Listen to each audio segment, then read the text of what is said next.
In this live, we'll be addressing the WBC's comments saying that Tyson Fury is the most ducked heavyweight out there. Everybody fears Tyson Fury. This is coming from the WBC. They're saying everybody, all these heavyweights fear Tyson Fury. We'll get into that. We'll talk about the heavyweight division. We'll talk about all the breaking boxing news that's coming up. We'll also we'll get into every headline that's going on right now at the moment.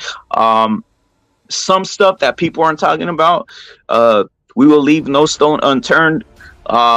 We will make this live informative in a sense, but we do want to talk about Tyson Fury. We also want to talk about the prospects of Jaime Mungia allegedly being ducked by Triple G. Allegedly now finding out that Bivol has even ducked Jaime Mungia. Is Jaime Mungia a fighter that is too much risk? It's too risk, low reward. Too much risk, low reward at the moment, seeing as he's 26 and an animal. We'll talk about that. We'll also talk about Tony Weeks coming out the closet today. Tony Weeks comes out the closet today. Salute to Ed Dog. Salute to Knockout Ned. Salute to Pound. Salute to Furioso. Handsome Dude 8. JJ, you're saluted times a billion. Knockout Ned, of course, always saluted. Furioso again. Also free the homie Eddie Guap. Eddie Guap, he got caught up in something. I hope they got him out already. But Eddie Guap, free him. This man's a law-abiding citizen. He's always supported the channel. He's always supported over here everything we do. Salute to Eddie Guap. Free Eddie Guap. Free Eddie Guap. A God-fearing man. And you know what? It's just because it's sad. It's sad out here that Mexicans get the rap. Get the rap for, they do business and then they get the rap for this other stuff. Forget all that shit. Free Eddie Guap. Free Eddie Guap. Free Eddie Guap. Free Eddie Guap. Period. Hopefully he gets released soon here on this faulty bullshit accusations and charges. So salute to everybody. Let's get this live on and cracking. Salute to everybody. Knockout Night, you're saluted times a billion out here, bro. So is that dog. Furioso again. Let's get it on cracking.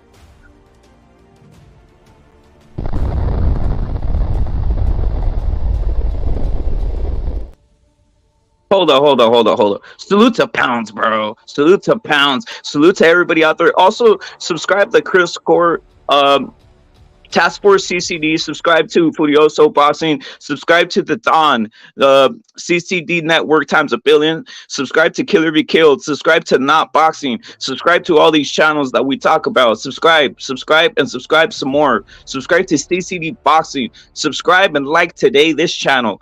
Let's keep it active out here. Salute to everybody out there. Sergeant, salute to all these channels. We're out here, bro. Let's get it started now.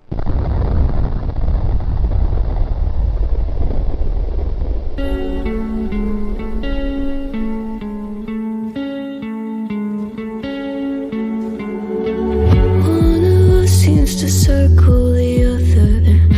As you go, you remain a stranger to me, to you. But our pieces left uncovered. I'm thinking about four-leaf clovers. I've got composure. Silver coin, you hold me, turn me over right now, but expect to forget about it. Watch as the breeze binds gold and smoke that you've stolen. Feels like it's my fortune that you're folding.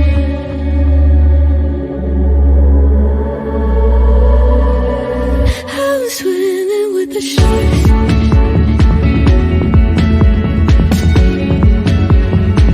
I'm swimming with the sharks.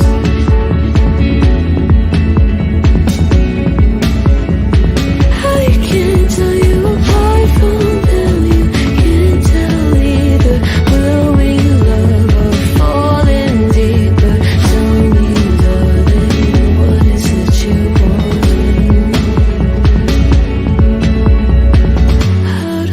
Doesn't work like it used to.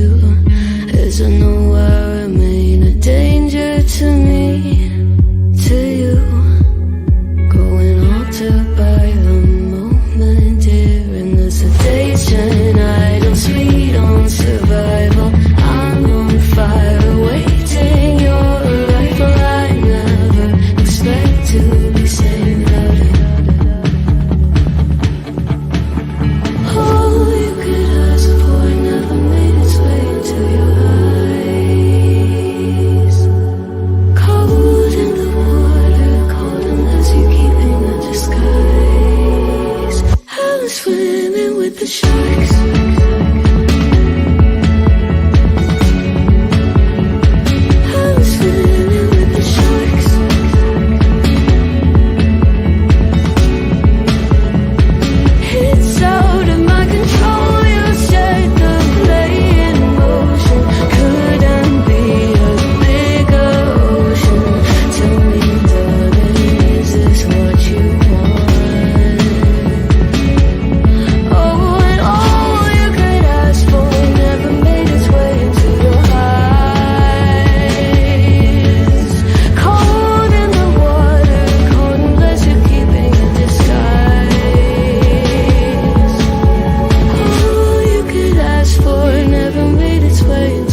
One time for the greatest promotional duel that's happening right now. The most, the most hated, basically, the most salute to the Don, but the most hated promotional duel out here. The guys who create the ruckus, the guys that raise hell, the guys that are just, causing, a frenzy out there. Salute to the greatest combination, the most triggering combination alive right here, bro. Here it is.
Salute. Top of just before noon out here on the West Coast. On your side, salute to Jaden. I know you're out there. Salute to Jaden. Salute to Taster on the opposite side, in the UK, I believe. Salute to everybody in the UK. Salute to the Don, Northern California. Salute. Knockout Net, of course, always saluted. Bernard, you're saluted. Everybody with a comment. Handsome dude saying, "Where is the Bay Area?" Bay Area is always listening. Bay Area is the homie, bro. Salute to Bay Area, always out there, bro. Barry always supports, bro, and Kilo is always out there listening too, bro. I know they'll come on. They just, it is what it is. The Kilo is out there. He listens, but he jumps on when he want, whenever he wants. He's a veteran out here, bro. And salute to Bay Area. He knows more boxing than a lot of these guys, bro. So he listens. He's just scouting, bro. He's scouting the area. He's scouting everything around. Same thing with Killer Be Killed. Sometimes guys don't see Killer Be Killed around, right? Sometimes guys, oh yeah, where's Killer Be Killed?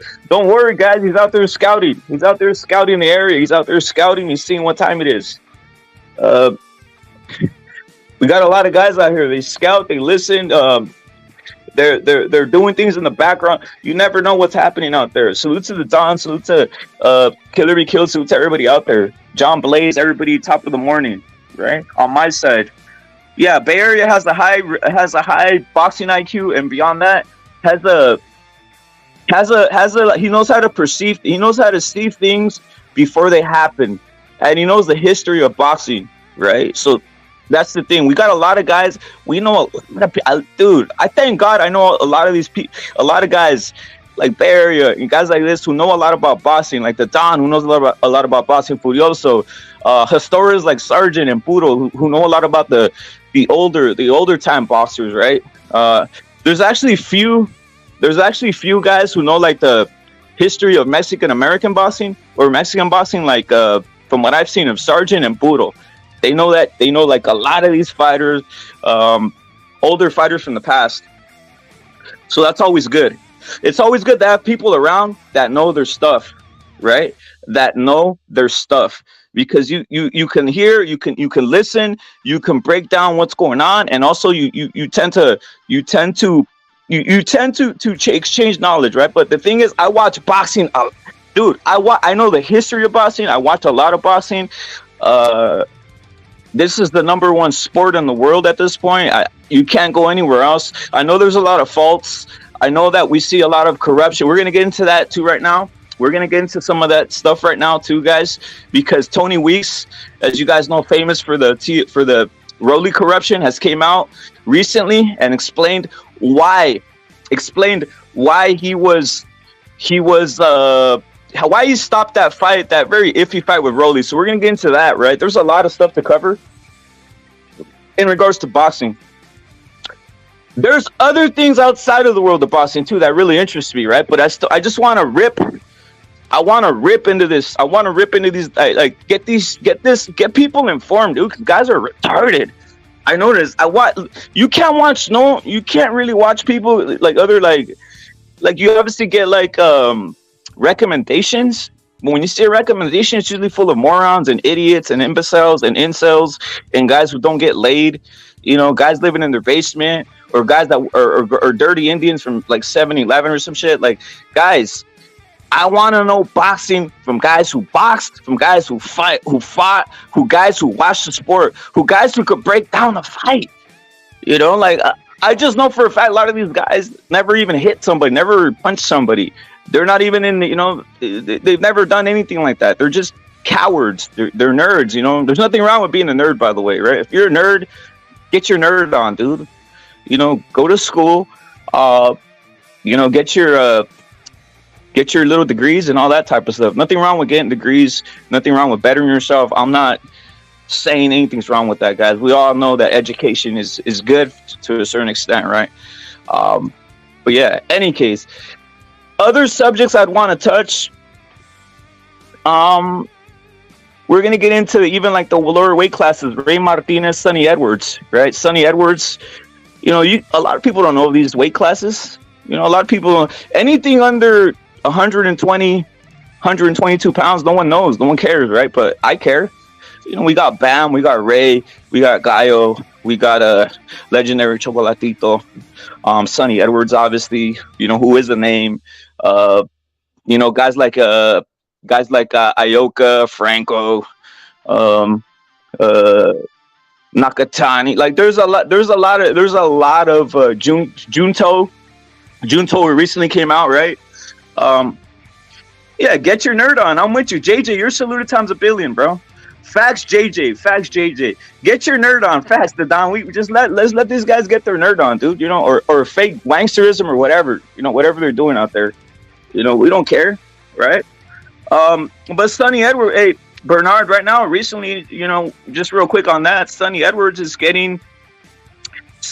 right now is calling out the man, the myth, the legend, Ray Martinez, you know, the Bling King, aka Icy Ray, aka Icy Ray Martinez. So he's calling him out. So that's something we're going to go in on. But the title is what it is. The title says it all. The title is Tyson Fury. Fury, right? Fury. The title says, the WBC says, everybody fears Fury. Nobody wants to fight Fury. Nobody wants to get in the ring with Fury. He's offering millions of dollars, and it seems like no one wants to, you know, accept, right? There's one undefeated fighter out there. There's one man who people want to see. They want to see Fury versus Usyk, right? He's the guy that people really want to see in the ring with Tyson Fury. But as the WBC president stated today, or recently, hold up. Salute to Puro. Yeah, we'll get into that. We'll get into that, bro. We'll get into that handsome dude 8, bro. Right? But I'm gonna say something, right? Let's just get straight into it, bro. Let's just get straight into it, because I'm not a fake news guy. I'm a real news guy. Let's get straight into it. Tyson Fury is the victim of what the world is today. Nobody wants to fight him, says the WBC president. Now, do I take what the WBC president says? Do I take him as factual or as a guy of many sources or all this shit? Most of the time, no, I don't, right? He's a scammer. He's a piece of shit. Salute to the Don. He's a scammer. He's a piece of shit himself, right? But in this case, I kind of believe him. I believe him. I mean, what else? Like, I mean, we got Tyson Fury, peak heavyweight age. Tyson Fury literally cleaning out guys. He cleaned out the Tally Klitschko pretty damn early, right? Or Klitschko, he cleaned them out early. Cleaned out just White, all these characters that we know are, big guys in the name of they used to be, when Tyson Fury cleaned them, that they were, and now they're not supposedly, right? So we'll see what shit changes real quick. Now we got Telekinesis on here. Telekinesis, what's your thoughts on the WBC president? We're gonna get into other shit, Telekinesis. I know you would want to touch on, especially corruption, bro. But what's your thoughts on? And salute to Telekinesis for jumping on. But what's your thoughts on Tyson Fury being named the most ducked fighter, the most ducked heavyweight fighter out here, bro? I'd say the biggest statement to make in that regard would be to take in consideration that he's kind of being unreasonable in negotiations, but at the same time, he's there are people who are saying that they want the smoke and they're not pursuing the smoke, and it's kind of hard to weave out a bad weed from a good weed, and we're going to. I mean, it's really up to the public here, what the of how we determine is it a duck, is it not a duck. I've seen him be inconsiderate in negotiations. Yet I don't see him like a whole array of people trying to get at him at the same time, if that makes sense.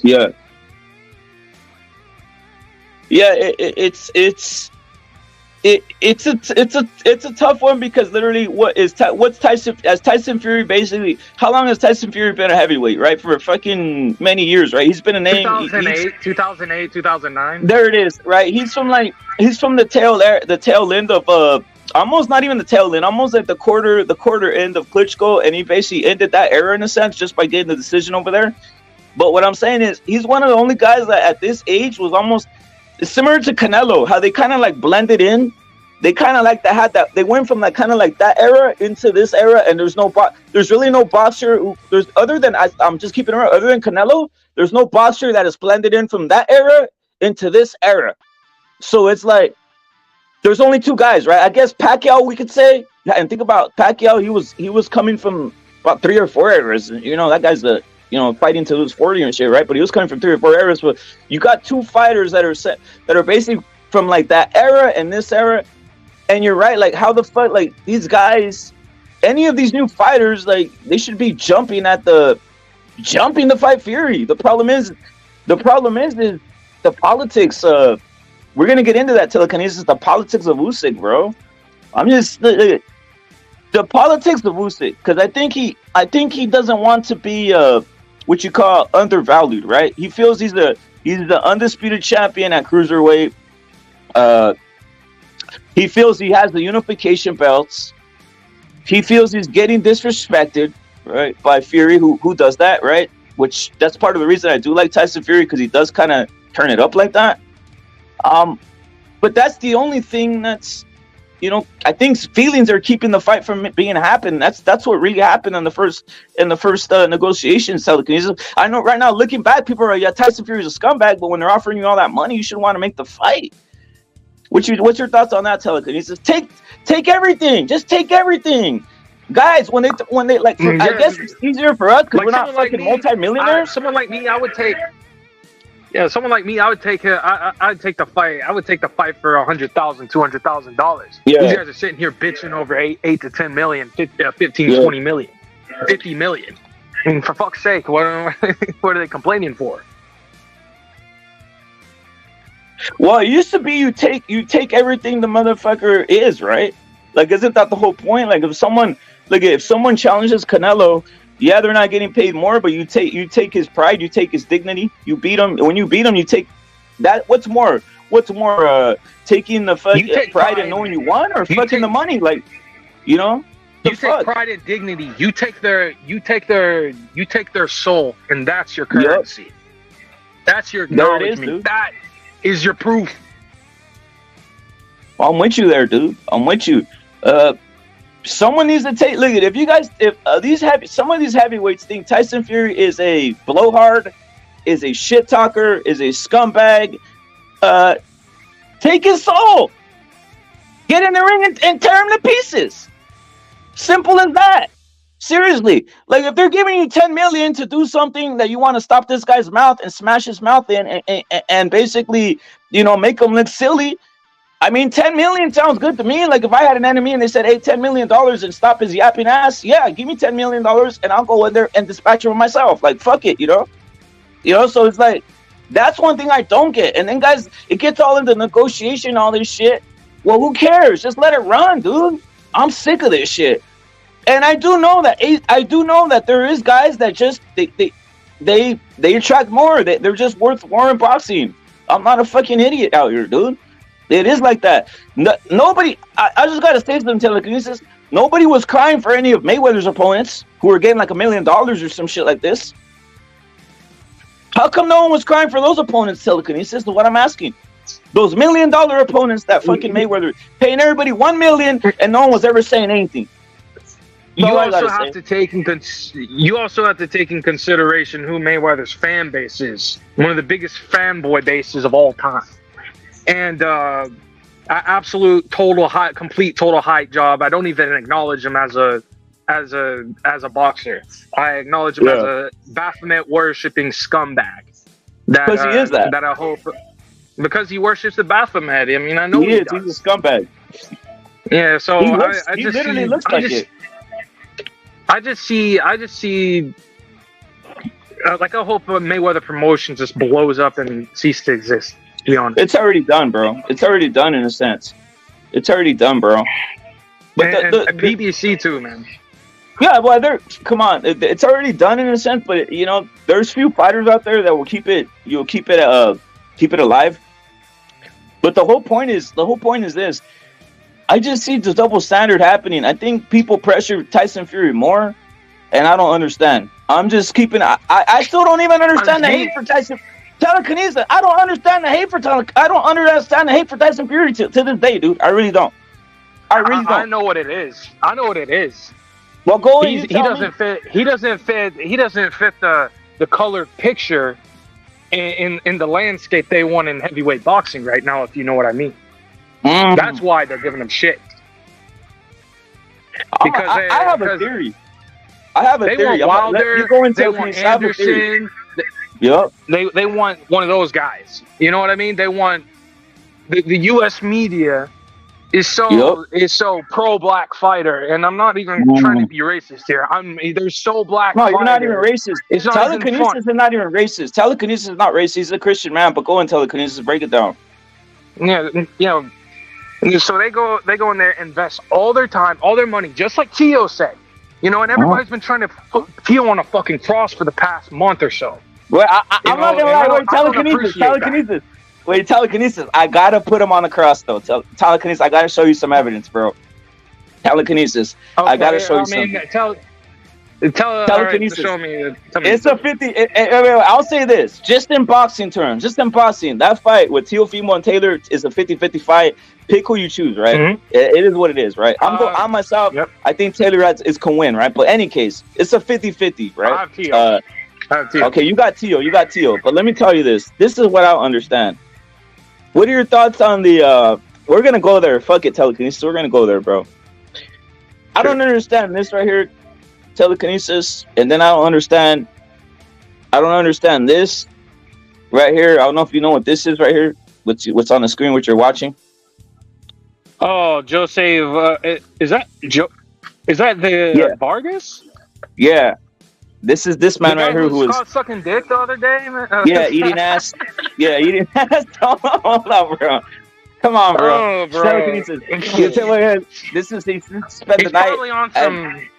Yeah, he used to spend the night. With Teofimo, and this is the thing, like. I just don't understand why Teofimo lets himself be sponsored by Bud Light. Like, that's the whole thing. Things are not adding up for me, is what I'm trying to say. Yeah, there's a few. I mean, that's some things I can't comment about because I no. But think about it. That's why I'm like, hold up. Is this a trick? Yeah. Is this a trick? You know, is this a trick on us or what? Like, that's why it's like, I would like actually Teofimo to address this. I would like him to address it. I would like Teofimo to address this, bro. Mm-hmm. Yeah, that's definitely something I would ask a question about. No doubt. I mean, but I'm not gonna go and say, "Hey, Teofimo's a gay" before he actually is. No, I'm not saying that. I'm just saying that questions gonna be answered. You just say, "Hey, do you agree with Josue? You know, a guy that used to sleep with in your house and all this type of stuff. Do you agree with this lifestyle of getting his ass eaten and all this other stuff, like shit like that, dude?" And then you're sponsored by Bud Light. I heard rumors that he was that Jose Vargas was over there with Josue Vargas was over there with the UFC fighter, the gay UFC fighter that was caught. There it is, bro. Well, Josue, did you know?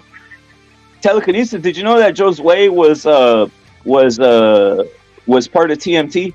And we all know, hey, salute to Iceman. We all know that TMT has that TMT has that's the lifestyle. They have the gay club that's the lifestyle. TMT. Yeah, that's the lifestyle, bro.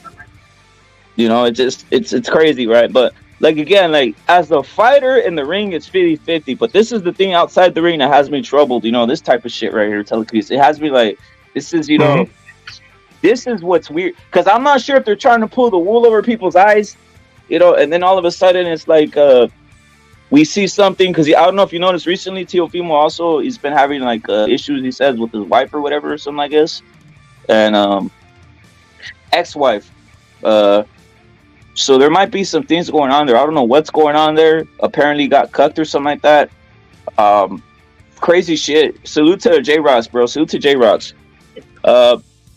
I didn't want to get totally off topic though, Telekinesis. I just want to bring that to you. Just to, what's your ultimate thoughts on that? What's your ultimate thoughts on this right here, though? On this right here, on this aspect right here, because I just want to get this to you. Yeah, unless if he is officially signed with the team. Yeah. Unless the Teofimo is officially signed with, because there's a lot of people. I've seen Joshua take pictures, Anthony Joshua take pictures of Floyd. I've seen all kinds of people take pictures of Floyd. So I can't, and so many people runs through his gym. Who are promoted by different promoters, so I'm not really concerned about that to that degree. Now, if I was caught, like if he was caught like that picture of Mike Tyson and Diddy kissing, now that would have been, of course, on the more of the homo side.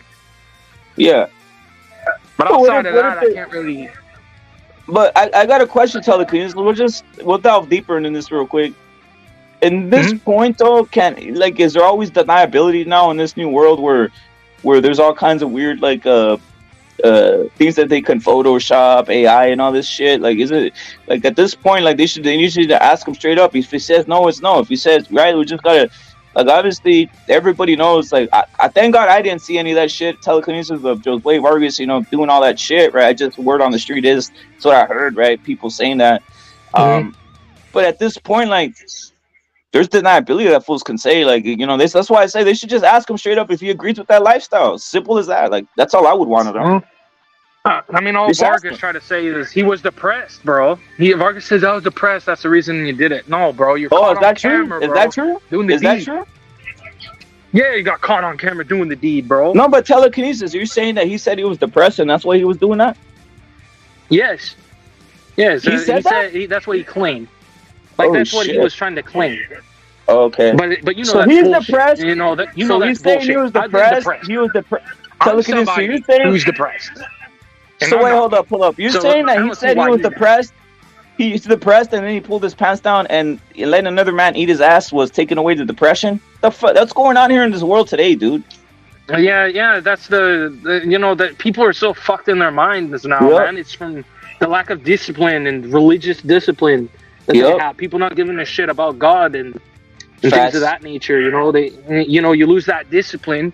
You know, you break all these rules and you pay all these consequences of being deceived and all that. So, yeah. I mean, wasn't the other excuse like I'm depressed so I drank, or I'm depressed so I slept with like 5 women? So is this the new excuse? I'm Yeah. depressed and I let a man eat my ass? Is that what this motherfucker's saying?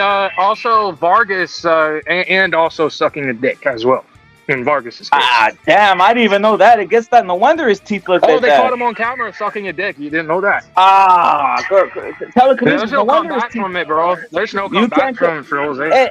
Hey, you know what? I'll say to you, Josue Vargas, if you're listening, bro, you can repent from all that shit, dude. Like, I mean, if you're living that, you know, you might have been on something, but you know, repent, man. Get away from that wickedness, man. You know, is what it is. You know what's crazy though? Telekinesis, it is the month for that shit, dude. I don't know if you knew that. It's the month. It's gay pride month, man. Yeah, so, it is, bro. Honestly, I don't like it. Yep. We got Budo on here, obviously. Yeah. What's your thoughts on the Tyson Fury thing before? Because we kind of got off track. I just want to inform. Telekinesis already knew though about this whole thing with Josue Vargas and getting his ass eaten, all this type of shit. But what's your thoughts on Tyson Fury being the most feared fighter out here? Feared heavyweight. Furioso. You know, Furioso agrees with this. So to Furioso out there, but I agree with them too, by the way. But what's your thoughts on this? I mean, fuck, everybody knows my stance on Fury. I mean, I do think he's the best heavyweight, you know, currently. I think he's a clown, you know, but at the end of the day, you made a good point about Usyk and the politics behind him. I think he overprices himself, you know. That's why they gotta fucking go to fucking Saudi fucking princes and shit to pay these guys money that fucking, you know, they're not worth. But it is what it is, bro.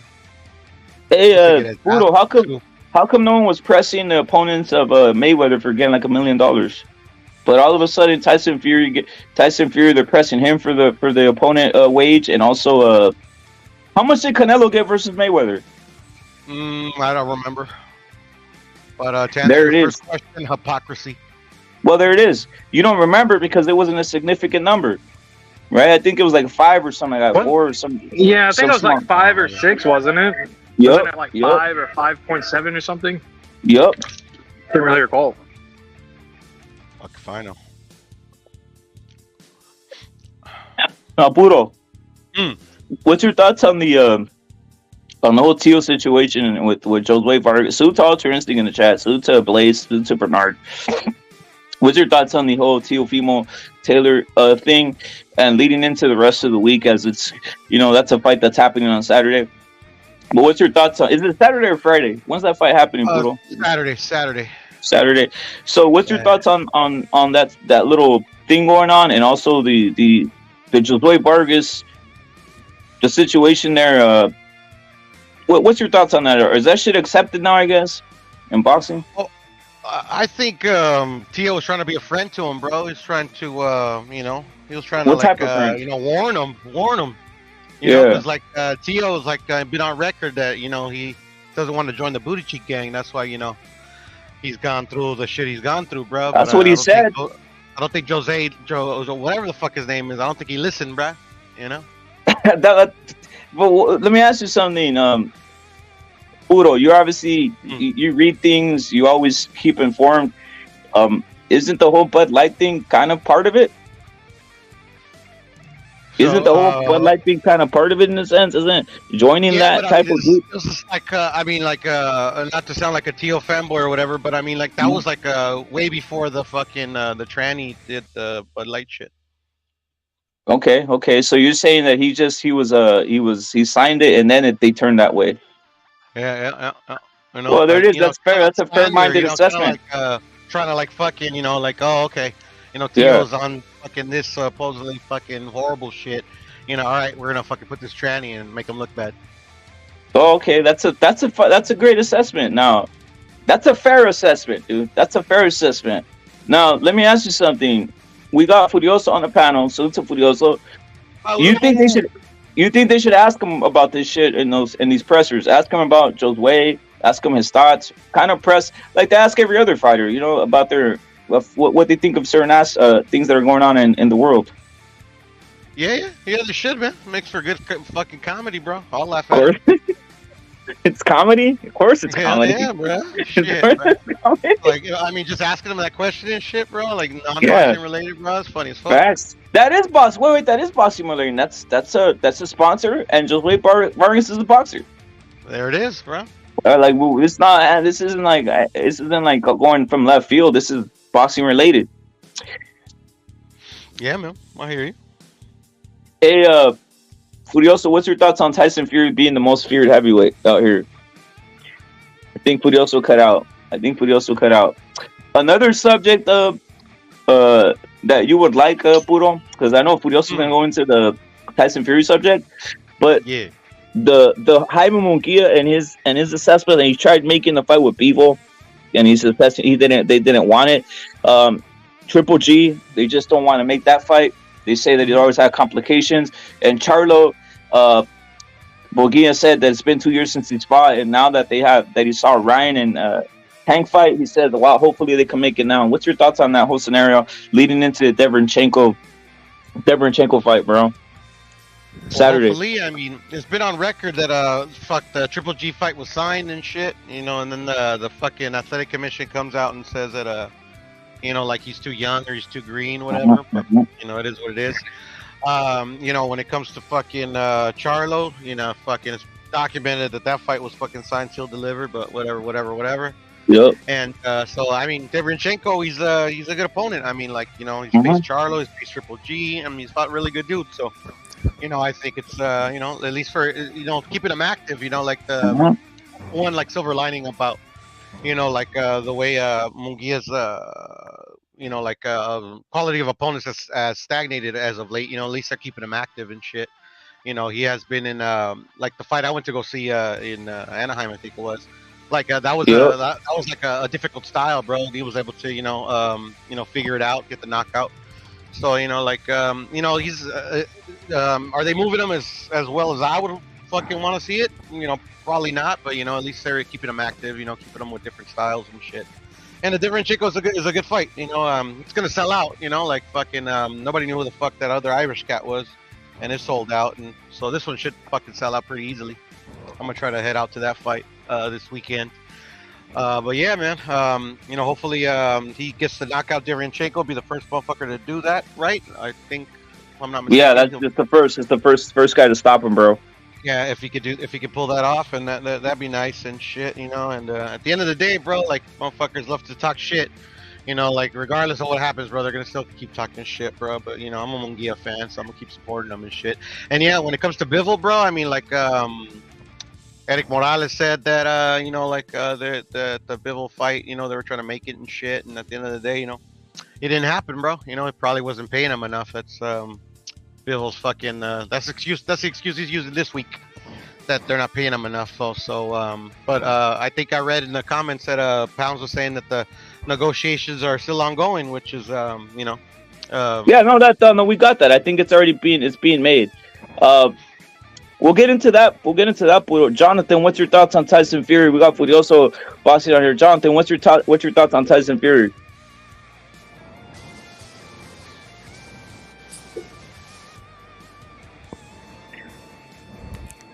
João. Yeah, Jonathan, João. you there? João. Jonathan, are you there? Yes, sir. What's your thoughts on Tyson Fury? Because I see you're active. You don't like Tyson Fury? Break it down. He takes steroids. I don't like nobody that takes steroids. Is that true? They all take steroids. They all take steroids. Wait. Jonathan, break it down. Be more specific. So you're saying that you think that Tyson Fury, does his body look like he takes steroids? To me, it doesn't look like he takes steroids. You don't have to have the body type. He even said he takes steroids. Okay. And you don't rate him versus Usyk or any of these heavyweights or what? Usyk better than him. Are you What you think? Back in We also- 2015. What I think you should do is put a photo of Tyson Fury when he was 18. Yeah. Yeah, he was jacked up on all steroids. Like Yeah, Canelo. all right then. Yeah, okay, he was. Yeah. So was Roy Jones. Put a photo of Fury when he was never tested 18. positive. You watch. He don't Yeah, he look did. any different. His body doesn't look any different. Ah, And you put a photo of Usyk up. Put a photo of Usyk up. That one you've got, Rep. When he's skinny as anything. Yeah. And you put a photo, and you look at Fury when he was younger. He don't look any different. All he's got is a bit more fat round the belly from eating too many chippies and late night fucking curries. Is it not true? Is it not true that he took steroids? I hope it's true. I hope it's true, dude. I hope it's true. Is it not true? Because he admitted it. I'll answer your question. Oscar Valdez too. Dude, I will answer your question. I hope it's true. I hope he is taking it, because if he isn't, true. he'll be behind. He'll be behind the others. It is. And I don't want him to be behind the others. So you better be taking the best stuff. I hope he is. Because, you know, I mean, if he doesn't and he ends up fighting Miller's on fucking 40 drugs. I don't want Fury not fucking missing out. I want him also jacked up. They haven't. So yeah, he is. They haven't he tested is. positive though. They Fury's haven't tested positive. Yeah, they have. He's the only one that tested positive. He's the only one that tested positive out loud. Roy Jones, Big Baby Miller, all your favorite fighters. Vern. The list goes on. All your favorite fighters. Dude, who's your favorite fighter? Said out his mouth. This dude said out his his mouth. Who's your favorite fighter? Who's your favorite fighter? Name your top 5 fighters. We know my top 5 don't take. We know who are they? Earl Spence, Terrence Crawford. We know none of them have ever popped dirty. Ah, come on, Jonathan, are you serious, bro? Have they ever popped dirty? Have they ever popped? Check that out. Check that out on the screen, Jonathan. What's that, bro? We got Jonathan. What's that, bro? They're all jacked up. Man titties. What's that, Jonathan? Jonathan, what's that? Is that steroid? Yeah, that's what you get for taking. Yeah, that's from steroids. That's why he gets the titties like that. He's never popped. That's just. I mean, that's the whole point. Hey, check it out. Who's the other 3 then? Who's the other 3? My other 3 favorite fighters. I said Earl Spence, Terrence Crawford. What I got? Shakir Stevenson, Devin Haney. None of them have ever popped dirty. Tank Davis never popped dirty. Check this out, Jonathan. I don't care. I really don't care. I just want to see Jonathan. Jonathan. Hold up, Jonathan. I just want to see champions. I don't care if whatever they're taking is what when they're both in the ring. That's all that matters. To me, that's all that matters. Period. I don't care about all this, but I'll just say this. About the popping dirty? I mean, we all know Shakur. Everybody with the brain knows Shakur is taking something, and the same thing with Devin Haney. He's on snack. He's on snack. That's the same as roids. Pretty much. Snack is not the. You know what snack does? Of course I know what it does. Of course I know what it does. They simulate how you're running on a mountain. And they also give you a masking agent so you don't pop. Look it. They're training out to cheat. Look at. Let me ask you a straight up question. Hey Jonathan, let me ask you a straight up question. Let me ask you a straight up question, Jonathan. Do you think Fury was on steroids when he knocked out Wilder? Yes, sir. He didn't. He didn't test positive. So they tested, didn't they? You can get they tested. You can get. You just said. You just said, bro. You just said. Jonathan. You just said they never tested. They never tested dirty, right? I just asked you. And Tyson Fury and Wilder, they both tested clean. They both tested clean. Are you talking about? They both tested clean.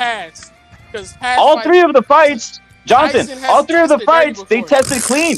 So Tyson Fury beat Wilder cleanly. Did he ever test dirty before in his career? No, he's never tested positive. Yes, he Where? has. 2015 he did. 2015 he did. Yeah, that 2015 he was banned for 3 Jonathan, years. that was taken off. No, we don't take off shit. And yeah, you do. Yes. Yeah, you do. I take wait, hold on. Jonathan, if the police pulls you over and they falsely accuse you, in the court of law. Yeah, they falsely accuse you. Wait. They falsely do a false report, and then they say, "Hey, Jonathan, you're not guilty. You're not guilty. Are you still saying you're guilty?" That's the same thing with Fury. They said nothing happened here. I'm gonna call him guilty if he even said, "Yeah, I popped steroids." He said it like it was cool. Look it.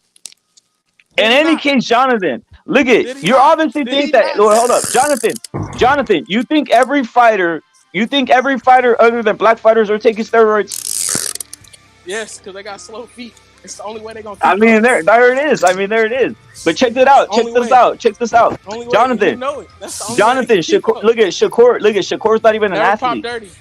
Shakur's not even an athlete. How? Jonathan, Shakur's not even an athlete. How? He's the most movement fighter ever. No, he isn't. Yes, he is. No, he isn't. Just because he stands still and you can't hit him doesn't mean he's not that. You just explained it. He's not an athlete. He can't move. He doesn't have foot movement because he doesn't have to. He doesn't move around. He doesn't. He's never fought. Jonathan. He's never fought a guy taller than him. Is that a bad thing? I mean, it is because if you're an athlete, you fight like Canelo. You fight like Canelo, and you fight guys that are even bigger. Canelo's more athletic than Spence. Canelo's more athletic than Crawford. Canelo's more athletic than Shakur. Yes, he is. He's 5'7". He's 5'7". He's fighting. Hey, he's 5'7". He's fighting light heavyweight, bro. Yeah, flat-footed.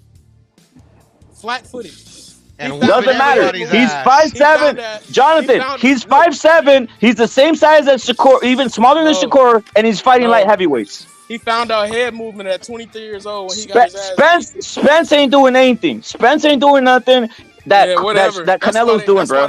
That's why they sell more. Thank you. Yeah, that's why Canelo sells more because Canelo's doing more. Canelo's doing more. Canelo's doing more. Canelo got booed at his last fight in his home. No, he didn't. Yes, he did. That's a lie, Jonathan. That's a lie, bro. Yes, he did. Jesus. Yes, he did. It was like, why the fuck is he fighting this bum ass John Ryder? Jonathan, how many rounds would Spence last in John Ryder's world? Spence will beat the fuck out of John. No, he won't, bro. No, he won't. No, he wouldn't.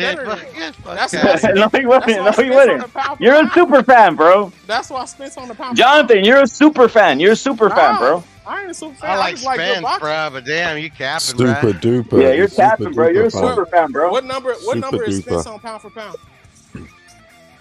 What number is John Ryder? All right, then. That explains everything. What pound for pound? What pound for pound list are you looking at? What pound for pound? Anyone he top off. Which one? Name one. Earl is number 6. Earl is number 6. One second. Yeah, Earl's number 6. You got Showtime. Well, let me put up a real pound for pound. Jonathan, let me put up a real pound for pound.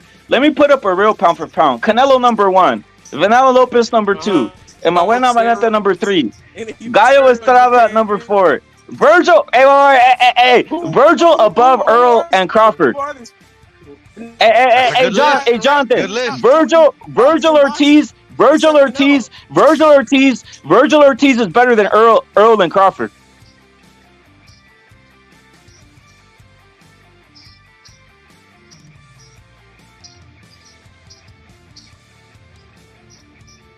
Hello? Jonathan, Virgil Ortiz is better than Earl and Crawford, bro. Virgil Ortiz is not better than him. That's why he's not. Yes, he is. He is. And he's better than Boots. No, he's not. No, he's not. Yeah, he is. 100% KO rate. Virgil Ortiz better than Boots, Crawford, and Spence, and they're all ducking Virgil. Facts. We're gonna see when they fight because Terrence and we are. I want to see that fight. Boots is gonna have the opportunity to beat his ass. Well, let me check this out. Boots is gonna fight this guy in Manuel Villa, and he might. What's his name? Villa, and he's gonna get schooled by that guy. We'll see. There it is. Look at the problem with Boots is he's never fought welterweight, bro. He just fights 140 pounders, and he's a 147 pounder. Okay. Yeah, y'all must like Jaime too. I mean, why wouldn't he? He's gonna beat Jaime's already gonna beat Mayweather's record. He's gonna get past 50-0, bro. With fighting who though? Yeah. The same opposition as Mayweather. The same opposition as Mayweather. Yes, the same opposition as Mayweather. I'm being serious. Who did Mayweather fight? He didn't fight. He was just fighting guys who were young or guys that were not known. His resume does not even compare, brother. You know it. I'll show you a king resume. I'll show you a king resume. Look at this. Don't compare. This is a resume right here. That's a resume right there.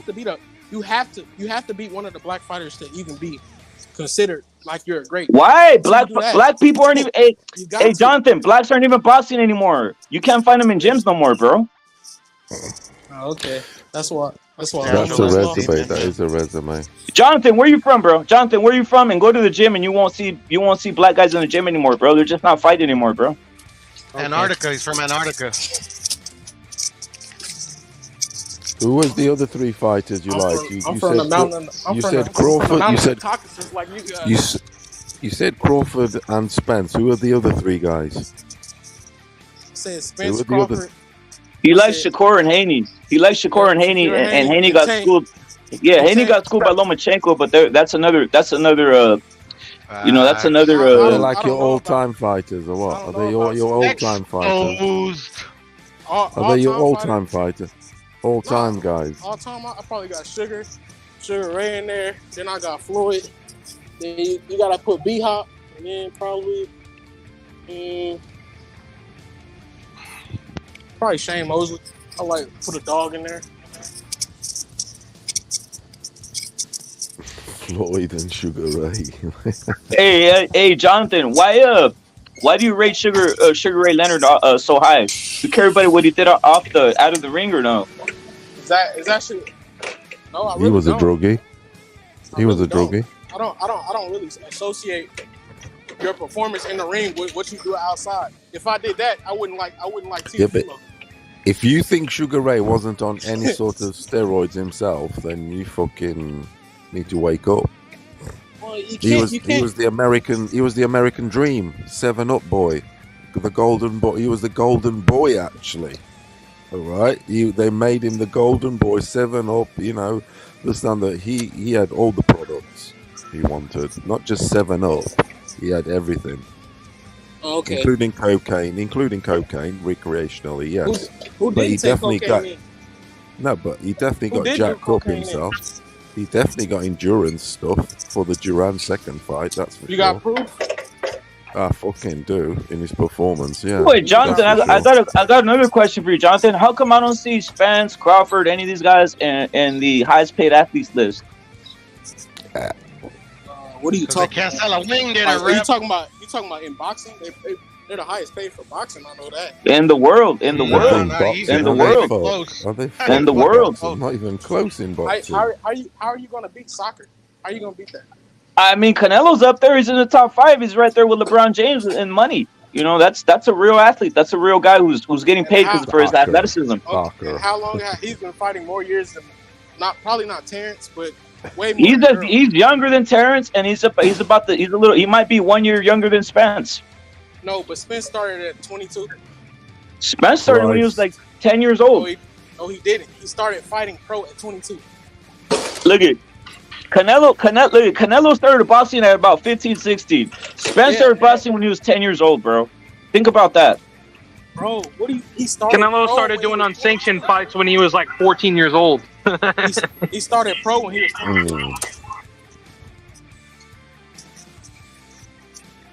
Did he not start pro? This is this year's earnings. Yes, the Don. This year's earnings. Yeah, a calendar month. This is what you call a calendar month. Look at.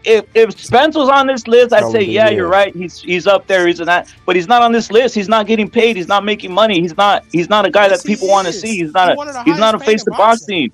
He's one of the He's not on this list. He's not even top 10. Who the face of boxing? Canelo, easy. No. It's not even close, bro. Tank Davis. There's only one Tyson Fury. Ryan. Hey, Ryan. Jonathan, Ryan is above Tank. Jonathan, Ryan is above Tank. Fuck no. He was never. He's above Tank. He was never even a serious contender. Canelo's in the Forbes. Ryan is above Tank. He was never even a serious contender. Ryan is above Tank, and even Tank knows this.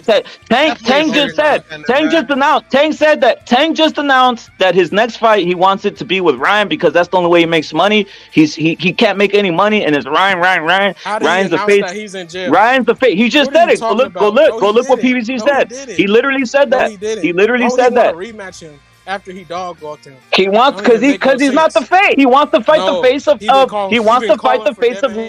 Lightweight boxing. It's Ryan. Ryan is a bullshit fighter. Ryan lost, and it's still better than Tank. Think about it. Much bigger. Ryan Garcia lost, and it's still bigger than Tank Davis and Shakur and Haney, bro. Fuck no. Probably he is. That's the truth. Yeah, because A-side antics into hydrating Ryan, man. On Instagram, not in boxing. And Tank cheated. Tank cheated versus Ryan. That's the fact. He cheated. He put a mole in the camp. He put a mole in the camp and then dehydrated him, bro. He cheated. He put a mole in the camp and then he dehydrated him. Yeah, he beat his ass so badly. That's how he cheated. He cheated. Put a mole in the camp and dehydrated him, bro. Simple as that. It's the truth. Okay. Salute my dons. If you accept the terms, you can't call nobody cheat. I mean, it's cheating. It's cheating, Jonathan. Why you agree? Why you agree with cheating? Why you agree with cheating? Why you say that steroids are bad? By the way, I don't even care. I like every athlete. Why is he living in an apartment? You said what? Why is Tank Davis living in an apartment, bro? Like you said what? They sent him to his apartment. They didn't send him to his house. Like you know what I'm saying? He's living in an apartment, sleeping on the floor. That's where Tank Davis is. He's making no money out here. You said Tank Davis is a what? Tank Davis is living in an apartment, bro. Making no money. Making no money, bro. They gave him $100,000 in the front, and then afterwards they're gonna give him that back end, and that's only gonna be like $2,000 a month for the rest of his life. So pretty much they're not gonna even pay him all his money because he's gonna die early because that's the kind of lifestyle y'all live. You know what I mean? You guys die young. You guys have high cholesterol. It is what it is. Get that sugar in you. All the court That's what's going on. Where's Floyd Mayweather on that list? How come Floyd Mayweather ain't on that list? It's Canelo's on that list. Nobody else is there. Spence ain't on there. Spence don't make no money. How could you even have a fighter that only fights once a year on that list? It's impossible. He's not gonna make $100 million in one fight.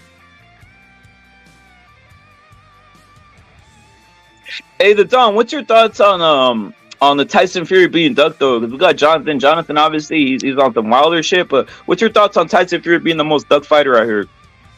Well, of course. I mean, it's obvious now. Remember, a couple of weeks ago, we were talking about the ultimatum, the take it or leave it, the one fight deal, winner takes all. If you really believe in yourself, that's a 50-50 fight, right? Supposedly. So why isn't Usyk jumping at the bit? You get all the belts in one night, and you don't even have to take a rematch because Tyson Fury would just step away. If you beat him fair and square that one night, winner takes all, then you're the king. You're the one with all the belts. And guess what? He didn't take the fight, and then he wants to whine and complain about the money. I mean, it's a perfect example of what you're saying, Don Rep-It. Floyd Mayweather always said, I am the draw, and I'm the one that's bringing the butts to the seat, and I'm the reason that the people are buying the pay-per-view. So, hey, Marcos Maidana, here's 1.5 million, and here's another million for you to wear some pillows on your fist. Okay? That's what we're going to do. And nobody complained. And Marcos Maidana went home with 2.5 million, and he was happy, right? He didn't complain. Well, that's expected. I mean, Marcos Maidana, before the Broner fight, who was he bringing in, right? Who was he drawing? Nobody. Yep. So here we have Usyk in the same situation where he's not bringing in the crowd. He's not bringing in nobody. Yeah, he has the hardware, 3 belts.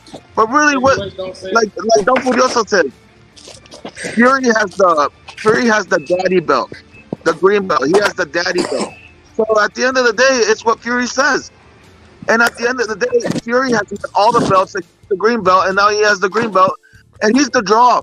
He just went to Zora in the UK at Wembley, was it? And boom, sold the place out.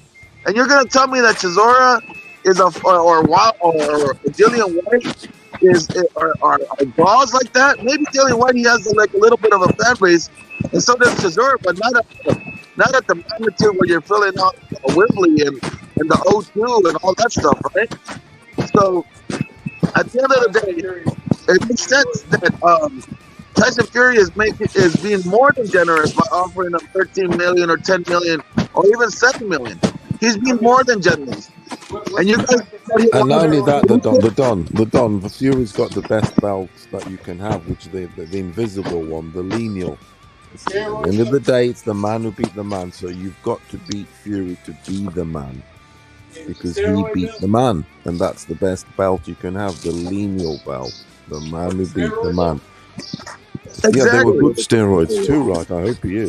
Well, the thing is, Jonathan, the thing is, you could say steroids all you want, but he has the belt. Like, you know, we could talk about steroids on this, but these guys are champions. These guys are making money. You know, the world is saying, look at when the world talks about boxing, they talk about Canelo, Tyson Fury, Ryan Garcia. That's what they talk about. That's all they talk about. Udo Cafe salute. Got their phone in their pocket, bro. Udo Cafe. Roy Jones, Floyd, name it. They're all on this shit. Holyfield. Mike Tyson. All of them. Stretch marks all over the place. Mike Tyson. All of them are standard practice. Look, you name it. It's standard practice. Shane Mosley. Standard practice. If you don't do it, you fall behind. Shakur. All of those guys are on everything, bro. Gavin. All of it. Haney. Terrence Crawford. All of them. Spence, definitely. You think it's natural for a 35-year-old man in Bud that only weighs 147 pounds? You think that's normal? I mean, come on. Year round? Cut weight. How's he cutting the weight? How's he cutting the weight? That's called enhancement. That's called drugs. That's what that's called. It's called supplements. Look at. Here's a better question. Look at the Don in the panel. Look at. I know that Jonathan, he's on his like all these black fighters, but Jonathan, these guys are never gonna amount to anything. They're not gonna amount to anything. Like, wait, look at Crawford's never. Look at Jonathan. This is the facts, bro. This is straight up facts. This isn't like on some. Straight up. Wait, hold on. Because somebody's Jonathan, really got some straight up facts. This is straight up facts, Jonathan. Straight up facts, Jonathan. Crawford and Spence will never amount to anything unless they fight Virgil, and that's just the facts. That's just the fact of the matter, dude. In the Hall of Fame. Crawford in the Hall of Fame right now. He's not in the Hall of Fame. His best win is fucking Cal Brooks. His best win is Cal Brooks. Get the fuck out of here. He's in the Hall of Fame right now. Who's in the Hall of Fame? I can't hear Gabe there. Crawford. He's saying Crawford's in the Hall of Fame. But his best win. Oh, come on. His best win is Brook. His best win is Brook. For fuck's sake. He just got inducted to the Hall of Fame. Yeah, you guys remember they casted his hands and everything up for that Hall of Fame event? Yeah, I don't agree with them putting him in the Hall ofAme, but he is there. His best win is Brook. That's not good enough. That's not good enough. I mean, we're putting him in the Hall of Fame a few months ago. They did. I mean, what are we talking about? He's in the Hall of Fame right now. The thing is, he Crawford is currently in the Hall of Fame, technically. He is correct on that. Even though I don't agree with it. Jonathan, dude. I don't agree Jonathan, with them come on, bro. That's just hilarious, bro. Jonathan, that's just funny, bro. Come on, bro. Come on, bro. So you're saying just, bro? There's like 10 Hall of Fames out there, bro. Like there's like 10 Hall of Fames out there, bro. Every city has like a little boxing Hall of Fame. How about that one? He's part of that. Yeah. Oh shit, man. Crawford's getting egregious, bro. We're putting the motherfuckers in the Hall of Fame that are still active, bro. Come on, man. Yeah, I agree with you guys. I don't like one fight a year guys getting in the Hall of Fame. I don't agree with that. Dude, every His best city has win a is Hall of Brooks. Fame nowadays, bro. I'm in the Hall of Fame, bro. Yeah, but what is Crawford's biggest win, fellas? What's his biggest win? Ndongo. You know what I mean? It's Brook, isn't it? We know It's probably I'm gonna Ndongo. say Porter. I'm gonna say Porter. Nah, Porter got beat to Brook. Brook beat Porter. It's Ndongo, the guy that Brook is knocked out. He did. It has to be Brook because Brook beat Porter. So yeah, but Brook, I don't say Brook though. I don't say Brook because Brook's face was already bashed in. Furioso, his face was already broken, dude. Yeah, he was. That's the thing. But he beat Porter though. He beat Porter in America. He did. I remember seeing that. In Carlson. I remember too. Hey, my Dons, I can't really hear Jay because he's over there washing dishes or something. I don't know what the fuck he's up to, that motherfucker. Hey, Jonathan, jump back on, bro. I think something's off with your mic or some shit, bro. You're scuffling or some shit. I don't know what type of phone you have, or if it's. You hear me? We all like clean dishes, bro. You hear me? But we can't I hear you, bro. I hear you. Now we hear you. Yeah, and I don't want to hear, oh, he didn't fight any PBC fighters, because we all know.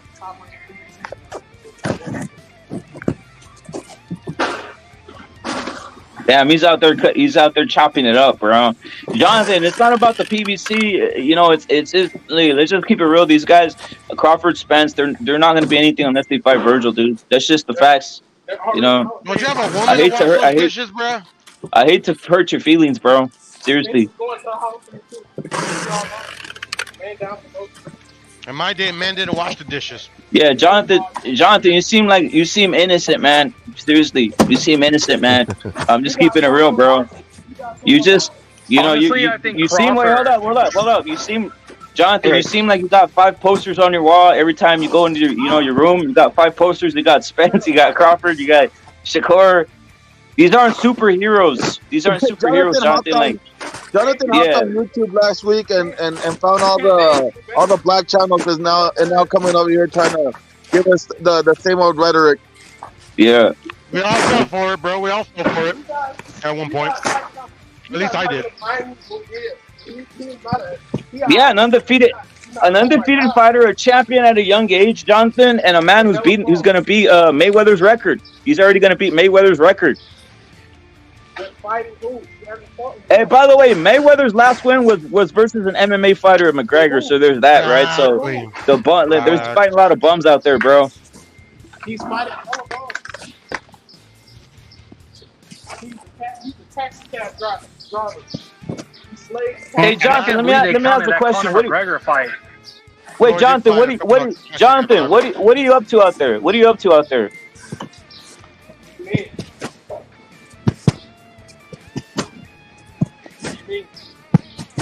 I can't hear you, bro. Jonathan, get on the mic. What are you up to out there, bro? What are you talking about? What am I up to? Yeah, what are you up to, bro? Because you're off the mic and it starts moving left and right. What are you up to out there? What do you mean? Straight up, what are you up to? Are you working or what are you doing, bro? Oh yeah, I'm working on my car. Okay. What type of car do you have? Chevy Suburban. A Suburban? Does it have 20s on it? Does it have 22s or 20s on it? I thought he was about to say a Cutlass Supreme or some shit like that. Well, screw that, man. I'll put some 40s on there. What are you doing to it? Painting it or what? Fucking spray painting or what? Fucking. What's he doing to it? He's building. I hope you're not breaking into the damn Suburban, Jonathan. I hope you're not breaking into the Suburban, bro. He's stealing the catalytic converters. Yeah, definitely. I heard they're worth money. Definitely. Hey, Furioso, what's your thoughts on scrap metal, bro? Furioso, what's your thoughts on the hate Fury gets from every fan base, dude? He's hated because you've never seen anything like Tyson Fury in your entire life. You'll never see it ever again. He's a one-off. He rubs everyone the wrong way. Hey, Jay, go on mute when you're not talking so we can get the show going over here, bro. He's just fucking... He's the man, isn't he, Fury? He's the fucking... You've never seen anyone like him, ever. We've never seen anyone like it. I haven't. You haven't. And... Yeah. You know what I mean? He's the fucking... You've never seen anybody like that. He's better than Muhammad Ali. He's better than Jack Johnson, Joe Louis, all them bums. They were only 290 pounds, 200, say 200 pounds max, them boys. Small little dudes. Yeah. I personally have Fury would knock out Muhammad Ali maybe 2 rounds, bro. Fury would knock out Muhammad Ali in 2 rounds. Yeah, easier than Wilder. He can't box better than box. He can't box. No, they were fucking knocking the fuck out. You're knocking the fuck out. Not better than Ali. Of course he's better than Ali. Better than Larry Holmes. Oh shit, Furioso, he's gonna rope it though. He's gonna rope it though Fury and knock him the fuck out, dude. Yeah, but these motherfuckers don't realize that fucking they drugged George Duct tape works on everything. They drugged George Foreman. They drugged him. They drugged George Foreman. You don't know, you know. Fucking idiot. Hey, if the time duct tape works on everything, that's a fact, dude. That's a fact. Fuck all this shit. Duct tape everything, bro. It's the best shit ever, that. You sound like some overseas and you're saying anything. Duct tape is the shit. Yeah, Muhammad Ali would, and Muhammad Ali in this era would get schooled by Tyson Fury easy. Furioso, pretty easy. It's a wrap. Yeah, he was fighting static fighters. Really, if you look at it, I mean Norton was a bit of a mover. But his early career, the '60s, they're all fucking plodders. All of them. All of them, even the peekaboo boy. Hey, Jonathan, jump on when you finish detailing, bro, because this shit's like it's a lot of noise in the background, bro.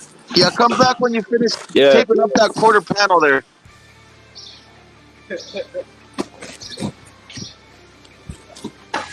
Dude, I've watched all Ali's '60s fights. It's, you know what I mean. They were all fucking plodders, isn't they? They were all plodders. There was only Floyd, even Floyd Patterson. You know, his peekaboo, wasn't he? He was a bit of a plodder. He didn't have, like Mike Tyson, so to speak, say speed or say even movement. He was a plodder peekaboo boy. So obviously he was going to get picked off for like a motherfucker. Fucking duct tape. The Don duct tape, bro. That shit out of me. The fuck? Oh, man. It works on everything, bro. It does. It does, bro. I used some on my. Look at that. That's the thing. I'll say something, Jonathan. If you're listening out there, I'm gonna say something, dude. I really don't like this whole steroid issue. Is whatever at this point. It's already so overblown. It's overused. Like at this point, I think everybody's over it, dude. I'm just keeping it real, Don. Like, who cares about steroids or performance enhancers at this point? We all know everybody's on something. It is what it is, right, Don? Like, of course. Also, like, I mean, I'm telling you, if you're not on the gear, you're not trying. Come on, let's get out. Exactly. Keep it real. I mean. We can't look at the sport in the innocent eyes with the blindfold. I mean, we have to take it for what it is. And guys have been on the gear for years, and we actually have fighters like Spence and out there and Bud Crawford that are not even enrolled in the VADA or nothing. So I mean, that's what I'm saying. It's like if the sport wants to be clean and all. Well, why don't they enroll to some kind of drug testing, right? And a drug testing that's not being controlled by the same manufacturers that are actually controlling the doping, aka Conte. So that's what I mean. It's like you got all these factions that are actually working together cohesively to run this sport, and they're all on gear. Dude, all I can say is since the beginning of time. Well, not beginning of time, since let's say the last century, America have had all the expertise. They've had all the expertise. They've had the German expertise. They've had fucking all the expertise, and that's relative to everything, not just engineering, but also drugs. They were drugging fucking like we know soldiers fucking in World War II. Yeah, so that shit passed on to sport. German intelligence, where they've been medicine, whatever.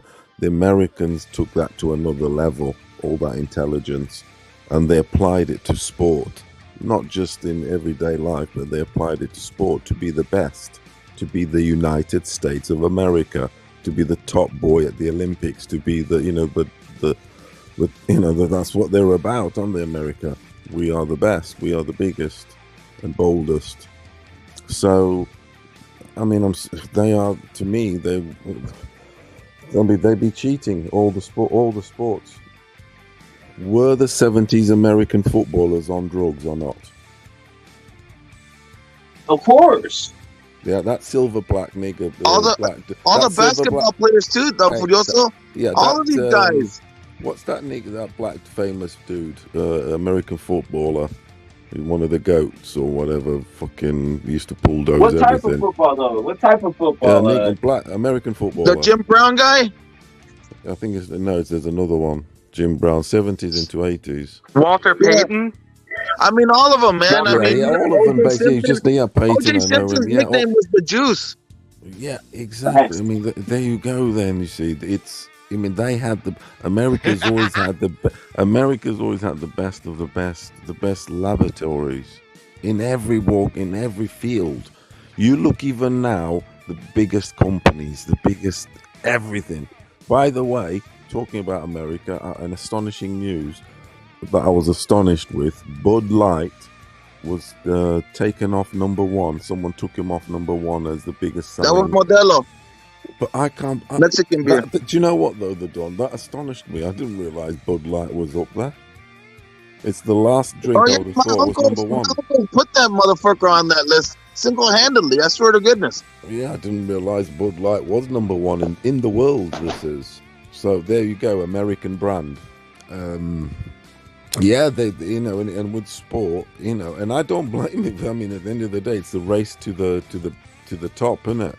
We're all racing to the top, and it's called by all means necessary, because if you're not doing it, the one that's doing it, they look back at you and they go, keep up, and that's all it is. That's what Lance Armstrong did. Oh, by the way, he was American, wasn't he?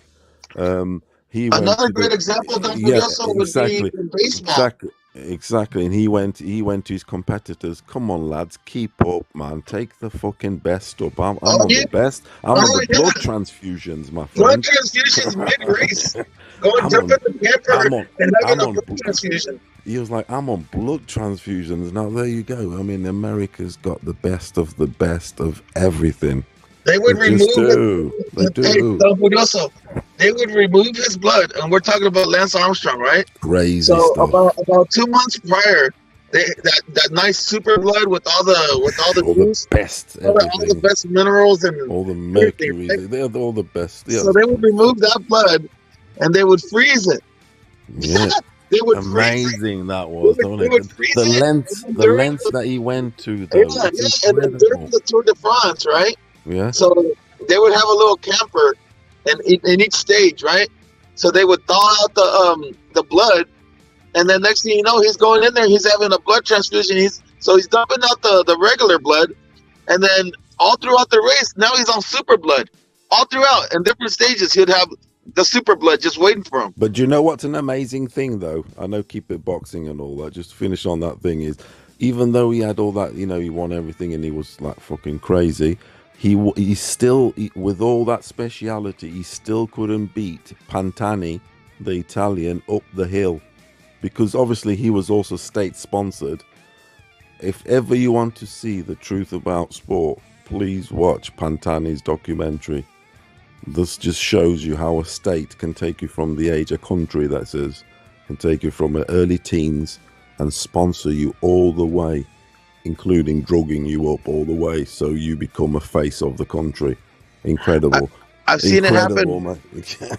I've seen it happen. He was beating Armstrong in the hills, so that's astonishing. Armstrong was the straightaway, kind of up a little bit of hills, but yeah, there's. So then it takes me, Then it takes me to think. So if Lance Armstrong has access to all this intelligence, everything, because America is the top notch in everything it is. most things. It is. What did the people like Holyfield? Can you imagine the laboratory he had? Holyfield, he was on that Conte. He was on that Conte stuff way back then. Have you seen Roy Jones when at his peak? What his shoulders look like? You know that top muscle. Yeah. You know what you call the top muscle on the shoulders? The tricep. The top bit. The traps. That one there, right? When that's really different. Triceps. Roy Jones was. I mean, that's where he got the twitch, or whatever. But that stuff there, that was. I don't know if that was natural. It wasn't, by the way, because he got caught, didn't he? But he was on some good shit there. But I think that was developed with boxing and maybe also basketball, because basketballers have got that area is developed. It just is. Well, you can't play. You can't play all these games, bro, and not be on some kind of something to make you recover. Come on. Of course you can. I was out here. It just is. And then growth hormone. All of the basketball guys, all of the baseball guys, just remember, like, fucking Mark McGwire and Sammy Sosa were juiced out of their minds. They went from average 220 pounds to like 260, just pure muscle. And then fucking Barry Bonds was like, fuck it, I'm gonna get on that shit too. And he was a skinny bloke. Fucking Barry Bonds was a skinny bloke, and then he bulked up to like a huge motherfucker, man. It's on some keep up, because if you don't, the other guy's going to do it, and if you don't, the other guy's going to win everything. That's the catch-22. That's the catch-22 you're left in, because if you've done sport, I mean, I haven't done it at that highest level, but I've done sport to a point where you get to that certain stage where, look, after that certain stage, it's, you just got to have not only an incredible network, a team around you, everything, but you have to have all the fucking. You have to have everything it, man. else, the laboratory, hey, the supplements, not just the milkshakes in the kitchen and the blender and all that. That's not enough. We've all had the milkshakes and the strawberry milkshakes and the blender in the kitchen and all that, and fucking I'm going to the gym and all that shit. But that just doesn't do it. You look in the mirror and all that, and it's it's all right. But fucking hell, you need 10 years of reps. When you can take that juice and 6 months, you're already fucking looking, fucking hell, you're blowing up the mirror. Man, I had a buddy. Hey, don't forget. So I had a buddy with a full right scholarship to play football, right? Yeah. At Notre Dame and everything. He was a badass, man. He could kick ass on the football field. But you think he got that level naturally? No. He was on that fucking on that good stuff. And all the coaches, everybody, he was from a poor family. And they had him fucking, they would give him food, they would take food to his house. They would give him all the juices. He would smoke weed to calm down, and they never tested him for shit. And he went straight to Notre Dame, bro. Yeah, I mean, what position did he play? He was what do they call it, like offensive line. All right. He was a big boy, a big white boy. He was a big white boy. They love them. They love a big white boy. When it comes to the football, in the front line, on the offensive line, they love a big white boy. Yeah, they want that. The white boys. Yeah, they want that big white boy to protect the quarterback. You do see big white boys though, as big, This guy, I'm telling you, my buddy was just like as big as the white, just as big as black dudes. Don't forget, so my buddy was like 6'5", like 320 pounds in high school, brother, and he could lift like a bitch. I mean, that motherfucker could lift. He was fast too, like athletic. Like I'm telling you, he was 6'5", 220. No, they're bigger than that. They're bigger than that. Right. That seems a bit. He was like 300. Yeah, he was up 300. Oh, right. Yeah, like 320. He was a big motherfucker. I've always been like, I'm 2'2", say 6'3", and I've always kind of been that, around my early 20s. When I was young, when I was younger, I was like, teens. Yeah. Don't forget also, when I was younger in high school, I was like lean, like lean mean, I could run at him full speed and try to like push him over. I couldn't do it.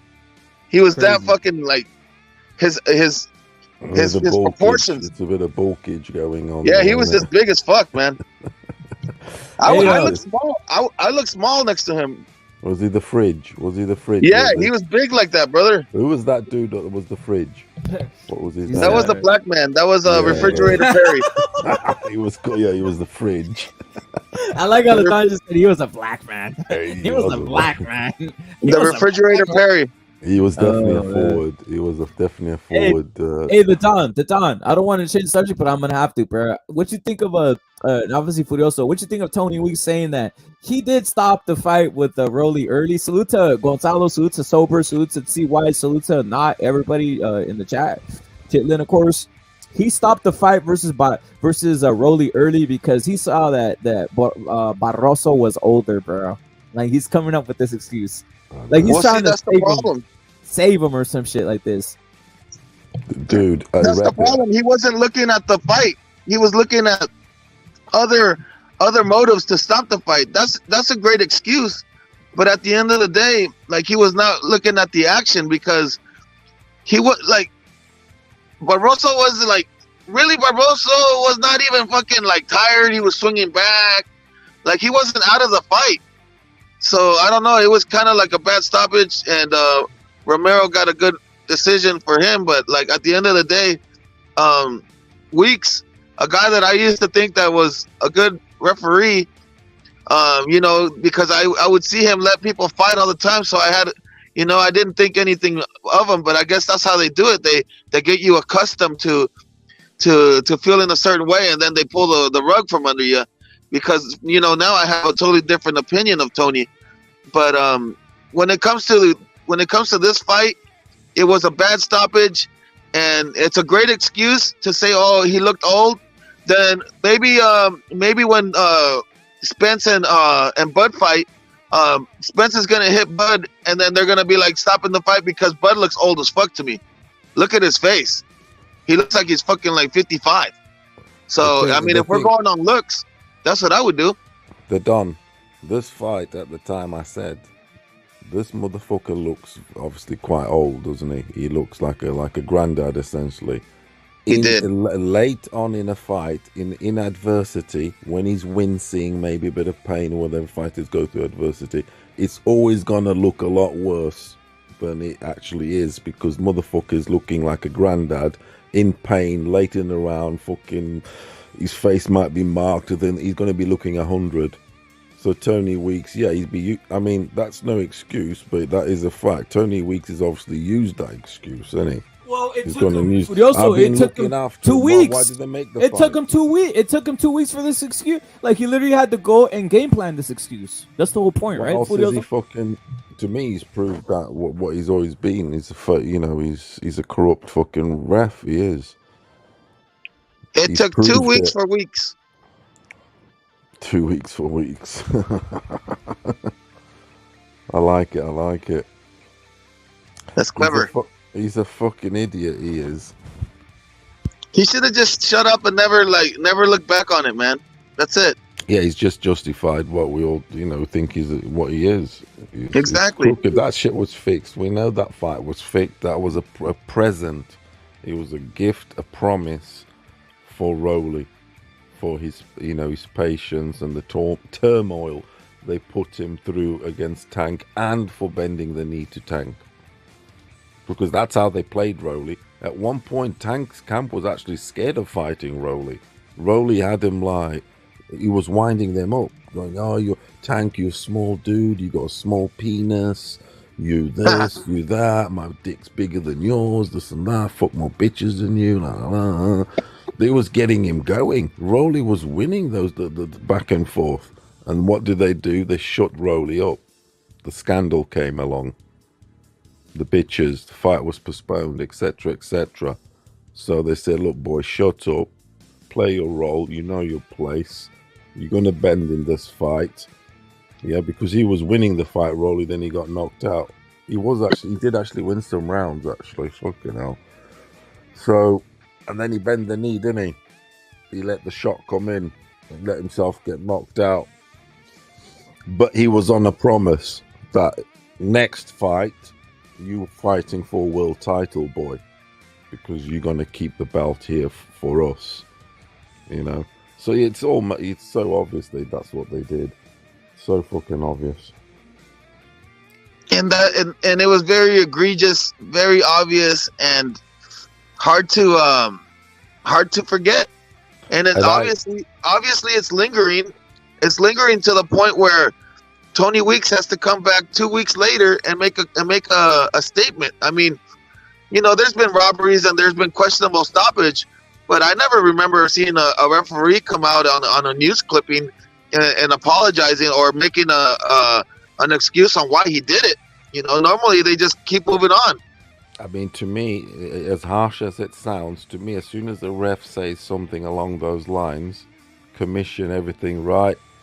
The fight is that it's cancelled. You're suspended. You know, you're suspended. Refs can't come out and make admit something of this nature. He's admitting corruption. To me, Facts. that he's admitting corruption. What else has he fucking done? Well, he was already predetermining a winner, just on the age, just on the fact that he looked old. So maybe even before the bell rang, and they came to the center of the ring, he already predetermined, like, fuck, I can't let this old guy get hurt. So his judgment was already blurred.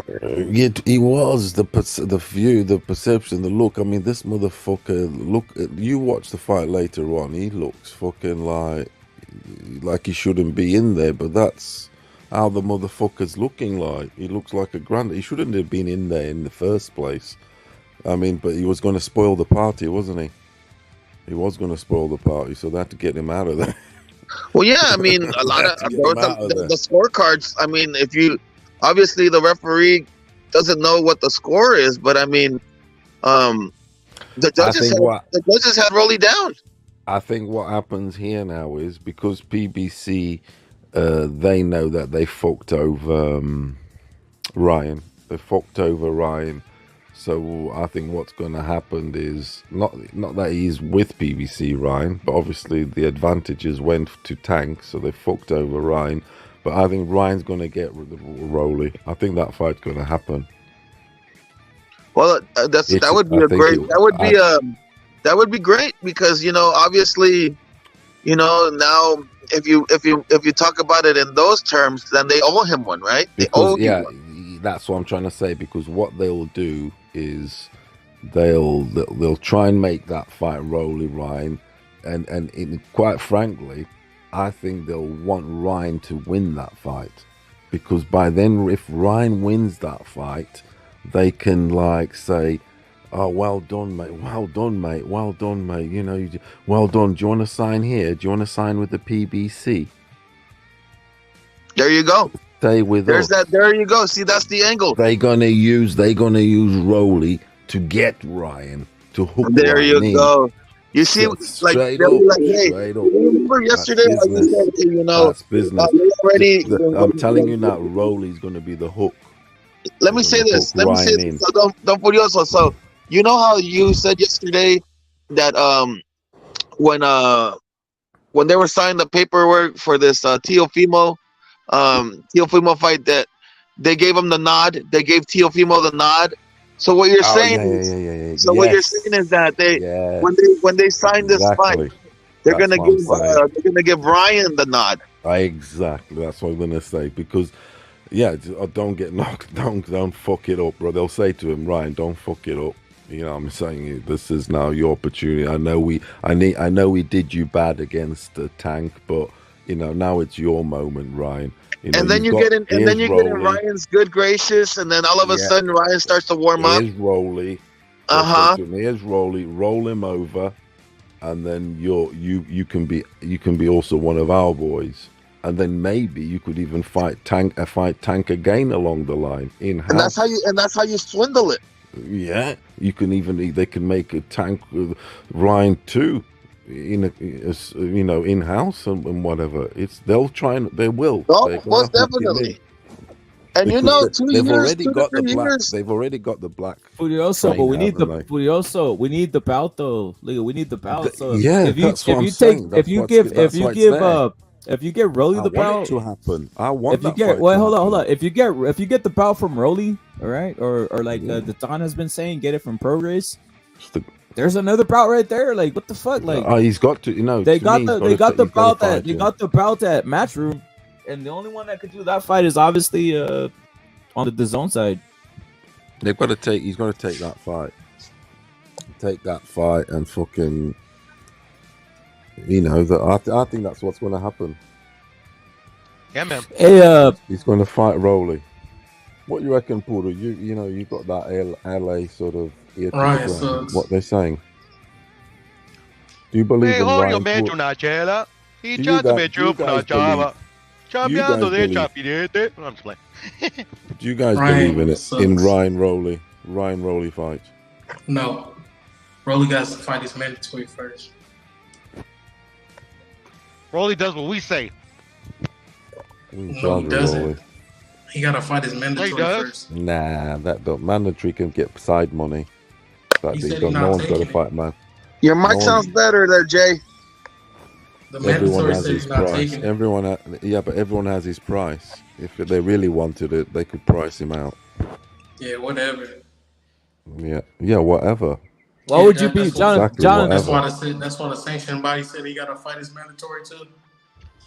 Next time I want to pay Tony Weeks to fucking stop the fight early. Yeah, that's the robbery I need to be complaining about. Rolly shouldn't even have a belt. I'm happy. I'm happy as a bout. I'm happy. Rolly not. got the bout. He I'm got not, the same. 'cause He got the he's belt. trash. He got the belt the same way Crawford and Spence got their belt. Hell no. They had to fight for their All belt. I know Rolly, is hold on. Rolly is the same as Crawford and Spence. He got the belt the No. same way. No, sir. Salute to Rolly. Rolly. You can't even- Thank you, Rolly. Thank you, Rolly, for getting the belt. Thank you for getting the belt the You know same what's- manner Crawford, Spence, and Charlo did the same way. You want to know how? You want to know how? y'all know Also, what Shakur. you're Shakur saying? got the belt. Hold on. Shakur got his Crawford's first a belt. cheat. Wait, hold up. Hold Shakur on. got his on. belt the same way Hold Rolly on. did. Rolly, you're Hold great. on. Thank you for getting the Hold belt on. the way Shakur got his belt. Shakur is the same as Rolly. Okay. Yeah. You want to know how I know you Fucking don't facts. believe anything? you Uber said? facts. very true. You want to know how I know you don't believe anything you said? I do believe it. Rolly No, you got this. don't. I've been saying this. I've been You saying have this. no. You have It's no just the fucking confidence truth, in to be yourself honest. saying that. You have no confidence in yourself saying that. I mean, it is. He has the belt. Who's the Secure champion? beat Who's Secure the beat champion? shit out of that Who's the steroid champion? using Who's the motherfucker. champion? Who's the champion at 140? You Rolly. said champion is champion with a C, not champion with an S. No, champion, and all types of champions. It's not this. It's champion. Say it with me. Champion, Not champion. Champion. Champion. Champion. Yeah, champion. he's the As champion. a sham, as in sham.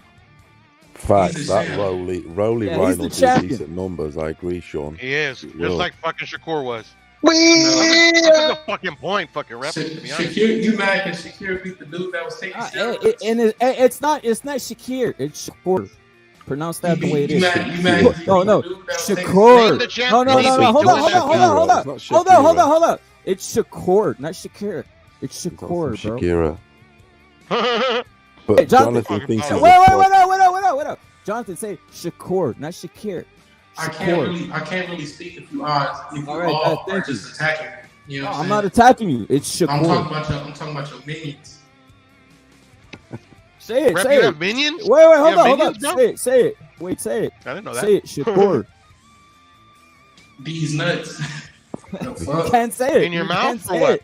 In your You mouth? can't say it, bro. Nah, they ain't your mouth. You This taste guy, it. hey. Nah, it ain't yours, bro. You said it, not me.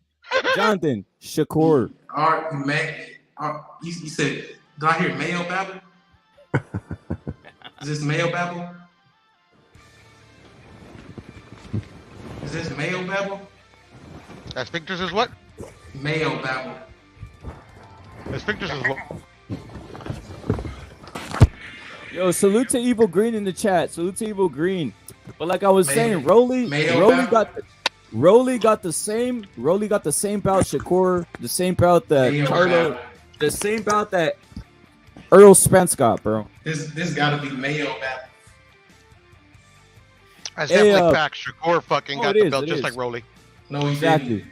Okay, what's the champion he beat to get the belt? Who's the champion? Name him. He beat the steroids out the dude. Y'all seen that? I want to talk about he beat the steroid dude. Name him. Name him, bro. Who he beat? Oscar Valdez with the steroids. Oscar? Yeah, but I'm talking about the belt that he won, like Rolly's belt. I'm talking about something he beat the dude with a steroids. vacant belt at 126. Okay, he still fought for it. Rolly got cheated into the belt.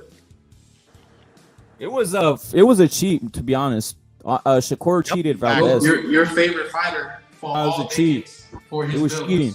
It was cheating. Your favorite fighter it was cheating. For his belt. It was cheating. It was cheating the same way. It was cheating. You want to know who your favorite fighter is? My favorite fighter is Canelo, and he's number 1. Cheater, pumpkin eater, bro. Your second favorite fighter, he fought all vacants.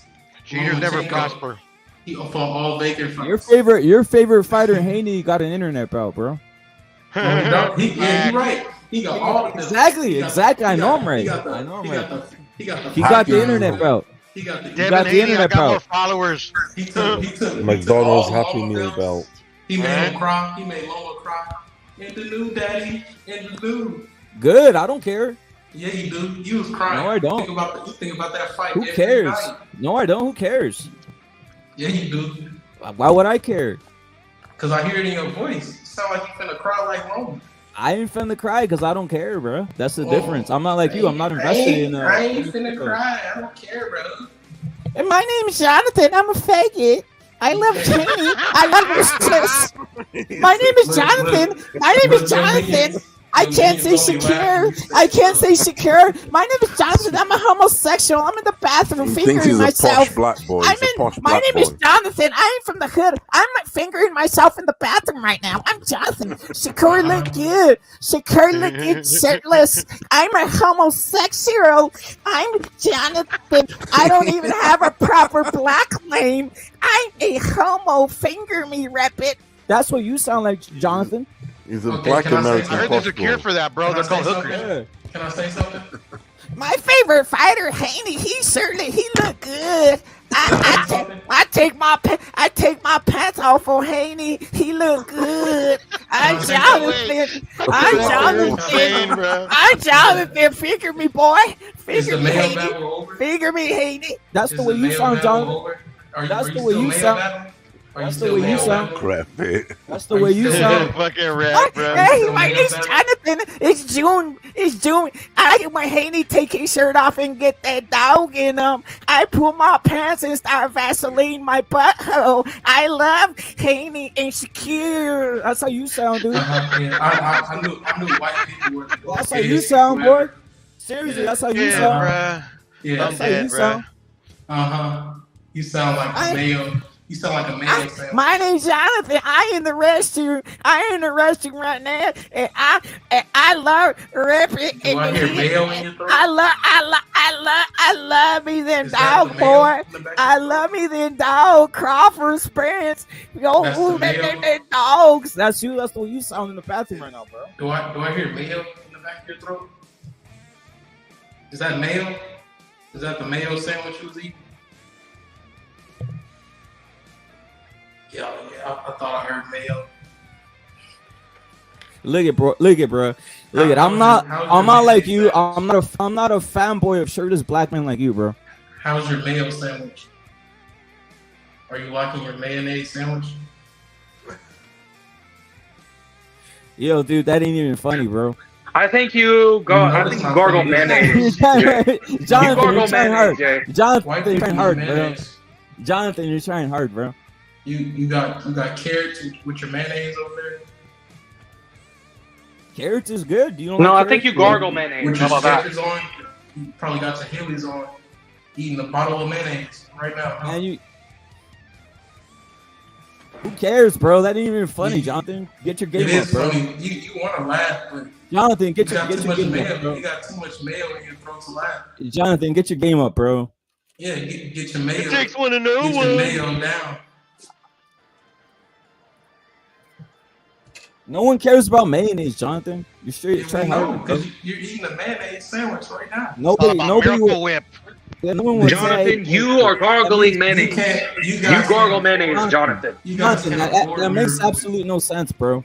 You can't afford Miracle Whip. You eat mayonnaise sandwiches. Jonathan, that makes absolutely no sense, bro. We know it don't make sense because Jonathan, come with some. What's this bro. egg mayonnaise sandwiches got to do with anything? That's the point. That's the point, bro. Yeah. You eat Dijon sandwiches. You French motherfucker or whatever you are. You eat mustard sandwiches. That's what you eat. Because you're disgusting. Jonathan, I don't know any French. Jonathan, where you from, bro? Oh, where am I from? Yeah. I'm not from Mayoville like you guys, but where are you from? I'm not from the Mountain Caucasus. No, but where are you from? I heard you guys were from Mayoville. I'm from California, bro. Simple as that. Mayoville? No, from California. 2 towns over, bro. 2 towns over from Mayoville. Yeah. Oh, so you stay right in the Caucasus. You stay right in the Caucasus now. But where you stay, Jonathan? Do you stay in Texas or no? Do you go get the state fair happens? You go get that 12-inch corn dog and just take it down your throat? Is that what you do?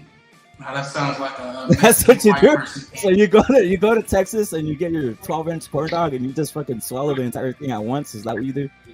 No, that sounds like he dips it in mayonnaise, right? He dips it in mayonnaise and then he just starts gagging on that shit. I mean, that's what I think he does. I mean, fuck, dude. Yeah, I'm just asking a question, bro. I'm just asking a simple question, bro. You know the whites eat mayonnaise, bro.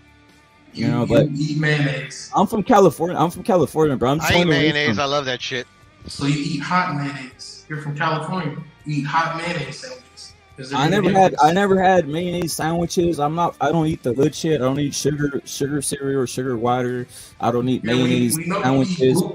I don't eat mustard. I don't eat mustard. I don't eat mustard sandwiches. I eat food, bro. You eat wheat bread with gluten-free mayonnaise. This is like the weirdest troll, bro. I'm not gonna lie. I know, Jonathan, dude. You need to troll harder, bro. Better than that, bro. No. If I smell mayonnaise, I smell mayonnaise. You know what I'm saying? That's on you. This is what I smell. I smell a light-skinned black man who's not black enough, dude. Seriously. You know what I smell? Light-skinned black man who wants to try harder, bro. You got to look at If you're mixed, and you're just trying to be harder. You're mixed, and that's why. You know how I know you're mixed? Because the first fighter you said is Crawford, and you want to prove that you're black, bro. And then you go with Wilder, and and you want to prove that you're black, but you're light, dude. You're light skinned, you're soft. I hear it in your voice. I hear it in your voice. I hear it in your voice. You're soft. I hear your voice. You're soft. You're soft, man. I hear you're soft, bro. You're soft. I hear mayonnaise. You're soft. You're on some Malcolm X. You want to prove more, bro. Don't worry. I hear mayonnaise. Don't worry, bro. Do I smell kale too? Or is that carrots? Kale or carrots? I don't know. It's probably more kale. Kale's disgusting. Yeah, that's a white person thing. Kale.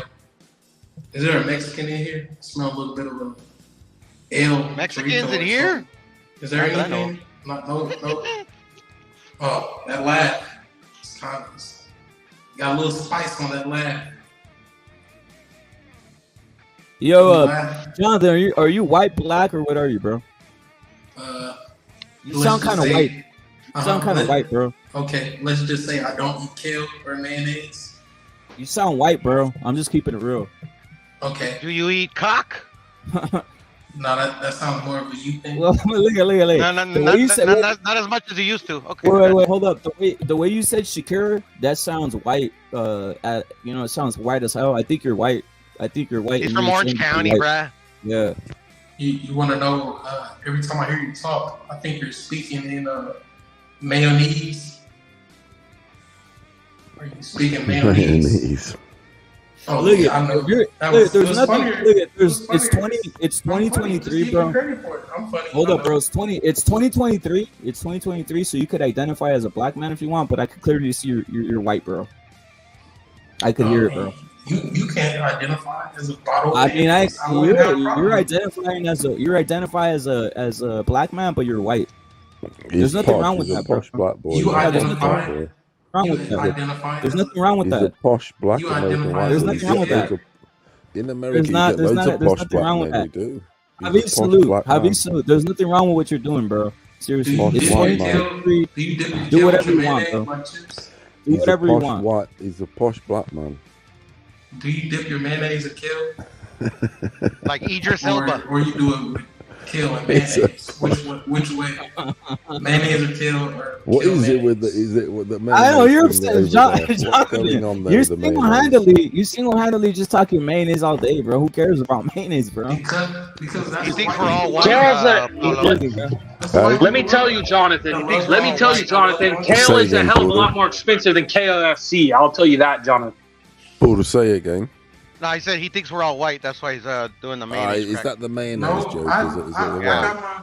I touched In on America, I've never heard of that. I don't even know. I don't American even know thing. Like a about freaking prototypical white. stereotype over here in the States. Yeah, I they never don't heard use of that it. here. Hey, They I don't never use heard of that it. here, definitely, because I know of it. You said states. We know you Mexican. Yeah, I never heard of this mayonnaise. Whoever says states is definitely Mexican. The answer mayonnaise, are they? Yeah, I never heard some. I never Definitely heard Mexican, the bro. I've never heard of the it. I mayonnaise haven't thing. over here. I've not.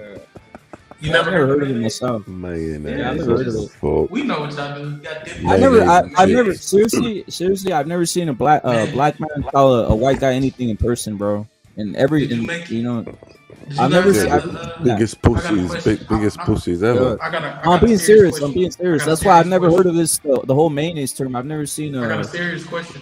You know what I'm saying? I've never seen a black dude like down a white guy like that. I've never I got heard a of a serious black dude question say for you. that. Can I ask this question? I see blood in, blood out, bro. Can I ask the question? Did they say it in that, Poodle? Yep. So, did you guys That and Wonder Bread.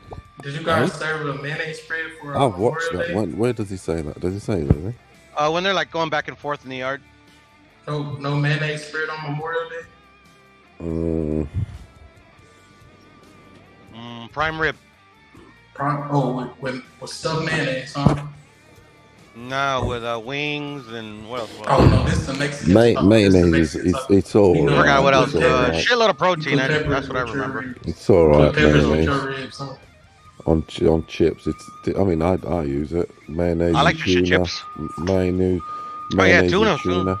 Yeah, I have it. Yeah, Tuna and that's good. mayonnaise. Well, we and all know you eat That's mayonnaise. delicious. You're a that. foreign I white eat man. mayonnaise. I You're got some in the a fridge. white man. I You're got a some. foreign white- you're I a got foreign some white man. I fucking. respect that. I got some mayonnaise in the fridge. We right know. now. So do I. You know, you got Full fat. Miracle full Whip, fat. Miracle Whip.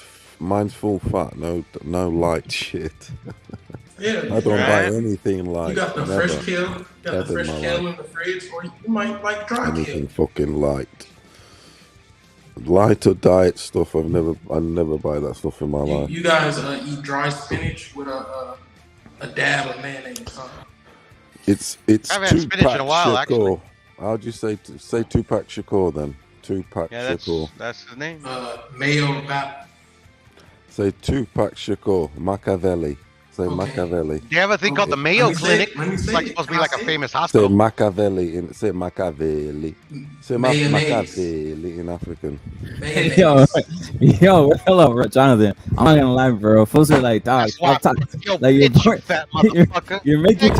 You're making fools bored as fuck with the mayonnaise, bro. I'm just keeping it real. Nah, bro. it's hilarious because No, it ain't. You're bored to living lights out of motherfuckers with that shit, bro. I'm just keeping it real, bro. Mayonnaise. Kale and Keeping it mayo. real, dog. Nah, I'm just keeping it real. You're just born to living lights out of motherfuckers style with the mayonnaise. This crib loves mayonnaise. It is kind of stale. Ah, to be like, honest. yeah, like, Jonathan. I've never heard no one go like hard with the mayonnaise shit, bro. You know, Did you want me keep to it switch it bossy, up? bro. Keep Did it you, bossy, Jonathan. Keep it bossy, bro. The mayonnaise shit is like, dog. That's not kicking, bro. That's not doing it, bro. Taster salute. You know, you really wait up, Jonathan. Do you go to panels and think you roasted motherfuckers with the whole mayonnaise thing, bro? No, I'll just tell the truth. Well, thanks, bro, because that shit ain't roasting anybody, bro. You're damn near lynching yourself on here. You're damn near lynching yourself on the fucking. The truth always hurts. Yourself with shit, I want him to explain about Crawford. Yeah, you're bad cheating. at this, Jonathan. To be I want honest. him to always explain Crawford. The truth always hurts. What about Crawford cheating with the glove gate? The glove gate, Crawford. Oh, what Split about gloves, packing his glove with metal. What about Tyson Fury doing that? The split gloves. No, Crawford did it. His What gloves. about Tyson? Put that photo on of his gloves. He spiked his water too, by the way. What about Tyson? No, that wasn't drugs. That was. What about Tyson? What about that glove gate? That was the black bottle. His robe. Like his robe was Panama too Lewis. heavy. His robe was too heavy. Hey, Jonathan, how many years have you been watching boxing? What got you in the boxing? What got you? What got me in the boxing? Yeah, watching this. Yesterday. I've been watching boxing since I was about 10. Floyd, isn't it? It's Floyd era, isn't it? It's Floyd influenced this kid. You definitely know it. Of course, I know it. Because who was the best? Who was the best fighter at that time? Because any black man, any right black man's definitely. I mean, there's obviously white. There's obviously mayonnaise. Who's your favorite fighter? Ricky Hatton. Mine is Roberto Duran. Ricky I like Hatton. Ricky Hatton. I like Roberto Duran. Ever. What did Mayweather do to Ricky Hatton? Knocked him out. Any weight, anything. My favorite's Roberto. That was a very nice check hook. It was a very nice check. So can we say Devin Haney had nice check hooks? Nah. He didn't throw check hooks on Loma? No, he didn't. Yes, he did. Ricky. No, he just went to the body. He goes No, he Ricky didn't. Hatton. You see, I told you, rep it. Remember what I said to you? mean, I'm a Floyd fan, brother, but Devin Haney, Floyd, they don't compute. Yes, they do. That's his little mentee. Oh, it don't. That's why he signed him, bro. Shit. He never signed to him. And exactly, because Floyd didn't want him, bro. No, it's not that Floyd didn't want him. No, Floyd didn't fucking want him, bro. That's a fact. He made his own promotional company. Floyd was he was assisted, wasn't his career was well assisted in Vegas, everything had all under wraps, that shit. You know that kid. And they do have that in common, Paolo, I'm not gonna lie. And you also know that, Floyd wasn't going to get tested like that, anything. And if he did piss, you know how I think about this. So let's get back on track here real quick. I want to assess something. What you think of Tony Weeks, bro, with this fucking stoppage that he had? It's whatever. Corrupt. The most corrupt. What do you think of this on him admitting? You know what I think? Tony Weeks, he likes mayonnaise, bro. Tony Weeks likes mayonnaise, bro. Yeah, he definitely eat mayonnaise because he should have been fired. He should be fired. That was outrageous. He's but you know what the Haney Loma fight reminds me of? Oscar De La Hoya and Floyd Mayweather. Pretty resemblance. What, Haney and Loma? Yeah, and then it's Oscar and Floyd Mayweather. That's how the fight is. It was cheated because Oscar beat Floyd. No, he didn't. He fucking did. And you guys did the same thing. That's why they went on the talk show the day after. And Floyd was sitting there laughing at Oscar. That's what Devin Haney doing now. Oscar beat fucking Floyd. No, he didn't. Of course he fucking did. Oscar wasn't meant to win, for fuck's sake. It was like Floyd won by decision. It was BLM before BLM. Well, Furioso, you know what's crazy? Floyd's broke right now. He's fighting for $1 million fights. He's broke. He has no money. Old man. It's sad, dude. It's sad. This guy still fight. How old is he? 50, and he's still trying to fight. It's sad shit. Damn, I didn't know you knew his bank account. Yup, his bank account says broke. Literally, it's been exposed. He's broke. He's fighting when he's 50. Why is he fighting at 50? Why is he fighting at 50? Why is he fighting at 50? If you give me $25 million to fight, fucking nobody, I would too. He's not getting $25 million. That's the problem. He's getting like a bunch of money. 50,000. He's like at the circus. He's not getting 30,000. He's not getting 30,000. He's like a circus act, bro. Money. Yeah, he's like a circus act, bro. He's like a circus. Floyd's like a circus act, bro. Floyd's like a circus act at this point. Everybody know Floyd is the richest athlete ever. He's better than Floyd, isn't he? Paez. Oh yeah, Paez is way better than Floyd, bro. Yeah, he is. Look, put it this way. Can you imagine Paez with Floyd's sort of like backing and network, America behind you. Now you win all the time. Okay, you guys. Floyd only won because he was you guys American. took the same drugs Manny Pacquiao took because you guys are sounding crazy. No one cares about. That's the problem. Wait, hold up, Jonathan. I think you really think people care about drugs or any of that type of shit? I said you took the same drugs he did. You guys. And who cares? And who cares? And who cares? I know you don't care about taking. Yeah, drugs. Who cares? Yeah, who cares? I smell the meth on your voice. I mean, I smell the black community is the most addicted to drugs all over the place. Oh no. What about and fatherless? And fatherless homes homes. Oh, you must not travel to. No, I'm just being serious. They are like that's statistically black families have fatherless homes. That's what's happening. Have you ever been to Iowa?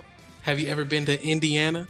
I mean, statistically, nationwide, black families have fatherless homes. They have a high crime rate. They're all on EBT. Mamas. They can't hold proper jobs. The culture that they're in is about glorifying beating women. It's about glorifying homosexuality. You know, these are facts, right? Yeah, it is. Facts. So you never been to. Tank Davis, your hero. Tank Davis, your hero. Wait up. Tank Davis. Wait. This Tank Davis, your hero. Let me talk. Tank Davis, your hero. Wait. Tank Davis, your hero right here kissing a man. Tank Davis, your hero right here kissing a man. He's kissing a man. This is your hero? Wait, is this your hero? Jonathan, is this your hero? Is this your hero? Go in. Is this your hero? Can I respond? Go in, bro. You guys must have never been to Kentucky or Indiana because they're leading in EBT. Kentucky is one of the worst for EBT for white people. You know what I'm saying? Indiana, Iowa. But why do you care about what white people are? That's the whole point. White people are doing what they're doing. I'm talking about black people. I'm talking about black people. That's what they're doing. They're the worst. Black people don't lead in anything. They're leading in kissing each other, man on man kissing. They're leading on all that shit. That's Tyson Fury. You got right here. Tank Davis right here with Broner, dude. Tyson Fury kisses his trainer before every fight. There's only one Tyson Fury. He absolutely lynched you, motherfucker. Yeah, but he doesn't kiss him on the fucking cheek or on the. Does. He kisses him on the forehead. No, he doesn't. He kisses him on the lips. I'll tell you what he did kiss. He kissed Wilder also, and he drank his blood. That's a fact. That's facts. You sound like you eat French mayo. I'll fucking eat you alive, bitch. That sounds. You alive. I'm telling you now. Your man sound gay as hell. That's what Fury did. Hey, your minions. He kissed him on the cheeks, and he drank his blood, nigga. Blood. Why you gotta sound so gay though? Like, just eat your mayonnaise and sit back. You said you was gonna eat me up. You just said you was gonna eat me up. How gay can you be? You alive. That's gay. That's gay. Eat you alive. That is so gay. Smash you up. Can you guys tell your friend that's gay? Yeah, fucking smash you up, bitch, and I'd fucking eat you. What's up with the gay comments? I don't want to smash you. That's you gay. Up and eat you, cunt. You're gay. I knew you UK guys were gay. Yeah. Fucking cunt. UK cunt. What you got then? You on some wilder shit, are you? You on some wilder shit, are you? My name is a UK cunt, are you? I'm on some fucking Fury. Lynched you like that motherfucker. You gay. You talking? You said you wanted to eat me up. You said you wanted to eat me up. That is gay. Look, you are a gay man. I'd eat your nose. I'd fucking eat your eyelids, everything. Yeah, because you eat mayonnaise. I wouldn't put it past you. Smash you, anybody who eat mayonnaise by itself, I wouldn't put anything past you. You eat mayonnaise by itself. I'll fucking smash you up. I know. You eat mayonnaise by itself. I wouldn't put it past you. Cannibalism, mate. I'd fucking. So, are you telling me you don't eat mayonnaise? Fucking Jeffrey Dahmer, you. So do you eat mayonnaise or not? On my chips. That is horrible. That's horrible. On my chips. I feel so bad. Chips. I feel so bad for your palate. On my chips. Yeah, and you eat penis. You just openly said you eat penis. Ain't no pussy, yeah, definitely not. So you openly said you ate penis. Not penis. That's gay. You said I'd fucking eat you. I'd fucking. You said I'll eat anybody up. I'll eat you up. I said, you gonna eat me up? That is so gay. Fucking I don't want to be ate up. I'll eat you, man, alive, mate. That UK slang shit, that shit is gay. Yeah. That UK slang is gay. I'll fucking... That's why George Cambosis got beat you up. wouldn't have a nose left. He's you gay wouldn't too. have anything but... You wouldn't have anything left on you, mate. You're a fag. Is that a cigarette? You're a fag. Is that a cigarette, is it? You're a fag. Cigarette, is it? You're a fag. Have you heard yourself? Have you actually heard yourself? Yeah, I heard that you're a fag. Go back and fucking listen back to this and listen. Just listen what you sound like. And I'm gonna tell you guys. And you'll see what a fag is. That's what a fag you're is. eating super male sandwiches. Like. I'm gonna hear me saying that you're the male gobbler. I mean, you're the one who's thinking along those lines and that, but you know what I mean. You just said you wanted. If you want to think like, you said you wanted to eat me up. How gay can that you way get? inclined, if you're that how way inclined, how gay? How gay can you get? I'll let you be that way. How gay can it get? If you're on some gay shit, I know it's gay month. That's what you. If you can go somewhere else with your gay thing, I know it's gay month. I heard you. I know it's gay month, but you know what I mean. Going somewhere else. I heard you were born. You need to go and poach somewhere else. They said you ate mayo sandwiches and went to the parade in the UK. You passed your mayo sandwiches out. You on the pool? You are. I know it's gay month, but you on the pool. Yeah, we know you ate mayo sandwiches. You on a fucking on the pool. You are. I know it's gay month. You sound like it. Your name is Faricio. You have a gay name. Why would your mother name you? Why would your mother name you Faricio? That is so gay. Your mother chose a gay name. Listen to yourself. I knew your mother knew you was gay. I knew your mother knew you was gay. She named you Faricio.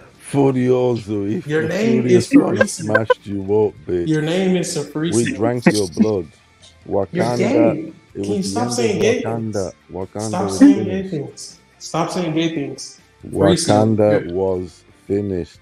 Yeah, and your mother is finished, gay. Yeah, we finished. And you are gay. You the fuck out, bitch. Faricio. You the fuck out. Faricio. Your mother knew. Man. Your mother knew you was going to be gay. That's why she named you. That's why she gave you that's why we lynched you, bitch. All your fucking. Faricio stands for. Faricio. He's a posh black nigga. He's a posh nigga. Faricio stands you do get them posh niggas, don't you? Faricio. They're hilarious. Look how, is that how he spelled his name? Is that how he spelled his name? Faricio spells. How you spelled Jonathan? That's his name, bro. That's how he spells his name, bro. You put some extra shit on that. Yeah, he's a posh boy. He's a posh black boy. F-A-G. Fresh Prince of Bel-Air, nigga. That's how you spell your name. The last time I heard someone like you, he was on Fresh Prince of Bel-Air. You can't even get your words out. You can't even get your words out. Serving. You can't even get your words out. That was you. You want me to tell you how you spell Faricio? Yeah, Furioso. Faricio is spelled F-A-G-G-E-T. What does that spell? Faricio. Look how this. How he pronounces. He's trolling, and how he pronounces that. He is. F-A-G-G-E-T. Is that an accent? That's what I told you. He might be a white. He's a white dude, bro. Jonathan's white, bro. Jonathan's white, bro. Jonathan's white, bro. He ain't black. He's white, bro. Is that Faricio? F-A-G. Yeah, he's white. F-A-G-G-E-T. Jonathan's white, bro. Jonathan's a white guy, bro. Yeah, Faricio's a faggot. Faricio, you gotta be gay. Okay, wait.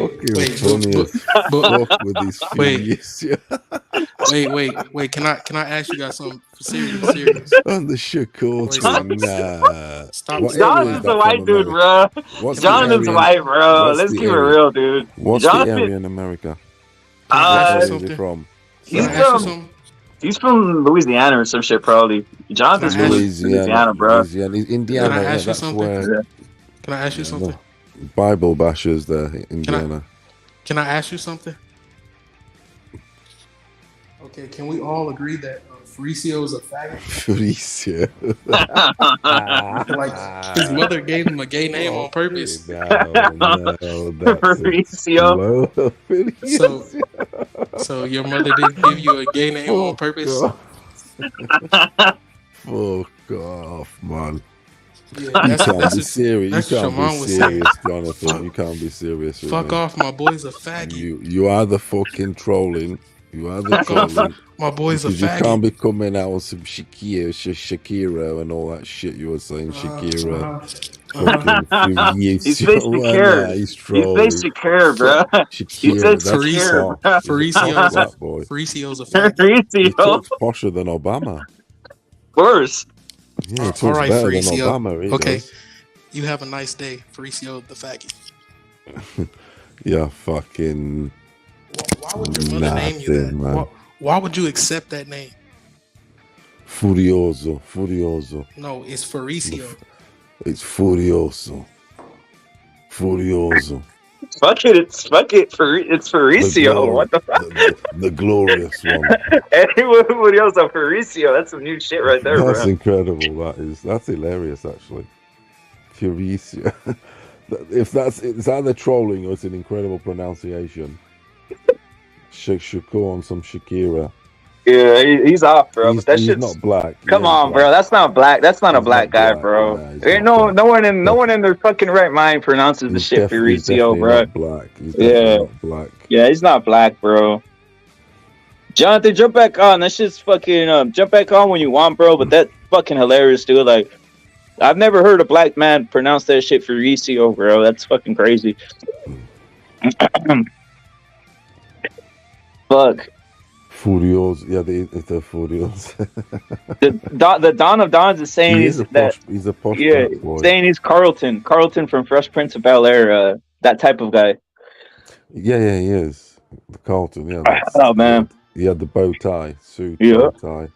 Great series. Well, great series. It was a nigger family, wasn't it? Yeah. I didn't watch it. You didn't watch this shit?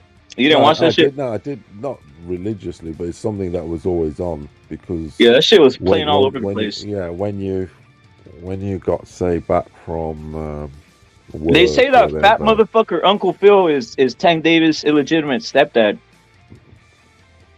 You serious? Nah.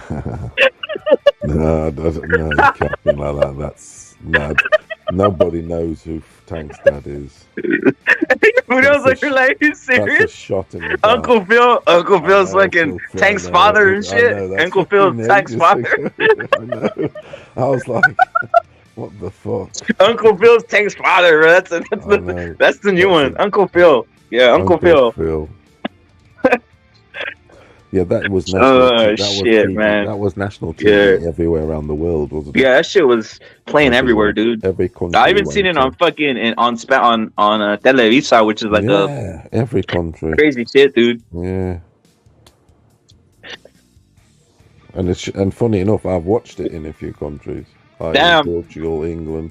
Yeah, it is like fucking Fabricio. I can't even pronounce. What's the shit? Fabricio? What the fuck was this thing?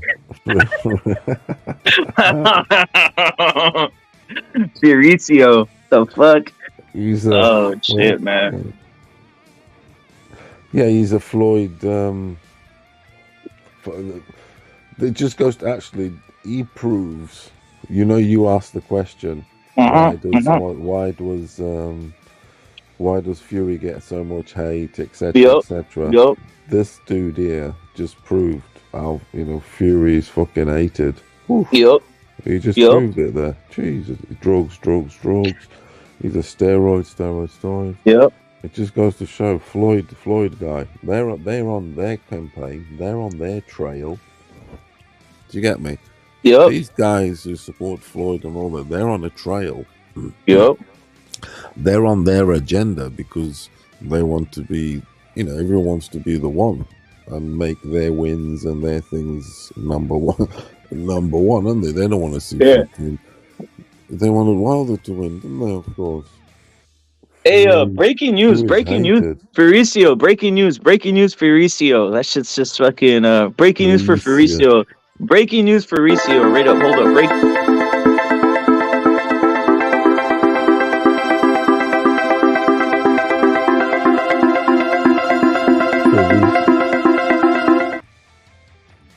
Breaking news for Ricio. Canelo versus Bivol back on. Canelo versus Bivol back on. Furioso. What's your thoughts on that? Canelo versus Bivol back on. Canelo versus Bivol back on. Pounds was stating it. I was reading it earlier. Salute to Matador. Yes, that's a legend, Matador. A legend, bro. El show de Rorrito. Salute to Matador. Yeah, it's back on, guys. It's back on. Simple, rep it. Simple explanation, because I hope they offered him a better contract. On yesterday's show, I said to you, with Bivol having won the first fight, he isn't going to accept the first offer. Come on, nobody accepts the first offer. He was always going to want more than 5 million, and you gentlemen were saying that 5 million was enough. Do you get me? And maybe rightly so, but he's still not going to take the first offer, because I'm sure they got a bit more in the bag, and that's that.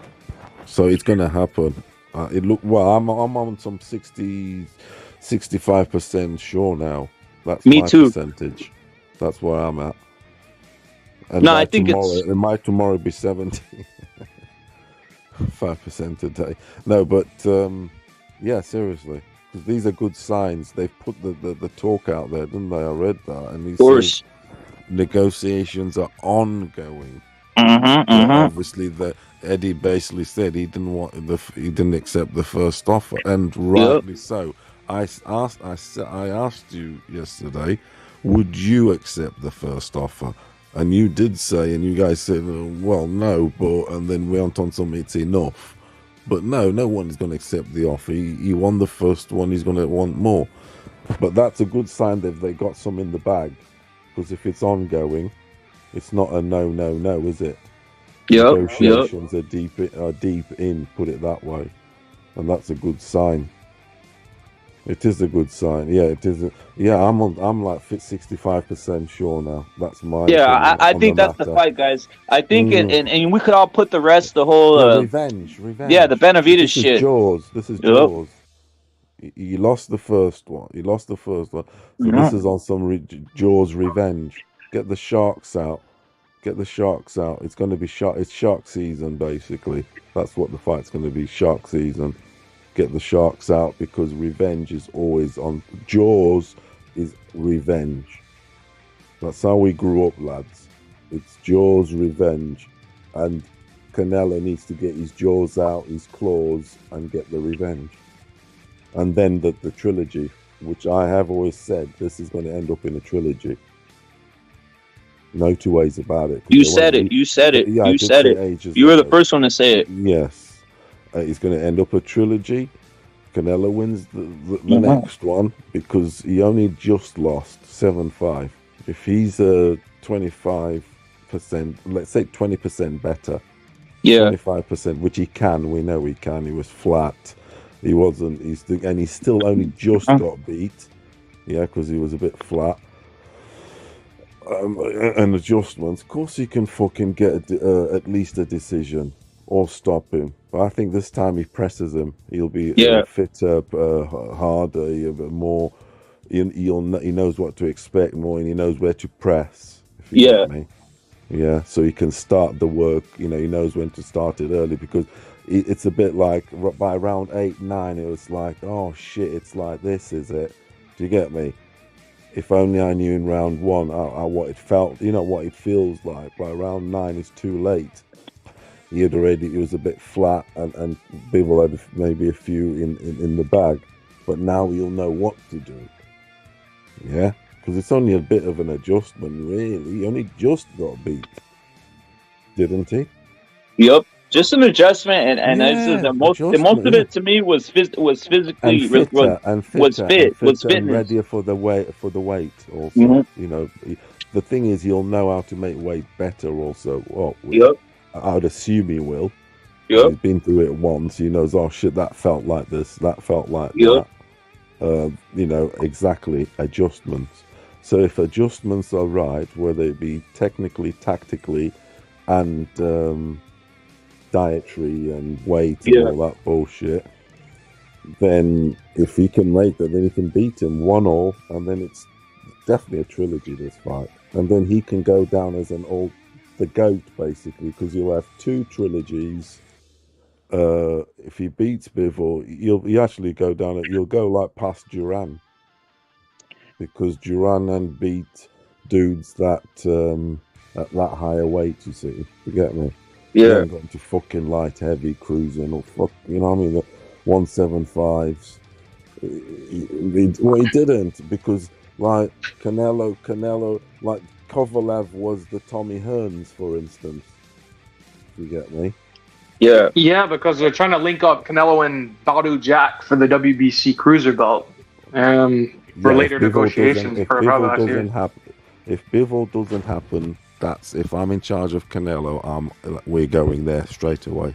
I'd go for Badu as well. Because that's history. That's history. You can never say no to WBC, and higher weight, it's history. You got to go for its goals. I mean, he should be able to beat Badu. The problem is coming. Look at but you gotta. This is my opinion. We got Frank Bay on here. Salute to Frank Bay. I want salute, bro. I want Canelo to escalate, not de-escalate. So I don't want him like going from higher weight, dropping all the way down to like from a cruiser, dropping all the way back to light heavy or 168, bro. So I'm happy that this Dimitri Bivol thing is back on, bro. That's it was the only fight. This is the only fight to be made. Of course it is. It's a trilogy. The thing with Bivol is what I think he tried to make a move. He wants to milk the Canelo fight. So fight a couple bums, milk the fight, and come back to it. Like he wanted to keep it in his back pocket. You feel me? Like that's what he thought he was gonna do. And you see the move what I'm talking about? Well, he's not obligated to fight Canelo in September. No, I'm saying he wants to milk the Canelo fight. Because even if, let's say he fights Benavidez and loses, he will always have Canelo in his back pocket. Well, that's what I'm trying to say. He will, and then he can always come back to it maybe in a year or two, and then cash out. Like that's the move. But it doesn't look like anybody wants to fuck with him and pay him what he's asking. So he's like, well, fuck it, I might as well just cash out now. I mean, might as well, and then pursue Beterbiev next. He's not going to fight Beterbiev. Those guys are not going to fight. It's already the politics alone. Well, the WBC is going to block it. The WBC will block it. It's Mauricio Suleiman's fault. I don't know. It's Mauricio Suleiman's fault that this fight here isn't going to be for the 168 belts. You know, so that's how I see it. Yeah, I think this Bivol fight is the only fight to let Benavidez clean his side of the street, because that was the same thing that Errol Spence tried to say. Oh, let's clean you clean your side, I'm gonna clean my side. But these Crips, they just have these double standards, and they don't want Benavidez to take those risks. That's why if Canelo ties himself up, if he was to beat Bivol next in a trilogy with Bivol, then the other guys have to get their shit sorted, don't they? Exactly, now they have to make. And then Canelo can just come along and take the big boy that's left, whether it be Benavidez, Morel, whoever, at 168. If he chooses to go, it has to be Benavidez versus Morel in September, in my opinion. Because they will let Canelo get involved in a trilogy and hold the 168 belt. If he fights Bivol, because I know it's like sort of. They'll let him have 2 fights perhaps in succession and hold those middleweight belts. Yeah, people don't understand. If he's on a promise that, look, after that you do come down and fight the champion or the remaining dude. Do you get me? People don't understand how the belts work. These people think, oh, he's holding the belts hostage. Look, Canelo's paying them. Whether you believe it or not, they're just in there for the check. So they don't give a fuck if he defends those belts. Yeah. If he fights Bivol, he's going to pay the belt organizations. All they care about is getting that check. That's it.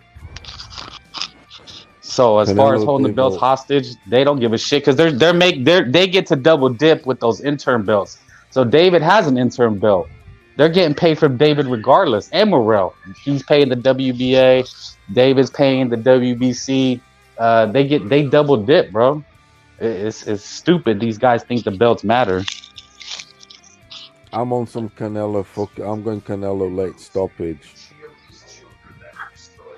Not late. I mean, if you take out all the interim belts, 9, 10. I think he's going to stop Bivol. Fuck it, if that happens. I do. Yep. Canelo's going to be different.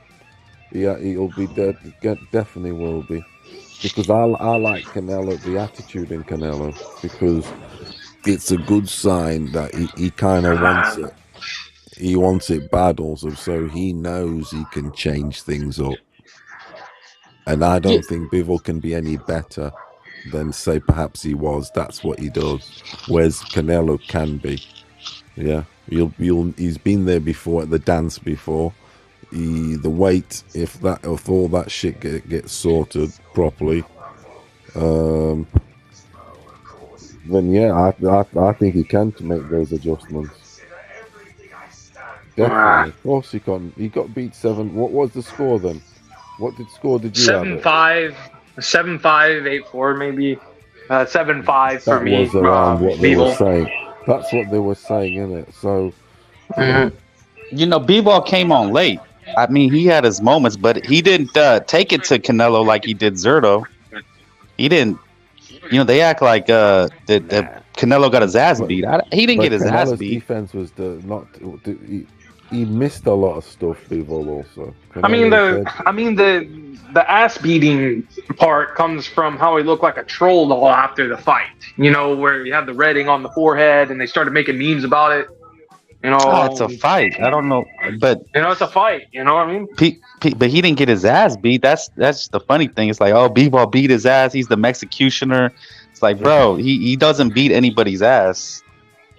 Nah, he's not that. He's a points fighter. He's a points fighter. Yeah, he's Shakira. He's like the Shakira kid at 175. He's a defensive-minded counterpuncher.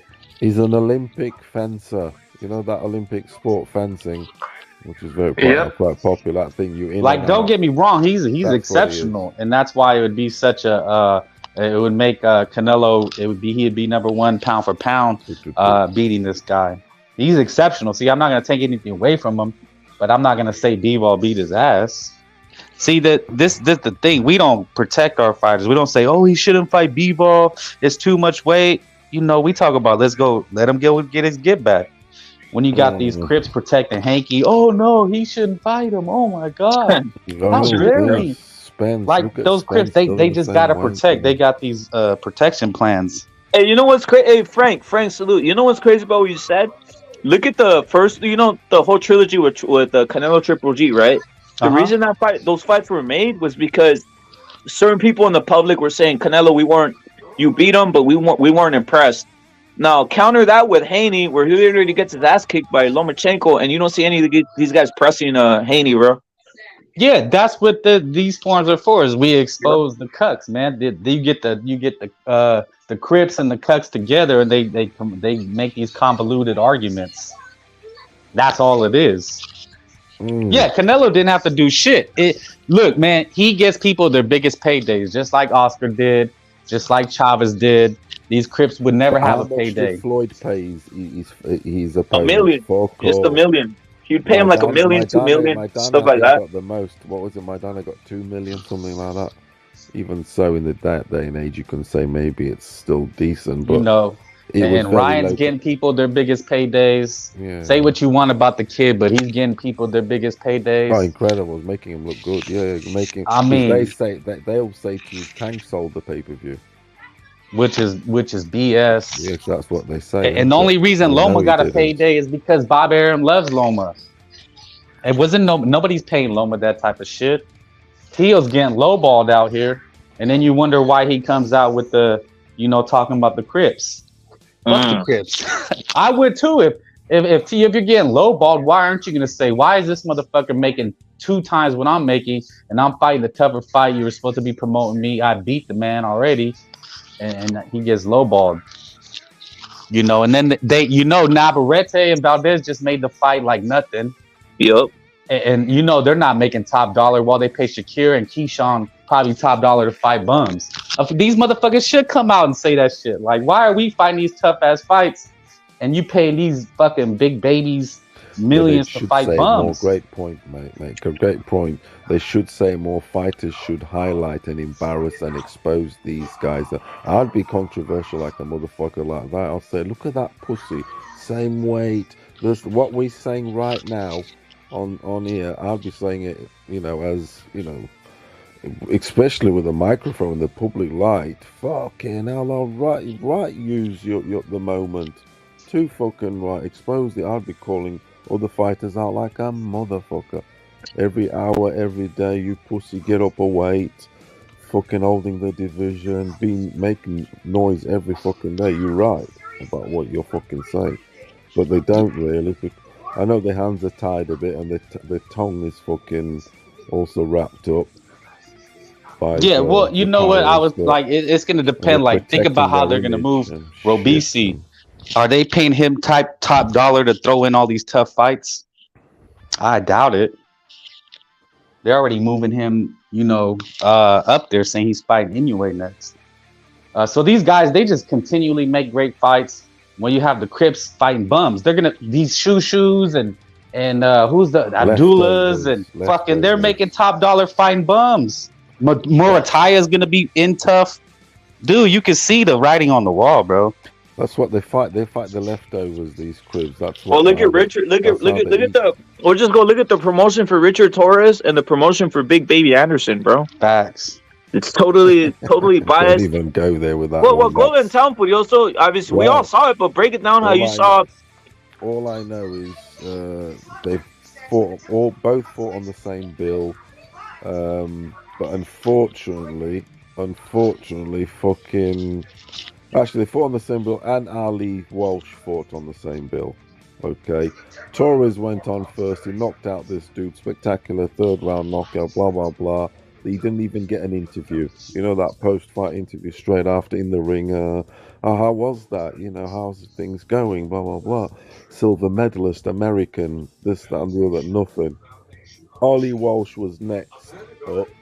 They gave him a half an hour documentary. Yeah, this is in between a bill and a card. Half an hour documentary on his grandfather, Muhammad Ali, and the whole story, what a great man, etc., human, being of, he saved the world, basically. He invented the world, that's what they were trying to tell us, and the universe. And then there was the Walsh fight, and then when he won, it was fucking 10-minute interview, and then Anderson came on, it was the same thing. Is what I'm trying to say is those two guys took up the whole show. Torres, who was the silver heavyweight American medalist, got just basically rushed off the ring, out of the ring. Didn't even get his post-fight interview. To me, sacred as an up-and-coming fighter. You want, that interview in the ring. Well, this, that, and the other. Nothing. Get out because Nico Walsh is coming on, and we got to put the documentary on about his granddad. Yeah, they did a documentary on his granddad. Crazy, dude. Bill. Yeah, top rank. This was top rank production. It was recent. Well, a few months ago. When was that, Bill? Toro, they fought on the same bill. About 5 months ago, I think. We watched it. We covered it on here on the Epic Show. Yep. We commentated on it and etc. I was going crazy about it live. We watched it here and it was like, what the fuck's going on? The American silver medalist, heavyweight champion, is just getting rushed off the fucking stage. Baby Anderson's getting fucking red carpet out, and he's coming out here as a thief in chains, which is not, whatever. I don't think. Well, that's how they promote him, though. That's how they're trying to make it edgy now. That's not. People don't care about that. People don't care about that type of promotion. Nico Walsh Ali, which is like 5% of his granddad or something, diluted, isn't it? It's the mother. It's the mother, and the mother's Ali's daughter, one of Ali's daughters. He got fucking documentary all about his granddad and this and that, and I didn't mention. That's a good point. That shit ain't cheap, man. Those episodes gotta be 50, what I'm trying to say, 20, 30,000 per episode or per 15 minutes. What I'm trying to say to you is that, or to everyone, is that think about the airtime, the bill. There was the show they're showcasing Nico Walsh-Ali, who isn't an Olympian, isn't a silver medalist, but obviously I know it's his granddad, and Baby Anderson, he's getting fucking Mike Tyson treatment. They're building him up like fucking Mike Tyson on some what in terms of pop, shine, the shine. Torres no shine. In terms of shine, I find it an insult. In terms of shine, I find it an insult that they have Arslanbek Makhmudov, the Russian heavyweight that trains with Benavidez in Benavidez's camp. That I find it an insult how he's the co-main event. Yeah, he's the highest ranked fighter out of the whole card. I find that high. I find that an insulting. Makhmudov is going to destroy him because I know what they're trying to do. They're trying to set up Makhmudov and Anderson. Makhmudov will kill him. Makhmudov will end him. And we will you think so? Wait. Telekinesis. You think so, or do you think they're gonna rig it for Anderson? Like, I just think they're really investing. He's not going to survive. He's not going to survive. He's going to get knocked the fuck out. He's going to get sparked the fuck out. Frank, what you think of that, bro? Because I'm seeing like I hope he knocks him out. But what you think? You think they're promoting Anderson like they're really promoting him as the guy, bro? Bro, they're gonna find a way to get him over. It's just the way boxing works, bro. They're not gonna let him lose. It's that simple. I hear what dude is saying, but. I hope he knocks him out. I'm with Telekinesis. I hope he knocks him out. But shit, dude.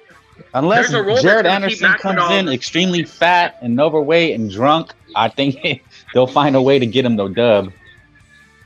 Yeah, how are you going to keep from getting knocked out by Makhmudov? He's not going to get. Makhmudov's going to knock him spark out. I know. What happened to the other heavyweight, the southpaw one, really tall one? I think it's Balkov. I know who you're talking about too. He's pretty what's good. Happened to him? Is he still on? They're always gonna that type of guy, Jalalov. Jalalov. Oh, Bakodir Jalalov. Yeah. He's the one who knocked out Torres. Yeah, in the amateurs. So you say Makhmudov is better than Jalalov? He's high. He's well high ranked. Of course. Well, if you talk about the way they look, Que tranza morros. Ya acabar el palo morros. How many has What's cracking? How many has Makhmudov got? Fights. How many has Makhmudov got? He's 16, 17 fights in. Yeah. Yeah, because Jalalov's got about 11, 12. I think he could be fucking Henderson, bro, the Jalalov guy. But shit, I don't know if they're gonna Rep said. I heard him say they might rig it for fucking Baby Henderson. When it comes to the promotion and the boxing world and the industry, whatever, if it's Jalalov versus Baby Henderson, they're gonna pick fucking Baby Henderson, bro. But it wouldn't surprise me. Sorry to cut you off, bro. If Jalalov could actually finish him, bro, I'm pretty sure he can, bro. But let's see. Yeah, go ahead. Unless you got another American heavyweight in the same, there's nobody else. This Anderson kid is it as far as Crip heavyweights. That's it. They got one guy. American. Yeah, look, thingy. What's his name? Lynch, Dubois. Lynch, the other guy, and he was awful. Michael Hunter was the other one, right? Not him. Not Michael Hunter. He was awful. He was unbeaten and all. I don't know. Don King fight. I can't remember his name now. The one who. Trevor. It was for a title. Trevor Brown. It was for Trevor titles. Brown. No. He was for the WBA. It's important, regular. That's why it's got. He was the Usyk fight. That belt has got that belt got Usyk. That got him the Usyk fight. I can't remember his fucking name. He's that memorable. Put it that way. Are you talking about Brown? I swear to you, that's Trevor Brown. Man. I'm saying to you, it's Trevor Brown. Trevor Bryant, yeah. Not Trevor Bryant. Trevor Brown. I'm sorry, Trevor Bryant. It's a weird. Bryant, yeah, I think it might be Trevor Bryant. could be Trevor Bryant actually. Yeah, because he wasn't. He's not he's. The WBA decent fighter, but he's not the best. Regular. Just check the one. No, that's not Trevor Bryant, bro. No, it's Dubois. Dubois beat Trevor Bryant in a fucking basketball gym, bro. That's the one. Yeah, that's one. But it was for WBA belt, and that's it was fucking Don King Productions, bro. Yeah, it was crazy. Chingasso. That it was raining in the place. That was a funny fight. Leaking. It was leaking. Did you watch it? I didn't see it live, bro. I saw it like the replay. They had buckets in some of the places in the arena because the difference in this era is like the Klitschko era, right? You had the Lamont Brewsters. What's some other names people could probably think of? These Black American heavyweights that could contend. Hasim Rahman, Peter Sam or some shit, right? Samuel Peter. Samuel. No, he was Nigerian. He is Nigerian. The president, his nickname. But yeah, I guess you could just say Black period or somebody that could carry America. You had even contenders that could beat the Klitschkos, but that's just not the case right now. You don't have any Americans but this Anderson kid. When they were trying to say that Eddie Chambers was the fastest fucking heavyweight ever. See, you guys know those type of guys. I could easily be. Oh, Chris Bird. Remember Chris Bird? He was the best dude, maybe crib for the era that got achievement because he had a big win, didn't he, against Klitschko? I think. Yeah, but you had 3 or 4 guys you could just throw at Klitschko. He did the best, but he did the best for the time. But America had nothing then. They didn't. No, but they at least had those type of mid-level contenders that could beat them even here and there. But you don't have that right now. There's none. There's just this kid. That's it. That's all they got. So that's why I think they'll protect them. They're not boxing, are they? They're doing other sports. That's for sure. These cribs. No, I think the rest of the world just caught up, and they're not intimidated. And that definitely. They're not scared. Yeah. They don't have the style. I agree with that. Definitely. Eastern Europeans are beating them up. They are. They adapted the style. You beat it with a slick jab and body punching. Chavez exposed it. That's who exposed their style. With the Philly shell, roll, counter. It's beatable. Yeah, Chavez beat the Philly shell first fucking try, bro, against fucking Roger Mayweather. Didn't work out. And one way to stop those motherfuckers from moving, and I know it's illegal, but fuck it, sometimes you gotta do it, is hit them in the hips, bro, so their footwork slows down. And that's what Warrington tried to do against Bernardo Lopez, actually. That's why Bernardo Lopez was limping at the end of the fight, but it didn't work out for Warrington because he just sucks, bro. And Bernardo's just so much better. Yeah, American heavyweight boxing is dead. Their last hope is Jared, and he's like 6'2". He barely looks 200 pounds. He's small, dude. The thing about he's 6.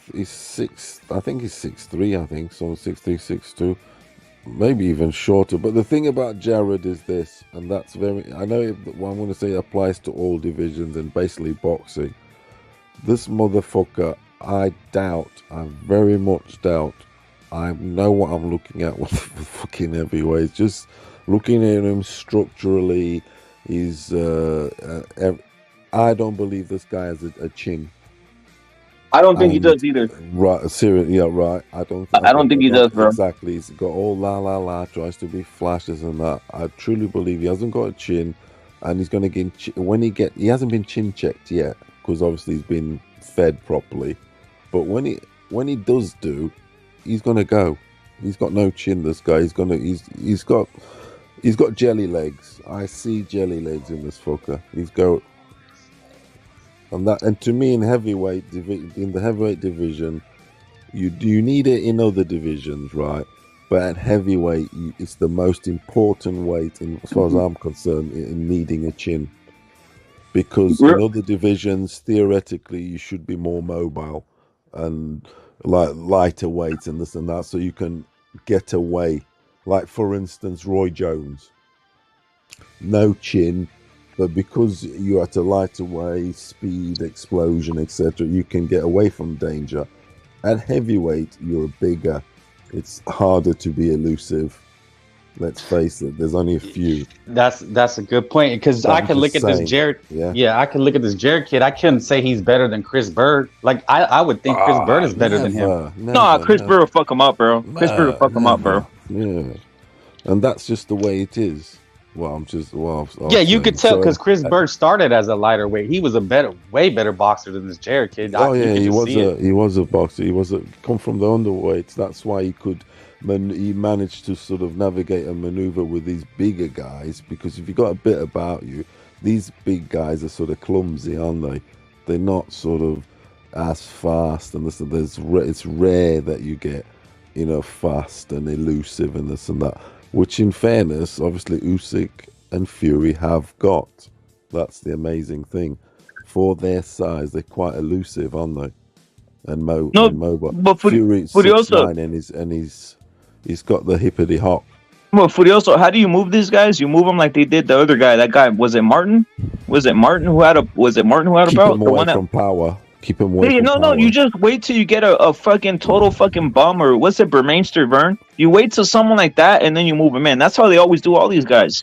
You move him in, you knock that guy out, and then next thing you know, you're on the Wilder run. You know what I'm saying? Bro, that's how you get those guys a belt. They never get a belt from a legit source. They always wait around. Who did AJ beat for the belt, bro? Charlie Martin, bro. That's my point. That's why I brought him up. Like, that's what they always do. Like, look at you think you'll ever see this? You think you'll see Anderson versus Frank Sanchez?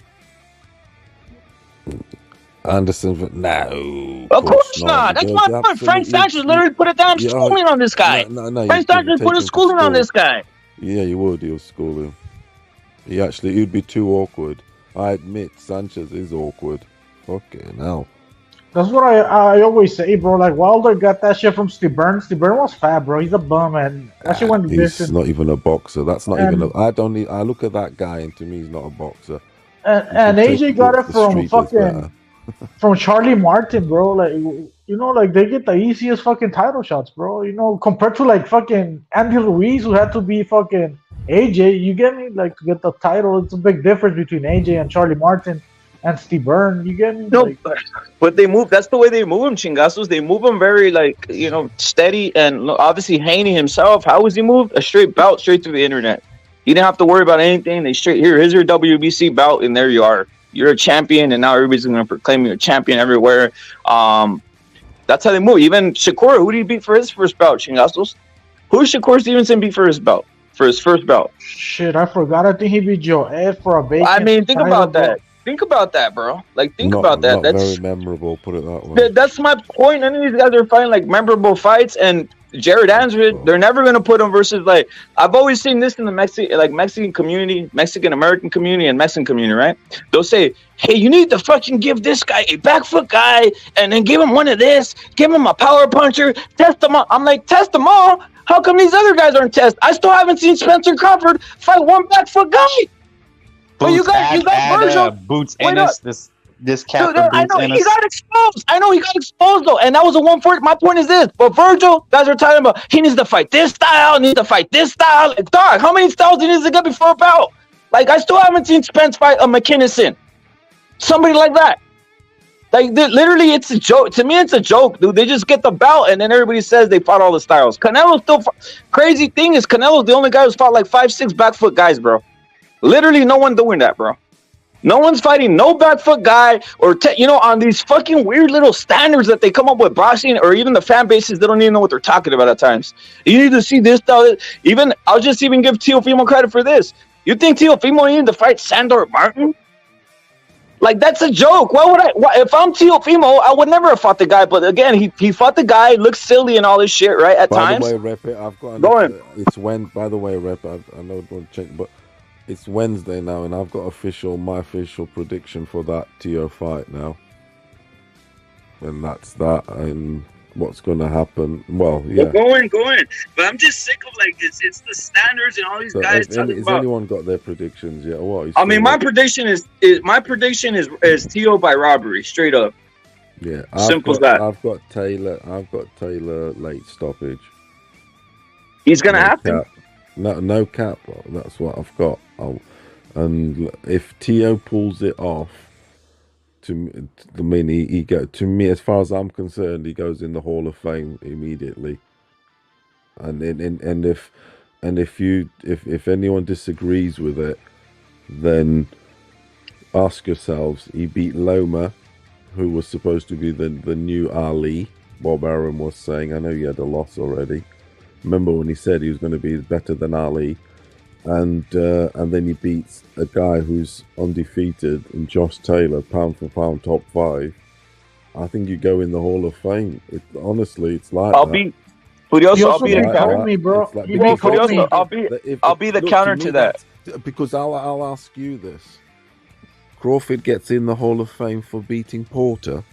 Is that what you're saying to me? Look, if you put it by that standard, yes, Furioso. Exactly. But I'm gonna say this, Furioso. I'm gonna say this. Arturo Gatti's on the Hall of Fame, so we gotta put it from that standard, bro. But that's names. Those are names, chingazos. Those are names now, right? I've got Josh late stoppage. So between rounds 9 and 12. No, but all I'm saying is the Hall of Fame has been watered down, bro. This recent the Hall of Fame is the Hall of Fame, bro. It's not the Hall of. It's not the Hall of what's it called? The Hall of Resume, bro. It's the Hall of Fame, chingazos. Exactly. It's not what it used to be, bro. Bullshit. It isn't what it is. Isn't nothing. It's a Hall of. They literally call it the Hall of Fame, chingazos. You just got to be famous, bro. A famous boxer. It's a bit like this. Look, rapid. It's a bit like this. The Rock and Roll Hall of Fame. They've got Run DMC in there. They're a rap group, aren't they? Do you get me? There's big controversy in the rock. Well, yeah, it's like one of the first rap groups or some shit ever. Yeah, things like that, and there's like. Let me go in real quick though, Furioso. Wait, let me go in because I want to address something real quick. Guys are still brainwashed. Look at Teofimo said what he said, but I've never seen him get robbed one time in my life. I'm just keeping that real. Matter of fact, he kind of robbed Lomachenko, if you really think about it that way. Because literally, a guy who's an A-side should have got that fight versus Teofimo. And here's another one. Yeah, the resume for Teofimo, keeping it real, is not looking all that great. I'm just keeping it real. You beat a fucking 3-loss Loma at this point, okay? And you went life and death with Cambosis, who to me is a bum. Realistically, I'm keeping it real, a bum. And Josh Taylor supposedly might be coming off of a loss from Catterall. He's not looking his best. That's good. That's a good. And this is why I'm saying it. How does Teofimo get a chance at a bout before Jose Ramirez? That's all I gotta say, dude. How does Teofimo get all of a sudden 1-2 fight and he's straight up like I don't know, dude. I'm not falling for no bullshit. Where's Jose Ramirez? Where's Jose Ramirez belt? They did offer a title shot and he didn't take it, Jose Ramirez, and he didn't take it because there wasn't a lot of money against Prograde, bro. So at this point of his career, like he's after the money, not the belts. Jose Ramirez, you get me? And that's why he turned it down. That's a good argument, but they'll be saying to you, the Tio fans and all that, they'll be saying to you, but he beat 2 pound-for-pound fighters. Oh, about him being on the Hall of Fame? I think he's making it in the Hall of Fame, bro. Like, well, look, this is what they're trying to do. This is what they're trying to do. They're trying to do what they always do to Mexicans. Hey, here's the guy we want you to claim is Mexican, a fucking Honduran. Fuck that shit. What the fuck? I'm not dumb. The hell you think I care? You think I'm dumb? Nah, I want the fucking fighter I want, a Mexican fighter, to be #1, and I'm not falling for the trap when Teofimo is bagging. Wait, Teofimo gangbanged on Canelo. He said he's trash. Teofimo taking pictures on his Instagram talking about Mayweather being the greatest. Dude's just confused. For this bullshit. You know he's confused. Hey, but Rep, sometimes people do see the light, and it sounds like he's seen the light. He's confused. I seen the light. I'm not falling for no con jobs. I'm not falling for no con jobs. And by the way, the Campa stoppage looked a little early to me. I'm just keeping it real. And theoretically, they could have robbed them versus Sandor. So what? Like, I've never seen him get robbed one time. I see Mexicans get robbed all the time. I mean, I never seen Keo get robbed, but I see why he's getting the title. And Rep it, my justification also for him getting stopped late in the fight is, let's ask ourselves, who does Teo struggle with? He struggles with the bigger man. He always has done. You said that. Said that. Yeah. So you got your Sandos, you got that Naka, whatever. You had, you could even say, I continue to say, even Comey was beating him to the punch just before he got caught and was got a bit greedy. Kambosos had half of an inch height on him. Yeah, there you go, and length and arm. No, I think arms. Yeah, he just struggles with the bigger man. And look, and then you ask us, Well, let me just rattle down on this. Teofimo said Canelo's trash. Junior Lopez said that black fighters are superior to everybody. Okay. Teofimo Lopez says Ryan is a bum and quit. When I saw fucking Teofimo look like he quit versus Kambosos, I saw that. And also, I don't see fucking Ryan's family getting bummed by black women like Teofimo. Teofimo's fucking sisters is getting bummed and raped by a black man or having sex with a black man. So fuck all that shit.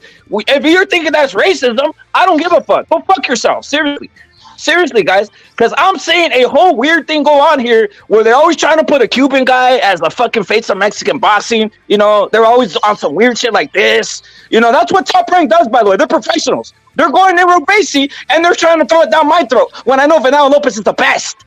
But you know what? Robesi don't look Cuban, so they're going to out-trick motherfuckers that he's Mexican on some shit like that. Fuck that shit. Yeah, I see what you're saying, but I don't fall for any of those traps. I know who's Mexican. How come Lindolfo's not getting no chances? He's fucking 28 years old. He fought fucking Pollo Aguilar, a fucking killer. Pollo would knock out Teofimo. I'm keeping that real, dude. This is what motherfuckers aren't seeing. He's actually getting more chances than anybody. Lindolfo's down near 28 years old. Is fucking a beast, and they're holding him back. I don't know what's going on. Something's off here, bro. Yeah, they're obviously trying to sell Teo, but you know, I don't know, man. I kind of just I think he's a good fighter. You know, I mean, he'll eventually lose again. I don't see him continuing but Frank, I'm saying, look, it's a 50-50 fight. But the thing I'm saying is, how come a Lindolfo, how come a Pollo, how come some of these guys, or Jose Ramirez, how come they're not? And I'm sick of this whole trick that Top Rank does, where they'll get a guy and they'll fucking force it to you and acting like he's Mexican.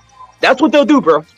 I'm seeing it. I see it constantly. It's sickening to me, bro. It really is. It's sickening to me. And Top Rank does it all the time. Yeah, you know, it's like getting RC Cola instead of Coke. Like, bro, I can tell the difference. Exactly, but they promote it because they'll say anything but a Mexican, bro. They'll go anything but a Mexican. And motherfuckers like it. Why? And by the way, what the fuck is this, Frank? Rep. Go on, Rep. I told the dude is confused. Hey, we've all met these dudes who are confused. Whether they be Mexican or he is gay, definitely. He was. You know, Puerto Ricans are hella confused. They don't know. Like, people are confused, bro. Like, it's just a part of life. People can come up. They're just brought up different ways until they see the truth. He was touched when he was young, though. He was touched. He was. Look. I'm just asking questions. It's a 50-50 fight. You know, anything could happen. But I'm sick of guys just going from nowhere to fucking championship status, and you got a guy like Lindolfo and Pollo like knocking each other senseless out here, bro. For nothing, dude. That's what pisses me off, bro. Like I'm just keeping it real. I don't think Teofimo would make it through a gauntlet of Lindolfo, Pollo, and some of these other motherfuckers, dude. I'm just keeping it real, that's dude. That's a great argument. Yeah, he gets those shots and this and that, but yeah, he's getting all the breaks, isn't he? I mean, they're giving him all the breaks. They're giving him all the breaks, and motherfucking Navarrete, this and that, fucking so many defense. You know, they don't get any breaks. They get swerved. That's for sure. And what they do is they match the Mexicans together. And once again, I don't want to see Navarrete sort of.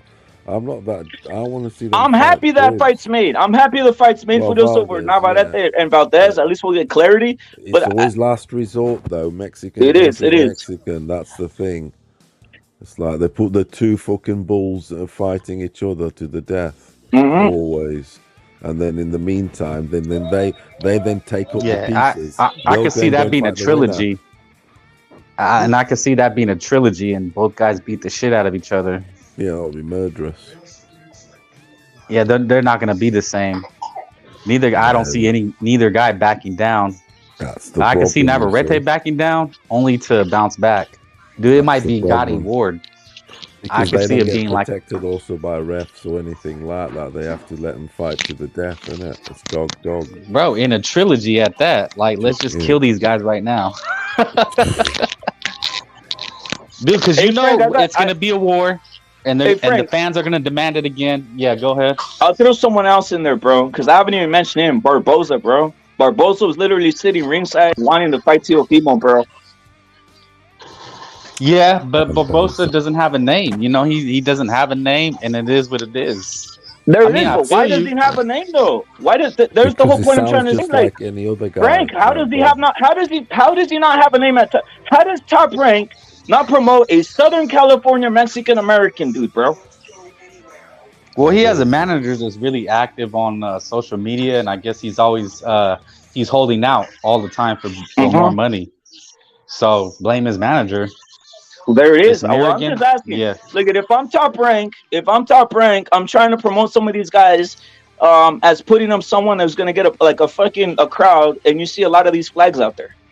That's my point. You literally you see what I'm saying? Like it's not hard for me to think like it's easy to market these guys. Like this fight right here with Valdez and Navarrete is selling itself, right? You're gonna see I'm probably gonna go to this fight. So if you guys want to see me there, see me. Lindolf should be a champion. Right? It's a great fight. It promotes itself. It sounded right? like, you know what it was? I'm gonna go back to Canelo, bring it full circle, is the pay scale. So I think Navarrete, why he was having problems, because he's seen what the Shakiras were making for these bum ass fights, and he's like, fuck that, dude, pay me, because I'm bringing the tickets, I'm selling seats, and you're gonna shortchange me. Navarrete's not playing that shit, and I doubt Valdez is playing that shit either. Like, yo, you're not gonna put these shoes on for the money that I'm getting. Yeah. So I think what you're talking about, Bosa, they know the pay scale, they know what these Crips are getting, and they're like, no, we're not gonna take short money. I think they're starting to see. We're like Ramirez, he's not gonna get paid. He wants to get paid what Teo's getting paid, because he's been a champion. The thing about the Ramirez situation, bro, it was the WBC controlling the percentage of the purse that each fighter was getting, and obviously Jose Ramirez was gonna take less than Prograis. I think he was gonna take like 30 or 20%, and he's probably the one that's bringing all the fucking fans. You get me? So that's why he didn't fucking take that fight. I'm just talking about a pay scale. So, you know, there's obviously a pay scale. What they're paying one guy versus paying another guy. You understand what I'm saying? So the Crips got these enormous guarantees, and you got Navarrete and Valdez fighting for peanuts. Crazy. You know what I'm saying? Of course, and that wouldn't bother me really if they were using subscription money to subsidize and pay them. You know, if it was coming off from the fans that they're bringing, then I get it. They're bringing the fans. That's why they're getting paid that much money. But that's not the case with Shakur. He's just taking the subscription money from ESPN, the budget, and they're spending it to push Shakur and whoever else, Haney and all these fuckers, bro. Like I said, if it was Shakur, that's a good point. If it was like Shakur selling 1 million pay-per-views, then I'll be like, well, he does deserve the money, but that's not the fucking case, bro. Well, let's go ahead. I don't want to talk over Frank, but I just want to address this. Frank, check this out. Pounds is saying Tio is not that popular. He's still fighting in the Hulu theater. Yeah, but that's what Tio was talking about. He's like, why are they giving Shakira a venue and they're capping him? He says they're capping him with that. They want him to do bad. They want him to fail. And that's why he said they can have the black fighters. So I know you're bagging on Tio, but he might be seeing the light. That's why I'm like, okay, if the internet's going to melt, if Tio wins and the Crips are going to melt, I want to see that. It's not though, Frank. Frank, it's not going to melt. That's what people aren't picking up, bro. It's literally not going to melt. Like, we already saw Tio beat up on Lomachenko, and then whatever happened. We've seen Tio when he lost to Cambosos. You think people cared? I don't think people many cared when he lost to Cambosos, bro. Like, it's look at what's gonna happen, dude. Let me straight up ask you, straight up, everybody in the chat, and this is Frank and everybody in this panel. Who's the black guy on Saturday? I mean, okay. Bro, that's obvious. Tio. That's all I'm saying, bro. That's what I'm saying. Tattoo, what else? Dude, this is a mind fuck that they're playing on people, dude. I'm just trying to say, literally, there is no way in hell fucking Tio's gonna get robbed on Saturday, homie. No way in hell. The black guy on Saturday, the black guy on Saturday is Teofimo, bro. Put Teo against Shakur, though. Put Teo against Shakur. Put him against Haney, and you know who they're gonna fucking side to, bro. You know. But on this case, since it's Josh Taylor, he's from England, and the fight is happening on the day that the slaves got freed on Juneteenth, right? Then of course they're gonna favor the guy with the African tattoo. You get me? But I mean, but like I said, put Teo against Shakur, and they're not gonna favor Teo, bro. I mean, you're saying that, but he's never gonna fight Shakur. He's never gonna get involved with a fight like that, bro. I mean, unless you think the Nicaraguan or well, let me tell you, the next probable fight, Chingazos, people aren't picking this up. People aren't picking this up. The next probable fight for Teo is not fucking a black guy, dude. It's Ramirez or it's fucking Garcia, homie. It's Ramirez or it's Ryan Garcia. He's not gonna fight a black guy, bro. That's what people aren't picking up. I'm trying to tell people, they're not even picking it up, dude. He's never gonna fight Devin Haney, dude. I mean, I'm not saying he is, but on the scenario that he did, they're not gonna favor Teo, bro. They'll favor Haney. He's never gonna fight him. Like that's not Shingatos. That's not even in his horizon, bro. The only fighters he's gonna fight against are probably Mexicans, bro. That's the only thing left. There's nothing out there left. It's Mexicans, and that's it, dude. I'm just keeping it real with people. And look, you got Ramirez at 140, who's already been calling out. You got Arnold Barboza. I just mentioned him at 140. Okay. You got Regis Prograis and Sabril Matias, a black Puerto Rican, dude. You think he's gonna fight Sabril? He's not gonna fight Sabril. So you only have basically Ramirez, Arnold, 2 Mexicans, and then you may have one more at Ryan, because if they make that fight. That's his options, dude. The problem was, like, you can say Arnold is Mexican, bro, but to be real with you, I never seen him with the fucking flag, bro. So, I mean, is he really? Does he really give a fuck about it? I mean, is Teo Mexican? I'm not saying he is, bro. No, that's the point I'm saying, but people are acting like he is. I know he's from fucking Honduras, bro. I know my shit, bro. I mean, that's the thing. My point is, fucking Barboza doesn't do himself any favors, bro. He should be. I know he doesn't, but Shingatos, you're right. You're 100% right. But I'm only pointing out the next three potential rivals are not going to be black for Teofimo, and guys are on some other shit. People aren't realizing that, bro.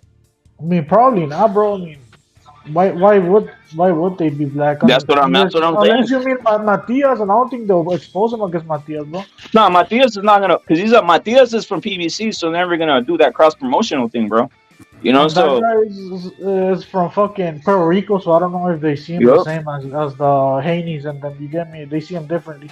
Yeah, you think Bob gets him beat by Barboza Ramirez? I mean, I think Teo would rob Barboza, bro. And I think Teo would rob fucking Ramirez, to be honest. That's why I said, who really is the black guy? That's what I'm trying to tell people.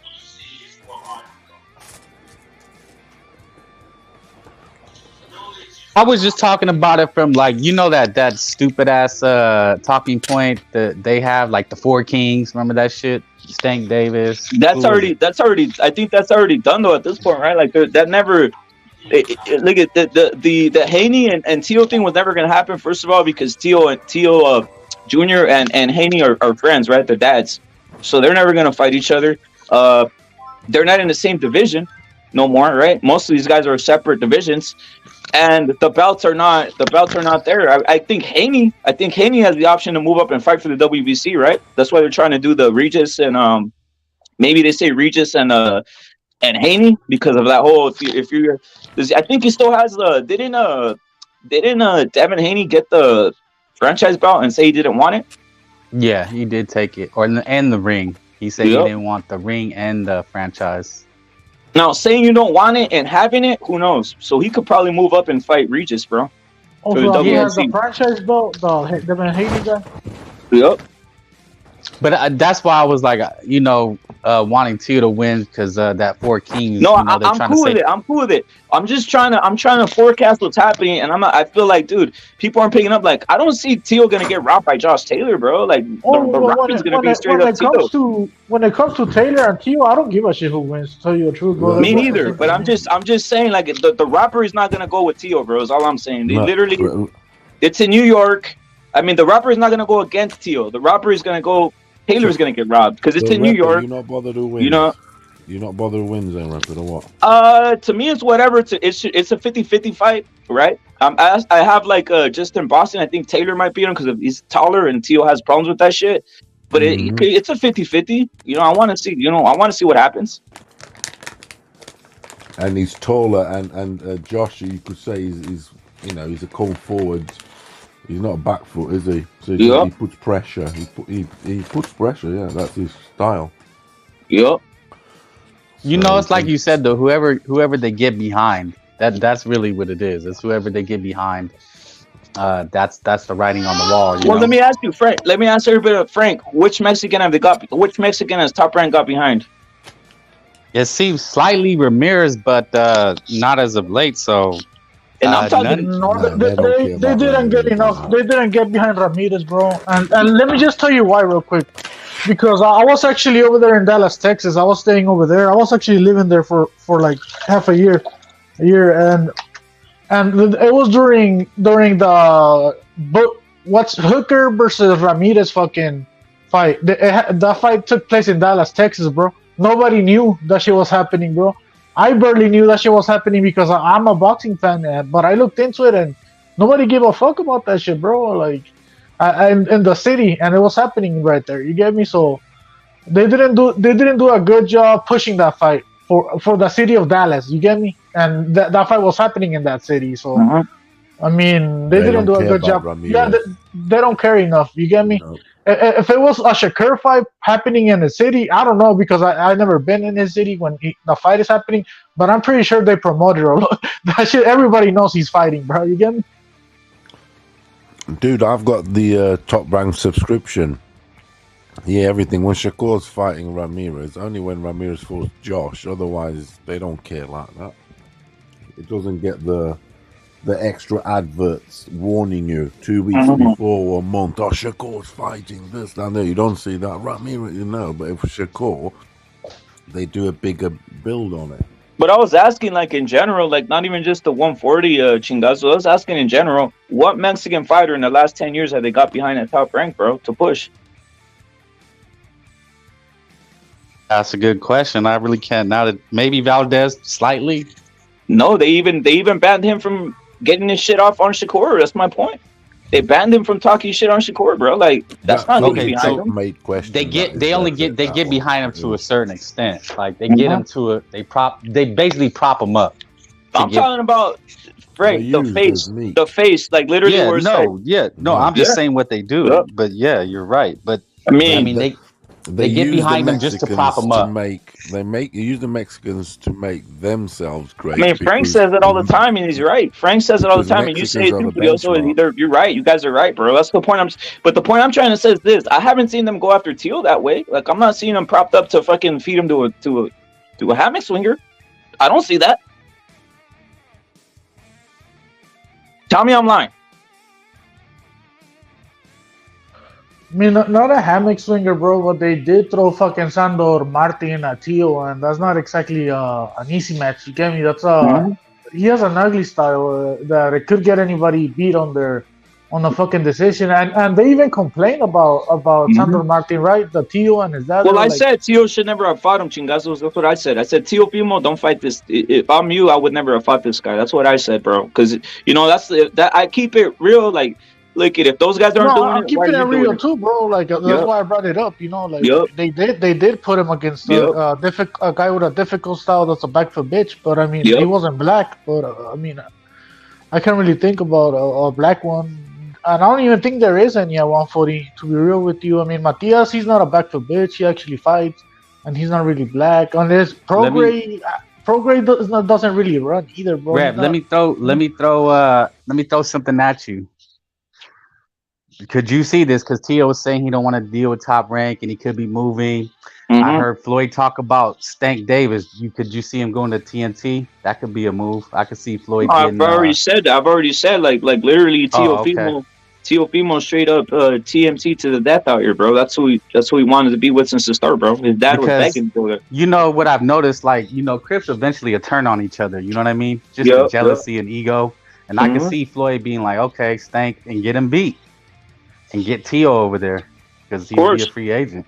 No, of course they're gonna bring Tio in, bro. They're gonna bring Tio in. That's what they're gonna do. That's why you've seen if you guys follow Tio on Instagram, he's straight saying this is like he's showing pictures of him with Floyd. He's saying Floyd the greatest and all this other shit. Like, I think guys are kind of like tricked out here, to be honest. Because I spit my coffee out when he was talking about Tio and Tank. He said he already said Stanks is Stanks' biggest threat. Yeah. Because they love him, he likes him, bro. That's the guys are, dude. Literally, the first podcast Junior Lopez jumped on was the Mayweather one, dude. Like they love him, bro. Like they're, it's just like it's like a chick, bro. Like you guys have all, I don't know if you guys have endured it, me minus, but I've seen it happen to people. When a chick just says no, I don't want to be with you or whatever the fuck, or don't, or no, you can't like. Don't fuck with me. You want to fuck with her more, right? It's like you want her more. You know what I'm saying? Right. And it's the same thing with Tio. When Mayweather said, "Hey, go fuck yourself," he wanted more, bro. He wanted more. He's like, "I please, Floyd," and now he's almost gonna go all the way there, bro, with it. Yeah, I think that would blow boxing up if Tio went to sign with Floyd. Yeah, that's the one that's gonna happen. I think that's what I. And then have Tank and Rolly is Rolly still with Floyd? Is he still TMT? I think he is. So there you go. It'd be Tank and Rolly. I mean Tio and Rolly to set up a Stank Davis pay-per-view match, maybe late 24. Yep. Where does that leave Ryan? What happens with Ryan? Well, Ryan has Regis, or depending what happens next with Rolly, whatever happens, right? But we're just trying to basically what's it called, forecast the Tio shit. Like that's why I'm seeing it ahead. Like I don't care. Like all this top rank shit. Like I heard it all. It's like but I'm thinking like, dude, he literally has no black. Like he's not gonna get robbed by no black guy there, dude. Like let's cut the crap, bro. Like, and the money he's getting. I mean, I don't know. I'm not a pocket watcher, but I know he's probably getting paid over what he'd probably make on the open market. I'm just keeping that real. So it's like. We'll see what happens, but I think it's gonna set up into a literally. Let me ask you something. I'll got one straight for you, Frank, and everybody on the panel. Yo, what does everybody try doing? What does everybody try doing? They haven't done it yet. That we always hear it on the internet about this, that they're trying to recreate what they tell about Mayweather. All right, now why wouldn't you do it with a guy like Tio instead of a black guy? Because he has a loss already. That would be my thing. But why is he out here? Why is he out here saying all this shit? And literally go look at what Tio's dad said. Tio's dad said we can't be. This is what he said when he lost. He said, "Damn, we can't be like Floyd no more." Yeah, a lot of these fighters, even Hanky was talking out against Floyd. A lot of these fighters are talking bad about him now. Even this Floyd Schofield kid was saying Floyd created this the Mayweather effect. Like protect the O, cherry pick. Don't fight the best. But could you do it with Tio? I think it's more like the image, the bling bling, the rapping hoes. You know what I'm saying? So, yeah, Tio could do it. I just think they would use him. I don't know. Like I said, the Crips, they turn on each other for whatever reason, and then they'll be boys again, and then they just constantly backstab each other. It's the weirdest thing. I don't know. I think it's just like they try to fuck each other's bitches. Like it's like what they do, Facts, bro. Facts. And then they switch and they trade bitches. That's nasty, bro. Yeah, they trade bitches, bro. Every song, I'm gonna fuck your bitch, nigga. Like that's the biggest thing you could do in a Crip neighborhood. That's like the most disrespectful thing. I mean, don't they have like the saying where it's like it's not fun if the homies can't have fun or something like that?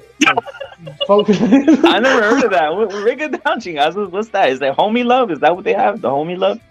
That's crazy, dude. Now I'm just saying they eventually turn on each other.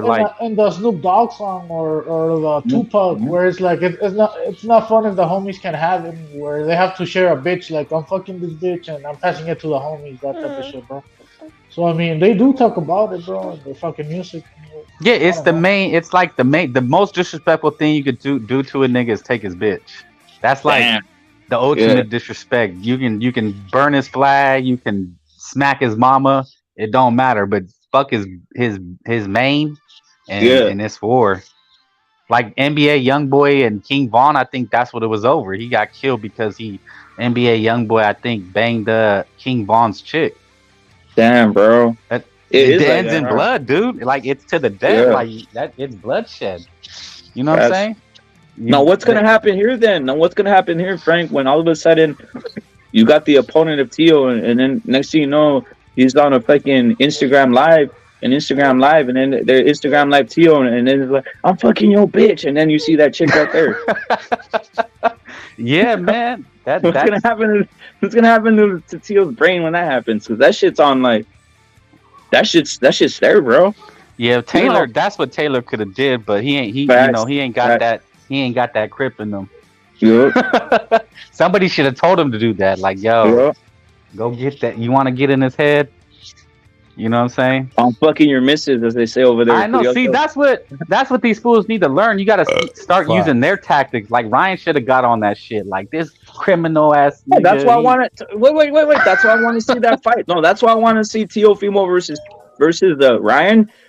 Because, dude, I think Ryan's gonna go in on Tio, bro. I'm just keeping that real, dude. He's gonna. Yeah, he'll go in on another brother before the Crips. You know, see, that shows you. Like, he'll feel comfortable doing it to Tio because he's Latino. You know what I'm saying? But Tio's from the hood. Ryan's not from the hood. He's not gangster. Who do you think? Who's more hood in your assessment, Tio or Ryan? I think they're both coddled sports brats. Like, you know, we talk about these fighters like they're aware, but a lot of these athletes live in the bubble, bro. They're not exposed. Tio's a little brat. He has been from a kid. Well, Frank. I was gonna ask you something. Yeah. Have you been to Victorville? Yeah, I've been there once or twice. How does it look? It's Methville. It's like Fresno. There it is, bro. So that's her fucking. That's her Ryan's from. Now I'll say this. I mean, look, Ryan has multiple women, right? But I never heard him crying about having a woman who left him on a plane and all this other weird shit. Yeah, but Ryan is rich, bro. Like, you know what I'm saying? I think he has a different type of. I've known cats like him. They really are picky with their hyenas, you know. Like, Tio just seems like he likes hood rats, you know. Like, he's the type that hood rats target. Like, you know what I'm saying? Oh shit! They target him, bro. That's fucking crazy. Yeah, bro. like they target like these athletes. He's a victim in a sense, right? Bro, yeah. Look in the headlines. I guess a lot of these Cleveland Brown Crips have been getting targeted and robbed by these probably Instagram hood rats because they target these athletes because they don't know these guys are not. They're used to like fucking alpha mega hoes, you know, white chicks in Nebraska they've been fucking with. And they get to Cleveland and these thoughts come and they're at strip clubs and they think they're players and these chicks target them because they're like, man, these suck, these tricks, you know? Yeah. They're the type that goes to sleep in the hotel room and with the chick right there. Yeah. Yeah, man, you already know. And I think Tio was a target. Like Ryan, I think he has people around him that they don't let thoughts around him, you know? Yeah. I would never fall asleep. I would never thought. That's the whole thing that's weird, motherfuckers. How the fuck do you fall asleep with the fucking, like, who fucking sleeps like that, bro? I could never fall. Dog, I would never fall asleep. Yeah, somebody said it in the chat, like, what are you on about? Is Tio's done this, is he? Like, you never even heard Danny Garcia getting played like that. Nah, like, Oscar just fucked with white bitches, didn't he? Oscar went wild. Oscar went wild. The thing is, with Oscar, at least he was partying. He was over partying, so he was like, he didn't even know what was happening, right? But like, he got married about like the Chavez, like on some Chavez shit, bro. Remember Chavez Jr. when he got caught up in the hotel room and then they took his watch and shit because he's fucking fell asleep right there. Yeah. These guys. That's what I'm saying. They're athletes. They start thinking they're invincible, but these hoes be targeting them. Nah, I don't think Tio's a sucker. Like I said, I think he's a sports kid. He's been in sports all his life. You know, going to tournaments, not even going to school, and he's just not he's not streetwise. Put it that way. Yeah, he didn't like socialize with women or girls and shit, right? Yeah, on that level, like dating. Yeah. Like Oscar said, he didn't date. He was training for the Olympics. He didn't date. You know what I'm saying? Like, they just live a different lifestyle, bro. Yeah, these guys aren't like savvy. Sometimes, yeah, that like the innocence in a sense, right? They just think it's like, they're that innocence. Yeah, it's fucking weird, dude. I understand. I know what you mean. Yeah, dating meeting Megans and Sallys, and then when they get this money, then you get the fucking Ice Spices of the world on your dick, and you're like, oh, I'm the shit, and then them hoes just scam you. Yeah, you gotta have a guy bringing you the hose. At that point, like once you get to a certain level, there you go. Yeah, you gotta get yourself a guy who brings hose, dude. That's like that's like that's the way it has to be, bro. You gotta have. Yeah, I learned that. Yeah. From rappers, they have these guys that go around the crowd checking IDs. Like, okay, bitch, you're legal. Yeah. And they pick them at the front row. Yeah, pat them down and shit. Yeah. Pat them down, take their phones. That's what the crew members do. That's what the crew members someone moaning and shit. What the fuck's going on? A party bus, bro, Frank. A party bus. What you do is you line them up. You get their IDs. You invite them to the party bus. You bring them to the house, and on the house there is condoms and shit like that, and you already have them checked out, bro. And you say it's time to party. That's the type of shit. Get them high. Rock and roll like the rock and rollers used to do. Yeah. And then kick them bitches out. Like, beat it, bitch. Yes, bro. Get them out of there, dude. Here's a fucking coupon to McDonald's. Go get a McMuffin. No, here's $25 for your fucking in case you're pregnant. You know, the next day fucking pregnancy. for the day after next day to pregnancy. Yeah, but see, some of these dudes, they like to flaunt. So Teal the type to seem to be like, keep one thought there. Like I want to take you shopping, girl. Let me take you shopping. $8, bro, in Chicali, bro. That's where I used to fucking pick them up. And over here in America, that's just like $50, bro. It's like 45 or some shit. The Plan B shit, bro. Like, yeah. You buy one over there in Chicali too, bro. That's just like fucking $10, bro. $8, bro. Like, you'll save yourself some money, bro. I crossed once just to buy that shit once, bro. Like just to get that shit and come back real quick, bro. Because I fucked up, you know. There it is, bro. But yeah, bro, it's a big difference, bro. And like you could fucking go buy medicine in Chicali for a lot cheaper, bro. The dentist too, bro. I went to some of it is fake though, right? Some of it is fake. Some of it is fake now, right? I know the steroids are fake now. Most of it, they're not fake, but they're not high quality anymore. They used to be chingazos. Oh, I mean, if you're buying steroids and all that shit, then yeah. It used to be more high quality. Now it's not the same, bro. I don't know about steroids, but I'll take your word for it, bro. Yeah. What are you on about? Used to be in better quality. No, the steroids in Mexico used to have better quality. Now it's kind of like, why have they gone worse? Because they're making them a lot of like labs now. They're a lot of mom and pop labs, and then they sell them to the small time pharmacies, and then they package them like real roids. Or like name brand roids, but they're not. They're basically knockoffs, and you're getting a knockoff product. And the market's so big, also the market. Everybody go over there for that shit. Que pinche Doctor Simi, vea, like the fucking generic brands and shit. Yeah. No, but if you buy like a brand product, then it should be the same, bro. If it's a brand, but when it's generic fucking products, that's when it's like, I don't know if trust this motherfucker. You get me? Like, but yeah. Yeah, man, you can't wife the Tio was ridiculous for wifing this thought up, man. Like if you realize that, yeah, she was a thought. I mean, dude, he knew the whole time because that's what he said. No. Well, hey Frank, obviously the panel. What you think of his mental outlook? Because I saw an interview the other day, like he was basically saying he's still bothered by it going into this fight. He's bothered by the separation and he's bothered by this entire scenario that's going on, bro. He's fucking stupid, weak-minded, and he always saying stupid shit, bro. That's my opinion. I don't think he had like remember when we had fucking Tio Senior right here on the panel? Yeah. And he told us he was like Tio was a home kid. Yeah, nice kid. See, that's what I was saying. Yeah, he's unaware of the world, bro. Like people are savages. He's not street smart, or at least he doesn't have that experience like me and you do, where we've been around and we know when motherfuckers want to trick us, and when a bitch is not fucking being real and all this shit, bro.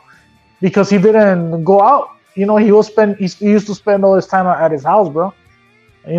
Growing up, and that I wouldn't say that's too bad, but that you do tend to be more naive.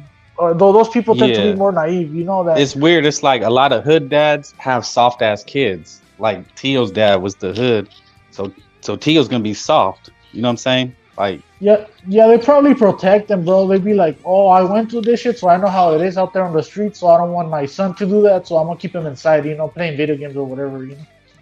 Yeah, watching SpongeBob, like you said, watching SpongeBob and playing video games, while his dad's out there in the streets.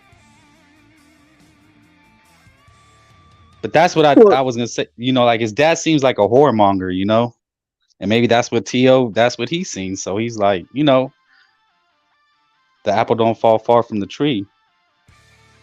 And that's the other thing. That's the part of the development of boxers too, dude. Like I think at a certain point, like if you're gonna raise a boxer, you gotta teach him about that shit, bro. Because these motherfuckers are too innocent.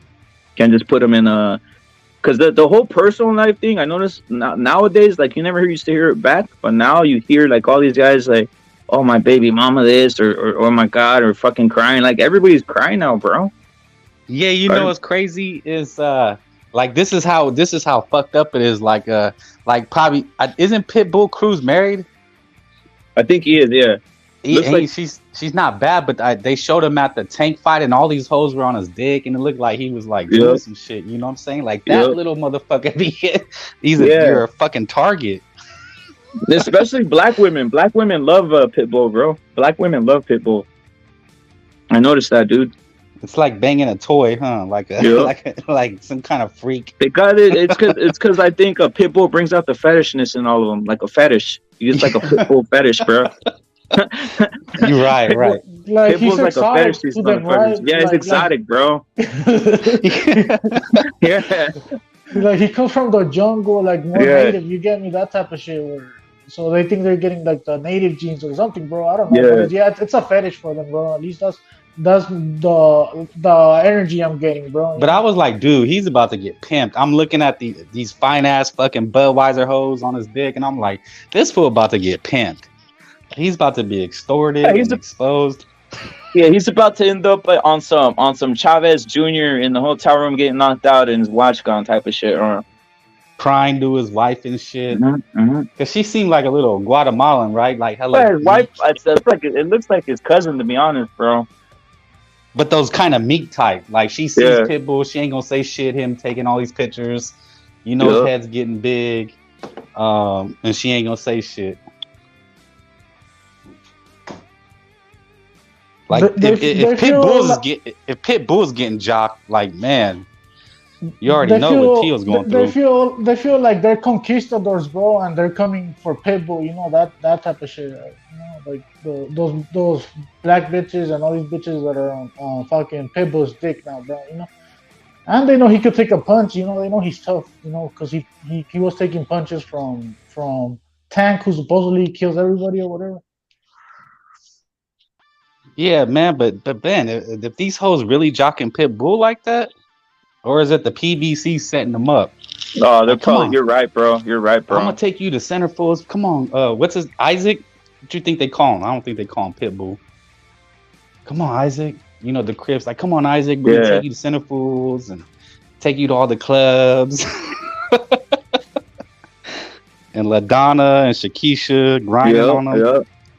The Shitland said that Pitbull's married to his 4 feet 2 inches native girl, her little India or whatever. I think it's his cousin, bro. But shit. I think it's Pitbull's own cousin, bro. But it's what it is. She's not Americanized, is she? Is she still bro. Nah, she's straight up from over there, bro. Do they live here? Does Pitbull live here? No, he lives he lives over there, bro. That's why I was shocked that he wasn't at the Canelo fight, bro. The only one I think avoided drama was did Danny Garcia? Did he avoid the Skankolas? I think Danny Garcia did, bro. Him.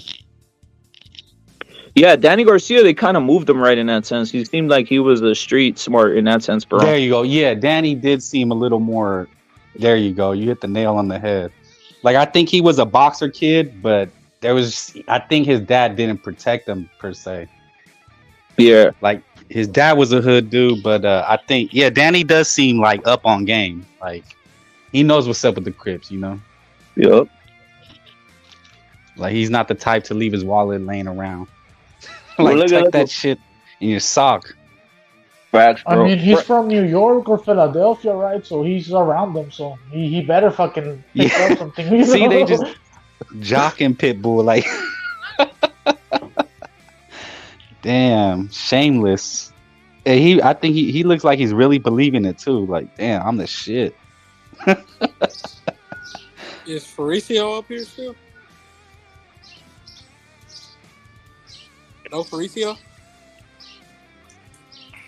I mean, I think he is, but shit, I don't know. He's probably doing something, bro. Faricio?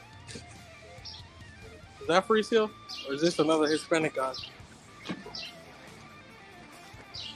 Pitbull's dad is getting pussy. But I mean, Pitbull's dad, is Pitbull's dad leaving is that his real dad, you think, bro? Because I think Pitbull's dad was an ex-fighter himself, bro. He was. Oh, actually, yeah, bro. I think so. He was, for sure. He was. His grandpa, too. I think his grandpa beat Pipino Cuevas or some shit, but I mean, he probably got Pipino Cuevas when he was washed. Or I don't know, bro. You know, that's what always seemed different why the Eastern Europeans dominate, because they don't fall for these Crip games. You know what I'm saying? Like, they don't fall to this pussy trap and bling bling, and they don't start getting Americanized. You know, it always seems like they have that like sound mentality. Like, they look at you like you're a fool.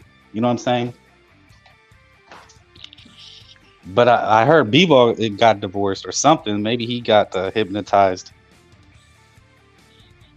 Yeah, maybe Bivol is one of the exceptions. I don't know. He got hypnotized or whatever.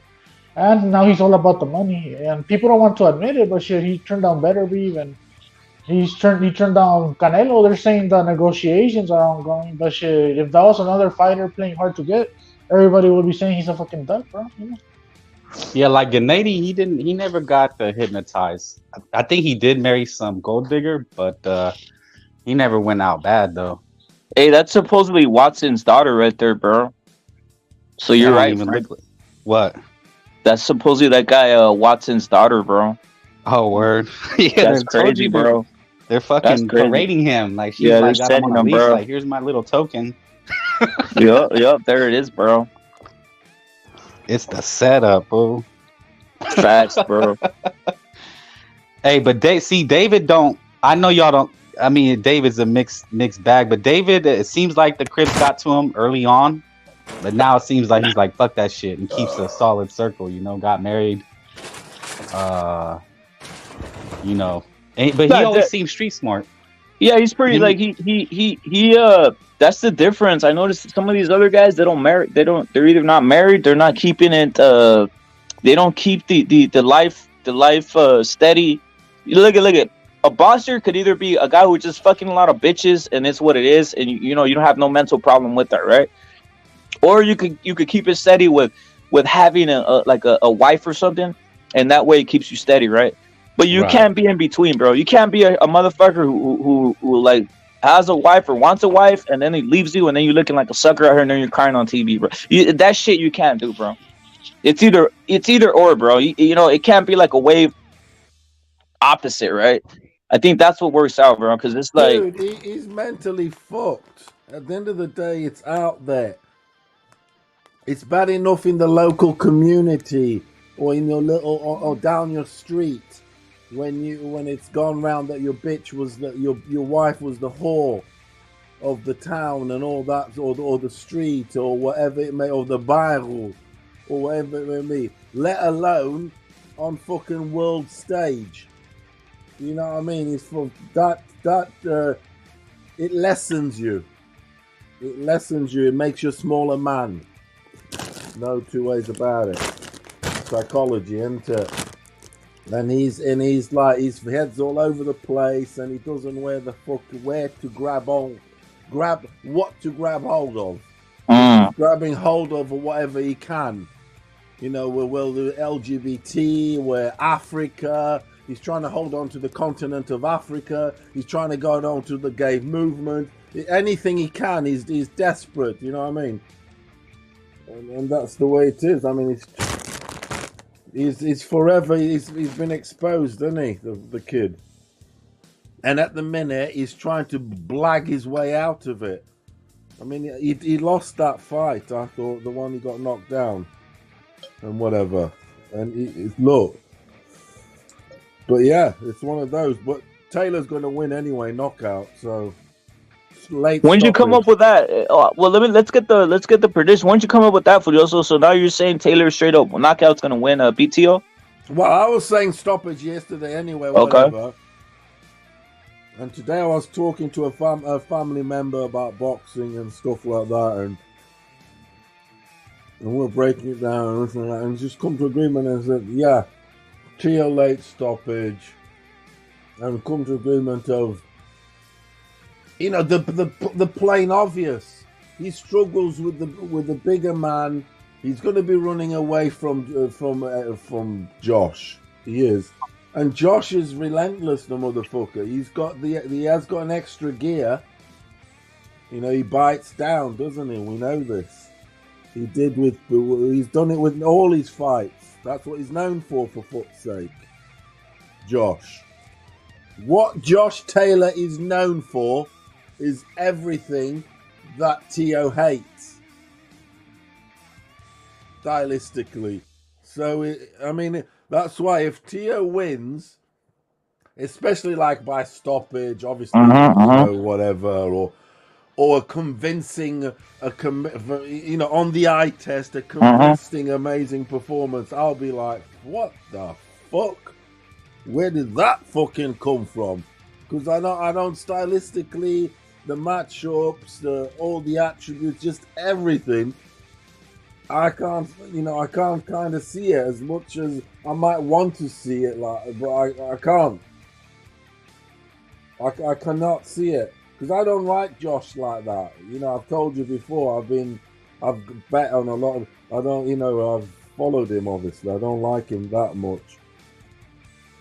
And my family member says he doesn't like him as a person, but as a boxer he does. And that's an interesting point, and that is a right point because his style of boxing, he's got grit, hasn't he? He has. I mean, Cattrall, that's the only performance, and it is. We're going with late stoppage. I'll be astonished if anything else. Well, he better get the fucking stoppage, bro, because I doubt he's gonna get the decision, bro. If it comes to pure boxing and boxing as a sport, then yeah, I think fucking Taylor beats fucking Teofimo Lopez. But you already know this is a corrupt sport where they already have a lot of times they already have a bunch of trickery set up, and I think that's gonna be the case in this day, especially since it's in New York. But I mean, you're probably onto something, bro. If fucking Taylor finishes Teofimo, that's the only way he could win. So it's possible, in that manner. He's going for. That's what he's going for because he's not stupid. He knows that the target is on his back. Josh Taylor walks around these streets.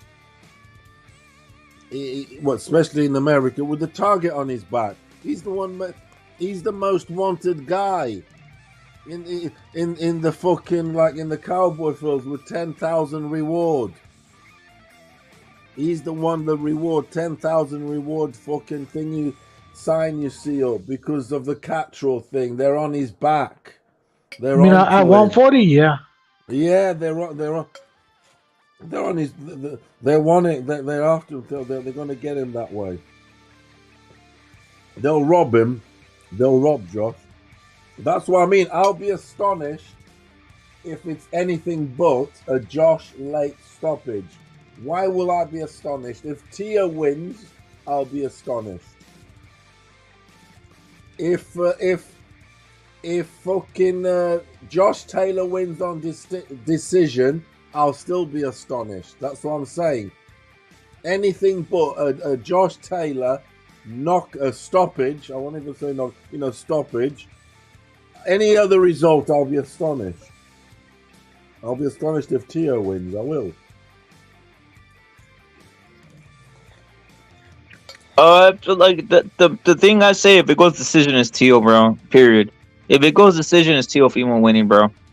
I don't see how they give it. You know the game, don't you, Rep? Yeah, yeah. It's Yeah, whatever I they're mean, saying. If it goes to decision, it's Tio, bro. because you got Now, to do you ask guys? yourselves, are they gonna rob Tio twice in his backyard? Once again, Cambosa's Madison, and then rob him against Taylor again at Madison. Damn, you won't be able to go to New York ever again. But that's how they got him to feel comfortable. That's how they got him to feel comfortable about like fighting over there. When we're talking with the Don and all that, he got the nod when they signed the contract. We got you, son. You know what I mean? Just fucking survive, basically. Because with a bit of commentary, right? With a bit of color commentary, and this, that, and the other, they can turn an 8-4 into a 7-5 win. Yeah? So Taylor wins on 8-4 on the eye test. With a bit of color commentary, blah, blah, blah, they can turn it into Tio 7-5. Of course they fucking can.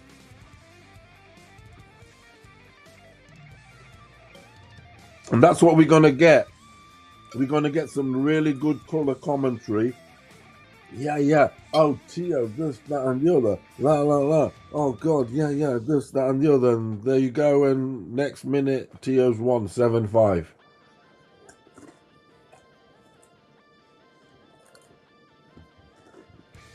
The commentary, sometimes it's as if the judges, honestly, and I think that's where the thing is, the trick is.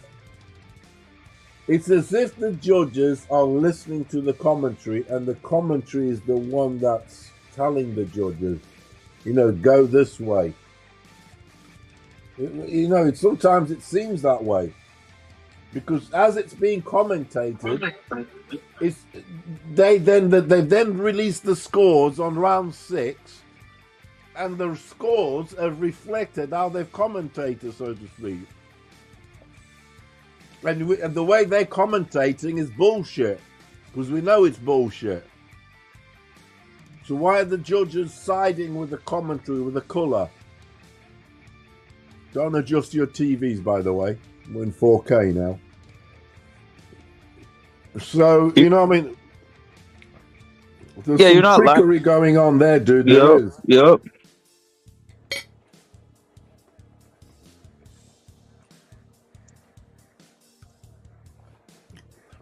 So that's where it's at. I mean, if Tio, won't you be astonished if Tio was to win? What do you reckon? Is it that, it's a 50-50. It's not astonishing. It's a 50-50, but it's like a possible, like, come on, dude. Like I was asking, whose chin do you trust better here? Like, Taylor's or Tio?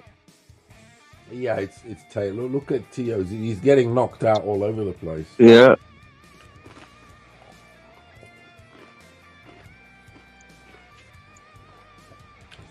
And his fight, it's the bigger man thing again. Yep. Tio don't like that. He felt comfortable against Loma. Yeah, Loma's a small guy. Just like Haney felt comfortable, not comfortable, but he could survive, yeah? But we're not going to be able to do that with Josh. Because Josh keeps it going, keeps it on you, and he don't give.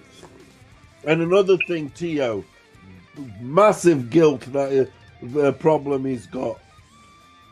He can't keep fighting at a certain level for long, sustained periods of time.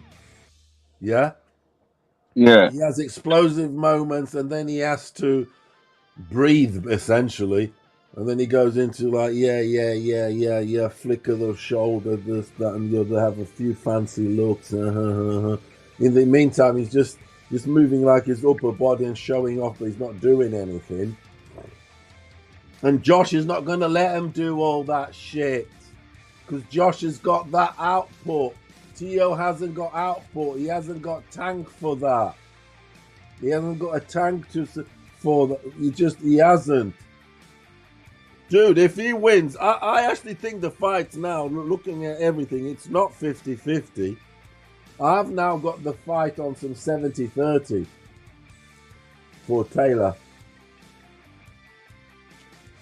That's what I've got it at.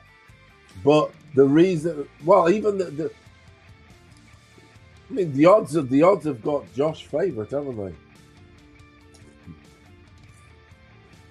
Not by 70-30, but I got a 70-30. I got Josh a hot favourite.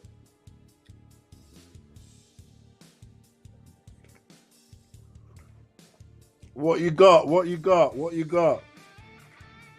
I got it 50-50. I got a 50-50 for the You got a 50 cent. You got a 50 cent in the club, have you? 50-50. 50-50, bro. 50-50 in the club with a bit. Yeah. 50-50 because of this. I don't know if Taylor has the power to KO. Yeah, I don't know if Taylor has the power to KO. If he was KOing guys or stopping guys, I would straight, have it like that. I would have it Taylor favored more. No, I just think everything's apart from the judges, whatever, but the judges are not going to help Tio in the head. The judges are not going to help Tio in the head. His psychology is all over the fucking place. It's all over the town. His wife is the bitch about town. His wife. He needs to use that craziness. He needs to use that mental instability and turn it into some punching power to use against Taylor. Is what he needs to do. Well, he's gonna fucking need it. He's gonna have to turn that shit into the telekinesis. The telekinesis is Tio. Does Tio have a lot of power or no? At 140, is it translating? I mean, it's all about landing the right shot. It's all about landing the right shot. You know what I mean? I haven't seen him land the right shot. I mean, he has respectable power, most definitely at 140. But I haven't really seen him, like, he didn't really go ham as he did at 135. So in his past fight. So we can only wait and see what happens here with Taylor.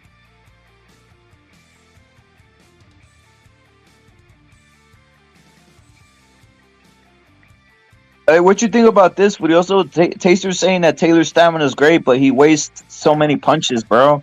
So I don't even Taster. Do you have a Taster? Do you have a Tio or Taylor out there, bro? What you on about? What did you say? I mean, Taster's saying that Taylor's stamina is great, but he wastes too many punches. All right, that he throws it up, but what? Taylor wastes a lot. Yeah. That may screw him on the scorecards one day, by the way. I mean, he's due on Taylor, yes, and that's why they will screw him if it goes to points. That's why Taylor no chance. They will screw him because they see it as him. When I say Taylor's got a target on his back, it's because of that whole Catrol thing. It's seen as he got favoured there. There was petitions, for fuck's sake, in the UK.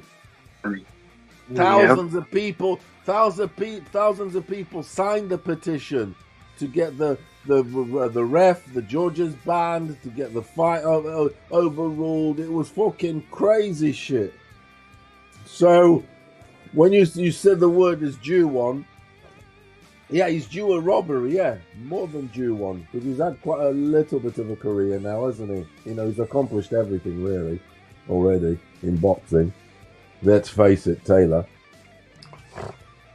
Unified dude, didn't he? He won the Super 6, the fucking so-called Ali Trophy or whatever. Unified champion, pound for pound fighter. you can retire happy. Definitely retire happy. I mean, there's a good chance that Taylor can get a stoppage here, especially a cumulative stoppage. But we have to see how much What have you got then? No one's saying who they got on the panel here. I personally have Tio. I did. I stoppage, honestly. I said Tio by robbery, bro. Hey, I'm quite intrigued in that. Sorry, Chinga. So how? It's just so that I can, you might be able to persuade me differently. I mean, how is he winning that late stoppage? Oh, he's gonna win late stoppage because when he usually lets off somewhere around the 11th or 12th. So I'm gonna say that Tio's gonna spark him there. What does he let off? He's not as active. No, but what does he let off?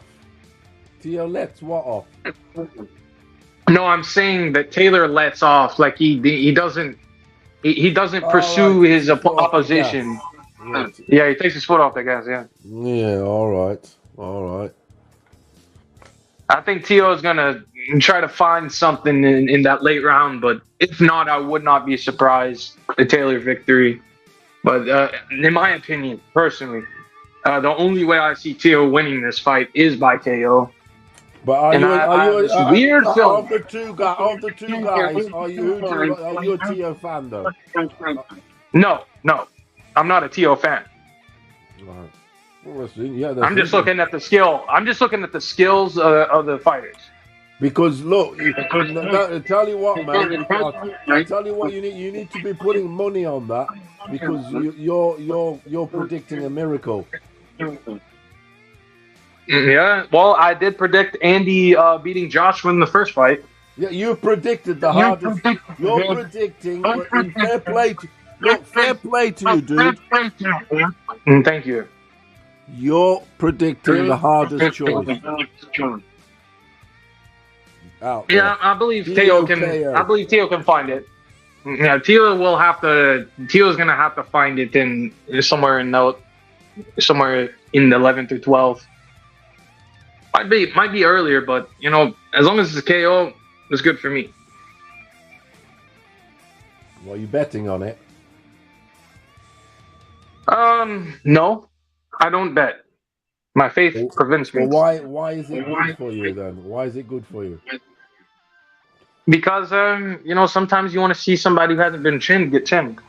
Yeah, and it's a bold prediction. That's it. It's an astonishing prediction. That's it. Yeah. Like somebody's getting chinned in this fight.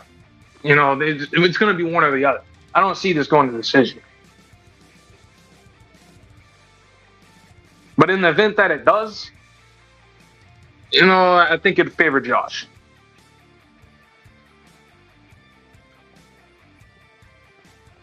I've believed in Tio a lot more before than now because this 140 little stint hasn't been convincing at all.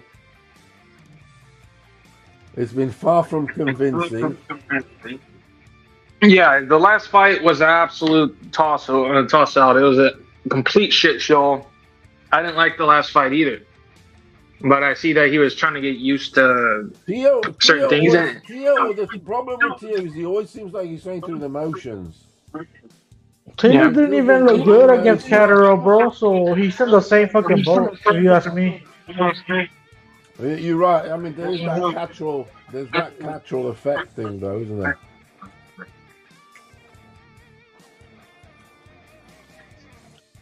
And hopefully, worst case scenario, somebody gets chinned early, but we can only see.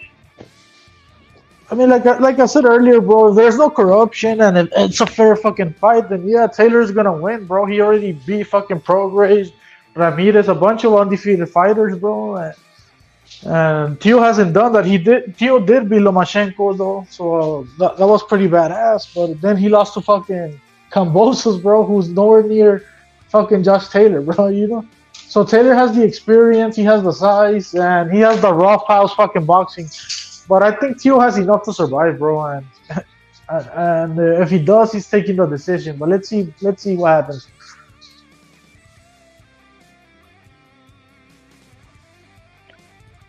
The power though, chingazos. Does Tio have power at that weight division, bro?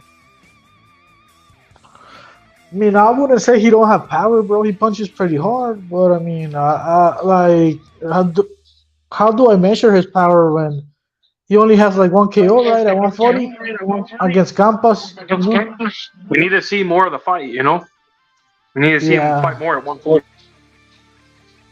Yeah, we do need to see more. I know he had power at 135, but 140 is a whole different division.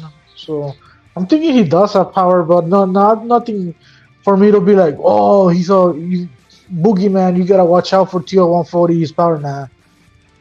But I wouldn't say he's pillow fisted, bro. He's far from it. He's not fucking no Edson Barbosa, bro.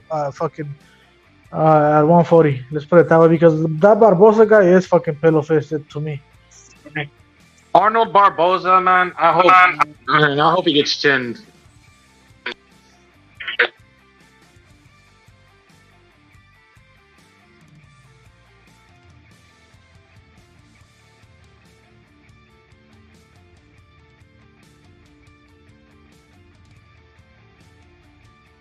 Yeah, the thing about Taylor is he knows all the fucking tricks, bro. You know, dirty man. By tricks, I mean all the dirty shit, bro. He's good at that, you know. So he does have that shit going for him.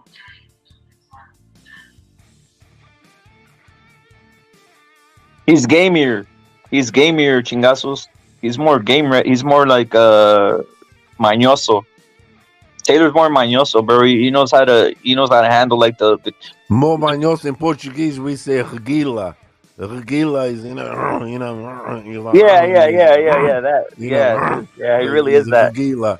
He he won't give in, sort of thing. You gotta have that. Yeah, that's what it is. And Tio hasn't got that. He's all athletic. He can do somersaults, this and that, but he a pretty boy. He worried about his looks more than Josh is. Josh will get in the fire more than Tio will want to do. He just is. When Tio beat Loma, he didn't win a firefight, did he? He's on some fucking safe shit, keeping away from the smaller man. It's a win, but it wasn't a win to like put a DVD out. It was a win, but not a victory. It wasn't a win. It wasn't a win to put a DVD out on some highlight reel, was it? There was no highlight reels. What was the highlight reel? The end of the fight. Exactly. So it's like he was on some right safe shit because he don't look. Tio's one of these. As mad as it sounds to say, he doesn't like a fight. You don't like it when it gets dirty, don't it? You don't like it at all. And that's what Josh is going to do. Well, hopefully Tio can. I've got echo on mine. What do you reckon it is?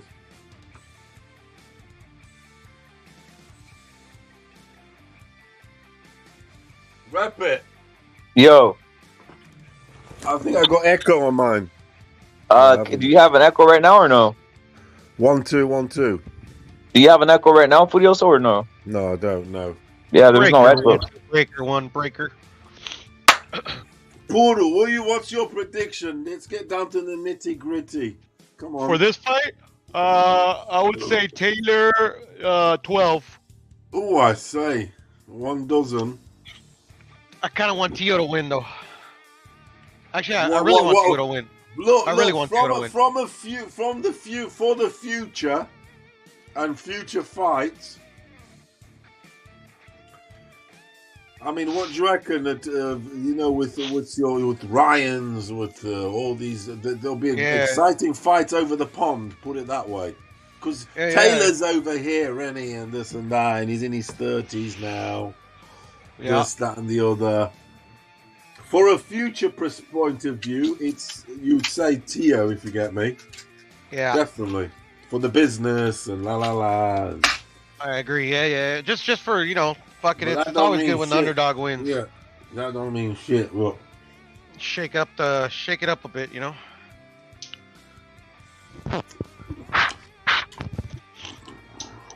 It will shake it. It will shake it up a bit.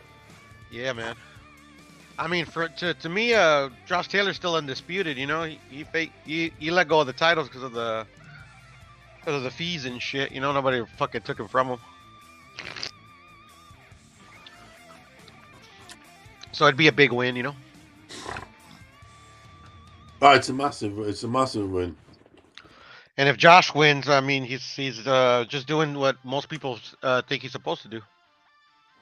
That's the thing. If Tio wins, I mean, it's like I know Hall of Fame is what it is. It's a load of, it's diluted these days, but yeah. With Loma and Josh on your resume, what do you think? I mean, he's getting started. It's a good start. Yeah, it's a good. Yeah, I like that. I like that answer. Because he's young. He's what, 24, 23, shit ain't 25? Finished. Yeah, shit ain't finished. Yeah, definitely. Nah. I think he could beat Subriel Matias. Barboza is 50-50. Ryan is 50-50. I don't know if he can beat Matias, man. Teofimo. Now, that's a whole nother monster to go digging. I think Matias is overrated. That's the only thing, bro. I think Tio's going to end up more fucked up than Dadashev in the fight if he fights Matias. You kidding me? He's going to end up like another Dadashev. That's the thing. Tio don't like a Put Haney in there with Matias. He's gonna end up fucked up. That's a Dadashev. That's a Dadashev going right there. Although I don't wish death on anybody. Well, it's common. I mean, you can only state the facts.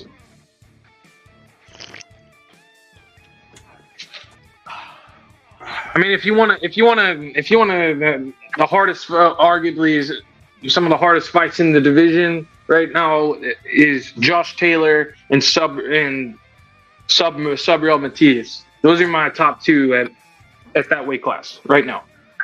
Subriel is overrated in my opinion, but he's still a really good fighter. Of course. But Regis obviously, Barbosa. I rate all those guys. I'm buzzing for the fight. I'm buzzing for the fight. I'm buzzing for the fight this weekend. I am. As am I. It's a great fight. This shit.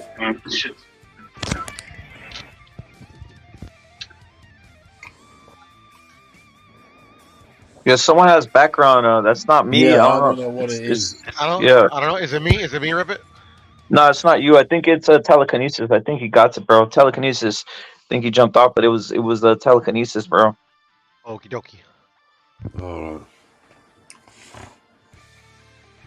So he has that ESP, does he? Buzzing for this fight. Good fight. It's a good fight. Yeah, I think so as well. What type of bet you're putting on it, Furioso?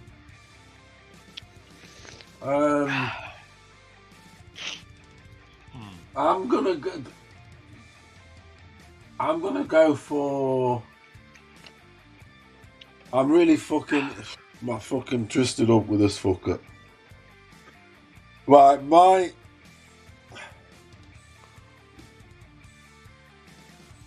my senses is telling me that Josh late stoppage and what have you. Whether to put money on it or not, I'm not sure on it, to be honest, because the value is on Tio to win. Definitely stoppage or even Tio to win, because it is kind of a 50-50 fight, isn't it? But if I do bet on it, it'll be Josh stoppage. come to think of it, actually, I'm gonna change my pick. I think if it goes 12, I think they're gonna give it a Tio. I think the only way Josh wins this fight is by stoppage. Yeah, oh yeah, definitely, dude, definitely. I mean, they're not. I don't know. Actually, go ahead. I'm sorry. That'll be if they rob Tio twice in New York on a close fight, then. I mean, none of these guys sell a fucking wing dinner, so I mean, like, I don't know. I guess it's anybody's fight if it goes to 12. Yeah, it is true. They both need. I mean, Josh sells all right. He does sell all right. He can sell something in his own country, but that's about it. Let's face it, Tio. If he wins, he'll continue to play. I mean, he'll have to play the heel. Yeah. You have to play the heel, and you'll need an A side. You'll need an A side, and it will sell because he will be a good heel. You know, you will play a good heel. You will. Yeah. Look how they got J-Lo. They got J-Lo, and they're putting Bud Light and all. He's fucking he annoyed Josh Taylor a bit because he can get under your skin, Tio. You want to go across and fucking punch him. That's the thing, Paulo. That's Josh Taylor's game. Like, I don't know. I might be overthinking it, but I don't know. Like, that's not like Josh Taylor to fucking like. He makes motherfuckers like walk out. Like he plays the mind games. He plays the mind games. He made Josh walk out of that press conference thing, and that was on the. It wasn't just any press conference. It's the worldwide top ranked documentary first episode. Yeah, it's with that one goofy dude from England. Fucking yeah, I know. Forget his name. I've even forgot his fucking name. Yeah, but yeah. I just thought that was that's the Josh Taylor. Josh Taylor's the one trolling and shit. That's how he got under Ramirez's skin. Like that's how he got that edge in that fight. Yeah, he was playing that, but this time he's annoyed because Josh Taylor don't like the Tio that sort of personality because it's on some sort of Prince Nassim sort of shit. Do you get me? Sort of like annoying. You want to like strangle the cunt. He doesn't like to be one-upped. He doesn't like to be one-upped. Yeah, he's not comfortable taking the verbal abuse. So I mean, but I don't think he'll. To be honest, I think it might just rev Josh a bit more. I don't think Josh at this stage is already quite experienced to. Very experienced. Yeah, exactly. To not let him get to him. So I think that might just rev him up rather than crumble him. Actually, I'm going to change my pick again. I think Tio's going to obliterate this man. That'll be crazy. Tell you, I don't care too much, like I said. I just want to see the astonishing. I do. Anything. Yeah. I want to knockouts. I'm looking forward to this fight. This shit's gonna be quality. I want to be surprised, and so does everyone else here, God willing. Exactly. Look, if Tio gets stopped, that's gonna be not a surprise. That won't be surprising. That won't be surprising. He almost got stopped by a fucking soft pillowed fist Cambosos with a bum. Yeah, that's what. That's why I'm so convinced on Taylor because Tio's out here getting knocked down. He got knocked down recently by Cambosos and by Sandor, who's pillow fisted as hell. Cambosos is a featherweight for fuck's sake. And Sandor knocked him down with a check hook, and Sandor's feather fisted as fuck. Fucking Cambosos is a featherweight. What did he fight? What did Cambosos fight that Welsh dude at? I don't know. Was that 35? It was at 30. It was at 30, bro. It was at 30. It was at 30, wasn't it? And they were slapping each other, and they were slapping each other with all these pity pat punches. So, dude, think about that. Campos all of a sudden knocked out Teofimo, knocked him down, bro. Crazy. Yeah, he's not the only one to knock him down.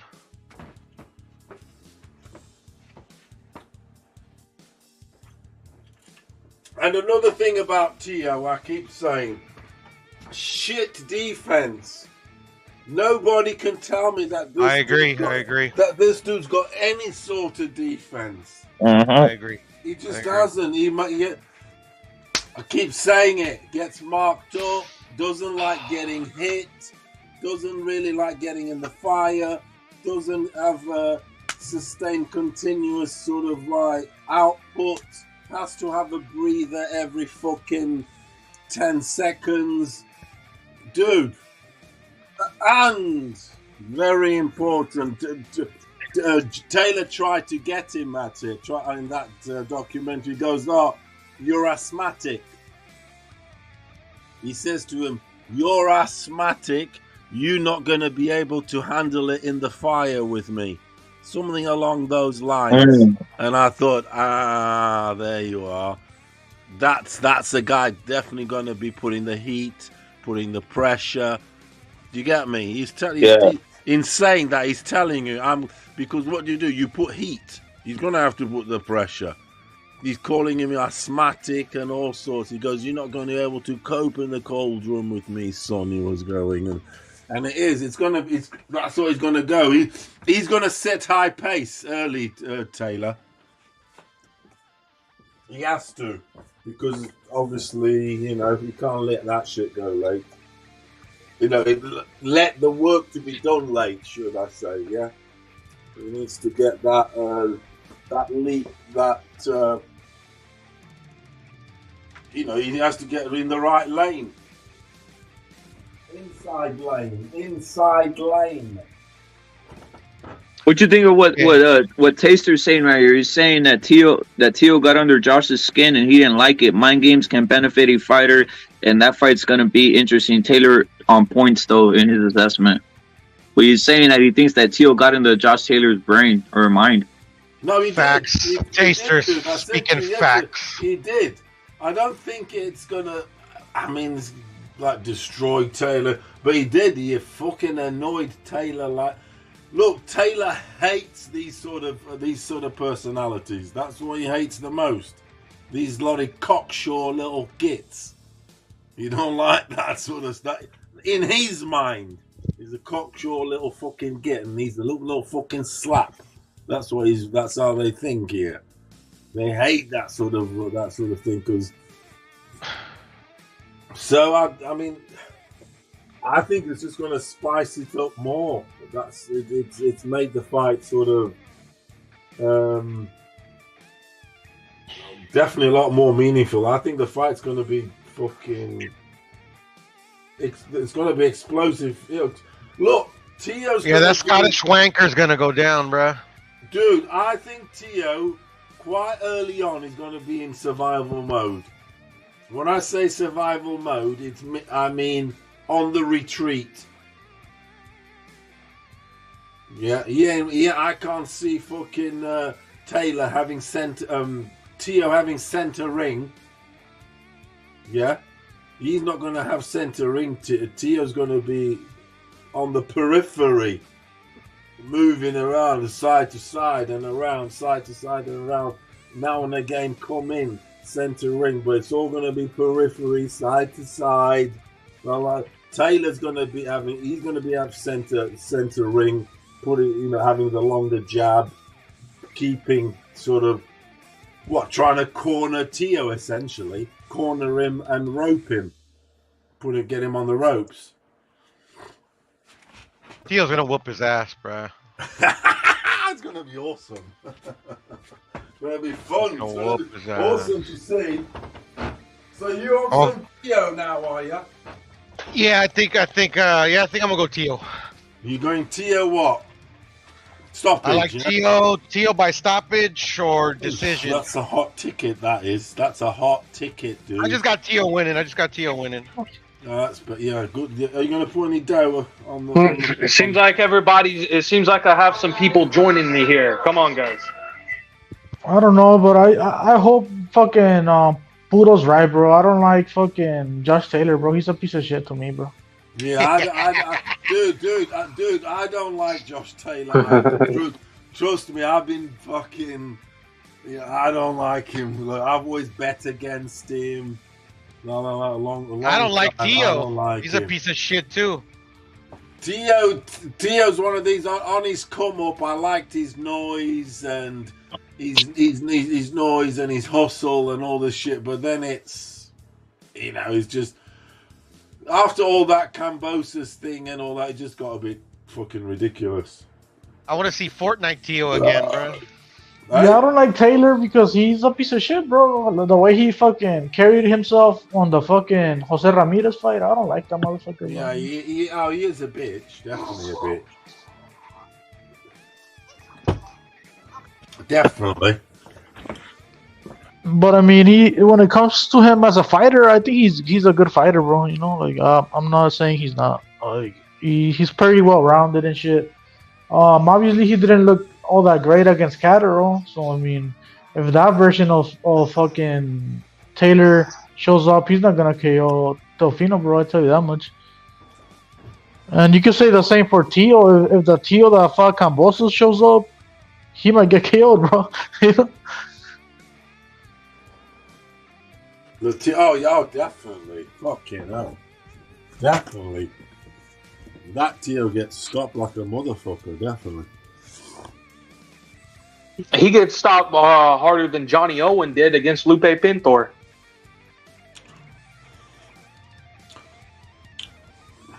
I think if he goes in like that.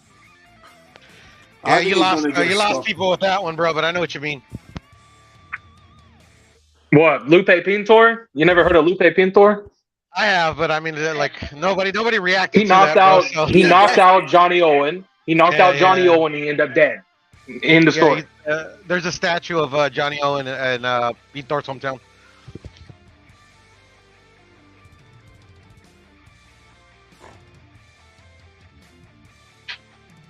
Fucking hell, go on. West Ham has just rep it. Yo. West Ham have just beat Fiorentina in one of these European finals. What is it? It's like the third best trophy.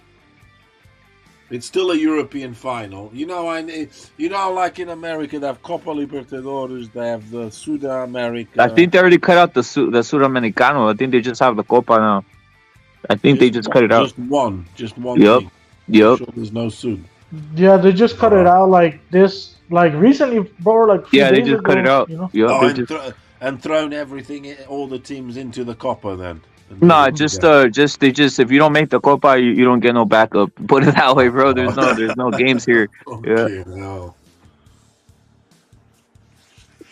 I saw the Copa's already going in the quarters. I saw Athletic Mineiro's through, Boca's through to the quarters. Hulk the winner for Athletic Mineiro. They've won it before, Athletic Mineiro.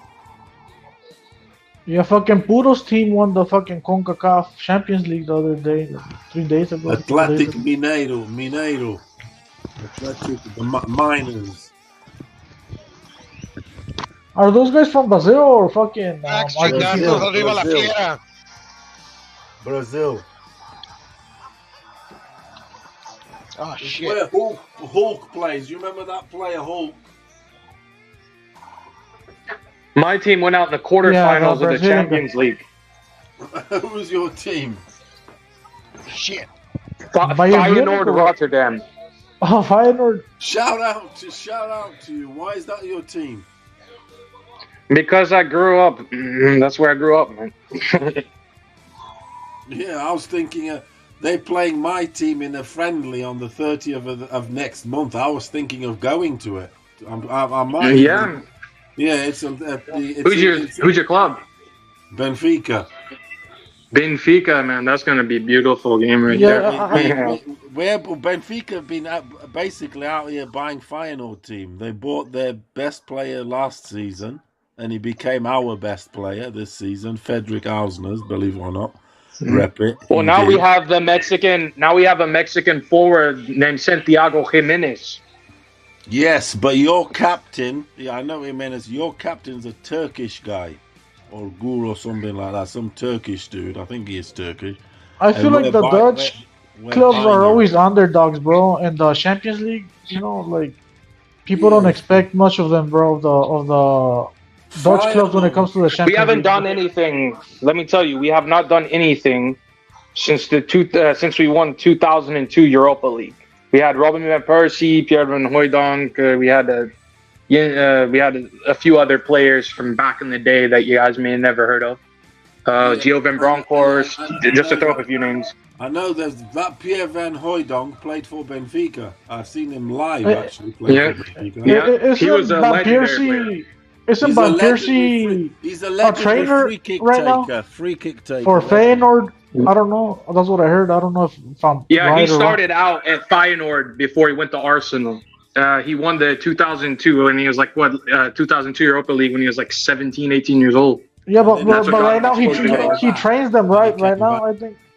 I think he was training. He's like he's with the he's with the developmental program up there. But he came back to play with him. He went and retired there, and then he retired into the club. Because I heard Santi Jimenez saying that Van Persie showed him a bunch of tricks, you know, that he didn't know before getting to the Dutch league, bro. Well, you gotta learn from the good, man. Yeah, so you're on some Feyenoord, are you? Yes, sir. Are you of any Dutch, or you just grew up there, but you're not Dutch, are you? That don't mean anything. I'm a half breed, bro. I'm a half breed. What are you? What are the halves? Skolt Sami. Sami from northern Finland. You know the Samis, Laplanders? Yeah. Yep, that's half. That's the other half. Oh, so you got some Finnish in you? Wrong. We don't identify as Finnish. We don't identify as Sami. All right. Sorry. I was going to say, if you're Finnish, you'd be a sharp shooter, because they had good shooters in. They did the Russians, didn't they? Well, the Samis are real good in that department as well. So yeah. When the Finn, here's what you don't know. Great shooters. In the second, I think in World War or in the Winter War. Right, yeah. The Finns they hired a lot of Samis to actually hold up there. So all right, because they want some fucking. They were killing. One man was like killing like a fucking 100 Russians. Yeah, they had Robian Yemi. Yeah, he's got the world. He only had one eye, also. I think that dude. Yeah, he had like. Yeah, there's a Finn. There's another Finn that's known as. There's a Finn named. Like Larry Thorne, Leroy Thorne. Yeah. He was a badass. Thousands of that guy had as well. Yeah. Because you guys were good in the snow, weren't you? You'd be good in the snow when you ambush the fuckers like a motherfucker. You're the king. Exactly, you were the kings in the snow. You outdid the Russians in the snow, which is incredible. That's how you do it, man. Yeah. Anyway, I come from Cray. I guess I come from like a awkward lineage. Hey, you guys didn't hear Messi's playing for MLS now for Miami? That's where he's going. That's a good sign actually for Inter Miami. I mean, they treat him. The fans treat Messi like shit, bro. Or the PSG fans, like I don't know why, bro. Like, come on. Oh, it's over winning the World Cup. You know, it's all over winning the World Cup. PSG's in France. You know. The thing is, you have fucking Messi that does well in the national team, right? And then you have Mbappe. He does well with the French team, right? And Neymar does good with the Brazilian team. All these guys do good with their national teams, but you put them at PSG together and they play like shit, bro. So I'm thinking the problem is PSG, that's because bro. You're not looking for the. That's because in a team, you're not looking for the best players. You're looking for the right players that suit your playing style. Yeah, I think it's the fucking trainer, bro. He doesn't know what the fuck he's doing. Like, I think if you put those guys under like Pep Guardiola or someone like that, they'll win the Champions League, bro. Yeah, to me, in my opinion, they should have had a different formation. Perhaps they would have had much more success, like a 4-2-1-2-1-2. That would have worked fine. But they stuck to the same formation and they got destroyed. They don't care, bro. They don't care about PSG. They don't care about the French league. They don't care about the tradition of PSG, bro. That's just the truth. Well, who cares? I don't even care about them. That's the point. That's the point. That's the point. So if you think about it, like you think they care, you think they're like whatever. Fuck this shit. Seriously, like when are we good? Just give us the money and we're out of here. I mean, well, they just wasted like I don't know how many millions on these players, and they couldn't do what they had to do. No, bro, but so they don't care. They don't care, Chingazo. It just gets to them. It's like playing in the Arabian league. Like they don't give a fuck. Anyway, as I was going to say, I didn't even end up saying what I was going to say.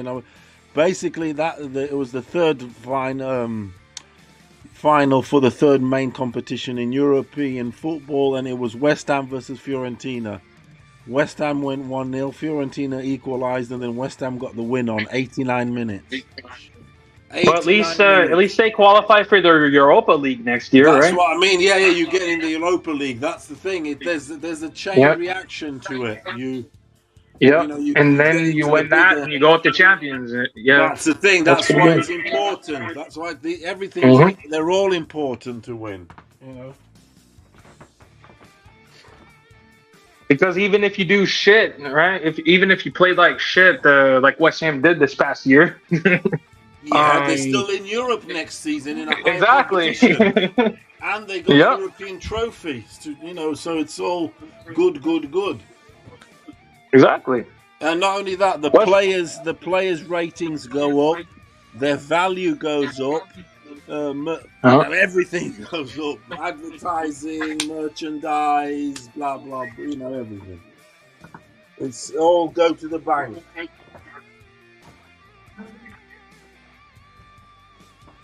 Let's go. Tell you what, this weekend is going to be crazy. Who's on the undercard of this shit? I haven't even looked. Is it a pay-per-view, by the way? Hey, Chingazo, is this shit a pay-per-view or what? I have no idea, bro, but I know Sander Sayas is on the undercard, right? Yeah, he's on the undercard. It is him, yeah. Stand. Over here, it's free. It's a free fight. I mean, it shouldn't be pay-per-view, bro. Who the fuck knows Tio and who the fuck knows fucking Josh Taylor? Nobody. I know this is like more of a. It's again one of these fights that it's kind of getting bigged up around, but it's not gonna like really be. 140 is not a glamour division, dude. And this isn't gonna be like groundbreaking or some shit like this. I hear background on this shit, but there's not a lot of hype behind Josh Taylor and Teofimo, bro. It's not a big fight, so I'm not under the impression that it's gonna be pay-per-view. And if it is, then I don't know what the fuck Top Rank is doing, bro. But I'm thinking it's just ESPN Plus. I mean, somebody on the chat that knows, let us know if it's pay-per-view or not.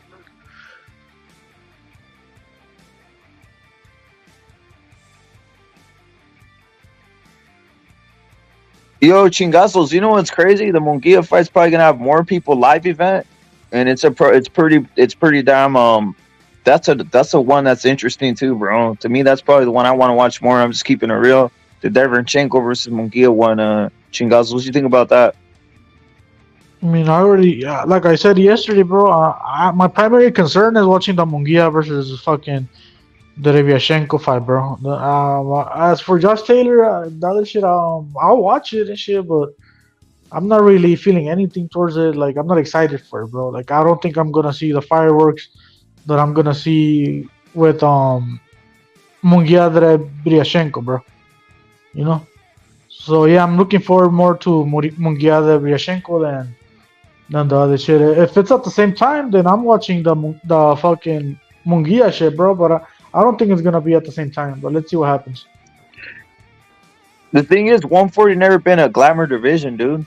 The junior welter has never been a glamour division, dude. It doesn't really like get a lot of eyes on it. It says it all. It's a junior. There it is, junior. Yeah, junior. It always just, it's all right and all, but it's the junior 140. It's caught in between. It's just underneath the glamour division. The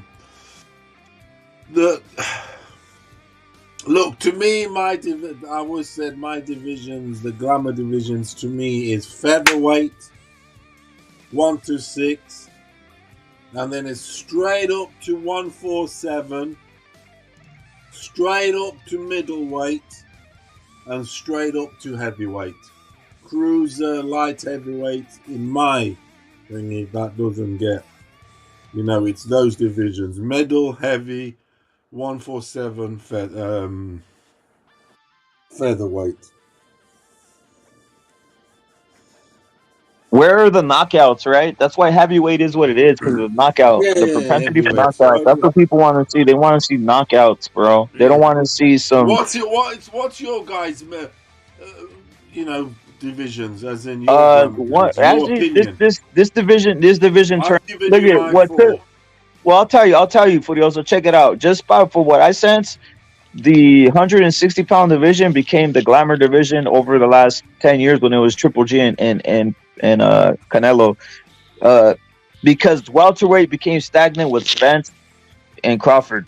It did. It just became stagnant.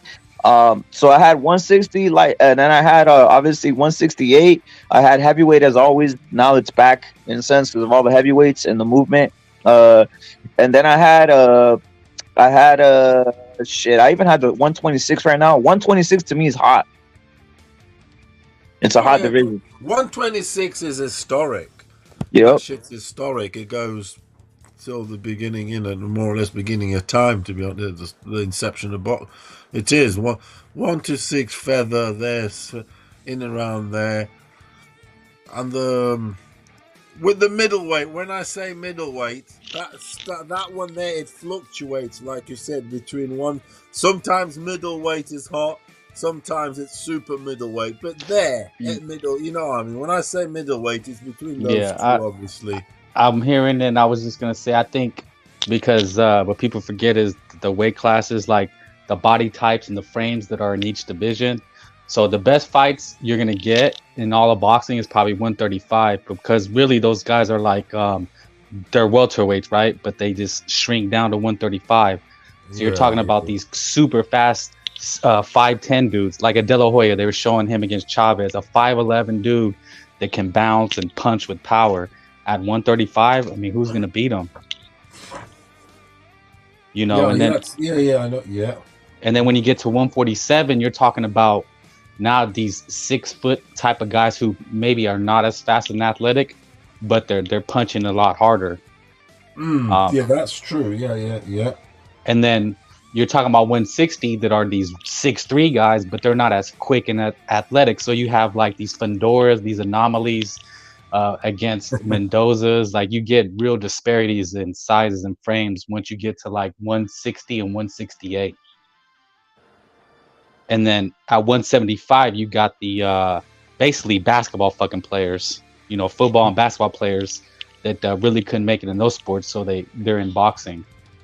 And that's very true. The 126ers, you're talking about guys who are about maybe 5'6", 5'7", just not big frames. So, people are not going to be as excited for those guys. But we look at those guys as the most skills, with the Barreras and the Moraleses. And their skills usually can carry. Morales went out, like somebody mentioned earlier, Morales went up and banged with Danny Garcia, right? And Maidana. Think about that. A fucking 122 pounder, skinny. You see his frame, but he did have a taller frame, and could bang. He didn't gun shy against those guys. I think, didn't he knot up Maidana, or was it, who did he knot up? Danny?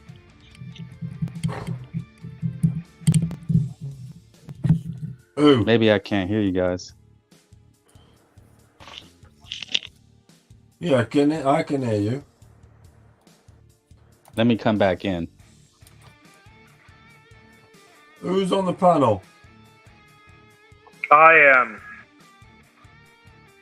Telcanis pancration.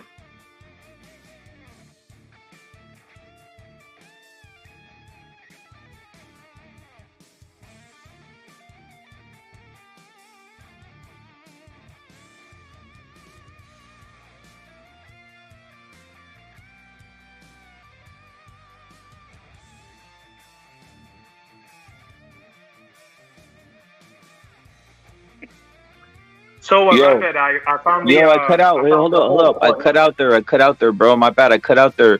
I was trying to adjust my mic, bro. I was hearing Frank say something. I was trying to adjust it, dude. I was trying to go in, bro. Was trying to go in. My bad, bro. My mic cut out, guys. My mic cut out, bro. My mic cut out, guys. Hold up. Can you hear me, telekinesis, or no? I can hear you, bro. Loud and clear. All right, my bad. Yeah, I was messing with my mic and I was hearing just mumbling and shit. So I was like, fuck. So I had to get in and out, bro. I had to get on mobile. But where are you going in on telekinesis?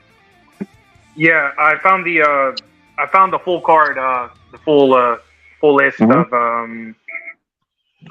everything that I needed. Let me see if I have it. Well, I know the Puerto Rican guy's gonna be on, right? The Puerto Rican, what's his name? Xander. Yep. Yeah. Let me see here. I think it's this one right here. Yeah, I know it's gonna be Xander Zayas. He's fighting some can probably. Which is I don't know if he's too much of a can, personally. I know for a fact Jermaine Ortiz is going to be fighting Humberto Galindo. I want to see now. That's interesting. That's interesting right there, bro. And Rodson Conceição is fighting Nicolas Polanco. Omar Rosario versus it's going to be a Puerto Rican night. It's going to be a Puerto Rican night because it's in New York. So they're setting it up for Puerto Rican night. All those guys are Puerto Rican. I think it's also going to be LeBron, right? LeBron's fighting on the card. Yeah, LeBron and Carlos Ramos. Yep. That's a Puerto Rican card. Who's that with Pitbull? Is that Venus Williams? No, that's not Venus Williams. That's not Venus Williams. The skinny one. Actually, when Frank was going in, when my mic was going in and out, or I couldn't hear shit, but I heard him say something about 135. I wanted to go in on something, dude, real quick. I don't want to telekinesis. I don't want to go off of that, but I want to say something real quick about the 135. Right, the 135 is always going to be fucked up, dude. Frank, it's always going to be fucked up now because for some reason, it is what it is. Bob Arum has always made his priority to keep those on Top Rank in that era, in that area. So you're gonna always either have it split, or basically what's happening right now with Devin, where he has the belts and they're not, dude. It's not leaving Top. Yeah, all that shit. They're gonna get a couple belts in Top Rank, bro. They're gonna when Devin drops that, it's gonna be Top Rank. Top Rank has always had a fucking monopoly on that weight class, dude. Yeah, I was just talking about the talent, the talent of fighters. Even Mayweather had said that Julio Cesar Chavez is the best fighter he's ever seen, and he's the best lightweight ever, and would have beat his son. Yeah. Like I said, they always turn on each other. But look at all the names: Camacho, Duran, Chavez, Oscar, Floyd. Everybody's come through 135, basically. Oscar, you leave him at 135 forever, Frank. If you leave Oscar at 135 forever, it's a wrap, dude. What? Oh yeah, fuck? I said today on social media, someone said Oscar at 135 was a beast because I guess today's the Chavez anniversary day. Yeah. And I said, dude, he starches Tank Davis at 135. He starches Davina Hankey. The only person I think he would have had trouble with is Loma, just because the angles and quickness. But eventually he'd figure out his pans were too fast for Loma. Loma can't Frank, he wouldn't even do it. He just back up and boom, boom, boom, boom, boom, boom, boom, boom, boom, boom, boom, bro. I don't know if you get my point. He just back out of range and just. You can only do all that if you're not in range. Literally, De La Hoya's style was fucking crazy. it was amazing because he had the hand speed. His jab was insane. Like he was an Olymp, like he was a fucking gold medalist Olympian, dude. You know the Crips are gonna say, "Oh, Shakira will beat him." I said, "Bro, Oscar might have like 4 rounds of problems with Shakira, but then Oscar is gonna understand that this guy can't hurt me and just overwhelm him." Well, Frank, who got gold in the Olympics, Shakur or Oscar? Oh, Oscar. You already. All right, now who the fuck beat Shakur in the Olympics? This fucking guy Robesi. Andy Cruz. Oh, Robesi beat him? I thought it was Andy. Oh no, Robesi. The other kid. Oh, yeah, Robesi beat Andy Cruz beat Keyshawn.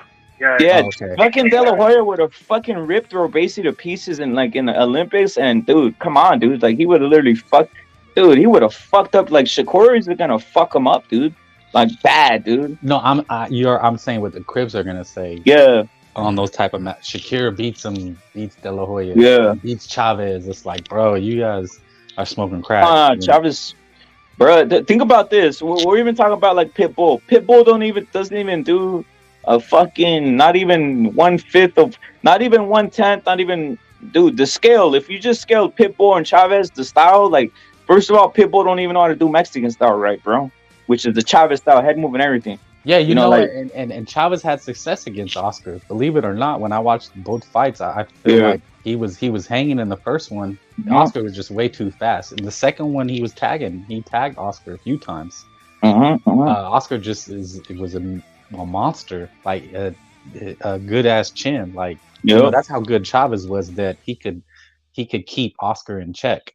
You know, Oscar was trying to bounce side to side, and Chavez would just wing and catch him. You know the problem with Chavez, bro? He gave I'll tell you what happened with Chavez. People don't realize. You probably do because you probably watch a lot of shit. You probably seen a lot of it.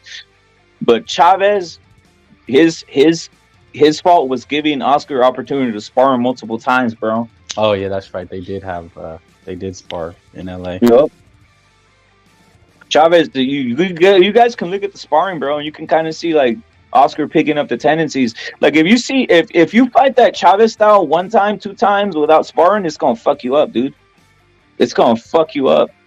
That's the one thing that Mayweather would always do, bro. Like that style that he does, like the style he uses, even versus Canelo. Canelo sees that again, he's gonna fuck up Mayweather. But Mayweather was master at like getting in and out of there, fighting it once or out of there, or robbing you or whatever the fuck.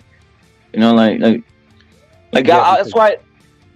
Frank, I'll say the Bivol shit. The Bivol shit, Canelo already saw it, and Bivol style is cool or whatever, but you see it once and download that shit and it's a wrap, bro. That's why I think Canelo's just gonna dominate that style. It's not like, what type of adjustment would Bivol do versus Canelo, dude? Like, the same shit. He's gonna fight the same way. He's gonna do the same shit, bro. That's what I'm saying. Yeah. Canelo can knock that guy out. I think he can. This is like Canelo can switch styles. Canelo fights different styles. There's few guys who do it. Like in boxing, you can name few guys who can switch up styles. Straight up, dude. Straight up. You're talking. How many people rematched Chavez? What was it? Taylor, he got knocked out. Yep. But who else rematched? Randall. But then he got knocked out. Yep. But they're saying these close fights that Chavez had, nobody wanted to fight him again, and if they did, he knocked him out. Well, technically, the second fight was a technical decision win. The Randall one? Or Taylor? Yes. The Randall. Frankie Randall. Okay, I thought he knocked him out. I have to go back and look. I could have swore he knocked him out. Maybe I was wrong. Well, the thing about Frankie Randall, like the first one, fuck it, everything goes, there's no excuses. But fucking Chavez was straight up partying like a motherfucker, bro. That's the problem with Chavez, right? Like, obviously, we can't make excuses, but that's one of the problems. If Chavez would have straight been like on some. I think there's a third fight. Yeah, I think there's a third fight, and where he got. Yeah, but you look at those Crips; they were always bigger than Chavez. They're massive, bro. They can shrink down like it's just genetics, right? Like they're coming down from 160 to 135. Yeah, like Davina Hanke. And what is Barrera, Chavez, all these guys, Morales that come up? They're coming up from these featherweight classes. Yep. You know, that's traditionally how it's done. Like I think Camacho was at 130, Duran was at 135, but they're small guys. What was Duran, like 5'6"? Yeah, Camacho was like fucking 5'2" or some shit. Yeah. Camacho, dude, Camacho literally went up for money, bro. Let's keep it real. Like his little ass, if he would have stayed in the division that was necessary for him, he would have been whipping some ass, bro. But he literally moved up for the money, dude. And he still went up and fucked up Sugar Ray Leonard when Sugar Ray was like 38. You literally laid a fucking beat down on him. Even the killer in art, my era was Trinidad, but he was a small guy. Like he was a little skinny bastard. Yeah, he wasn't some big ass crip with like 6 feet wide shoulders. Like, come on. Well, I'll give you the comparison. I'll give you the comparison. It tells you everything. Comparison for Trinidad, meaning body wise, is Crawford, bro. But Crawford stays at 147.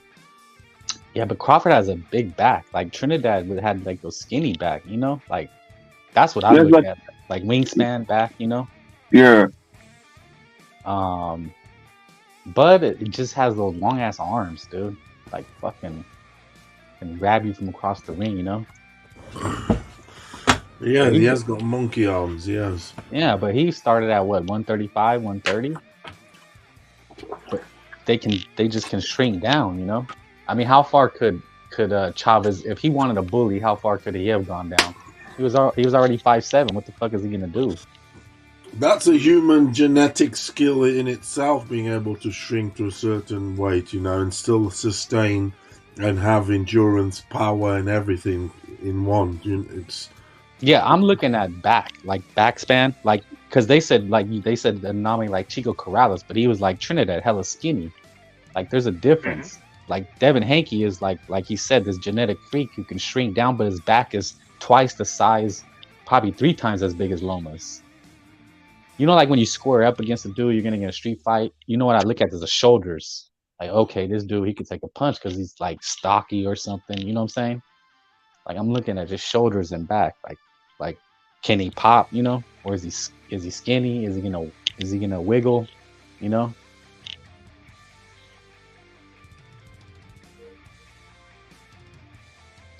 You know what it is though? Like, look at it. Like we mentioned Tito or like those boys.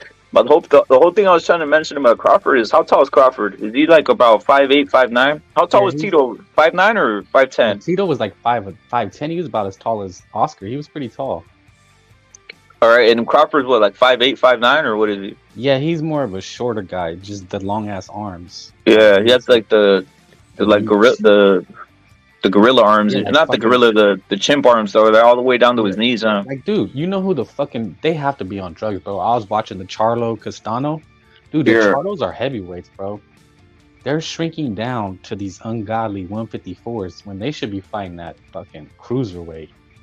Those dudes are no homo massive, bro.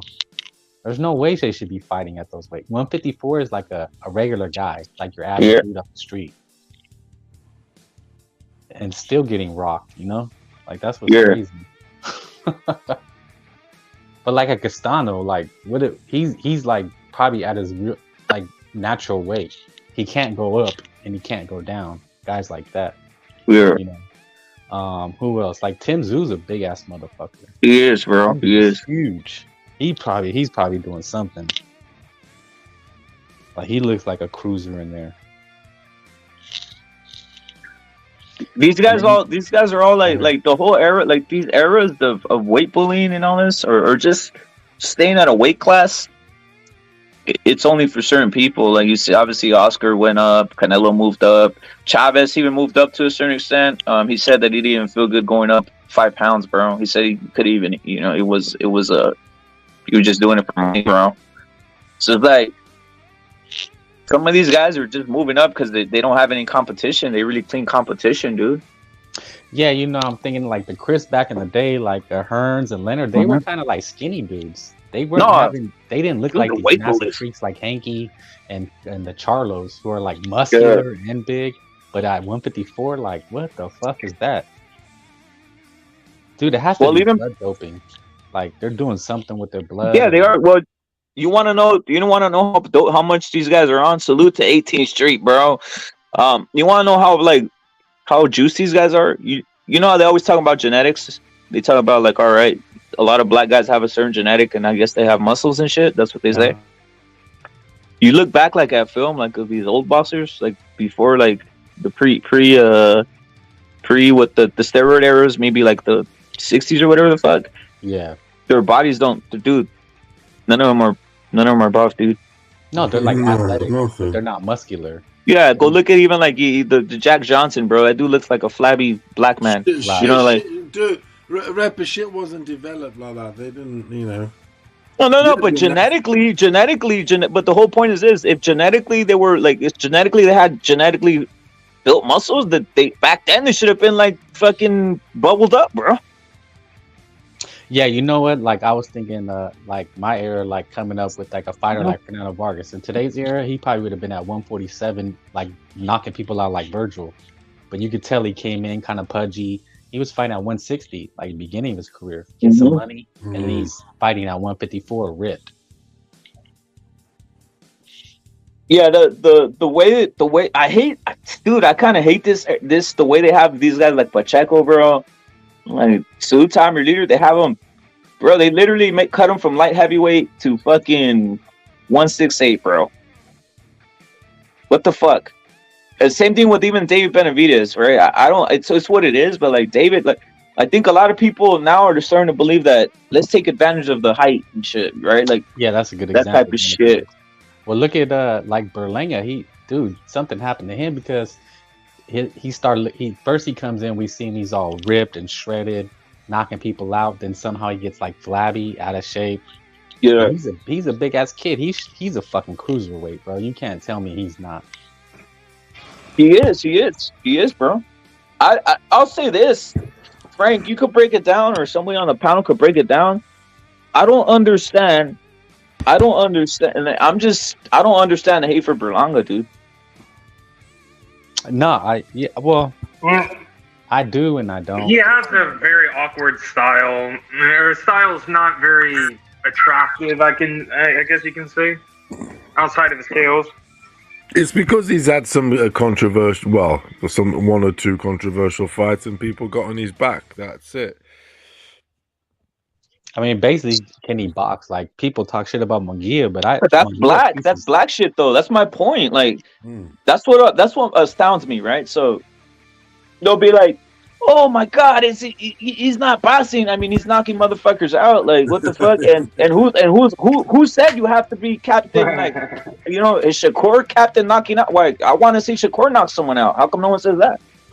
Dude, regardless of who he was fighting.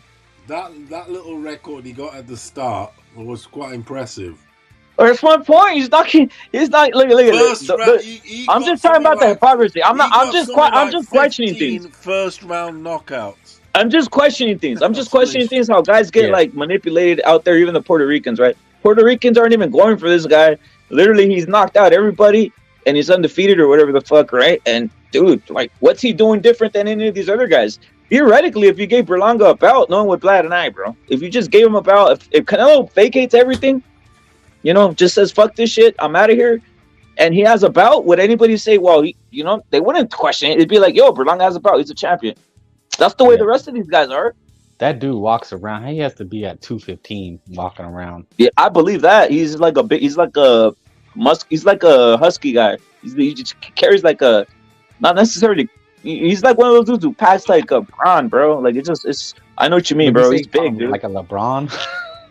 Something like that. Yeah, okay, I get it. Just like a freak athlete in a just. A not even that. Just the shoulders, and you could tell that if LeBron doesn't watch what he eats, he'll turn into like a fat piece of shit, but not a fat piece of shit, like a buff fat motherfucker, right? That's true. Yeah, facts. Yeah. Yeah. Whereas you got Mungia, dude. It's like he gets that skinny fat. Like he'd blow up, but it'd be like all in his gut. His shoulders. It's all in his cheeks. All in his cheeks, bro. It happened like when Gia gets it in his cheeks, bro. It's just he gets like this big, like this. It's the thing is, I think Mungia 168 is gonna be a monster, and I want to see like Mungia versus Benavidez. That's my dream fight. Yeah, I think Berlanga. I mean, Mungia pieces up Berlanga. Like I think Mungia is the better fighter. Oh yeah. You know, I don't know, David and Mungia? Man, that's a banger though. I got David. Look at I got Mungia, bro. What I mentioned this earlier, bro, and I've been saying this. Who do you think has more heart? Mungia, dude. Mungia got more heart. Dude, I'm gonna hit you with one, Frank. I'm gonna hit you with one, right? Bro. Let me hit you. With Morale. And then we can talk fucking, you put Mungia with Morale, he fucking KOs Morale like in 2 rounds, dude. Straight down the middle, punches straight up, dude. I'm just keeping it real. Look, I'll just say this. I'll just say this. Like that. You need power in order to do that. He has power. He has power. That's what people aren't. He has power. Like he's been fucking. I know he has power, but he doesn't have that level of power that is going to take. He has more. He has more. He's going to campaign at 168. He's going to carry. He's carrying power now. He's gonna really. I hope he's gonna show the power. I'm getting tired of seeing him slap. People forget what he. People forget what I mean, he's hold on. Mungia is stopping guys that no one has ever stopped. Period. And Fool said David looks Mungia. Hey, but Rep, people forget what Mungia came out at, like, what, 17? Like, people forget where he came from. That's my point.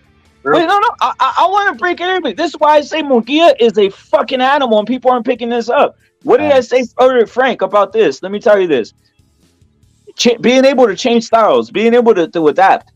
You guys can do it. You throw Shakur in there, he can't change styles. He's just on some, I can only do this, and that's it. That's what he does is what he does.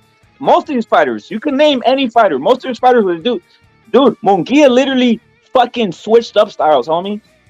He literally switched up to the fucking high guard. Before he was straight up on some fucking, what's Oscar's first coach? The one that he came out with? The first coach with the mustache. Where you fucking throw punches from a distance. You pop, 1, 2.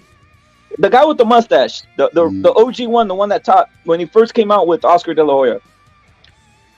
Oh yeah, Robert Alcazar. He's always teaching that fighting style from the back. You at distance, but you're fucking throwing bombs, bro, from the back. It's always distant. It's distance punching where you have a vision and you're fucking dropping 1-2s and hooks to the body, bro. He went from Alcazar doing that style to fucking high guarding like Morale. It's insane. I've never seen none of these guys. Only guy who had a transition like that was fucking Canelo, who was doing some other shit, then transitioned into fucking different tactics. Guys don't switch up because they don't have the ability to, bro. It's fucking crazy. I was like, what the fuck? I was on Mungia's fucking ring IQ is insane, dude. It's fucking insane, dude. I think Derevyanchenko's the perfect opponent that he shows that. Look at check this out, Frank. Has Benavidez styles changed at all? Has he fucking adapted to anything? Nah. Well, there it is. Against Caleb, he did change, but he didn't change necessarily. He just wasn't as active for whatever reason. Caleb plan changed post Canelo. I'll tell you that. You know how many back foot guys? You know how many back foot guys Mungia's put down recently? Back foot bitches. 2 of them, 2 to 3 off the top of my memory. Back foot, straight up back foot bitches where you have to fucking chase them down, and he's fucking finished them, bro. Hey, I saw fucking Tio. I saw Tio go 10 with Sandor running around. I saw Bruce Ennis running around all over the place and lost with a fucking lower weight 140 pounder. Hey, Red, when Mungia first hit the scene, when Mungia first hit the scene, he was Venado before Venado. Like that's how he was fighting, like throwing from the ground, hitting you on the top of your head. Like that dude will hit you every. He's athletic, bro. What was he doing, Frank? He was on his toes, running around, boom, boom, boom, jumping around, pop, pop, pop, pop, pop, pop, pop, jumping around, dude. That's why they had to bring. That's what they've always said. Oh, he's too wild. It's like no, he's like Venado. They just athletic, bro. They can fight like hitting a soccer ball. He's fast as fuck. That's the point. Another thing people aren't realizing. Fucking Mungia is fast, dude. He literally chased around this fucking Muslim guy, Sadat Madi, and just beat the living lights out of him. Chasing around little guy like that. Chasing him around, bro. Yeah, hitting him with bricks. Yep. The guy who just beat Cotto. Exactly. Who just beat Claudio. So you put a guy who has that footwork and you move him up to 168. And by the way, this is I think is about his 2nd or 3rd fight fighting at 168. And he looks who's carrying power, all stoppages. And he looked fat at 154. Like he looked like a little nerdy chicle vendor. Like it was like, who the fuck is this dude? And he wanted to fight Triple G. That dude. Bulls aren't picking up, but we'll see. It has to prove. I know a lot of people they're doubting it, but we'll see. We'll see. Like I want to see. That's why I was like, I want to see Mungia do good. He's 26. He's 26. Telekinesis and everything is not people. I think. How old is Berlanga? 26 too, or what? Not yet. I think he's a little older because he started as an amateur. He was like one of those 20-year-old amateurs, I think. An older amateur. Isn't he like 27, 28 or something? He's old. He's an old. The whole point is this: people don't realize that Mungia and Benavidez are the same age, bro. So guys are always trying to like push like Benavidez hasn't done. I mean, like Mungia hasn't done all this. He actually has done a lot. It's just that the opponents, obviously, right now, people want to see more. Like Frank was saying earlier, it's because like Mexican people, they always want to see more, dude. So they want to see it faster. They want to see it like a champion. They think everybody's Canelo, bro. Yeah, no, Rep. It's like they got the game twisted. It's like you said, now he has to fight Laura. Now he has to fight this style. Like, bro, he's proven it at fucking 16. Basically, that's the age when we seen him on HBO, he was like 16, 17. It's crazy, dude. And that dude Kelly that he stopped was a back foot. That guy, what's his name? There's a guy from Washington D.C. who's gonna fight the Mosley Jr. What's his name? It's a black dude, bro. He's a back foot guy. He's probably gonna beat Mosley. Mosley, bro. He stopped that guy too. That guy was on the back foot. Dude. What amazes me when I see guys stopping back foot guys, you don't see that, bro. You don't see guys. Right. Yeah, you don't see guys stopping back foot guys, bro. Dude, Mungia's fought every style because he's fought in the pros. That's his career. He's fought in the pros, so he's fought every style. And like you said, he can handle any style. There it is. Now Morrell, I'm gonna say Morrell, dude. Like Morrell, I haven't seen him like. I haven't seen Morrell like fight any style. I mean, I saw him fight Caceres, a fucking guy that we all know was a bum. Like, what the fuck? And he was cheering like a motherfucker when he beat Caceres. He beat up this fucking guy who came out the favela, who was fucking eating what's that shit? Eating beans all over. Falcao, a total fucking bum. Like, what the fuck? I will say that you calling Ido Schiarbosanoli a bum is a bit of an overstatement. Under the notion that before the KO, you can plain and simply see that Morrell hit him in the back of the head before he hit the final blow. Hey, all you need to know about Mungia, man, is he fights everybody, every style. Because like you're talking about Morrell, right? But here's the thing about the Morrells. They come from that Cuban style, so they're wait and see. Like, Morrell's not going to come out throwing punches. He's going to wait to taste your power, and then he feels like he can take it and overwhelm you. He's going to. But if he's in with the puncher, he's not going to exchange. Mungia's going to hunt you down and force you to exchange. Morrell will not want to get into a gun battle with him. He'll get knocked out, bro. I don't think Mungia would want to get in a firefight with him either.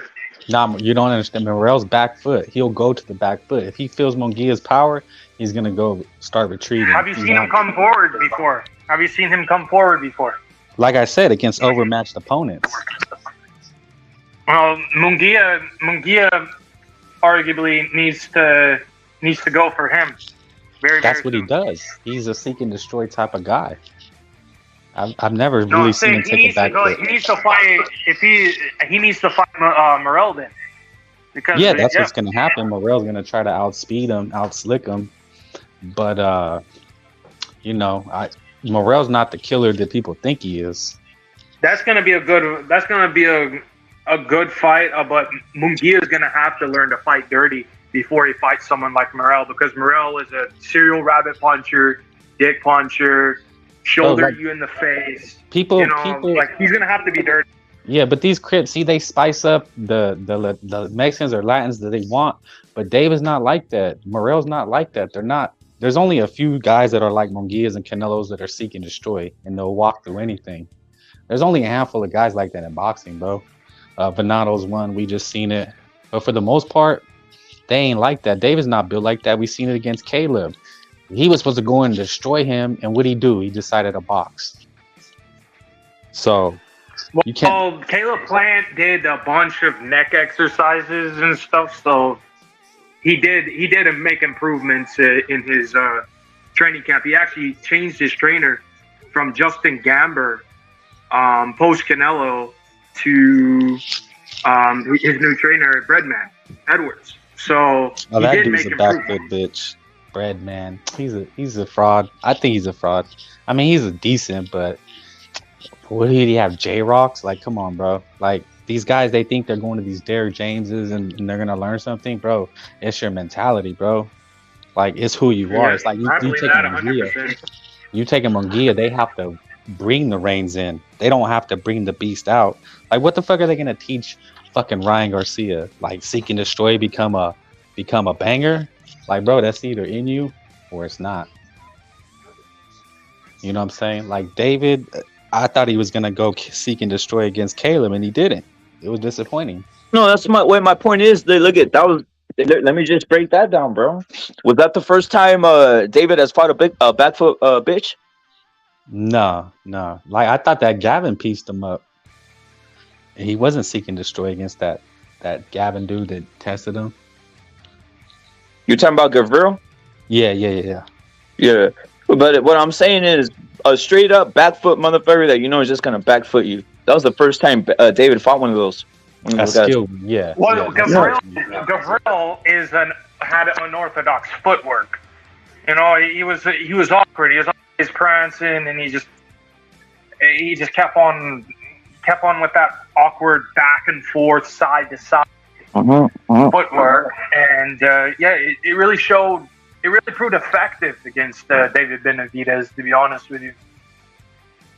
Yeah, but the Crips are trying to sell us that David is seek and destroy. And it's like, yeah, until you meet a Mungia who's going to push back. Like, He's fallible. David is fallible, obviously. And it's like what they're trying to tell us Morel is. But Mungia is going to have to have something that he's going to have to bring some aces up his sleeve against guys like David, though. It's not going to be some piss take.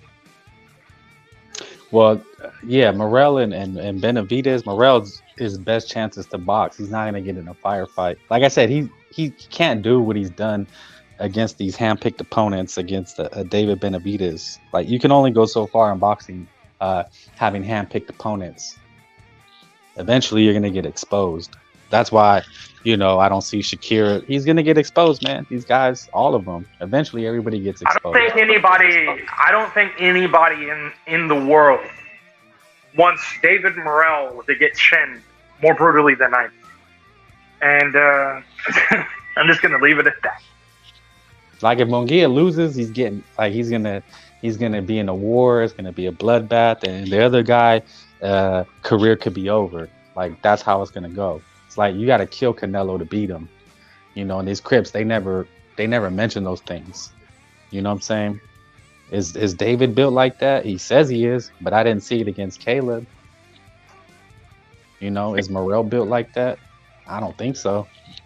We don't. You know what I was gonna say? But this is the whole thing. Morel's never fought a back foot guy. You put Morel versus Caleb Plant, he's gonna go 12 rounds with the guy. The whole point is, like, that's the whole thing I'm trying to tell. Guys aren't picking up, dude. Fucking Mungia straight up put down 2 back foot guys and finished them, bro. Like, you don't even put a fucking, like, these other guys aren't fighting all the sorts. David Benavidez, like, that's why I brought up Caleb Plant was the first time he went in with the guy who was literally gonna run, bro.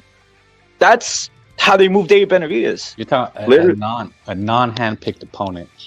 Like, it was Caleb Plant a setup. It was kind of a setup, but it wasn't hand-picked. Like, he was gonna have to fight that dude. And your Bolsonoli wasn't Idos your Bolsonoli, the Kazakh fighter. He was actually ranked number. He was actually supposed to be top in line.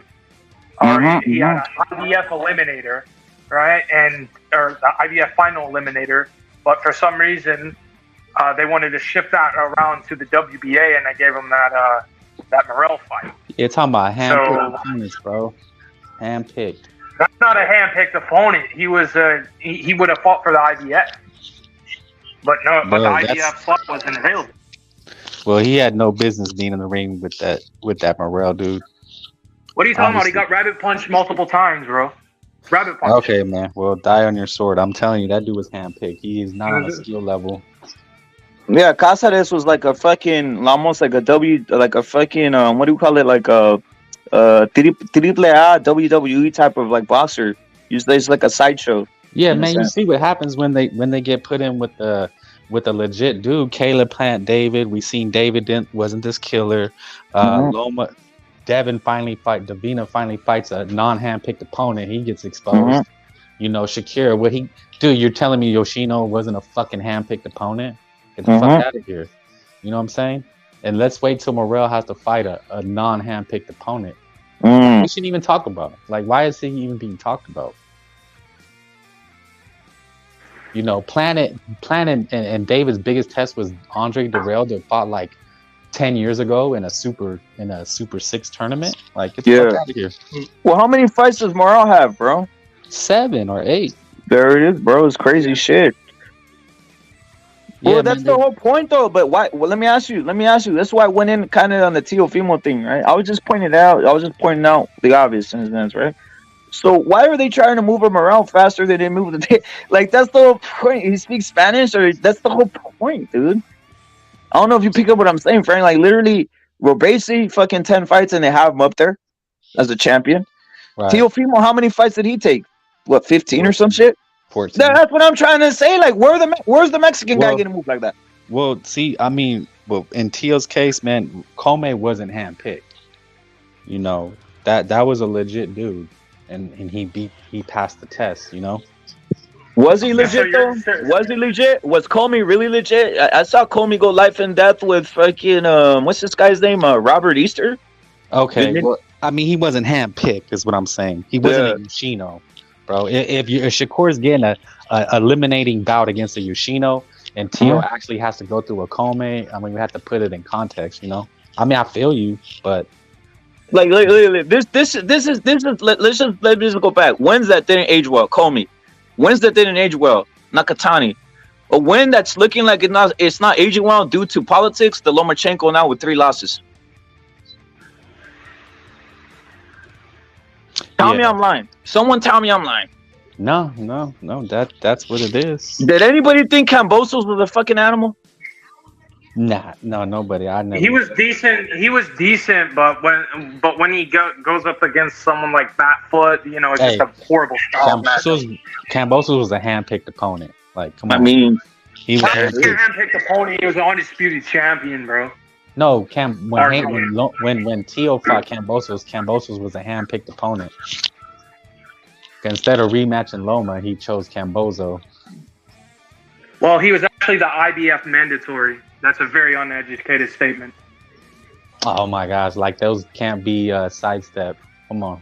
Mandatories are not handpicked opponents. Handpicked opponents are people who are not under that mandatory, and they just handpick somebody. Bro, who's making the rankings? You acting like they don't have a say in who gets the rankings. Like, what are you talking about? I mean, the multiple people have their own rankings. I mean, that's the point. But here's the thing. I've heard 2 statements here that these guys are handpicked opponents. If somebody's a mandatory, I'm sorry, I don't see them being handpicked.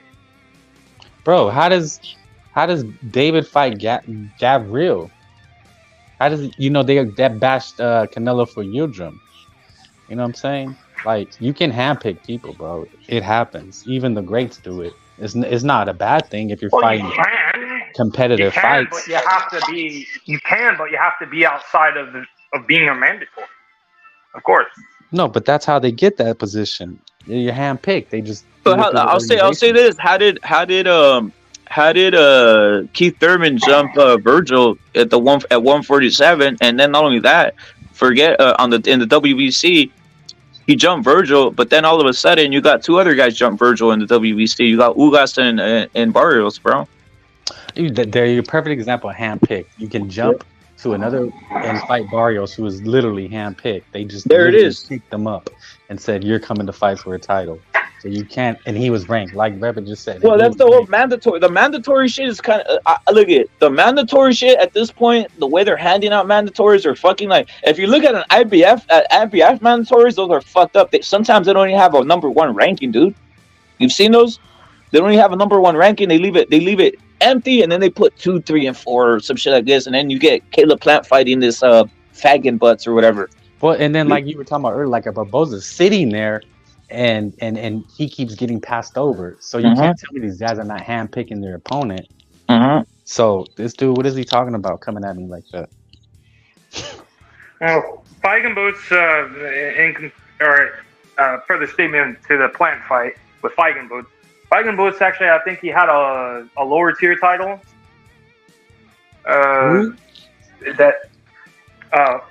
Vincent Feigenbutz, the guy who fought Caleb Plant in his hometown. He absolutely got stopped in like the 10th or 11th round on his feet. But my point is, even though these guys, they may not have per se that, like, it still goes down as a win, like Plant beating him. That's a win over a secondary champion, or at least a former secondary champion. And then you have the fight with Caleb Truax, right? A former champ, even though he was absolute garbage outside of that first fight with Truax and Pedrazas, they're all like these same guys. They get passed around, bro. They're like, they start getting passed around. He gets passed around and wins the world title. The Gabe Rosados are handpicked opponents, bro. They just he beat James DeGale for the belt. No, but once they've gotten beat up and they have like 4 losses, they're like handpicked opponents. They're brought in to lose. Like, the only reason you don't think that is because Beck the Bully got starched. But Gabe Rosado was a handpicked opponent to make Beck the Bully look good. And sometimes the handpicked opponent wins, like Cambozo did.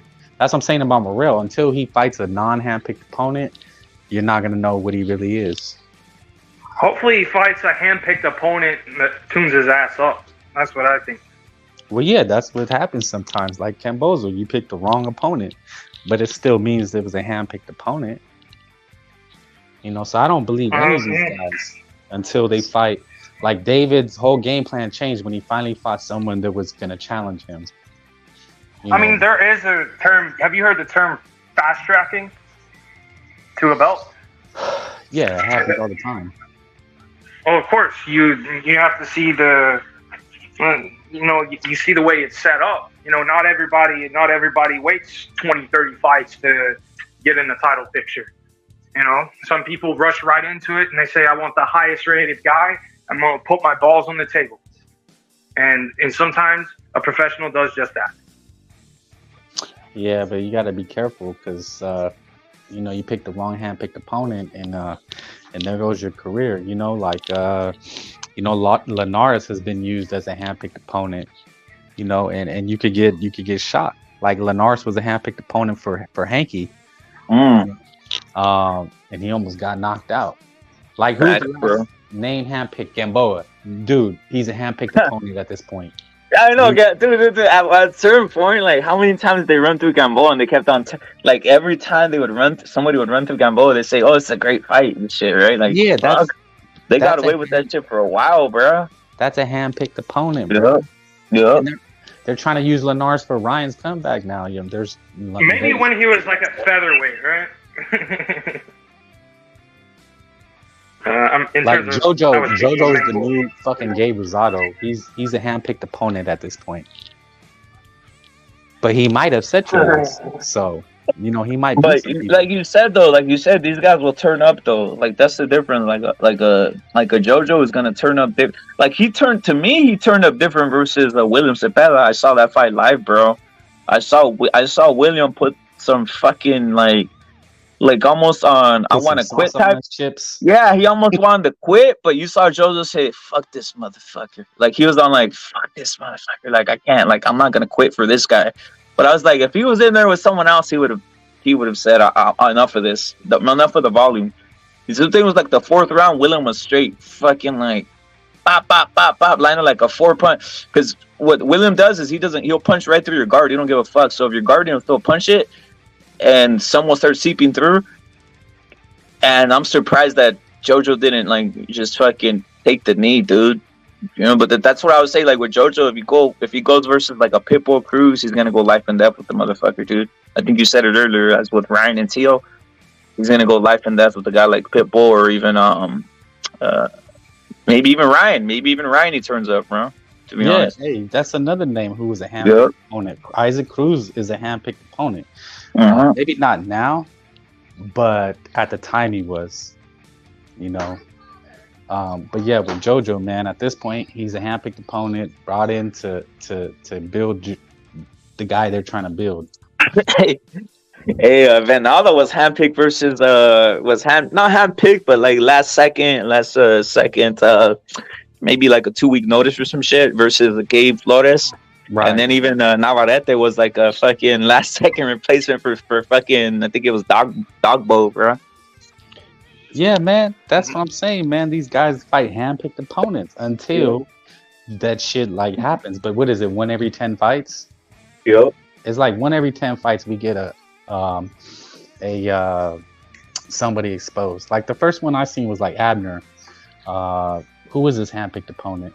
I want to say it was a lefty. Was it the one where he was almost disqualified for hitting him in the nuts or some shit? Low blowing his head down. That's a Becco, right? That was he was already exposed by then. Yeah. But Abner had fought somebody and I think handpicked and got exposed. He was still a Golden Boy, I think. Fucking Linares fought a handpicked guy and got exposed. So it happens, bro. Yeah. These guys ain't who you think they are until they have to make it through those fights to get to the next level. So like Loma was Hanky's next level and Caleb was David's next level. And to me, they both kind of got exposed. Because you're trying to compare yourself to the greats. Like Canelo's a great. So if David, you're trying to compare yourself, you kind of got exposed. Because Canelo. No, he got exposed, bro. That's what I'm saying. It wasn't a hand-picked opponent. And these Crips, they try to sell you these lies. Gamboa, he's great. Oh my God, Linares was great. Well, hey, JoJo's great. It's like, bro, how was all of a sudden like Macias Montiel a fucking killer when he fought Charlo, bro, the big one? How is he a killer? Yeah, I'm not understanding, bro. Meaning, you know, you say they sell you lies. All of a sudden, when Montiel fought fucking Big Charlo on Juneteenth, that's the last. I think that was his last fight. Motherfucker was a killer and all this shit. Oh yeah, they'll go on their soapbox. But yeah, them niggas they come on from Mexico, they be banging though, bro. Yeah, no, he got a high KO rate and he a killer and he'll by the way he'll KO Mungia now. That's what they were saying. Yeah. You know who they're doing that to now? Ruben Villa. Yeah, Ruben Villa. Guys are. Oh yeah, that nigga's a killer though. You gotta understand. He 24-0, got 23 knockouts. Nigga, he a killer. Like, get the fuck out of here. Virgil's fighting a way tougher opponent, but now Villa's this banger killer. Yeah, nah, dude. Look, I'll just keep it straight and easy for motherfuckers. Boots is gonna beat up that guy. Simple as that. His only loss, I'd say, would be that robbery decision down in Sinaloa quite a few fights ago. Other than that, I don't see Boots. I think he's gonna knock down Boots. I think it's gonna be he's gonna have to definitely fight his. He's gonna have to find a way to out-crip the Crip to get inside and break his ass in half. I'll be surprised Villa wins. You guys can tell me, but I think it's a setup for Boots, bro, because they're setting him up like Frank is saying us to be a fucking monster in this, and then when Boots beats him, guys are, oh my God, he beat this fucking annihilator or some shit. Yeah. When Spence Crawford happens at the end of next month, I guarantee you the winner's most likely going to vacate. Rep, you just said it. I'm sorry, Taylor, but look, Rep, you just said it. If Virgil was pitted against Ruben, and it was a banger classic. You know, the Crips. Oh, that's just Rock'em Sock'em though. They got a fucking counter for everything, homie. Oh, that Ruben Villa, he's just Rock'em Sock'em. He don't got skills, but all of a sudden with Boots Ennis, he's a killer. Oh, you gotta be careful with that fool. You know what I'm saying? I mean, it was that watching that Speedy Rashidi Ellis, him beat the hell out of Rashidi Ellis was actually kind of fun. Oh yeah, he was losing that fight though. He was definitely, he was probably gonna lose it. I mean, I thought he was beating the shit out of Rashidi, but you know the scoring, they favored the back foot bitching.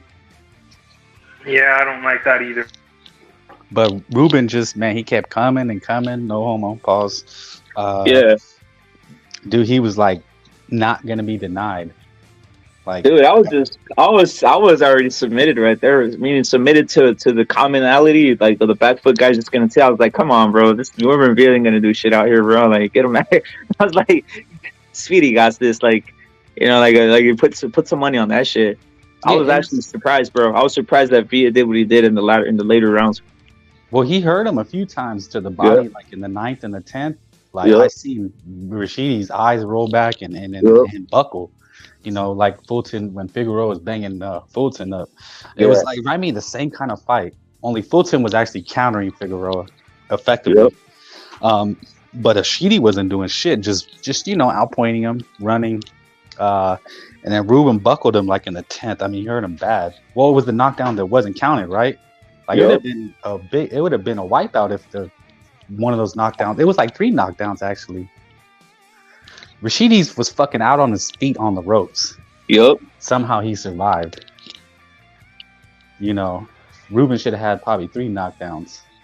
But you know, that's the same card. That's the same card that Andre went in there and looked like a clown versus the guy that Berlanga put a beating on, right? Dude, and got knocked down. Dude, that's the thing. Well, that's like, wait, but that's my point, Frank. Like, how are these guys getting tricked to going on Berlanga? Like, we just similar opposition, and Berlanga literally puts a beating on that motherfucker. But you see Andre go life and death and get knocked down. But you see that these guys, like, people's brains are worked, bro. Yeah, man, they listen to the Cuck media and these other Crip channels, and they just believe it, bro. Like I said, what they're doing with this Ruben Villa guy. He's a killer now. He's this, he's that. But let him fight another banger. It's Rock'em Sock'em. Hey, Frank, this is the biggest thing, right? Like, obviously, I'm I'm Mexican, right? So it is what it is. We're all most of us are Mexican here. Obviously, salute to telekinesis. But it's like, check this out. If I'm Puerto Rican, you would never get me off of fucking Berlanga, dude. That's all I gotta say. You would never, bro. You would never be able to get me off of him, bro. Like, I'd be like, dog. I'd be like, dude. I'd be like, what are you talking? Knocking out, and then Andre goes life and death with this guy. But these guys are so submitted and cucked out, and their butts have all been taken. They start saying what the cucks are saying, what the Crips are saying. Berlanga, he not good. He's trash. Literally, that's the only guy they have out there. That's the only guy they have out there, bro. Berlanga's the only guy they have out there. Just keeping it real. That Xander ain't that dude. I seen Xander fight a lot of times, and he's not that guy, bro. I think because you have a lot of Puerto Ricans identify with the Crips too, though. You know what I mean? You have like half of them that are Crips or identify with the Crips. Yep. You know, I see it all on social media. And by the way, I don't know who kept on saying Ruben Villa earlier. It's Roy Mon, not Ruben. My bad. Yeah, it's Roymond, ROI.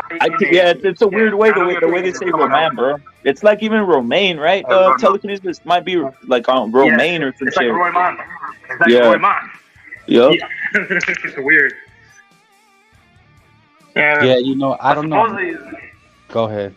I know he's like a Venezuelan guy that lives in Colombia or some shit. Yeah. That's all I know about him.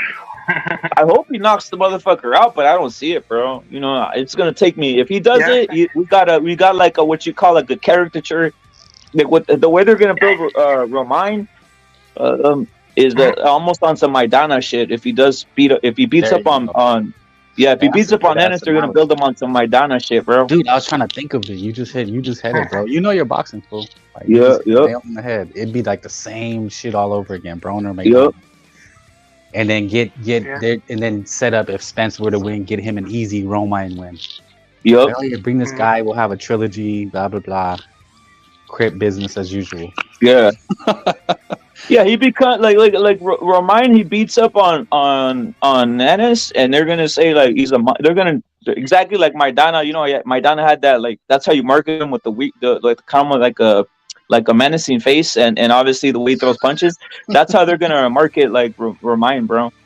And it fit the bill. It fit the bill. It fit the bill if he does stop Ennis, bro. Because, you know, I'm all for anybody who stops Ennis. The fucking hype train's insane, especially for a guy who hasn't even fought legit welterweight in his last 4 fights, bro. Yeah, because Ennis is not PBC. He's like not with, as far as I know, he's not PBC. He's just with Showtime under Espinoza. So he don't seem like he's down with the crew. He's not down with the homies. He's like in his own little bubble. So I don't know if he has any allegiances to the PBC and Spence, you know. Who's the best Puerto Rican fighter, bro? Who's the best? I mean, there's 2 guys, right? There's 2 guys. There's actually someone better than Berlanga right now at the moment. But I'm gonna say like, who's like that guy like the A side of Puerto Rican boxing right now, bro? They're trying to build Xander. They're building them on Mexicans though. You know, man, you think like if I say Xander's fighting tomorrow, top of the bill, you think he sells out Madison Square Garden like Berlanga was doing? No, not like Berlanga, because you know Berlanga was hype, dude. It was 19 or 20. Like he was buzzing. Like you said, he's selling out. He's headline. He's basically what Cotto was when Cotto was going or starting. Because you know they built Cotto that way. 140, beating tough guys, and then he started headlining the June day. I guess that's the day, right? When's the Puerto Rican Day Parade Day, right? Yeah. That's the day that Cotto was always holding. So yeah, they were doing Berlanga like that, and then I don't know, he fucked up, man. He like, I don't know what he did or said, "You crazy Jews, I don't like you." I don't know what he did, man. He pissed somebody off. Yeah, because they were done with them. Well, the guy I saw, I think it was Budo who jumped on here, and he's kind of like diminishing him in a sense. But I was like, I don't know, dude. If I see this guy fight Perez, I'd be going with. I'd say this guy's gonna beat up on Perez. Is obviously Matias. Matias to me, it's Matias and Berlanga. Matias with the legit title, and then Berlanga as the A side. Those are the guys that are their guys. And think about it, they don't even give a fuck, bro. Like, but I don't see Puerto Ricans banging. Like, you don't see a guy in here going Berlanga and all this shit. I'm like, dude, this is soft shit, dude. Like, it's really soft ass shit, dude. And you're like, dude, it's soft as fuck, dude. Like, for them to go down, and it's just like, bruh, think about this, Frank. It took fucking Wilder getting fucking knocked out 2 times, and they're still riding hard on Wilder. And that's Wilder, a motherfucker who's like we just compare Wilder and Berlanga. Like, what the fuck? That's how soft these motherfuckers are out here, dude. Like, for I just keep it real. Puerto Ricans need to get on their game, dude, because it's like, you guys are off of the Berlanga game, and he's not out here. He hasn't taken a loss yet, bro. But it's like you said, bro. I mean, it's been so long since they had somebody that there may not be any more legit Puerto Rican boxing fans, bro. Maybe. Like who are they supposed to get behind? Like, if you think about it, because it's not Xander. I'll tell you what, it's not Xander. From what I've seen, I was up on Xander. Matador Salute. He is a prospect. I got to keep that in mind too. He is young. Maybe it's a weight issue too, by the way. But every time I see Xander, I see holes. I see. He has good fundamentals, but I'm not impressed like with anything. I'm not like, even his footwork isn't all that. Like, I'm talking about balance by footwork. I'm not talking about running and shit. Because when you hear footwork, I notice this. Like right here, like usually in boxing shit. Now when you hear the term footwork, the first thing you think is the guy running, dude. I don't know if you guys picked that up, right? I'm talking about proper balance, throwing a jab and a punch, and keeping your guard up and answering the phone and shit. To me, Xander, he don't have it, dude. Like he doesn't have it all to the top, and his power isn't there, bro. His power isn't there for that weight class, dude. Like, I don't know, dude. Those big guys, 154. Yeah. Yeah, at this point, man, he should be ready for like at 154, like a Brian Mendoza type. He should be ready for that if he's the goods. Basically, bro, by your 20th fight, you should be in for some kind of title. I don't care what kind. It could be a international title, but because people forget there's like all these minor belts. Yeah, like you get a North American belt. Because if you watch when you watch the fights, like even Robersi had belts like at 3 fights, so they get all these little belts, bro. And so you should be fighting like Mendoza. Who's a Mendoza? He's like a he's like a Sergio Mora. You know what I'm saying? Like, really, you need to beat the fuck out this guy. But he could beat you though if you're not the dude. You know what I'm saying? Well, let's just. I'll make a comparison. Have you seen Mono? Obviously, I'm not gonna ask you. Have you? You've seen him, right? But you've seen Mono Ramos. The 150. He's the 154 guy. Yeah. The PBC brother, right? Yeah, the dude who's he just he's a fucking animal. Like it doesn't take me 1, 2, 3 seconds to notice like this is the motherfucking animal, right? He's the guy who bodied that guy Joey Spencer, right? Just fucking bodied her, right? I mean, we'll say comparable. The age, how old do you think Ramos is? He looks like fucking 28, 29, but he's 20. He's like damn near barely turned 22, right? So you got him, and then you got Xander who's 20. Like I just see a difference there. Obviously, the 2 years is powerful, but I just like fuck, dude. Like, yeah, no. When you mention a guy like that, Ramos, yeah, you can see the difference in mentality, bro. Like Ramos, he's not playing games. He's there. It is. I mean, you're not gonna mistake him for like pound for pound, and you're not be like, oh my god, like he's so fast, he's or whatever. But when you see him fight, like he's fighting, bro. He's gonna walk you down, beat you up, and get you the fuck out of there. Well, here's another one. Check this out. You know that fool who KO'd the Tower in Inferno. The Tower in Inferno. Mendoza. Yeah. Mendoza. Mona Ramos beat the living lights out of that motherfucker already, dude. Oh yeah, I could imagine. No, he did. He fucking beat the living lights out of him, bro. So it's like beat him down. Dude, like that's the level of competition this dude's fighting. Like that's the I see that, and then I see Xandor, and I'm seeing patty patting motherfucker from LA, dude. The last guy he fought, like that's the one thing they are matching him up with. Frank, they're matching Sandor with like LA guys. Right. Yeah, LA like the county, huh? yeah, but they're not. It's not. Hey, I was talking about this the other day, bro. Like I can't. Like you could tell me better, but do we see any other like top guys coming out of LA anymore? Recently, other than I guess Pacheco. Pacheco's a fucking animal, right? But I haven't heard any. It used to be a fucking assembly line, though, right? Of motherfuckers just pop. Next guy. Yeah, it's the hub. It's where you come, or where it is. It's the like if boxing is straight up. Like that was the straight up, dude. Like that's the county, homie. Like that's everything. Like that's where it used to feed the USA boxing, dude. And even now it's almost like dormant, right? Yeah, I mean, good luck hearing any news about it. Yeah, man. I mean, it's legendary, bro. Everybody, Chavez, Mosley, De La Hoya, the Big Bear facility, everybody was coming here. Yep. Now, what are they all in Vegas now? I wouldn't even touch. So Texas got some good guys. Texas obviously has like some up and coming guys. I'm just saying where they go to train, like you said, like where these fools are like training now. Oh no, dog, that's the crazy thing. They're spread out, bro. It's just Vegas. By the way, Vegas, those gyms, from what I've seen, are pretty full, bro. So you see those gyms and they're full, dude. Yeah, and Vegas will be in Vegas now, like, cause like he's a Cuban, right? But he's probably living in Vegas right now. Yep. Isn't Frank Sanchez? He's in Vegas. Like they're all in Vegas. Tio's in Vegas. All those Haney, Shakur.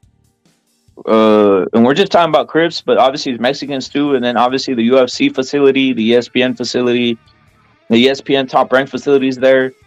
Venado was training in Vegas. Linares, like I think Vegas is the place, right? No, Vegas is the place for that type of shit, bro. For training and at this point. Well, it makes the most sense, but just what you're talking about, like LA being a hotbed, and now it's kind of dormant and stagnant. Yeah, nobody's really. I haven't even never heard anybody training at Wildcard anymore. Like that, fucking everybody was going. Bradley, Amir Khan, all these fools were like traveling to LA. Yep. Robert had that buzz. Like people were going to his gym, but now not so much, I guess. But bro, we could get into the Robert thing if you want to, but it's like no, I'm just as far as like fools wanting to train at the Oxford gym. They're not getting the quality sparring or right training. Seems like everybody left Robert, right? With Virgil and leaving him, and well, I think he still has that's the problem. I mentioned Lindolfo earlier, bro. You guys have probably seen him around in those videos and all this type of shit. The Sectai supposedly, he covers that shit. Yeah. Bro, they've had Lindolfo there for fucking 6-7 years, dude. Like, this is weird shit to me, dude. That's all I gotta they got say. Like a fucking compound there, don't they? Like they all they fucking have live a compound. To me, it's weird. It's weird. We talked about this the other time, but it's weird that you got Lindolfo there, and then they ask them, "Hey, what do you about Lindolfo?" Oh, we tell them to stay ready. Stay ready for what, motherfucker? They haven't done shit for him. And it's same thing with Murataya. He's there, dude. That's right. That's right. 26, 27, bro, and he barely fought his fucking first 26, 27, and barely fought his first. I think his first was it a 12-round fight when he finished this guy Nacatalia? It was supposed to be 12. That was going to be his first 12-round fight, bro. Yeah, they must give those guys stipends then, like pay him monthly to kind of just chill. Yeah. And then Robert probably takes his cut. No, but it's crazy. Like, how do you convince a motherfucker? Obviously, they don't know what's going on. How do you convince a guy to say, "Stay ready, stay ready, stay ready"? That fool, the Caballo Adames was in there for a while, bro. And you know what he said? Fuck this shit. Next thing you know, it only took him to fuck this shit. And next thing you know, he's getting a fight with Derevyanchenko, bro. Yeah, it's kind of hard though. Like, as a fighter, though, who are you gonna stay loyal to? To the promoter, your trainer, or whoever you have in your corner. So if you're Lindolfo, he's like, well, if I'm not loyal here, where am I gonna go? Like, who can really have your back in this game? Yeah. Because the PBC, it's a tough one, bro. It's a tough one. It's a tough one, bro. Because it's like your trainer telling you to stay ready, and it's like stay ready for at a certain point. When do you go like stay ready for what? I'm out of here. Like fucking Adames who left, and next thing you know, he's fighting Derevyanchenko, dude. I don't know. Like they had Adames right there. Stay ready, stay ready, stay ready. Dude never fought nothing, and he said, "Fuck this shit. I'm out of here." And the minute he leaves Robert, he's getting a fucking fight with Derevyanchenko, bro. That's a good point. Yeah, man. I mean, but it's tough, man. It's tough because if you leave, then what's going to end up happening to you? Like your only ties is to the rankings, right? Like, like me knowing about boxing and actually dealing with fighters, like the rankings are everything to these guys, bro. Like to see your name in Ring Magazine, like I've known people that have been in there, and it's everything, bro. Like once your name's like, dude, you've made it. I know we call these guys cans and bums, but it really does mean something. But it takes a lot of work, bro. Those promoters pay those guys. When you're moving a kid, you pay them to get their name in the ring or the rankings. So, well, hey Frank, where's the farm system? Where's the farm system where they're picking these guys out of now? Yeah, I heard that you're ranting the other night. Yeah. Homeboy, he just wasn't getting it. He was just like, what? These guys weren't getting what I was trying to tell them. Like, guys aren't looking like, dude, there's like right now. That's why I brought up the whole concept of what's happening in LA. That they used to be like in these areas, you could just find a fucking boxer everywhere, right? Like now, like the farm system, like if you just if they did I guarantee if they did analytics, they'd find that less people in the United States, even the Mecca in California, which used to be the Mecca of boxing. Yeah, just the state itself. there's less guys in gyms, bro. In Mexico, there is guys in gyms right now. There's more guys in gyms. From what I seen, man, I think it was just dwindling club shows and promoters. Like, there's really not a lot of promoters or club shows anymore. You just have the big orgs like Top Rank, PBC, and Eddie Hearn, but he's across the pond, you know. So it's just PBC and Top Rank, and who else? Like, I remember there was like Pelts Boxing, Warriors Boxing. Who else? DeBella. There was like at least 10, fool. There was like 10 like DeBella. Remember, that's how all these Zab Judah, Fernando Vargas. There was some other Mexican brothers. Like, they had a few, didn't they? Yeah. Who was there's been a ton of Mexican American Olympians that have made David Diaz, you know, all these guys. Who did they come up with? You know what I'm saying? Usually it was either Top Rank. They get some guys, or like you said, some of these guys like a DeBella or maybe Fernando was a decorated amateur, right? I think he was like one of the youngest national champion ever. Yeah. So it's like everybody knew who he was in a sense, right? Like, this guy's a fucking monster, right? But they're bro, it's just, you heard of that guy? What's his name? I think Matchroom signed him. He's like a young guy. We're talking shit about like LA or whatever the fuck. He's from LA. Oswaldo or some shit like this. I have to look it up. Signed him recently, so that guy's pretty good. Yeah, that guy's pretty good. Yeah, man. I mean, you know, once they sign with a major promoter, then the promoter takes over. But they have to be built, you know. It's easy for the promoter to come. I've seen it happen to guys. They come up to club shows, like in Sacramento. Don Chargan would have a lot of fighters, but he's not around anymore. You know, that's where you got the Corrales, Ayalas. Yeah, man. Remember all these Paulie Ayalas? They were always getting these dates, man. Keeping Mexican boxing alive. Yeah. You know, but now, shit. Good luck. Now it's protect the one black prospect at all costs. That's what it is. Yeah. So you get yourself one guy. You get yourself one guy in the division. That one guy right now, for Walters is Boots. Protect him at all costs, because that's the only thing you got. Protect Boots for what though? Like, I don't see him being a superstar. Don't matter. They're gonna protect him at all costs, because who else is there? Who else is black in that division? Nobody really. There it is, bro. Yeah, you don't even have anybody at 140 that's gonna protect them at all costs. That's what people won't pick up. Shakur, like, if you look at Shakur, Keyshawn, whatever, fuck. But other than that, like, Haney's out of there. Like, protect Shakur, protect the Keyshawn at all costs. That's why that's when it's like the whole thing of black on black fighters. You can't, because you're protecting the souls you have at all costs. Yeah. Well, I've said that many places. Like, that's the ultimate end game for them, is to protect their guy, you know, until they can get a big name. You know, they just wait around for that big Latino name, whether it's a Garcia, it's a Lopez. Like, you know, Mexicans and Latinos have all these common names. Like, Lopez is like fucking what, Daniels an American? Like, Garcia, Lopez, Garcia, Lopez, Sanchez, bro. Yeah, Sanchez. Ramirez, another one, bro. Now that's like that's Puerto Rican, right? They're the with the Z though. I think with the Z at the end. He's fighting Ramirez. Oh fuck, let's go see. Yeah. Fucking yeah, man. But these Vargas kids might be the next ones, man. Well, the Emiliano. Yeah. You know, but that so if you're coming up around Emiliano, when will he be ready? Like 4 years? Seeing its top rank and seeing his top rank, who knows, bro? But all the Crips, they'll just be waiting around for Emiliano. The problem is this, like, Shakur. You think he's gonna stay at 135 the rest of his life? No, he can't.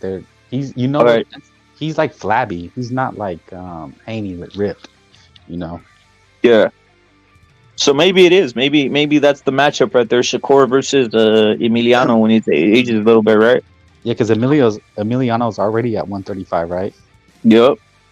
Okay, and he's gonna be a big kid. Yeah, but yeah, so there you go. Either or Keyshawn Davis, one of those guys are gonna be waiting. You think Keyshawn's that guy? I saw Keyshawn, and I don't think Keyshawn's that guy, bro. I think he's liable to get clipped. Yeah. Yeah, you know they hype.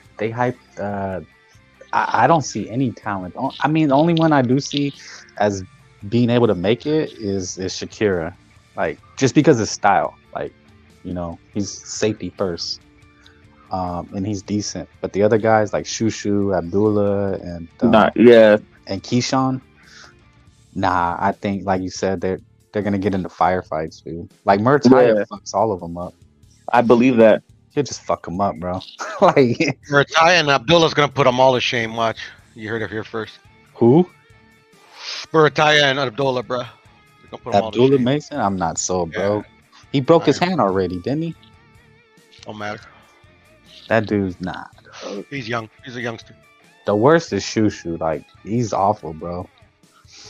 I think. Yeah, he had a bit of a hype, but yeah, he's been underwhelming. He looked like a string bean with eyes. But yeah, man, Emiliano. I don't know. I mean, Ryan. They'll just sit around waiting for these guys. You know. Look at 135. Just in that realm. I mean, Shakur's there, but who's how many opponents does he have to fight there, bro? Shit. The only one I want to see is Zepeda, but that's a good question, man. Really, that's my point, bro. Like at a certain point, he's gonna have to fight somebody, and he's gonna get taken out. Just my opinion. Like you can't just be right there, you know, lingering. Maybe you can. Maybe I'm just fucking, you know, I'm just thinking you can't, but you can. Maybe he fights once a year and somehow finds a guy once a year, right? Like what? Like I already know they're gonna feed Shakira Cambozo. Like that's later this year. Take it to the bank. And he's gonna brutally knock out Cambozo. I don't know about all that, but yeah, definitely gonna beat him. Nah, he has to trust me, bro. He's gonna be made. They're gonna do something to Cambozo, man, to make it that he's hella weak or something, and Shakira's gonna just is gonna be crazy, and then he's gonna get pound for pound. It'll be, bro. That's the writing on the wall. Trust me. People have them pound for pound now, man. They're goofy, but they have them pound for pound now and shit. Yeah, because the reason is they'll say, "Oh, look at what Shakira did to Cambozo, and look at Hanky had to box in 24 rounds." Like that's gonna start that battle, you know. Just so Shakira can live off Hanky's name. The biggest trap, bro. The biggest trap is like you said. What happens if Shakur fights Lomachenko, bro? Man, that's a good one, man. I want to say Loma pieces him up, but the kid is big.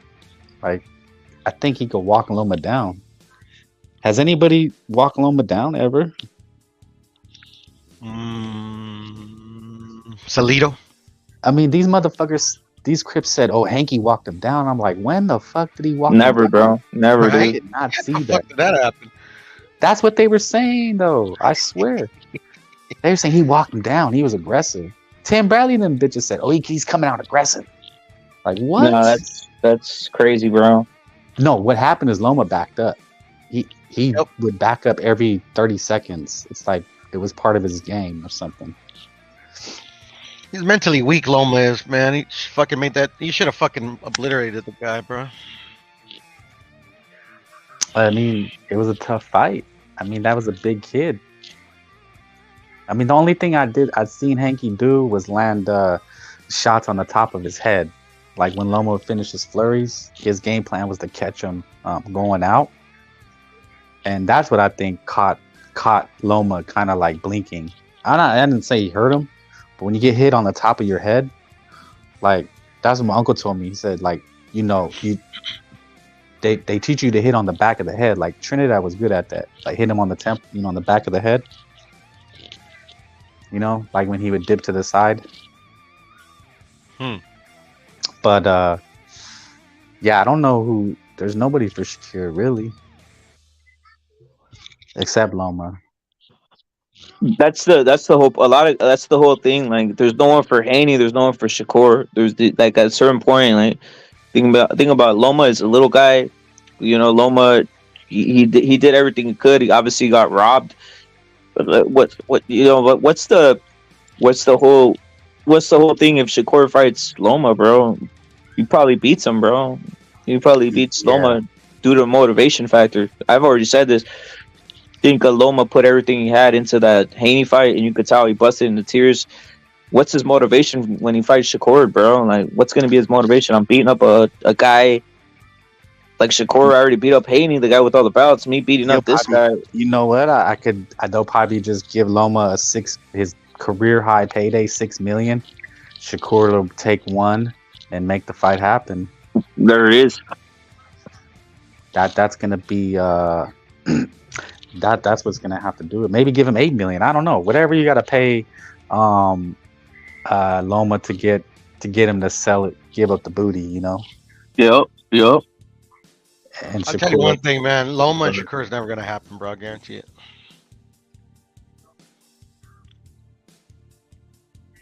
I don't know, man. If they pay Loma enough, I could see it.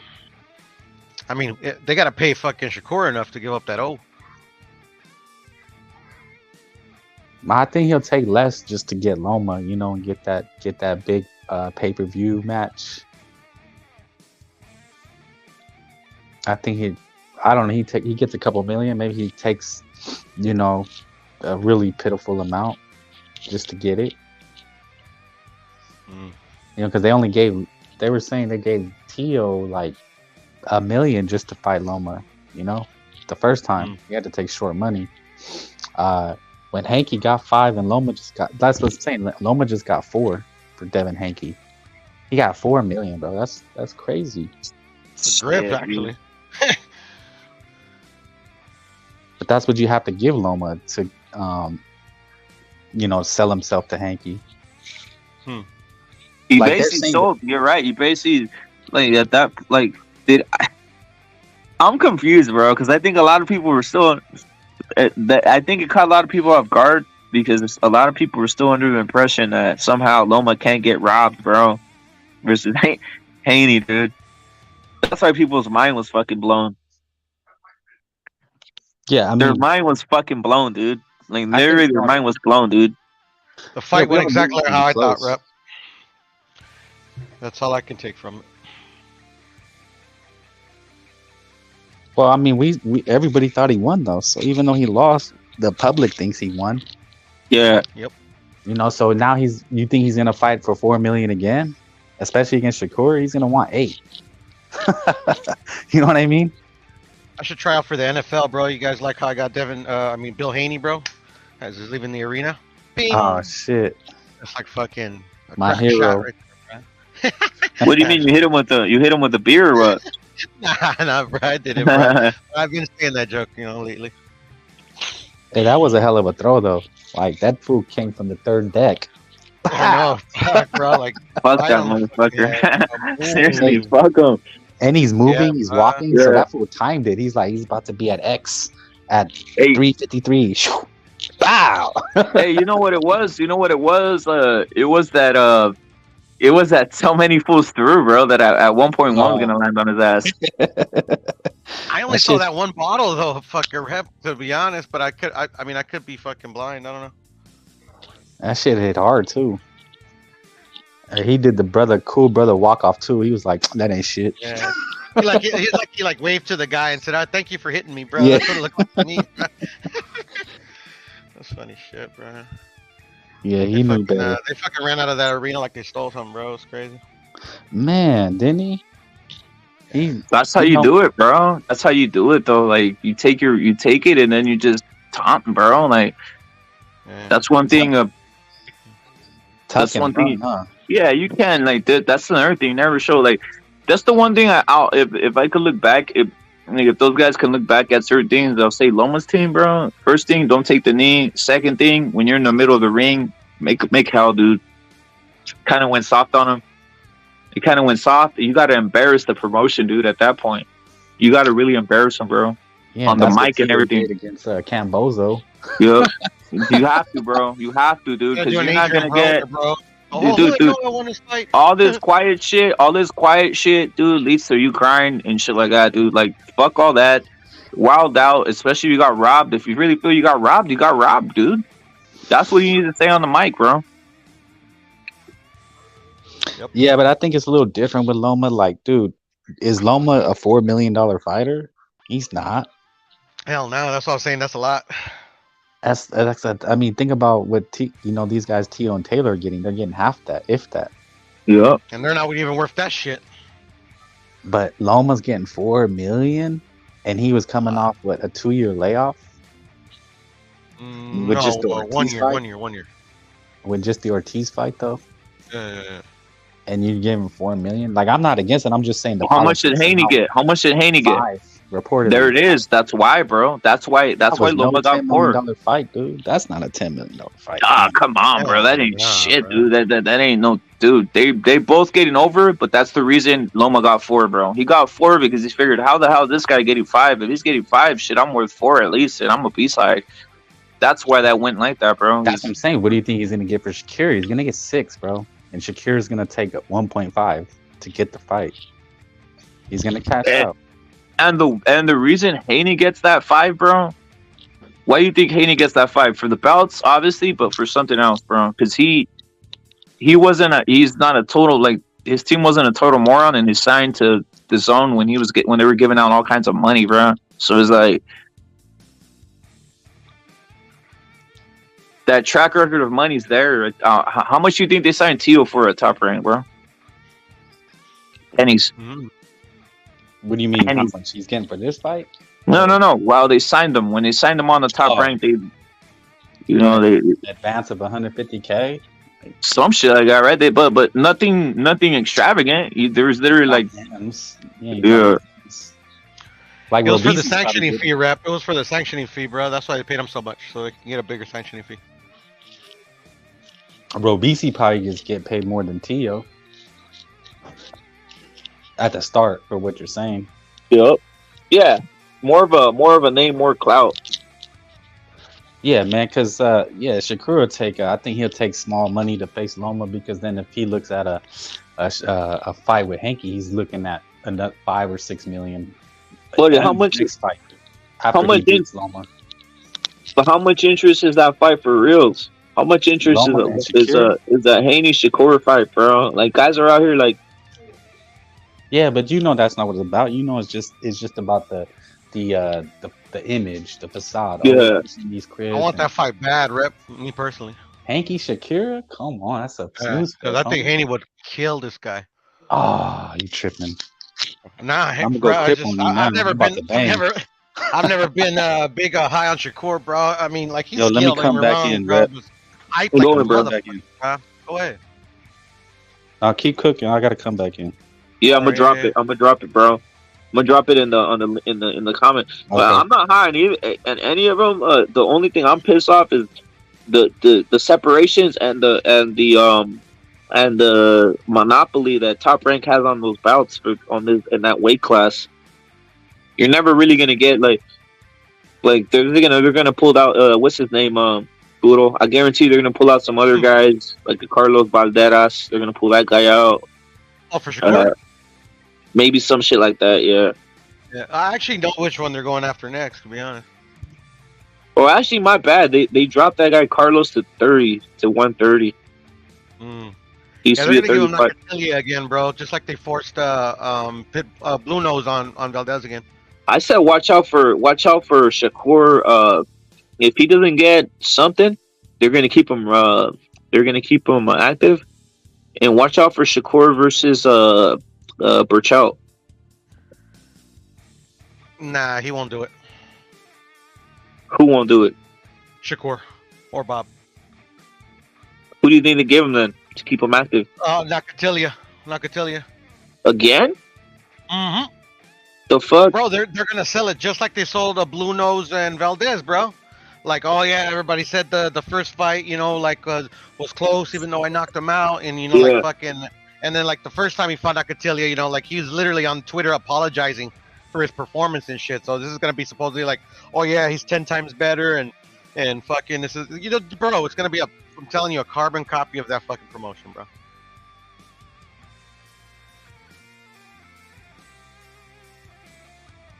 It's exactly. I don't know. I mean, like literally, it'll be exactly like Valdez, bro. Blue Nose was coming off of a loss to fucking what's his name? The guy with the fucking yellow hair. Fucking Nakatilia just got knocked out by Nova. fucking ¿Cómo se llama? Yeah, to Nova.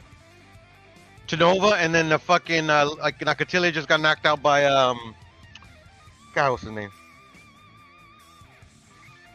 He's with Robert. Oh, Murataya. Murataya. Bro, I'm telling you, bro, like literally, like, I mean, the writing's on the wall, bro. I'm telling you, bro, it's gonna be like an undercard fight of like, I don't know, fucking, I don't know, maybe it's main event. I doubt it. Well, it's a main event because Shakur's main event at this point. Period. Yeah, maybe.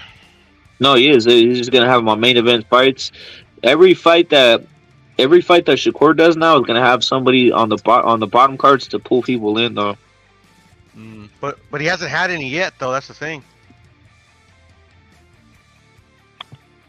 Like that when he fought the Japanese cat. I don't even remember who fought on the undercard.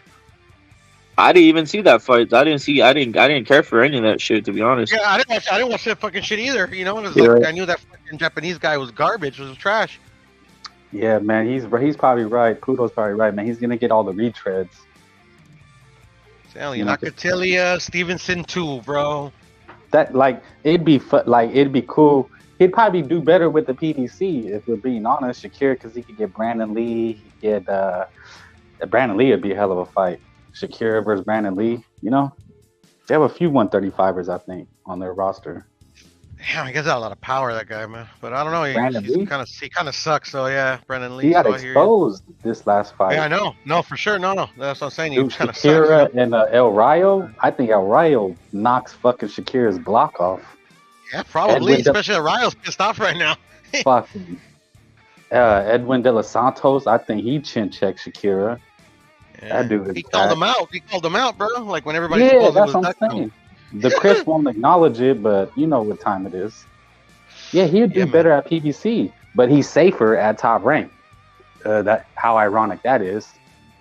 Yeah. Well, it's not that ironic. Top rank is known, to match their fighters well.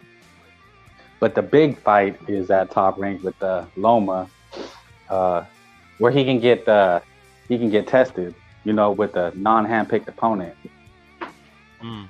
Because at this point it's just like these guys, Nakatayas are handpicked opponents. Yep. Yoshino handpicked. Yoshino. Or whoever the fuck he is. Herring, Joette, Valdez. Yeah. Is there anybody at 130 they can bring up to feed him to kind of con us? Nope. JoJo? Give him JoJo. JoJo's still. Shit, JoJo might beat him, bro. JoJo might beat him. JoJo might go live. You're talking about with Shakur? Yeah, because he said JoJo go life and death with Shakur, bro. Just from what I'm seeing, dude. And by the way, the power, in my opinion, bro, the power's not gonna matter. The power's not gonna matter. I got JoJo going life and death with Shakur, bro. Just shit. But I'm just saying, JoJo fights your boxers fucking super well. Chin check him, not bro. Chin check him, not bro. Like no, it's gonna take someone with. It's gonna take like if I gave. Look at if I said Shakur, if I want to really make him run through a gauntlet here, I would say run through Murataya, see if you could survive that. Run through even a Pitbull Cruz, see if you could survive that. And then even who else we got out there? But obviously, you said Pitbull, but you already know the politics ain't gonna. No. But that's why I said if I could though, like I would just out of interest, to see Shakur if it's all this and that. Throw a little Pitbull at him, just see if you could stop that real quick. Brandon Lee, fool. Shakira Brandon Lee is a banger. If they can make it, Frank Martin is a winnable fight for him. No, I think Frank Martin would spank Shakira. Do you think so? I mean, he's good. Don't get me wrong, but he's been outboxed. He's a man. And I mean, stylistically, that's how they like to match Shakur. Shit, bro. I got fucking I'm with Frank Martin. I think he gets fucking. It's like when Fernando Vargas fought a Winky Wright. You know what I'm saying? And it's that type of fight. No, Fernando beat Winky, bro. Fernando beat Winky, dude. But Winky was a Winky tough even admitted it. motherfucker. He fucking denies it now, but right after the the style, the style, but the look at the Frank. How old's Frank Martin, bro? 29. 30. That's what's old. Oh, he's 29. 29. There it is, bro. He's 29. So Frank Martin probably had fucking Shakur's poster on his wall, bro. I'm not even lying, dude. I'm not even lying, dude. Piecing him up, bro, until he got knocked out. No, I'm not even lying. Frank Martin probably had Shakur Stevens' poster on the wall. I was like, oh, this guy's in the Olympics. Oh, this guy's cool. This type of shit. I guarantee you. I guarantee he did, bro. That's why I was like, Shakur probably beat up on Martin. Man, the fighters are weird nowadays, bro. Back in my day, bro, they had like other fighters on their walls. And the reason I'm bringing that up because it tells me that Frank Martin's amateur career is like looking at it. He's looking around. He's like, "Well, shit, there's a guy." Right? I don't know what. I think Frank Martin a late starter into boxing. There it is, bro. So he was like, "Oh my god, look at this guy Shakur and shit like this." And when he was going up, I guarantee, bro. I guarantee going there versus Shakur, bro. Starstruck on some shit like that, bro. Well, Shakur, like they could beat up as big as it was back then. Mitchell Rivera is an easy win for Shakur.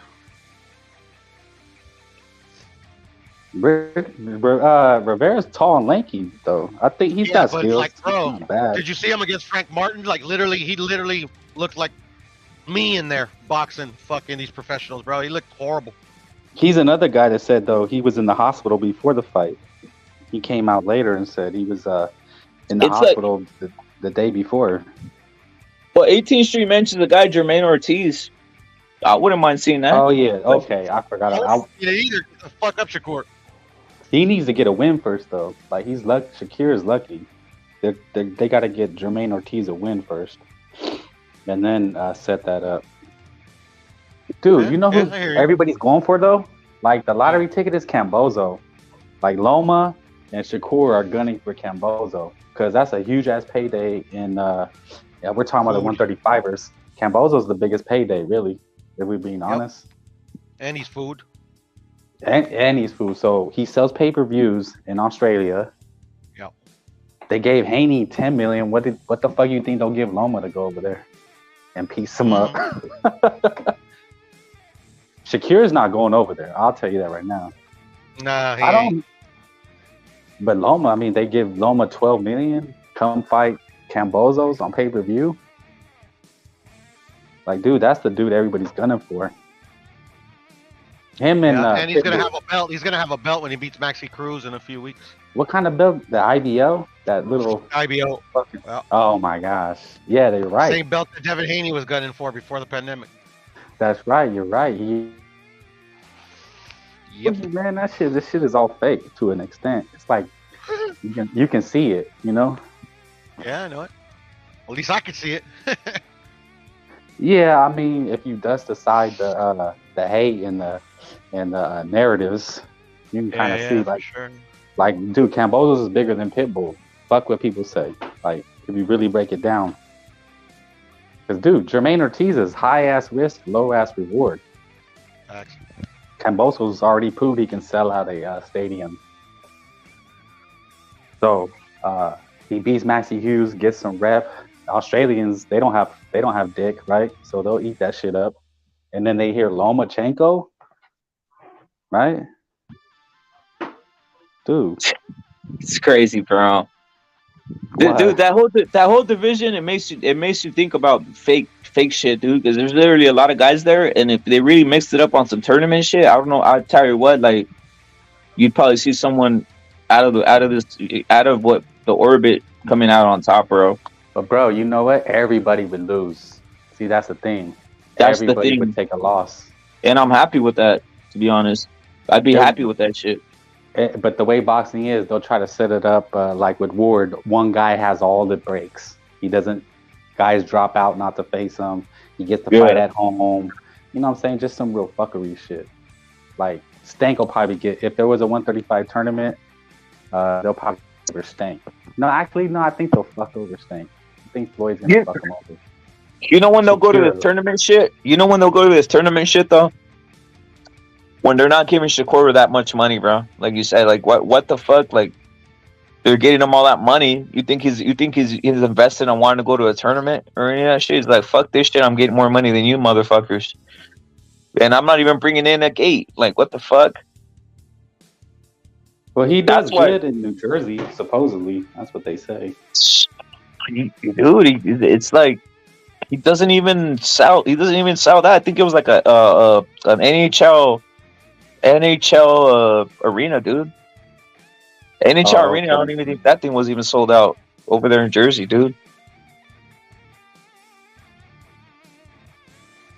But they made it seem like it was like 15,000 sold out. Rappers and athletes were there.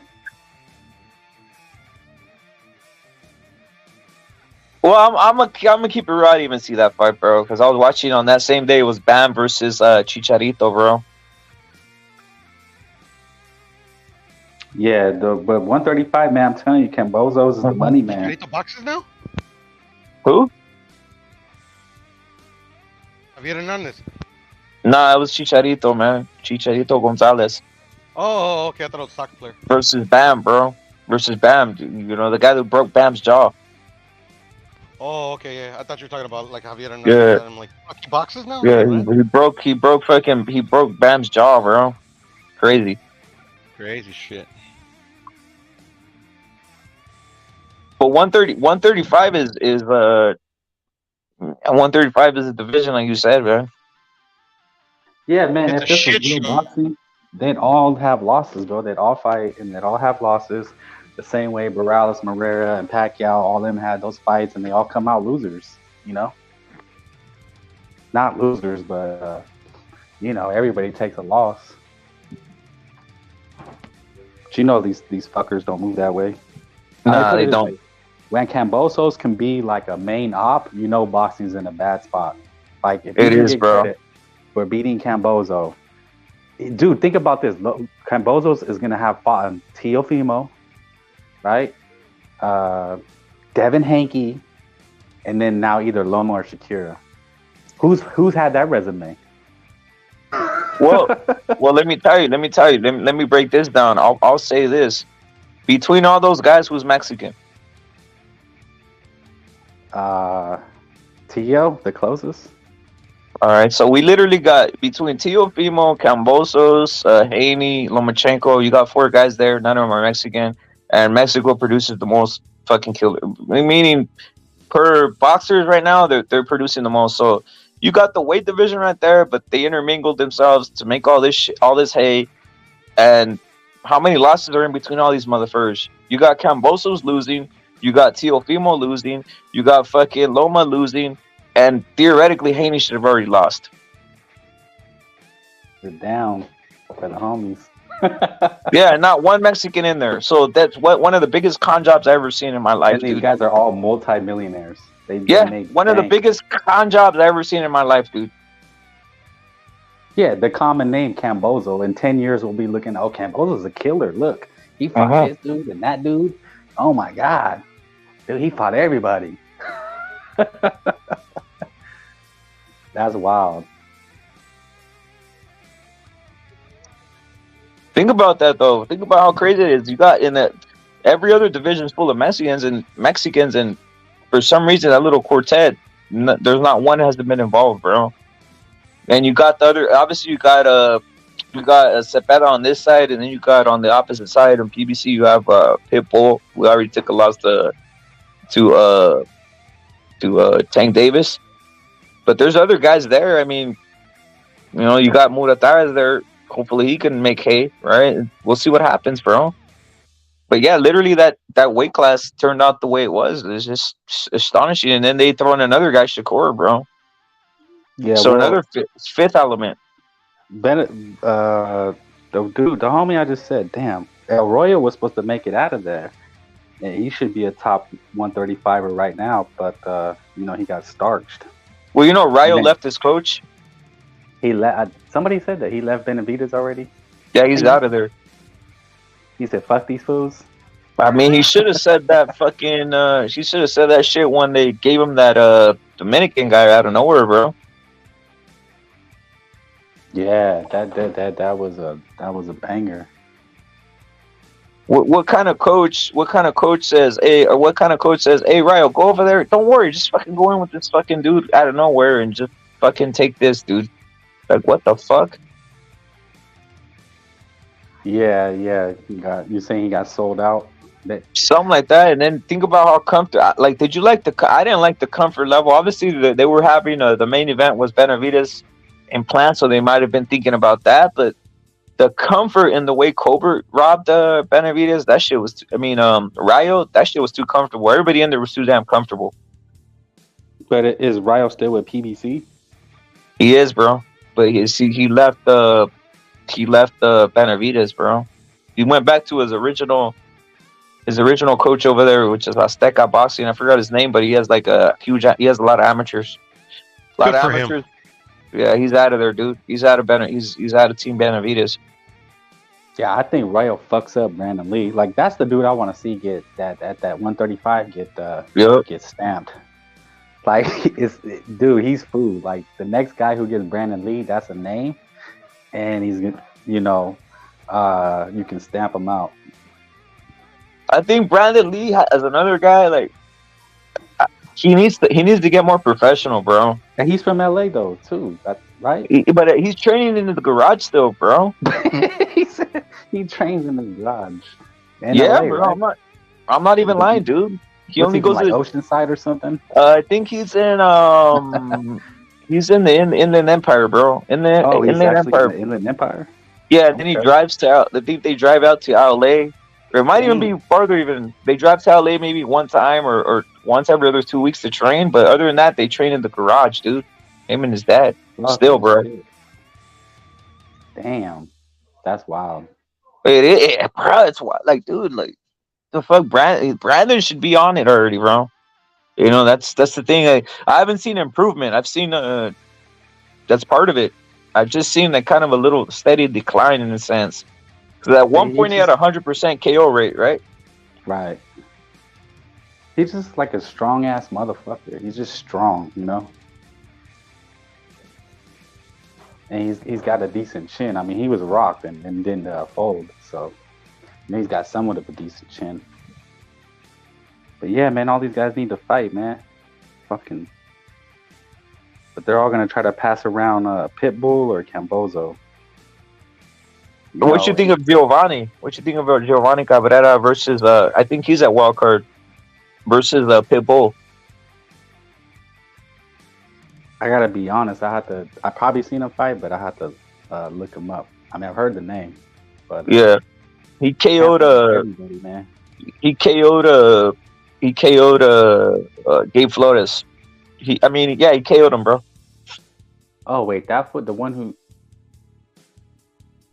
Not Venado. He recently KO'd him. He KO'd Gabe Flores when he was like fuck. They were like Gabe's like I remember after he got fucked up by Venado. It's like I gotta go to 135 and shit dude, like this. I mean, that dude. He looked all right. I mean, I wasn't high on Flores, so I can't really say that he's the goods, you know. But I mean, Gabe Flores he just came back and got a win, so you know, and he's with the Vargases now. So you know, they're starting to build a little camp with these fools. But Gabe Flores is a dude. Gabe Flores is another guy screwed by Top Rank, bro. I'm just keeping that real. Like the way they got him, bro. But they put in a fucking Shakur versus a Venado Lopez, bro. Like what the fuck? Say that again. What they put in a Shakur Stevenson versus a Venado Lopez out of nowhere like that, dude? Nah, come on, man. The public won't buy that.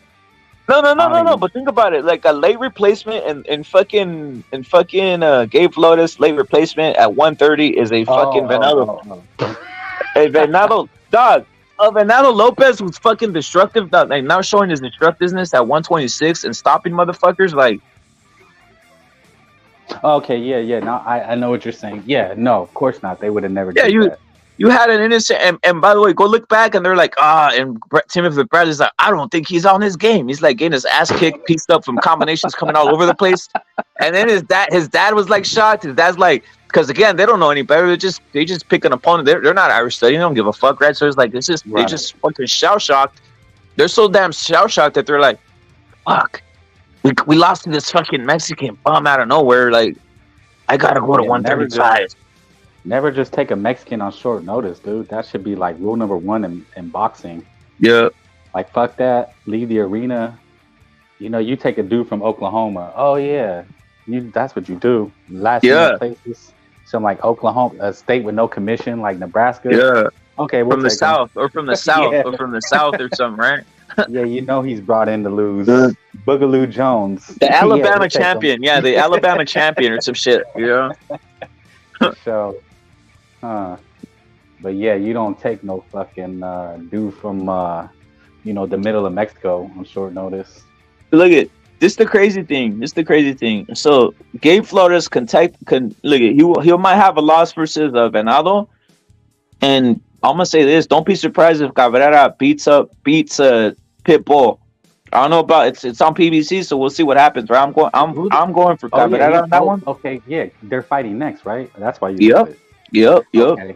On what card? On the Booty Stank Amos card or the? No, dude. It's straight up the main. It's the co-main of Spence and Crawford, dude. Oh, okay. Yeah. You know, the guy. You know, he's slick in a weird way. Now I remember. Yeah. He's got a sneaky right hand. Am I remembering the dude? He's got like a flicking jab, and then just like a sneaky quick right hand. He's no frills. He's stand up. Yeah, he literally, he literally KO'd Flores. Dude, it was crazy the way he fucking stopped him, bro. He kept cracking them. Yeah. Dude, Dave was eating right hands, and it was loud shots. Pow! Look at this. This the whole thing. That's, bro. This the whole thing, bro. This the whole thing with this, right? Like they can't underestimate this. The Gabe Flores, they can't underestimate that win now, if you think about it, with Venado piecing him the fuck up. Venado was piecing this motherfucker up, and Venado is no joke, dude. And he was just fucking bop, just letting every type of combination, and he didn't give up. Dude, Gabe Flores was not submitting, bro. They literally were saying throw in the towel, he's getting his ass kicked, right? Right. Like, look, if you just triangle that and you go, all right, so Gabe Flores lost to that guy and then got knocked out by Giovanni. Like, getting knocked out by Giovanni, that's nuts, bro. Because fucking Venado was, dude, exactly. Now we'll see what happens with Pitbull. Bro. You know, it's just like, because what I know for a fact, I think what's his name told me this shit that Giovanni told me that he basically everybody at Top Rank would duck them at 135, bro. Doug Cabrera. Yeah, ducked him, bro, at 135. Wow. So he's not with Top Rank. They just let him after he. He is with Top Rank. He is with Top Rank. So why is they letting them fight Pitbull? Because I think they got that fight together, bro. I guess they got that fight together on that card, bro. Okay, I guess they believe that Pitbull's gonna just run through him. Maybe, yeah, maybe they think that he could take him. That Cabrera could take Pitbull? No, they think that Pitbull. They think Pitbull could take Cabrera, and they said Cabrera just run over there since we're not gonna let you fight anybody over here at Top Rank anyway. Yeah, beat another one of our guys, huh? It's almost on sending some mercenary shit. Like if you think about this, if you send Cabrera and he fucking goes and takes Pitbull's scalp, bro, you can feed him to Shakira. Or some shit like that. You basically have you got a name now, right? Cabrera to me has always been a name. He's already said that these guys are ducking him, bro. He literally said these guys are ducking him at Top Rank. They can't even they won't fight him, bro. So it's like, dude, yeah. But you just said it. You said if Cabrera if he could beat Pitbull, right? You just got Shakira's opponent or Maritaya. Yep. And you got a name, and you got a big name, a bigger name. You could say fucking Cabrera's like on some Hollywood shit, bro. So he's not even like he's a boxer, but he's like ready to blow up, bro. So yeah, there it is, dude. I mean, he better train his ass off. Where's he at now? He's in Wildcard. He's with the Freddie Roach. Oh, okay. So he's out here in LA. Yep. Where's he from? He's from Washington. He's from right here in the United States. He's from the Washington area, bro. Yeah, no cap. I always thought Freddie Roach was the best trainer. Y'all might hate that, but I like his style, bro. I like what he teaches his fighters. Yeah, he's almost on some finish him type of shit, huh? Yeah, because that's what a Cabrera type would need. He seems like a kind of a basic fighter, but if Freddie can get him to like step in, to his punches and hurt somebody and finish him, he can possibly stop Pitbull. Yeah. Because Pitbull might be feeling himself, He might be ready to, get beat. He looked like he got a big head now. Possibility. That's a possibility. Look at Pitbull could go one or two ways here. He can make whoever wins makes a statement, bro. I'm just keeping that real. Whoever wins in that fight makes a statement. What statement? That they're ready for? That they're better than Shakira? They're a name. They'll just be a bigger name. If Cabrera wins that, bro, they're gonna say, "Oh shit, who's this motherfucker?" And then, "Oh, look at this and this and this," and boom. If Pitbull wins, he's fighting on that undercard. He's gonna come out and get into the middle of the ring and start saying like, "Tank, where you at?" or some shit. Yeah. Yeah. No, that's a good ass point, man. I think that's a better matchup than what Zepeda had. But that dude needs a big fight next, man. I don't know. They got him trapped out there though. That's the thing. They got the Golden Boy. They're trying to They're trying to push Golden Boy in a corner, dude. So it's like just got to keep on beating it, and they're gonna have to get somehow the mandatory, bro. Williams just gonna have to keep on kicking ass and get the mandatory. Yeah. No, that's that Gabe, man. He came back, but what they gonna do with him? He's food for Maritaya or somebody? Move him slowly and wait, bro. Just keep him in the mix. Vargas can help him. They can help him, but you know what can help him the most? Matchmaking.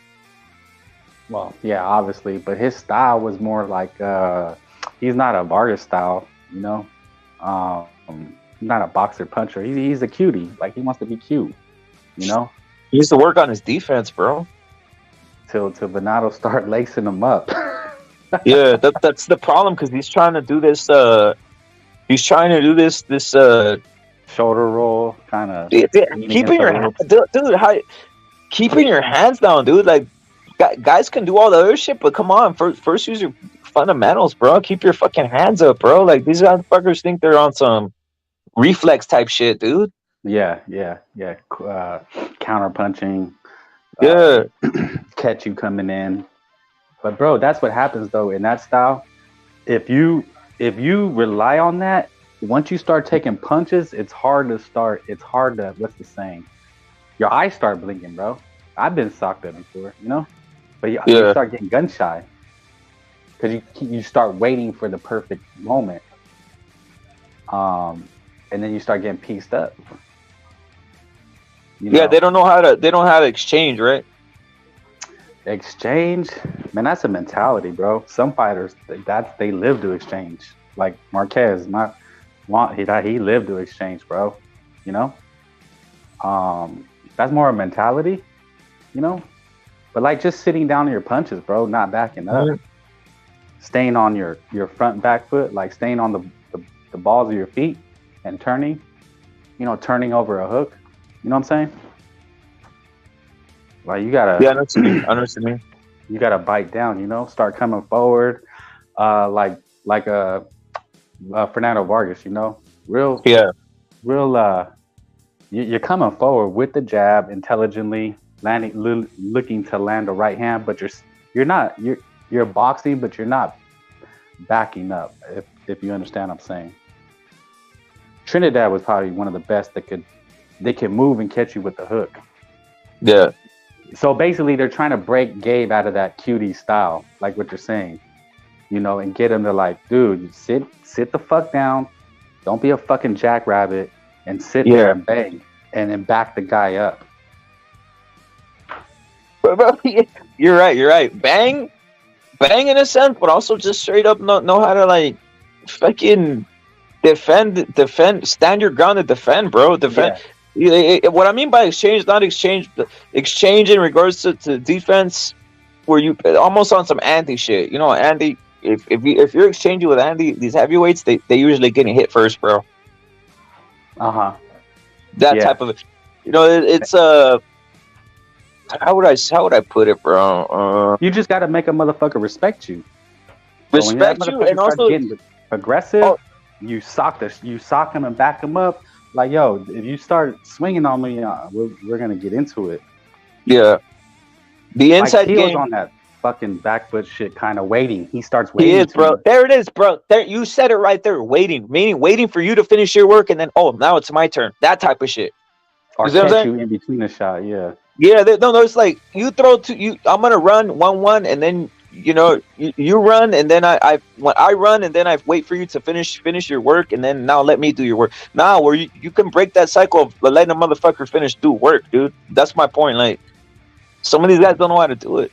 They wait for you to do work, and look what happened with Gabe when he was waiting for fucking Benal to stop doing work. It was never stopping. The dude was just all over the place. Like, see what I'm saying? There is no stopping, dude. Yeah. Yeah. That's the that's the Manny Pacquiao shit. They don't stop you, because I face guys like that. You think they're gonna stop, and they don't. You're like, okay, he threw 4. Okay, let me boom, boom, boom. You get caught with 3 more. Like, what the fuck? Yeah, like that. Like that's that it's fucking it's just nuts, dude. That they don't know. Like, let me just say this: in the corner with Gabe Flores, you think you could have told him, "Hey, Gabe, you know what? Just go double high guard in here." Yeah. Can he have done that? Like, literally, can that have been an adjustment? What I'm trying to say is, can he even do? My point is, I don't even think they taught. That's my point. You couldn't be in the corner. Hey, Gabe, you're getting fucking pushed. You're getting pieced up. Double high guard. Fucking going with the double high guard, dude, and stop fucking around out here, dude. Okay, you just said it though. You just said it. He's fighting. Where's he at? A Fresno? So he's beating all these other he's looking cute against all these fucking slow ass Mexicans in the gym. He thinks he's this shit, and he thinks, I can go do this against anybody. Bro, those are fucking 3-23 Mexicans you're fighting. You need to be able to fucking stand there and bang. You can outslick these other Mexicans, but this Venado cat, they throw 7 at a time. That's what we're talking about, Mungia. You can't go in there and wait with that kid. Mungia, he's gonna see you waiting, and they'll put it on you. Oh, he's waiting? Oh, yeah, fuck this guy. Look at even, crazy thing is, a proficient bosser like Jojo Diaz, he even fell into the trap of almost wait, and he has pretty good defense, dude, William Cepeda wasn't stopping on his ass, bro. He wasn't stopping for nothing. Do you remember a guy named Rocky Juarez? Do you remember a guy named Rocky Juarez? Yeah, I knew who that is. That's the most frustrating fucking guy ever. He just waited. I'm a wait. Yeah, he was. He was on some defense. Yeah, that's the whole point. He was on some what's that word called? Overusing the fucking high. You just sit there with the high guard and the muffer, would fuck your high guard and hit you across with the fucking hook around that guard, and then a body shot, and he's just waiting there like a moron, dude.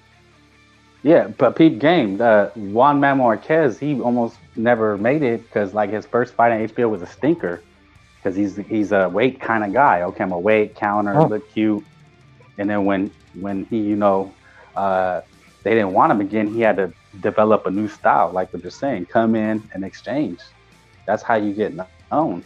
I mean, these guys want to talk about boxing and skills, but bro, you gotta lay people out in this game. You gotta be able to adjust too. That's what I was bringing up, like the Gabe Flores. I guarantee you, if you were in that corner and you said, "Hey Gabe, you just all this fucking shoulder shit you're doing, bro, did that whatever, you tried it right now, but it's not working, so double high guard this motherfucker." He wouldn't know what to do, bro. Like that fool had pictures of Floyd or whoever. Yeah. And it's like, oh, I'm cute. And the girls are like, oh my God, you're so cool. He's doing all these, shoulder rolls and slipping and, looking good against little 5'2" Mexicans in Fresno. Oh yeah, I can do this all day. How many guys though how many guys really can make adjustments though? Have the ability to make adjustments? That's what I keep on at. Like, how many guys really have the ability to make adjustments?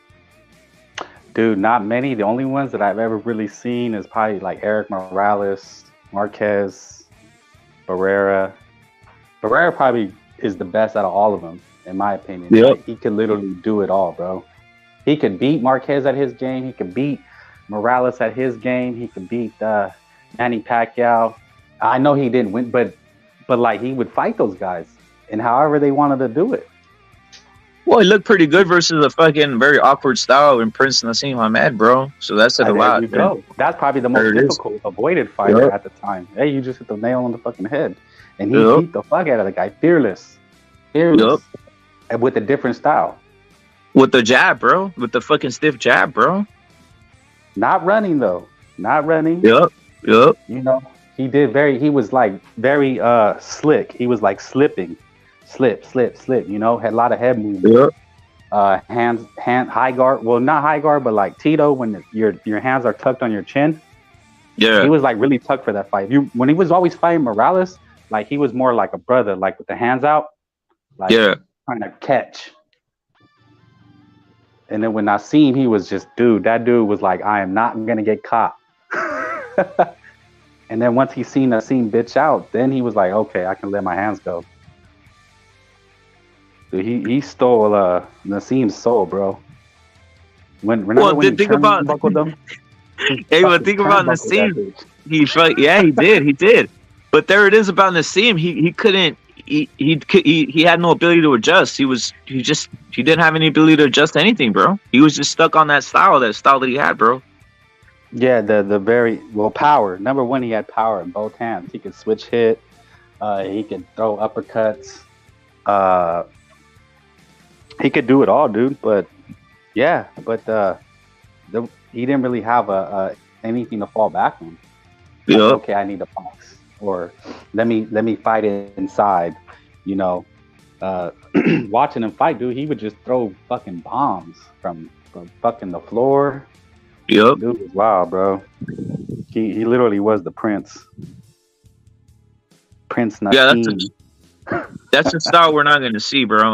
The bravado was pretty cool. Like with the fucking, like when he told Kelly he's going to fucking knock him the fuck out. Yeah, he was tiny, dude. He was really small. Pause.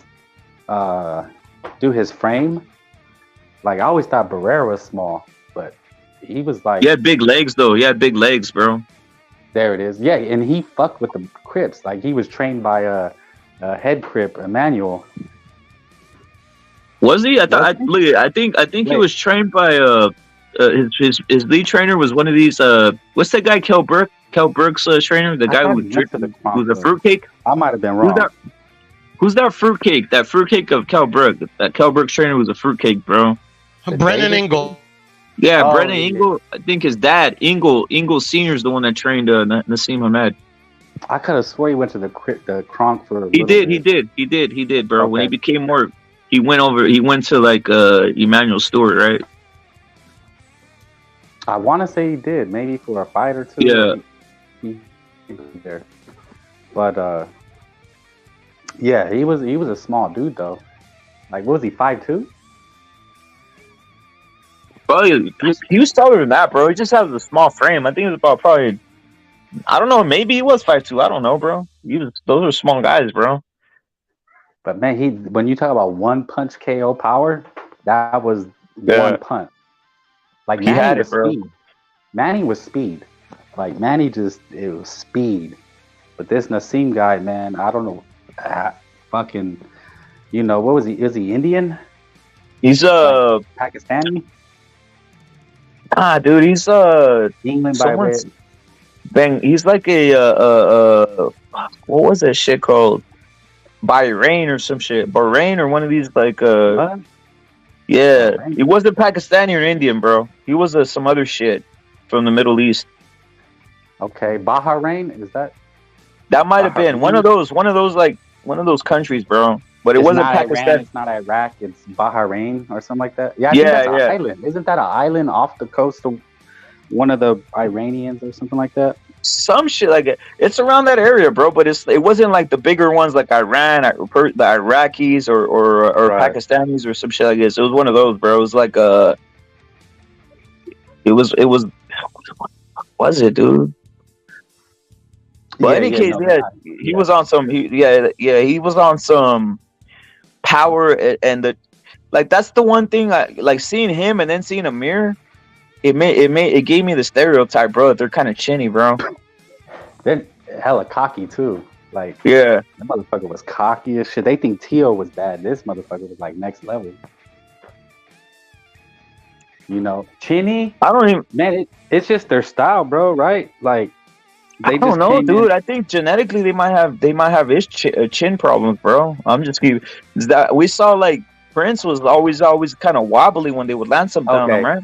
I'm gonna be a little racist here, but when you come across those like Indian kind of dudes, don't they always like be in jellies and flip flops? They be kind of looking real feminine. Yeah, they're always using like they're always using and shit. They're always using flip flops, and then they don't want to. Like I'll say this, there's a reason they probably don't want to fight you. I think they'll you land one on them, you'll probably put them out real quick, bro. Yeah, man. They don't have like they be hella thin, like frail and shit. Yup. You know, eating hella curry and shit. I don't know. Well, why do you think they're not in? Why do you think there's not a lot of them in boxing, bro? I think it's just. I even seen like some of these other guys, like the lower weight classes for Matchroom. They have a couple of these guys. Forgot their name, but they're always getting KO'd, bro. They're always slick and they're always running, bro. Because it's almost like they know that.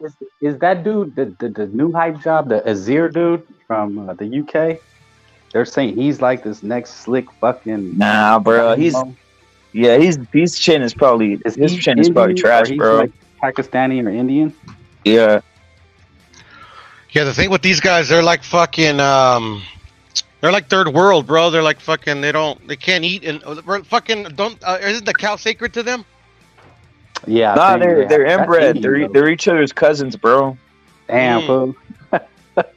No, they really are. Protein, bro, because like if you look back through all the history of boxing, like the ones that like do make it out, like fucking they go to England or fucking they're well off or whatever, they naturally know how to fight. Like look at the little queer Freddie Mercury. He used to be a amateur boxer. Okay, yeah. I'm just saying, like I'm in Cali, and in Cali they be always in like flip flops and you know fucking smelling like armpits. Yeah, hand on their heads. Yeah. They be hella sassy. That's what it is. They be like hella sassy. You know, you go maybe to the their mall temperament is like their downfall. And they sell you a phone, and they're like hella sassy with it. Like, hey, bro, come here. And then hella egotistical. Like Amir and Nassim were very arrogant. Yeah, like next level arrogant. You know, like I'm better than you. Yeah, they got like the Napoleon complex, but like for ego. Yeah, like on some Kardashian shit. We're just better than you. Yeah. Also, they look down upon, you know, like by a lot of people, so they get that like chip on their shoulder. Facts, yeah. But why do they look down upon? Why do they look down upon? Countries, their countries like one of the poorest in the world, like India, Pakistan, Brazil. You know, they're like usually looked down upon. They're not. I don't, but you know. But I get it, you know, I get it. Yeah. Yeah, and then the England dudes, then they have that England accent. And they just, you know, they just sound obnoxious. So Amir's talking and the Steve's talking. In being Indian in the English accent, you're like, man, fuck this guy. You don't know call why. an Indian a packy, bro. They'll fucking beat your ass. Oh shit, I don't know what to call. I'm just gonna keep it real. I never seen no Indian beating ass nowhere. I have fucking Amir Khan and isn't there some in the UFC? They're dominating now, right? The Khabib brothers, all these Muslims. Those aren't those. Those aren't those. Yeah. Okay, they're more the Russian types. Yeah, they're like fucking Dagestani or fucking Kazakhstan. You know, one of the fucking Soviet republics. Okay, this shit's confusing now. Their game ain't fighting, bro. Their game isn't fighting, bro. That's what I'm trying. Like genetically, I think they understand that their game isn't fighting. That's where the reason it's like they do like cricket, right? Cricket. Yeah, cricket's their game, bro. Cricket's their game, bro. Yeah, they love cricket. Yeah, man. My buddy taught me how to play. This is smart ass people though. They're hella good at math. Like that's what math. Like all your doctors, like dude, my doctors live. They're packed. Whatever. Well, they're good at. They're good at scamming. Invented math, so ha. Well, they're good at scamming too, bro. They're good at scamming like motherfucker, bro. Dude, I swear on everything, bro. These motherfuckers are notorious for fucking getting a 7-Eleven and burning it down, bro. But bro, they be really scamming you though. They be like, go to Walgreens, okay? see, when you see the cashier, Wendy, she's gonna tell you this, and you buy this card. I'm like, how you got this shit down to an exact science? Oh, worse than I'm not talking about a legit scamming, burning down like 7-Elevens and then collecting the insurance and then that shit, bro. That's what they do, bro. I'm just keeping it real. They're doing that or like anything like that. So the stereotype is correct on The Simpsons and shit. I mean, I'm not even talking about. I didn't even know they did that on Simpsons. I'm talking about real life. Yeah, like, just go there. Go anywhere. If you see a burned down 7-Eleven, you know what time it is, or a burned down Carl's Jr., you know what time it is. That's all I gotta say. Yeah, dude, I live right down the street from like an Indian town. Yeah, like it's a little Indian center, you know. Yeah. Yeah, man, they be having Mercedes and they be on a scam shit.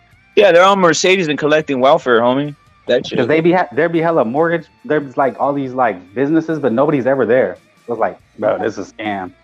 They know how to thread eyebrows. They know how to thread eyebrows. I know that. Yeah. And they hustle that shit too. They're like, come here. Sisters, so I know that shit. Come here. Like, what? What do you want? Thread your eyebrows. Yeah, there's a city by where I stay called Artesia. That's like kind of like a big city where they live at. Yeah, man. I got no beef with Indian people, by the way. I'm just, we're delving into it. You know, it's like I've never met in I'm talking about in California. I'm not talking about from other places, but I'm talking about in California. The few Indians I've met. Well, I'm not gonna lie, I actually grew up with an Indian who was a scammer and a fucking thief, bro. Seriously. Cool. Cool. Scammer, thief, and used to rob. You know what? He is Puto. You're right. He used to rob black people. So there it is, dude. Was he rich? I'm just saying it's good to know like the tricks of the trade, so you don't get fucking No, he used to that fucking. You have to outcrit the Crip, man. You have to outcrit the Crip. I mean, he was one of the worst worst dudes I've ever seen in my life, bro. Seriously. PJ, have you ever seen a Indian in a project? I've never seen an Indian in the project or the ghetto. I mean, this dude was pretty ghetto, bro. Since I was a kid, so I can tell you. I mean, I never seen him in the ghetto. I've never been to one Indian ghetto in my life. I don't remember seeing an Indian. You ever seen the movie? Indiana Jones? I mean, is it Indiana Jones? Yes. When that motherfucker's on the motherfucker is running like a whole like slave camp in the back. Yeah, with the kids. Yeah, and then that motherfucker, the motherfucker doing voodoo on that doll or whatever the fuck. Yeah, Molaram. What is it? That's a stereotype. Molaram. No, I'm just saying, don't fuck around. This motherfucker's right. Next thing you know, Frank, you might see a little doll and this motherfucker just stabbing it up on your ass, bro. If you fuck around with this motherfuckers around. And he has short round and Indy kicking. They all got those dolls, bro. You fuck around, you might fuck around and see a fucking replica pulled over yourself somewhere, bro. You just stab I know how to do that voodoo shit, bro. Yeah, I got taught that voodoo shit. But dude, you're right though. Like playing football, baseball, basketball, I never seen in sports. Like we'd be in the fucking playground. I never seen them. I don't know where they. A couple of dudes played soccer in my high school team. Yeah, they love soccer. I mean, the only thing all I know about India is that they have freaking they hacked all the algorithms to the YouTube, and they got T-Series, and they basically run YouTube with the highest amount of subscribers on a channel. Yeah, Indians are amazing. Not really, bro. No, what I'm saying is this. Look at this. The ones in California. Look at the ones in California. The ones that I've ran into. The one thing they will do is they will help each other. That's the point, right? I don't know about anywhere else, but I've seen the ones over here. They kind of help each other. That's the good thing about them peoples, bro. Like they don't. They scam. Yeah, they learn how to scam. Like how often have you really seen them at a regular job? Go like Walgreens or your grocery store. They be in banks. Yeah. But like regular ass jobs, I don't be seeing them digging ditches or nothing, you know? No, they want to chill out. My old job, there was a shitload of them. That sounds like a fucking stereotype, Budo. They really are? No, they really are, bro. Like my boss was Indian. My homeboy is Indian. Did you hate him? No, I didn't really hate my boss. Like I didn't really like interact with them, but the other ones were pieces of shit. Bro, they're not aggressive. They're non-confrontational, bro. No. I've they're all been cool with me. Like, well, they're non-confrontational because they fucking go home after you tell them all that shit. Make the doll. Next thing you know, the replica, and they're stabbing the living lights out of it, bro. And probably poisoning your coffee or some shit. I've met a piece of shit in every fucking ethnicity, bro. So can't single not one particular one out. Well, we were just talking about Nassim Hamed. That's how the whole thing came up. Yeah. There hasn't been another one. Barrera cooked them. Well, that's my whole point. Maybe people are the from stereotype, Pakistan, not India, bro. He's from people are from Pakistan. I don't think he's from Pakistan though. I think he's from his people Bahrain, are from Pakistan. Who? His people are from Pakistan. Yeah, his people are from Pakistan. Yeah. Yeah, someone double check. Someone double check that. Yeah, fact check. I'm checking right now, Rip it. Watch him be Puerto Rican and shit. Yemeni. Yeah, Yemen, bro. Yeah, Yemen, bro. Yemen. Nice. Yemen's in Iran. Is it? No, it's not. Yemen is in the southern part. Yeah, I thought it was Yemen is right next to Oman, and just south of Saudi Arabia. It's on the southern coast of Arabia. Okie doke. Well, because I know a lot of ships go there. Yeah. You know, the Navy's there. U.S. in the Navy. I don't know if they're still there, though. I don't know if they still go to Yemen. Khan is Pakistani. Yeah, Khan is, and he's chinny as fuck, dude. That's my point. Like, every time I see these, it's like, these guys are chinny, bro. Maybe that's why they're not in sport. Yeah, because everybody will kind of go to something that they're good at, right? Like, people aren't gonna be doing a sport for no damn reason, right? Or we'll say sport or something, right? Like, people are attracted to something that they're good. You know, something that's gonna, you know, make them or basically show their attributes, right? And I think boost just my opinion. Yeah, that shit, dude. Because it's like, I just don't think these guys have a chin, bro. Well, I'm gonna say something controversial. That's why the white boys went to UFC. And they're good at UFC, you know. The white boys, you know, are not the best, you know, with the hands. I'm just telling you because I worked in a UFC gym, you know, like a kind of. It ain't controversial. You were teaching them hands or what? The white boys had to come to us because they didn't have hands. That they would tell us. I never lose no white boy. They like. You know what it is though. You know what it is. Hey Frank, you know what it is. Also, I think there was like we'll say like in that type of in what you call like the white culture recently like a Midwest or whatever, especially Midwest wrestlers. There's no really boxing gyms over there, bro. It's just like that's another thing. There isn't, bro. Like wrestling is heavy all over the United States, right? Which is crazy. Wrestling is more. Wrestling is more. It's more popular than boxing, dude. It is. Yeah, a lot of my Mexican homies are. They teach their kids wrestling now. Yeah. They literally send their kids to wrestling school. You see Mario Lopez on social media. He does wrestling. That shit is big in the hood. Fuck that, wrestling's for pussies. Not wrestling wrestling's worldwide, bro. There are exceptions. No, but wrestling's nation. Look at wrestling's nationwide. Wrestling's nationwide, bro. Like boxing isn't, bro. Boxing wrestling's okay. But look at boxing or using or if it was like in high schools all across America, you'd have a bunch of motherfuckers out here ready to go, bro. It used to be like in the 50s and 40s. I think boxing was like in the military. It was in schools. Mm-hmm. Like that's fucking gym class. Fucking boxing, dude. Now no one boxing.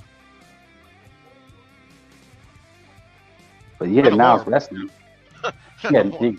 Fuck no, not even fuck no. But trying to fight nobody. I'm 40 years old.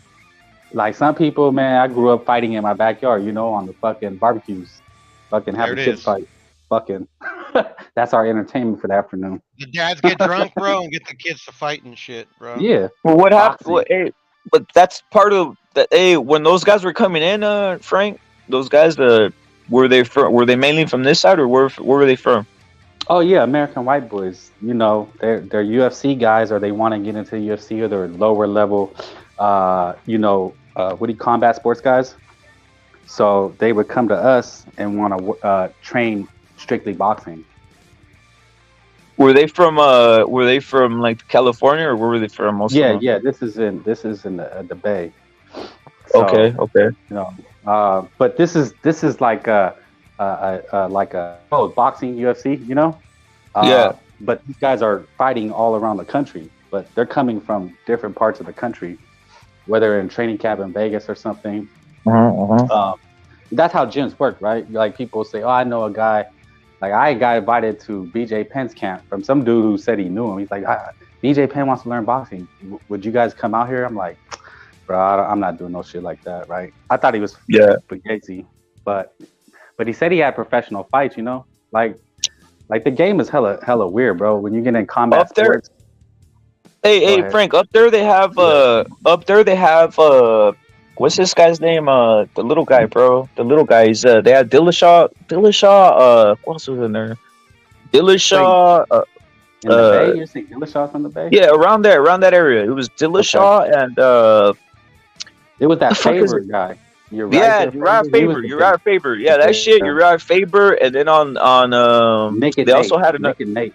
I met that dude. Nick and Nate, but it wasn't Nick and Nate. It was another one. It was what's his name, bro? UFC homie, combat sports. Yeah, no, Strike Force. He was in Strike Force, bro. He had a gym up there. I think he still has a gym over there in the Bay Area, dude. Obviously, San Jose is San Jose is the kickboxing, right? With fucking Kane and the other guy, right? That popular chick. It was the chick that was big at the time. The Mexican chick. She was always fighting in San Jose. I went to a few fights. You know what I'm talking about. Wow, I'm trying. What's this guy's name? Not Chad Mendes, bro. Not Chad Mendes, dude. Chad Mendes was there, but there was another guy, bro. He's from Strike Force and then went into UFC, bro. Okay. They call him what's his name, bro? No, he's Mexican, bro. Mexican. He has a gym over there. I think he has a gym over there in the Bay Area, bro. What's his name? Yeah, but these guys, man, all the white boys would come in, man. They needed to learn hands. Dude, they have one of the things you have to teach them how to hit a heavy bag. They barely can hit a heavy bag. Like, bro, like you don't wing on the heavy bag. The main thing you have to do with the heavy bag is like build a rhythm. You know, tap tap tap, pop pop pop. You know, so you can get used to letting your hands go. You know, these guys, they throw those fucking caveman punches.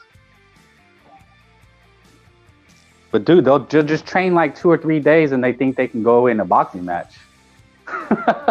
Yeah, they're very enthusiastic, bro.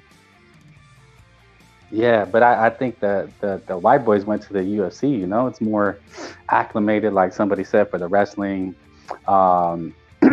You know, boxing would be very hard to do. Gilbert Melendez, bro. Gilbert Melendez. Okay. Yeah. He's very big. Yeah. I think his gym is this in a San Francisco or some shit? I don't know. I'm not even sure, bro. But San Ho. Gilroy? Is he at a Gilroy? I know Gilroy. No, I don't think so, bro. I don't think so. But yeah, the San Jose. What's that gym again? The one with Khabib and obviously the Corbier was training there. Kane was training there at one point. The fuck's that gym, guys? In San Jose. I don't know. I'm not. Fuck, bro. Somebody AKA, bro. Okay. AKA. Yeah, so it said those type. There's a lot, dude. Over there in the Northern California, there's a lot of these fucking MMA gyms, bro. The bigger ones, that's bro. That's where the Stockton brothers are from. You know. Yeah. They were always going to. They go all over, man. Like I said, I met that fool. You know, they be scoping out gyms. They like to come in and talk. Everybody knows them, you know. Yeah. But they like to box, you know. Like that was one thing about the Diaz brothers. They like to box. Like their game is stand up. They're just good at that. What is it, jiu-jitsu or some type of shit? Yeah. Yeah, man. I could never get into it, man. These guys come in the gym and they just roll around. Like that's what they did. They say, hey, bro, you want to roll? Like what the fuck? Those arm sockets getting ripped out, fucking ankles getting torn off. I'm like, bro, y'all are savages. What the fuck are y'all doing? Hey, do you know of the boxer that's with Andy, bro? What's his name, bro? He's I've asked like a couple fools from the Bay Area, and they don't even give a fuck, bro, or they barely give a fuck. He's like what's his name? He's with Andy, bro. He's like 130. Yeah, he's a 130 pounder. He's undefeated. At one point, he was the Bay Area. Yeah, bro. He's literally straight up the town and shit. All this shit, bro. What the fuck's his name?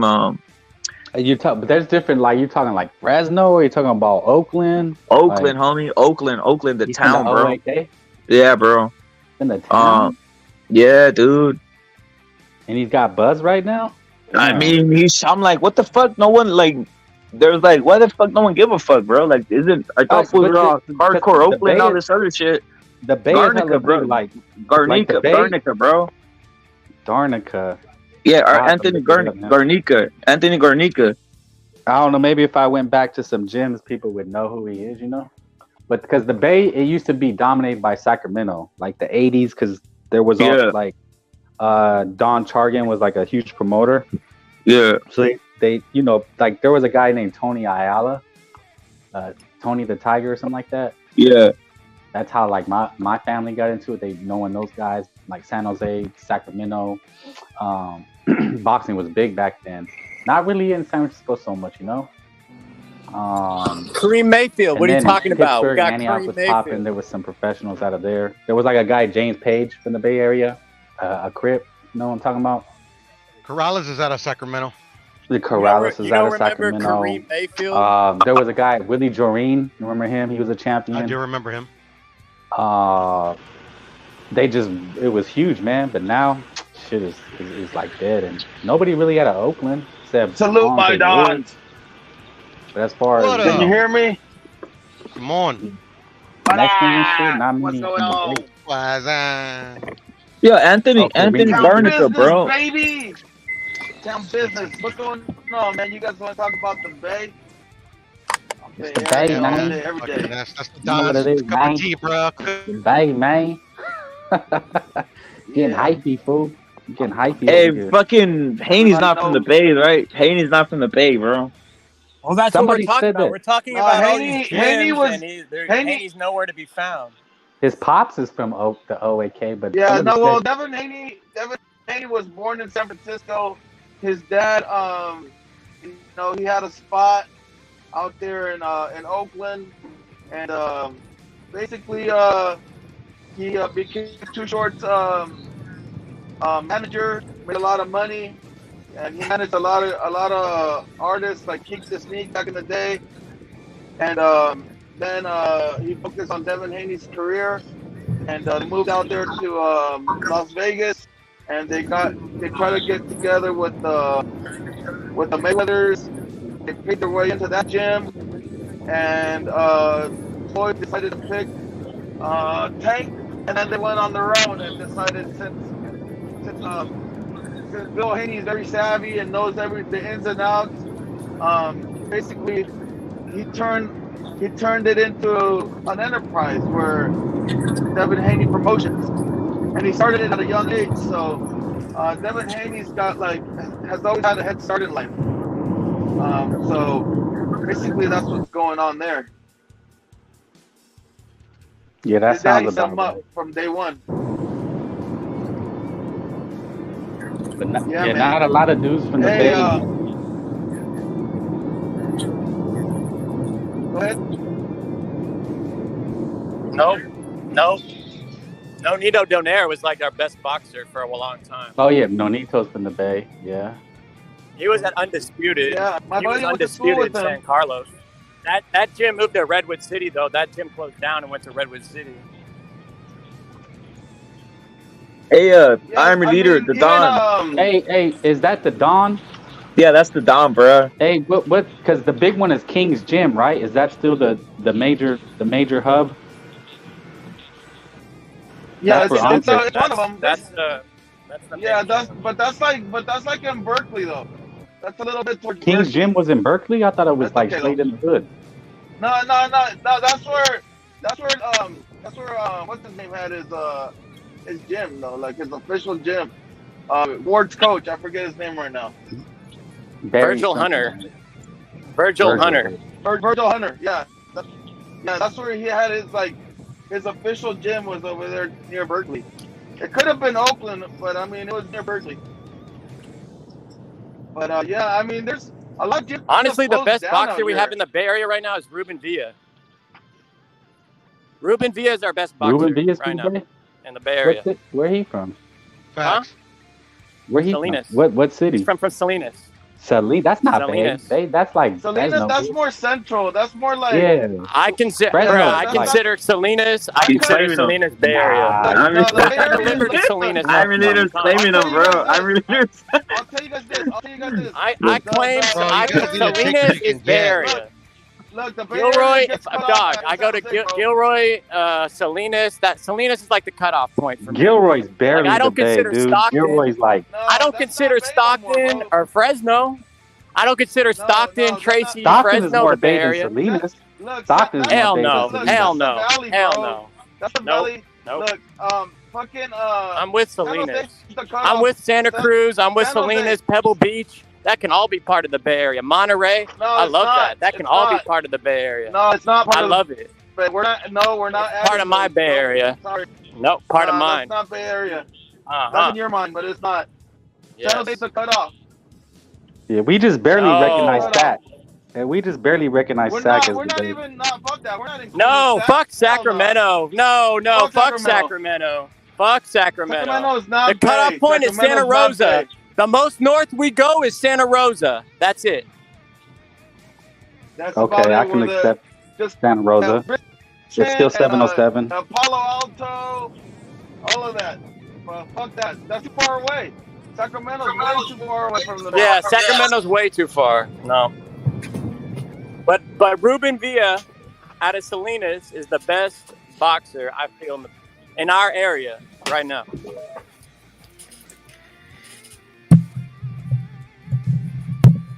Hey, NorCal Mexicans are just not as distinguished as Southern California. In boxing, we've never had a big NorCal. I'm leader. How come no one's?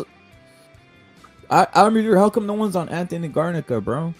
Garnica. I don't know this fool. I was about to ask who are you talking about, bro?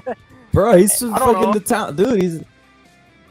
He's like a 130-pound fighter from the town. I think he was. Where's Ward's gym? Where's Andre Ward's gym? The Don. It's in Oakland. It's King's Gym. That's his gym, bro. That's fucking Anthony. I gotta check it out. Gym, bro. Damn, that's like the only legit gym left. So you guys got somebody. Yeah. No one gave a fuck though. I noticed that, bro. I noticed no one gave a fuck. Like he literally had a fight. Is he black? My daddy. No, he's Mexican. He was actually fighting on Golden Boy. And then, that's why. And then he that's left. why nobody gives a fuck. I gotta check him out. I'm gonna check him out tonight. If he were black, he'd be the #1 guy. But since he's not, nobody gives a fuck. Nobody knows him. Crazy, bro. Nobody even knows Devin Haney out here. Nobody gives a fuck about boxing. Well, it's because he's not from Oakland, bro. But if he was actually in Oakland and went to King's Gym, Haney could easily be at Oracle Arena right now. They did it for Andre Ward. Oakland will support a boxer. Yeah, I went to bro. those fights. I went to. We've seen it happen. In Oakland, he got booed, bro. I went to Ward's fights. Yeah, same here. I was gonna go to Chad Dawson Ward, but I didn't want to. I decided not to. But yeah, he fought Kessler there. He fought Bika there. He had like 4 or 5 fights there. Yeah, they were pretty heavy for him out there. I went to like 4 of his fights. And that's purely off because it's a black guy out of Oakland, you know? And everyone supports him because, you know, Oakland's a little cucked over there. That's kind of a big deal out there. Like yeah, because the black population is nothing anymore. When I would go to the Ward fight, I went with my Puerto Rican friend, and it was all black people there, bro. There was nobody else there, bro. Hey, There was Don, all black people. did you? Yeah, and they'll bring the, all of them out. They'll support. Did you them, guys for sure. go to the Golden Boy shows? Like they were trying to make San Jose pop. I went and seen Victor Ortiz out there, but it wasn't really cracking. Dude, that would be great, bro. I would love that shit. I would love that. SMP Center, bro. Bring it. But no, I'll have to drive to Carson. If I want to see a good fight, I'll drive to Carson. I'm gonna go to Fantasy Spring Casinos, bro. I'm gonna fucking make a week out of that shit. But no, NorCal, I don't know why Northern California doesn't have the same culture as Southern California when it comes to boxing, and it pisses me off. I don't understand it either. But dude, the roots aren't that deep, you know. All the roots are here in SoCal. That's where the roots are. That's true, but we like got Diego Chico Corrales, bruh. Come on. Yeah, that's the best ever, bro. Oscar De La Hoya, the GOAT, the real legend, right there. Fucking Los Angeles, bro. The realest motherfucker. Yeah, then you woke up. He was, come on, on, best, bro. I like De La Hoya a lot too. I mean, you could talk shit all you want to, but it doesn't change my mind. I'm not trying to change your mind, Coco. I'm trying to talk shit. Okay, go ahead.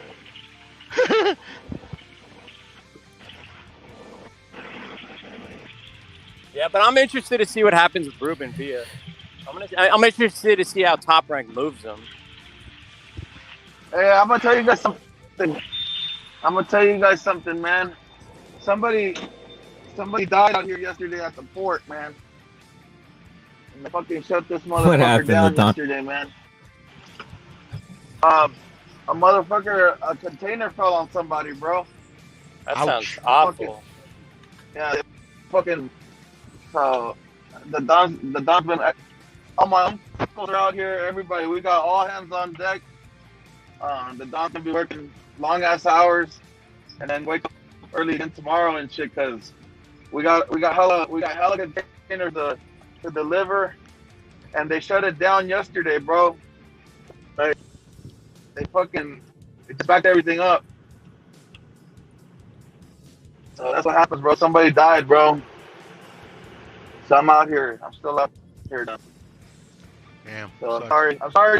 I'm sorry to be short with you, Don Puro. No, you're good, brother. You know what I'm saying? Hey, I got surprised the other day when you were like, I got surprised with Don Puro the other day because he was like, I gotta go to work. I'm like, what the fuck? Yeah, motherfucker. Fucking food ain't free, bruh. Food ain't free, bruh. The Don. Hey, hold on. I thought Don Puro was like fucking. I thought his job was to like hop on streams or something. I thought he had like a sponsor. Hey, bro, not everybody's balling like you, bro. Motherfuckers gotta work. I'm not. Me too, man. I'm out here, bro. Everybody's got like 20 trailers and shit, and fucking 80 employees, bruh. No, but I thought you were balling. I seriously. Shit, I used to be, but not no more. Tell you something.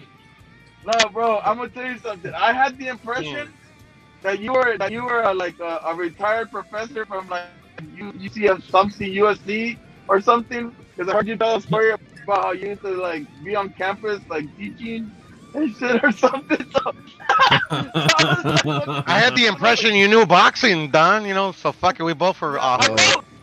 No, I don't give a fuck. I was like, fucking Don Puro, like, got made. He gets to like chill and talk boxing all day, and then the other day you're like, I gotta go to work, and I was all confused. I was like, Don Puro has to go to work. What the fuck is going on around here? Yeah. I ain't gonna lie. I really don't do shit, bro. So but still, I gotta get my ass to work every now and then. Yeah, hell yeah, man. Don Puro, salute to you. A lot of motherfuckers do that shit, bro. I got a couple homies, bro. They fucking work late night, bro. They always fucking doing their fucking lives and shit late night. Oh, I'm at work. Hold down the fucking piano. That's funny shit.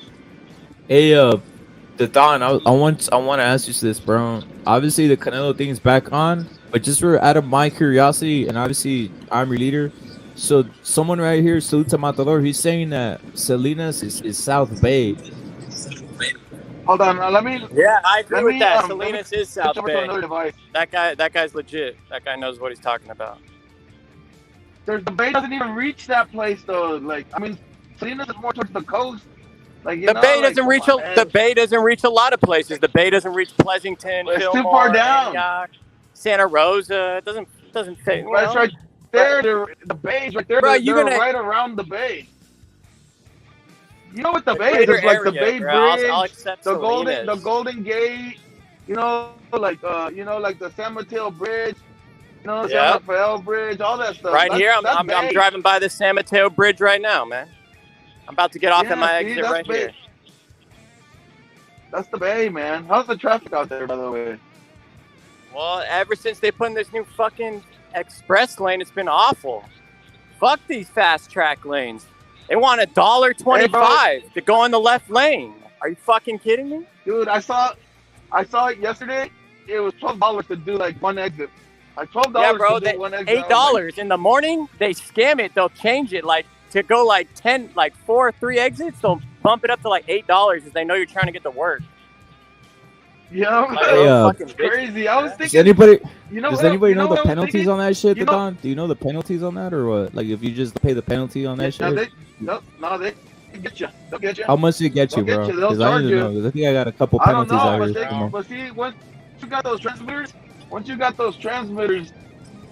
they can read your fucking. They don't send it to you.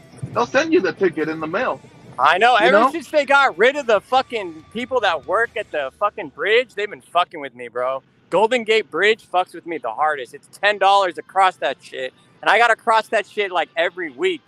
And that shit's terrible, dude. I pay probably like $100 in bridge tolls like every month, to be honest, bro. Damn. Yeah, damn, bro. What the fuck? You know, and you know what I feel? That should be able to get rid of, because if you really think about it, it is an expense. It is like like you don't have to work, bro. You know what I'm saying? They should be able to write that shit off. I should. Especially what the fuck?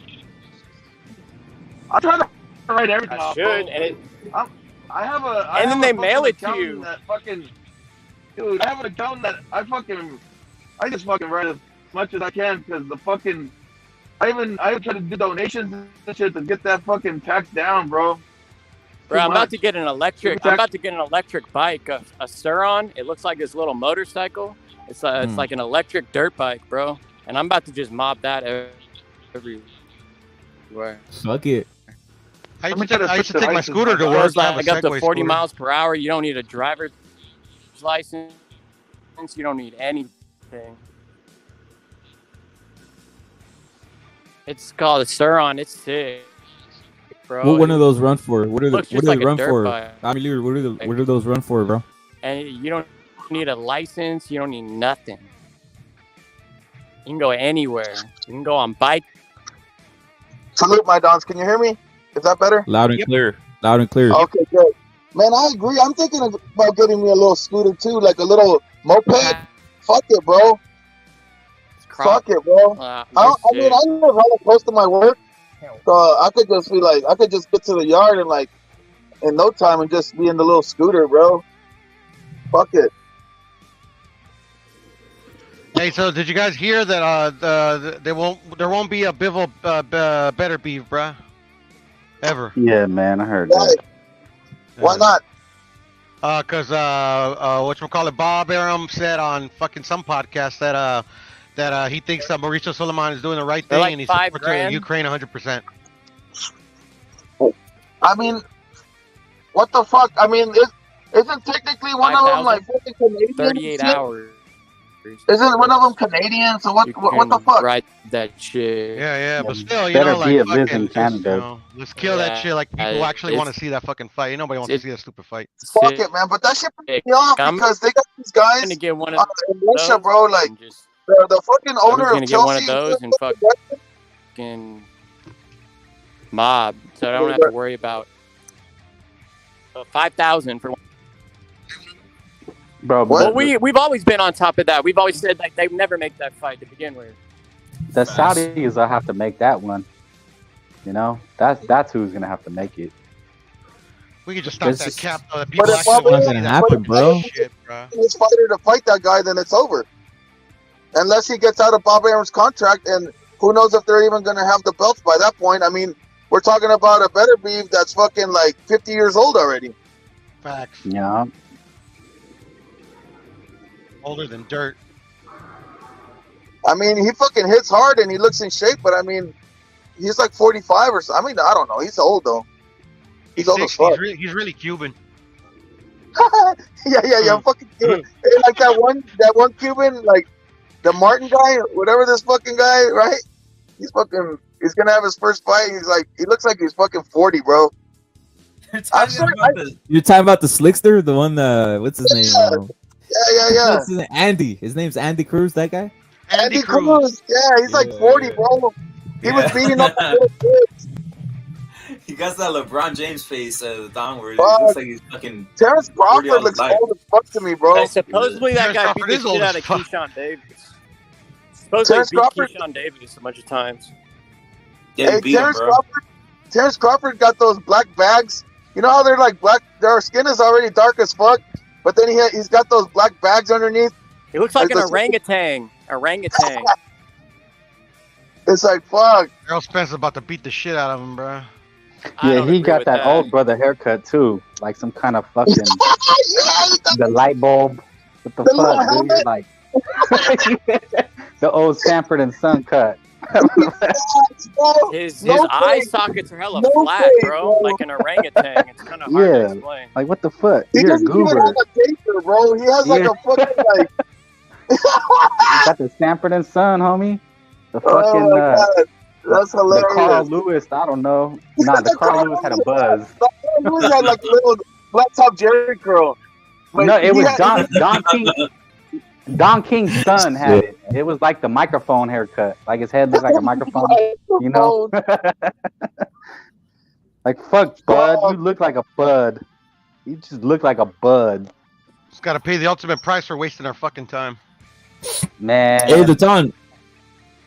Doesn't Andy Cruz have like the Superman cut? The Superman cut, the little Superman in the front, like on some fucking on some fucking Macho Camacho. You know, the little Superman front going on. Yes, Macho Camacho, the Superman. Yeah. Yeah, that shit look painted on, motherfucker. He's so dark, his hair looks painted on. Like, what the fuck?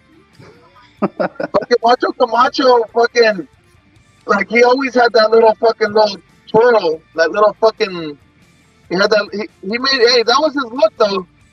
That was the menudo. He had the menudo hairstyle. What the fuck are you doing, bro? Come on. I'm not full straight up road raged on you. Gun and scare them. We're out here. Hey, bro. Hey, in the Bay Area, motherfuckers are crazy. They drive like a motherfucker. Dude, fucking Indian, another Indian, bro. I deal with them all the time in Foster City, bro. They just can't drive. In their Camry. In their fucking Camry. Yeah, dude, these Indians across the street just paid cash. I don't know how they fucking or their bought fucking their 2001 Lexus. $2.5 million for this fucking house. They overpaid. And they're like, I don't know, they're like 30. They can't bring in their trash inside. They're really weird, bro. Like they just can't get it together. That's a weak ass breed, bro. They're weak. Indian people are weak, bro. Whoa. I don't know, man. Like I said, bro, I'm gonna go to. Hey, when was the last time you saw? We have a boat. We have a boat parked, and so they're on the water, right? And we have a boat, and it sits. It blocks their view. And these fuckers went to the homeowners association and tried to get us to move our boat when we paid $5,000 to put pylons there just to park our boat. And they don't understand, bro. Like, Indian people are stupid as fuck, dude. Hey, Don said they saw, but you know how you know? Because they always got some bitch ass dog. I ain't never seen them with a macho man dog, You never see him with no rod. They always got some I don't even want to get into this. Malteses, they're always fucking rocking Malteses. I don't even want to get into this. Frank Bay. I don't even want to get into about the dogs, bro, because they eat the motherfuckers. Fucking skinny as fuck, bro. Just the genetics are weak, bro. You said they're on a soy diet. They Like, drink they're hella eating soy milk. Protein, no goddamn protein. There's no middle class no, with no, them. no. You're either really, really poor or you're really, really And rich. their chicks are hella thick though. They chicks be thick. Hey, their Thicker weddings than are milkshake. cracking though. I'm not gonna lie. dark I and went to an hairy, Indian bro. wedding. That shit was Their fun as chicks fuck. are dark and hairy. All of They the describe chicks are that. dark and hairy as fuck, bro. They're like, Hey, they're how like are the dudes built like string beans and the girls are like thicker than the Snicker? You know? Okay, bro, but the Indians with money, if you go to one of their functions, you'll see really hot women. You'll see good-looking Indians there. I'm sure the poor ones look like shit, but I went to an Indian wedding and damn, wow, bro. They shave all the mustaches. They shave There their was arm dime hair. pieces everywhere, and they didn't look bad at all. They weren't dark. They look good. I mean, you could always put lipstick on a pig, but I mean, it is what it is. No, Don, you'd be pretty impressed. I don't know, man. Are they busty? Are they busty, Iron Leader? Yes, Are they busty? fuck, I didn't know yes, that, bro. They look Latina. You'd be mistaken. Though They're some of fake. the really, really good looking ones. No, I've no, never you been know on what? game, bro. Every race has at least 10% Bro, good I'll looking. send. Rep it. I'm gonna send you some videos of that wedding, bro. I agree. I don't want to be a jerk. Yeah, Yeah. I don't want to be a jerk. But there must be some good looking Indian women. Well, But, maybe you there know, was but the raping. majority, Maybe 90%. Don. Maybe there was Hey. raping involved in there. Don, There do was you some know raping like going Yes, on. they Dublin- the British colonized India like Yeah. crazy. Of course. Who's the guys from the Bay? The Don and who's the other homie from the Bay? This entire I'm your leader. I'm from the Bay. panel's Yeah. from the Bay, Okay, bro. you know the Dublin area? There's hella Indians there. Well, no, they're in Fremont, bro. Fremont. That's Yeah, where they they're in are. Fremont, and Fremont, Indian City Fremont like is a where they are. motherfucker. Yeah, Fremont. They got Okay, the Sikh Fremont, yeah. community, and they wear Yeah, well, they wear the because headdress. They wear those are the tech- white thing. That's Yeah, the, they were- that's the tech. It's So a they're hot hella, ass you know, they thing. do Yeah, the the tech tech. shit. Like a Tech beanie, industry. like a Indians towel on or the some panel, shit. bruh. They wear like a blanket on their fucking head. All like no matter what the weather is, bro. That's what I mean. Like, bro, there's a crazy like you're either rich as fuck in India or you're poor as fuck. Like, Hey, I but actually they went- all wear yeah, I would fucking actually- flip flops, dude. Like it could be Yeah, they all wear dead-ass winter, flip flops, bro. It's and it's gross, fucking dude. flip flops. That shit pisses I actually me went off. to India, get bro. I went to angry. India and I got sick as fuck, bro. I got sick. I couldn't leave. Like, and it was so weird. The place that I visited, she had a bodyguard, an armed bodyguard, a fucking like some lady to do everything for her. Like she was rich as fuck, bro. She had like a little palace. Her whole fucking building was marble. You go Damn. out on the street, there's like beggars. There's shit everywhere. There's cows walking in the middle of the street. It's just like, Jesus Christ, bro. I couldn't eat anywhere. I got the sickest in my life, bro. I just wanted to get the fuck out of India the whole time. Fuck while no, I I'd was never there. eat there. They don't Fuck wear no. deodorant, bro. They don't. I don't know, bro. They stink, bro. Smell like Everywhere I spoiled went, I salami. had an armed guard, bro. Everywhere I went, I had some bodyguard and a driver. Do you And guys that's know like, Fairfield? That's like normal. That's like normal. That's like guys know every rich Fairfield? household has that. Do you guys know Fairfield? Yeah, the Bay? Fairfield too. Yeah, Yep. there was I don't know. There was hella Indians just start coming to Fairfield, bro. That was like my first time fucking with them, and I just remember salami, old ass salami, bro. Like this, Yeah, I avoid. you like wipe your Victorville pits with and salami? Fairfield. I avoid those areas, bro. Like this. That's where distinct a lot of funk. niggas go too, bro. Victorville, Nah, Fairfield. they go to fucking Antioch and Pittsburgh, dude. Yeah, exactly. That Antioch, Pittsburgh. Yeah, That's where they. But, That's where they yeah. got safety, bro. that's why, But bro. Dublin It's got not hella safe, Indians bro. too, though. It is not. I would can't- not be just chilling. They around can't out afford to be out here, bro. there. Not at all. It's fucking Not at all. expensive out here, brother. Not at all. I couldn't afford to live out here if my parents didn't buy at a certain time. No way, bro. What the fuck? That's Our true, house bro. went from like $400K to $2 million in like 10 years. What the Yeah, fuck? if I didn't have like my family, I think I'd be kind of fucked myself. So I'd be fucked, bro. I have to be grateful for that, but that's why I work hella hard. But I mean, I'm grateful, but I'm just saying, Me like, too. I work hella hard, but I'm really like I slave, bro. Like that's my job. yeah, but I'm just saying, Like, I like, shouldn't work this hard. I got kind of lucky that my uncles and my family put it down like a long time ago. Yeah. Yeah, but California, man, you gotta keep it moving. You gotta have a hustle, or else you're not gonna survive. And that's what a lot of people in Oakland and Richmond are finding out. Yeah.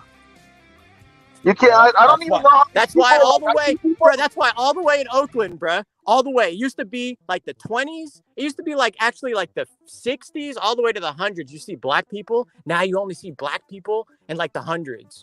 You don't even see them in 20s, all Mexican. 20s through 50s, all Mexican. Like you get to the 80s, you start seeing them. Like they don't have anywhere to go. Like they just can't because they don't want to work. I say it all the time. They don't even want to work McDonald's. They don't want to do shit, bro. No. They don't. They'll do that in the South. I noticed when I went to like New Orleans and Louisiana, like, bro, there was black like people like cooking in the back and like working like 7-Eleven, and I'm like, damn, what the fuck? Like this shit doesn't happen in the Bay. Yeah, like in the South, like they have their own little community. Like they're a little bit more proud over there. I noticed that too. Like, cause I was like, I was over there, and you could see like a black mechanic or like a black, like a little like. You said like you were in a 50s movie, like you was the fucking 50s movie. It's that bad in the Bay Area though, bro. They don't want to do anything out here. They just want to play the victim card out here and complain. Yeah, they do, bro. I went out there. I was in Louisiana. I was hungry as fuck, and I was tired of eating like truck stop food. So I was just driving. I was like, fuck it. I'm just gonna stop at the next fucking restaurant or whatever I see, bro. And then I see a fucking sign that said fried chicken on there, bro. And I'm like, fuck it, I'm stopping, bro. So I pulled the rig over and I fucking walked like half a block, and I like it was like side of the road, right?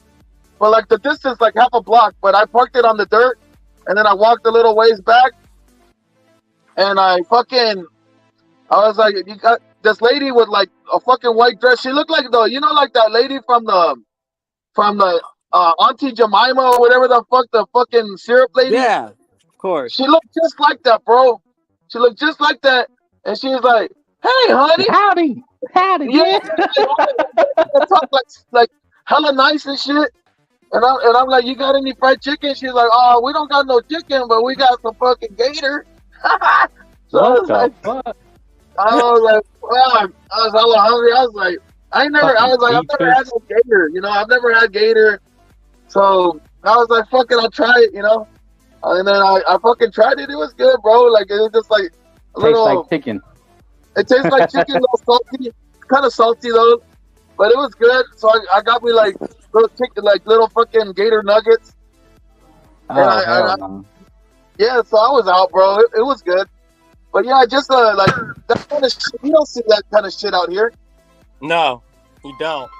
Nah, the only thing I'll see them do is like maybe like they'll get a job with the city and like stand on the corner and pretend to like clean up trash. You'll see a lot of that in San Francisco. They don't do shit wherever they work. They don't do shit. They could have the and then they might do like a little warehouse job, bruh. Well, they can like come dressed the way they want to, They can have the best job in the world and they won't do shit. They can have they can have a fucking forklift job. And they're the laziest ones on the forklift, bro. They just suck. They suck. They don't want to work, bro. It's the truth. It's the truth. Yeah. That's just why there's not. That's why there's no more. That's why there's not many of them in the Bay Area, bro. That's just why there's not many. And it's coming that way in LA too. Hey, you want to know a place? Don. Hey, you want to know a place? The airport. Hell of them at the airport. My dad is groaning. Hey, they're willing to do that. I never got it. My dad, he'd see one and he's like, "Fuck, this is gonna take forever." And I'd be like, "Damn, that's how the racist, Dad." When they work, he's like, when they're doing the check-in, my mom's the same way. She's like, "Oh, fuck that line," and she's like, "We'll do this line over here. We're not gonna deal with this." For real, that's fucked up. I swear. No, it's from experience. I know. You've just been burned so many times, man. You just don't want to even like test it. So I'll go somewhere else. Fuck that shit. No, I've been fucked over a lot, dude. Yeah, but the airport is a lot, man. There's a lot at the airport. Because I fly out of OAK all the time. The airport are the Filipinos. The Filipinos love mailmen. The mailman and TSA, yeah. Shit, man. That's the truth. That's the truth right there, bro. They got the plug. I don't know if it's like they just fucking love the TSA. They hired Don. The Don they do or some shit because they're all over the fucking place there, dude. Hey, but they move hella fucking fast though. Hey, if you're Them motherfuckers Filipino, be your ninjas person in those needs to be jobs. a fucking TSA agent, bro. Hey, but they be ninjas of those jobs. They be moving the cards. They be luggage No, claim. yeah, Like hey, they I get don't the have a sweet problem spot. with them. I'm just saying, like they cornered the TSA market, bro. They got the aunties and cousins in there and the ates. They Out be here, saying bro. ate. The Ate supervisors, fucking Filipino, like everybody, like let me see who's in charge here, and it's like a an older Filipino lady, bro. Like what the fuck? Yeah. She wiggled. She wiggled right in there. Within 2 years. Within 2 years, she went from bottom to top. The liquor stores are dominated by the Indian people. That's if you have a liquor store, it's 99.9% owned by Indian dude, bro. That's facts. And They got smoke that shop. shit. They own all the smoke shops. Yeah, facts. That's another thing. They cornered that market. Yeah, the smoke shop. Like that shit used to be illegal. And then somehow they overturned it. It was illegal for a while. Like nobody wanted the smoke shops in their neighborhood. And then they just were battling in court for like years. Now I've even seen CBD or some stupid ass shit like that in fucking in 7-Eleven, bro. I'm like, how the fuck are 7-Eleven selling CBD? That's crazy. Oh, word? Damn. Yeah. Bro, they wiggle. They know how to wiggle. Yeah, they wiggle real good. You know? They know the right white man to side up to get their permit. Facts. Hey, you know what though? What up? You know all those people that were like how we were mentioning the fucking toll plaza people? All those fucking people, bro, that had like that was supposed to be a lifetime job. If you had a job like that at the toll collecting the money, bro, that was supposed to be a lifetime job right there for you, bro. Can you imagine after COVID, like motherfuckers were like this? They fucking lost, bro. I asked my daddy, they moved them to like new positions. They all got new positions. I don't think they're somewhere doing something for the city. Fuck, I would hate that shit, bro. Like you could have the easiest job in the world, just collecting cash and giving change every once in a while, and fucking. My dad called him a change monkey. You're having to like do some other my dad shit. would call him a change monkey, a change monkey, this fucking change monkey. I was like, damn, dude, you're hella fucked up. No, it's true though.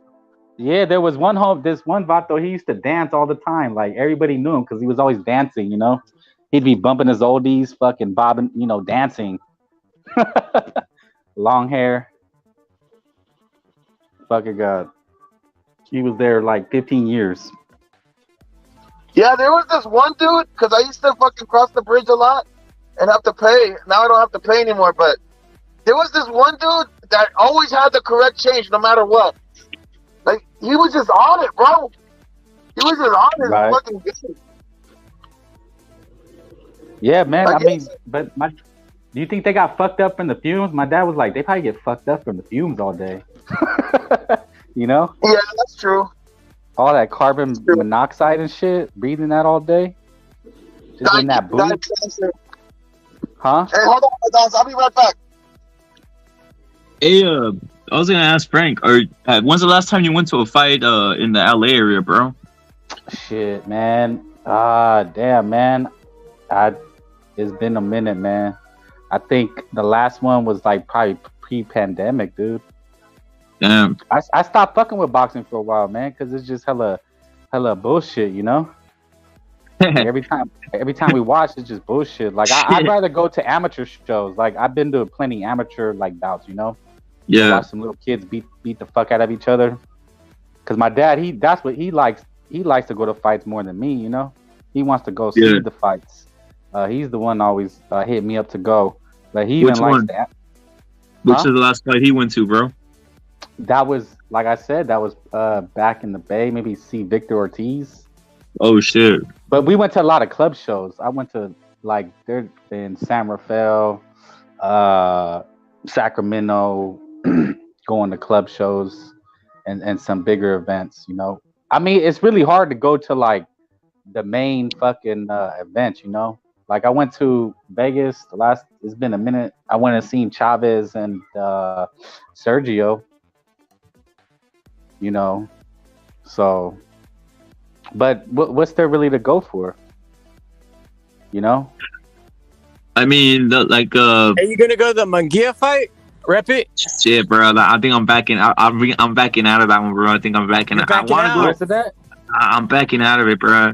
I'm backing out. I haven't bought my ticket, but I was thinking of going that. I'm waiting for the next one, bro. I might have some shit like.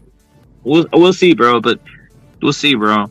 Yeah, I don't know, maybe I wasn't planning on it either, but it's a good fight. I just know it's all right. It's pretty cool. Like that's the thing. I want to see him live because he's exciting. He's an exciting style, bro. You know, that's fucking. Yep. I know it's gonna be a good show. It's gonna be worth me driving fucking down to 5 to go see. Where's it at? It's gonna be in Ontario, like Riverside. Oh Riverside. shit! Okay. Yeah, but they'll have a fight. There'll be a fight later in Carson. They need to make one, and then I'll be there. But I like that venue a lot. A decent crowd. Yeah, dude, that's a guaranteed banger. This Derevyanchenko. I know that's why it's a good fight. I was thinking about it. But... When's the last time he fought? Derevyanchenko? It's been a minute. Yeah. It's been a minute. He fought that guy, the Dominican guy, Caballo Lames. Okay. Is he even ranked now? Is Derevyanchenko ranked? I don't think he's ranked at one. I'm not even sure, to be honest, but he's going up, right? He's going to 168 now. I think his last fight was at 160, bro. So I honestly, like, I watched it. It's weird. I watched his fights a couple of nights ago. The Charlos and who else did he fight? Danny Jacobs, right? Triple G. And Triple G. But I watched I think the best fight was the Jacobs fight, wasn't it? That was his probably closest to a big time victory. Yeah, I think I remember that fight being close. Fucking dude, Jacobs is fucking massive. We were talking about that earlier, how big these fuckers are, and they can get down like Castano and Derevyanchenko, these small little white guys. Fucking 5'6", 5'7", I don't know. Yeah, I never hear people give Canelo credit for that win. That's a big ass motherfucker, Jacobs. Dude. He's fucking huge. That was a good win. The Derevyanchenko Jacobs fight. I never was high on Jacobs. I don't remember how that went. I mean, I was never high on Jacobs. I thought he was kind of basic. And when he got smashed by P-Rock, I'm like, this dude's a hype job. But this Derevyanchenko dude, man, he just keeps coming, pause, and throwing punches. You know? Hey, man, that fucking pause thing is a fucking East Coast thing, man. I don't give a fuck about that shit. You know that fucking pause? Fuck that shit. I don't give a fuck. What? You know how they be saying pause? Like, like I'm not integrating that shit into. I'm gonna say anything I want to say, and I'm not gonna say pause, bro. Fuck that shit. No way. Well, I think it's gayer. No, I don't. I think it's gayer to say it, because then you're acknowledging that you were like thinking somehow like that. Well, but when you hear, like, it's always funny to hear the announcers, he's long and he's strong. It's like, okay, come on, bro. This is getting into real. Bend that motherfucker over and give him a big whoa. You know, he's giving it to him good. he's coming right in his pocket. Yeah, man. But when the worst is like fucking a football and shit, they be describing these guys. He's so tall and muscular. The combine is the worst. Oh yeah, golly. They're like he's got them thick legs, boy. Yeah. Do you see the way his biceps throb? Oh my gosh! Like, oh my god! Look at his hips. Look how they swivel. Look at his hips. Oh, hey, that stride, bro. He got that stroke. That stroke is rhythmic. Yeah. Fucking. Now, you know, nowadays we don't get quarterbacks that know how to get into that pocket like that no more. Fat. Hey, they say it hella casual too, and it's always the corny white guy who says it, so it sounds even more pedophile-ish. You know, Jim, I was watching Cockstrong yesterday, and he was just stroking those balls, right? Just like hella straight face. He goes, that young man knows how to stroke it. Yeah, stroke it hard, man. And Johnson had no answer for that push and shove. No answer at all. He took it right there. Hey, the Dom. You're gonna be implementing the pause now, bro. Because I think Frank convinced you with the pause. No, it's necessary, bro. I'm going all in. I'm going all in. All in the backside. You know, back in the day, we used to have fighters that would like get into the backside. He's really digging to his side right there. Really like that forward motion. You got to dig deep into the body. Yeah. Work the body. See, back in the day, you would hear guys in the stands or in the fucking right there, like, work the body. Work the body. Yeah, man, it's very. It starts to trend towards a little sus. That's all. When I watch sports, dig deep, son. You gotta dig deep. Yeah, they do a little too much with this sometimes. Like, I find myself saying their shit, you know, like I was saying earlier, like he's coming on strong, he just keeps coming and coming. Like, what am I supposed to say? I'm like, damn, dog, that didn't sound right. It sounds right to me. Like, you want to see all kinds of sus shit, bro? Check this out. Watch a fucking tennis walk in and watch the announcers, bro. What a marvel! What a physique! Yeah, when he disrobes the Dom, you also strip down. Yeah. Hey, the best one is when they describe Shakur's smile, though. He's got a smile that lights up a room. Like, what the fuck? Like, is this a boxing match or a fucking car show? What the fuck? That's crazy, bro. And back in the day, they didn't give a fuck, but nowadays they do describe them like crazy. Like, what's going on here? The new community, you know, you got a lot of LGBTQers out here now. You know, they like that shit. Hey, you know, Teofimo, he's gonna be described.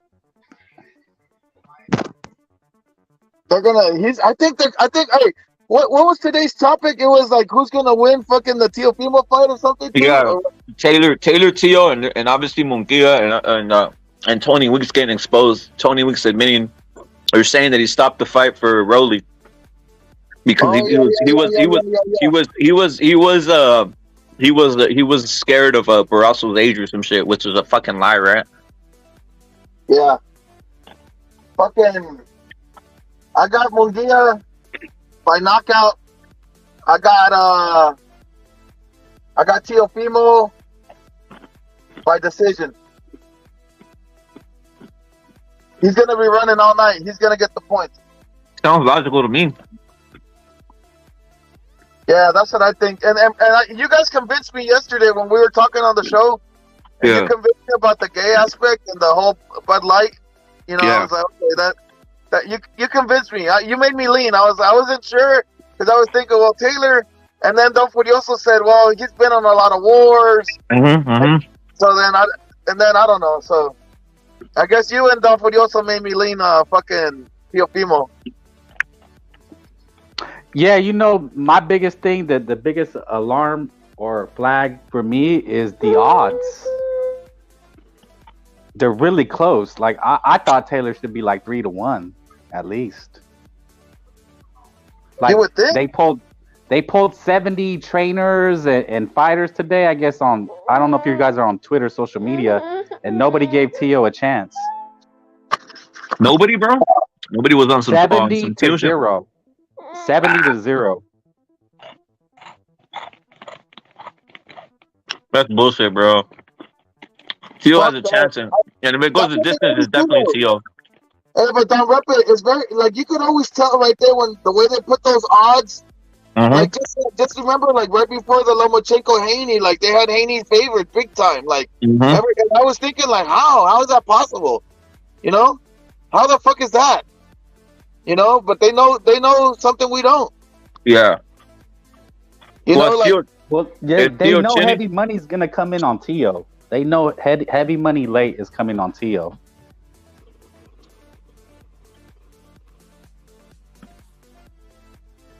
Right. So if it was 3-1 and Taylor won, they're gonna lose their ass.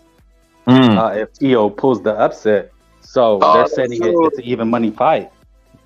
Yeah, that's true. You're right about that. So they probably figured, fuck, they're gonna try to rob this Taylor guy. You know, as the odds maker are thinking, like, because it's a 3-1 fight. This guy has not looked good. He got dropped. I mean, you know, all the arguments. He hasn't looked good. Who has he fought? And that's the thing too. Like his notable win, like the Lomachenko fight, that's kind of 50-50 because Lomachenko, you know, he didn't come once Lomachenko did come on. Fucking, he marked him up. He busted his eye. He got him all bruised up.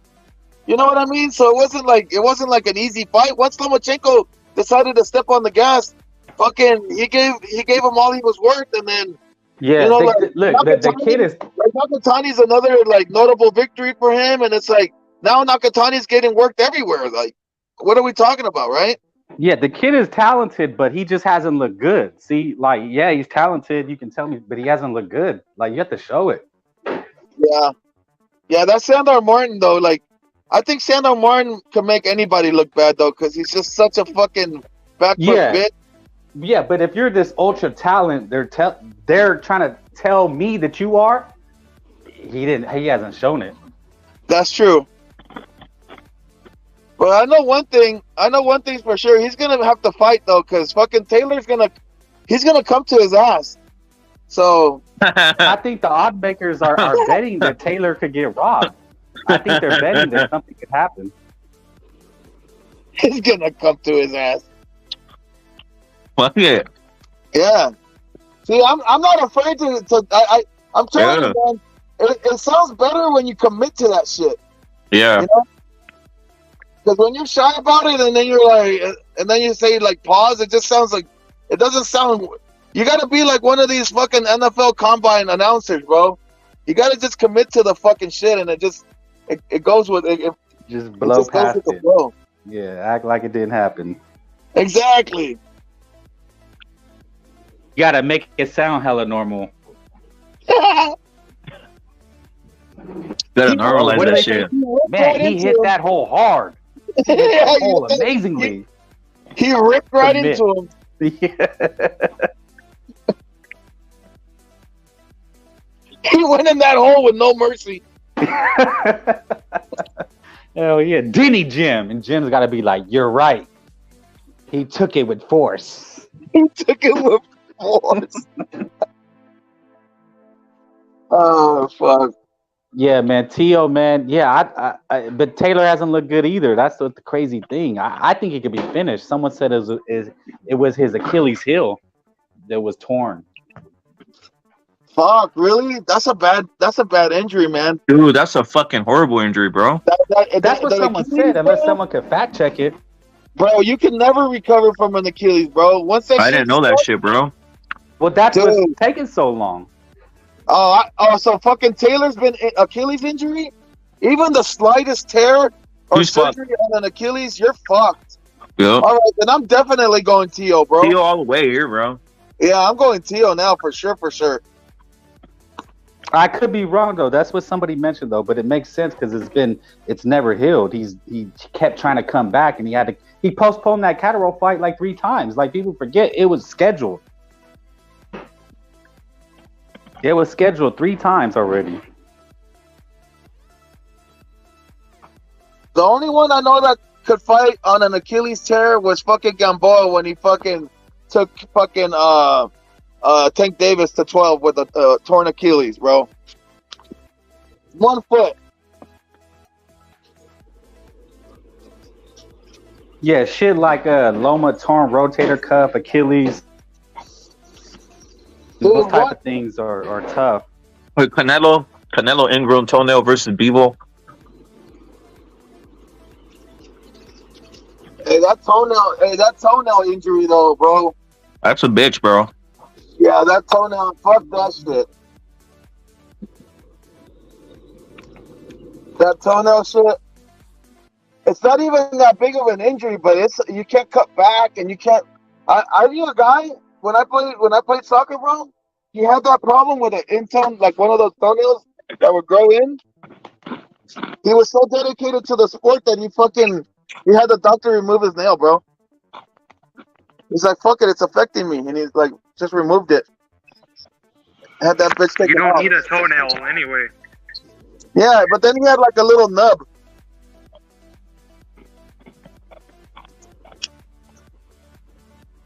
He basically had a pinky toe and shit, or a big toe. It was his big toe.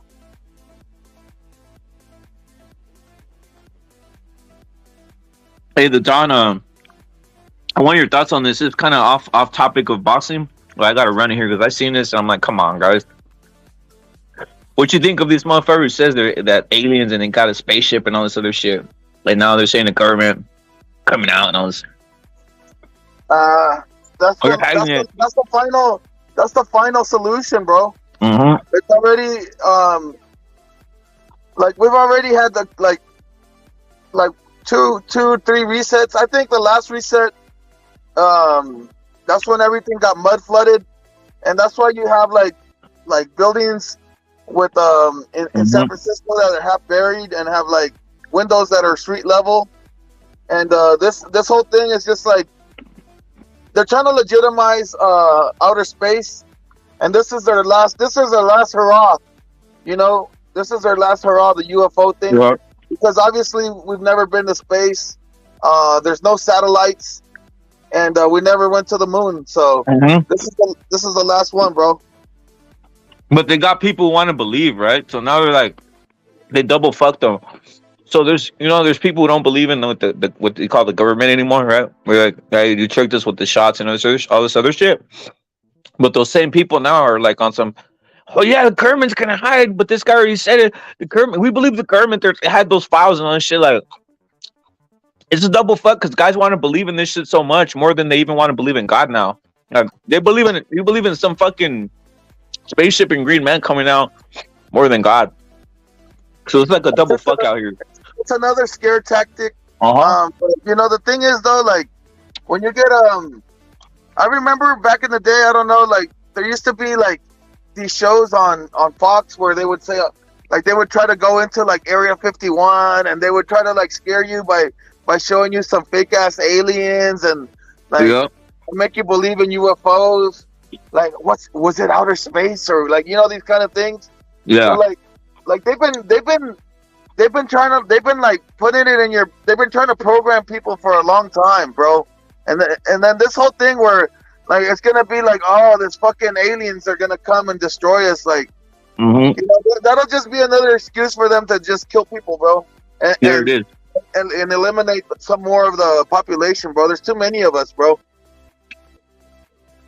They have to start this bitch over. They're all, and it's on beyond that shit though, Don.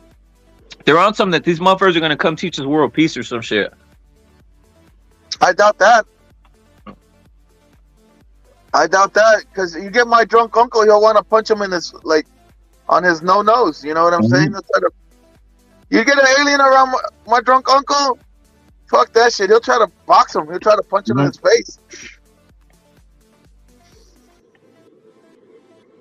I agree with you. Dude. But that's just I might even punch an alien in his face, bro. Be like, what the fuck? Yeah, I don't come in peace, bro. I don't come in peace, bro. Not with exactly. No alien shit. Fuck all this shit. Fuck all these fucking weird fucking hipsters who want to meet a motherfucker. They want to meet one of these motherfuckers. How? What about they come with the double cross? Like they're super intelligent, right? So they're coming like, oh yeah, just be nice to the humans, and then they'll give us all their gold again. Because they took our, you know, what happened to all the gold, bro? You know what I'm saying? Yeah. So fuck them. I don't know. What's your thoughts on the Mungia? Obviously, Golden Boy out here, but possibility with David Benavidez. That's what I want to see. And David Mungia said, "Hey, Golden Boy already knows how to make fights, so why not? Charlo, give me Charlo's bitch ass, and why not Benavidez? Why wouldn't people want to see that shit?" 26 and 26. Two 26-year-old fighters. They don't want to put. They don't want to put a killer like Mungia versus Benavidez, bro. Fucking Mungia has too many tools. Yeah. Mungia could outbox you. He could outslug you. He could knock you out. Mungia would play with Benavidez, bro. And Mungia has size on him. He's just as big, if not bigger. Come on, bro. No way. They don't want that fight. My apologies for my my ignorance of Mungia's past few fights. I mean, the last fight I saw of his was the Mungia fight, or Mungia versus Rosado, and I mean, I thought he was like okay at that time, but I mean, if he's had a few more fights and he's made improvements, I mean, I guess I have to take you guys' word for it.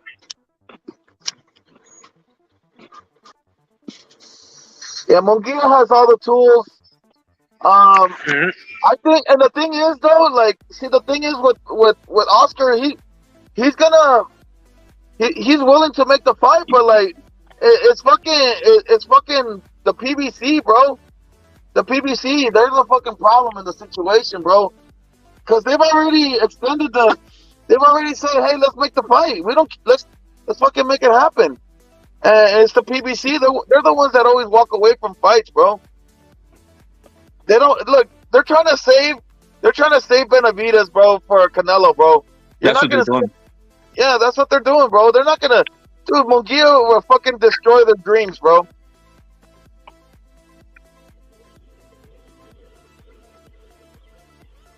That's the thing. All these guys are waiting for the Canelo payday. The Don. At one point, fuck.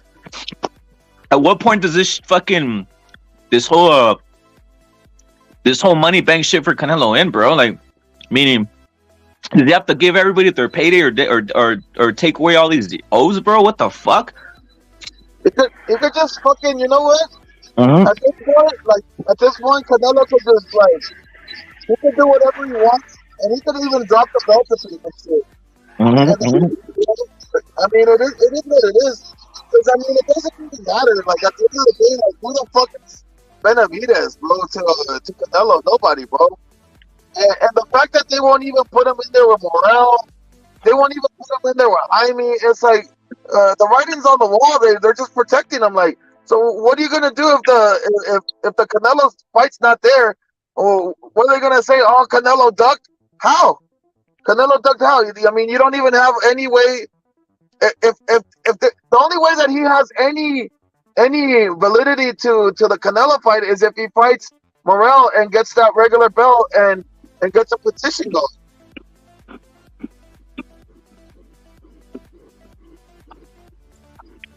If he beats Morel, that's still not even a good win for. I'm just keeping it real. That's not even a good win for Benavidez, bro. Because I'm not too. Some guys are all. But it's something, though. It's something because, I mean, at least he could say, "Hey, I got a regular belt. I want a petition for a title shot to, like whatever." Like, he could do that. At that point, there's something there. But like right now, there's nothing there. There's nothing. And what? It's just a payday, bro. It's just a payday. If everybody could acknowledge that this is just a money grab, then fine. It's just a money grab. But don't get upset. Don't get upset when Canelo's doing different things, because at the end of the day, Canelo doesn't owe Benavidez nothing, bro. Jose Benavidez Sr. just said, hey, we want to fight Canelo for the money. Get the fuck out of here with all the other shit. Facts, Dodon. Facts. Hey, how about Canelo does the ultimate H side and says, all right, fine, I'll fight you, but here's $1 million. Just like that's what he should do. Like fuck it. I don't want to share my money no more. How about that? You want to fight me? Here's $2 million. That's life altering money. Why not? Hit him with the fucking Lara, with the Mauricio Lara contract. You gotta come in fucking 5 pounds under a week before the fight, or half of the week and shit. Fuck. That's what I'm saying. Like, but they do it to us, but we can't do it to them. Fuck that shit, bro. I'm sick of this shit.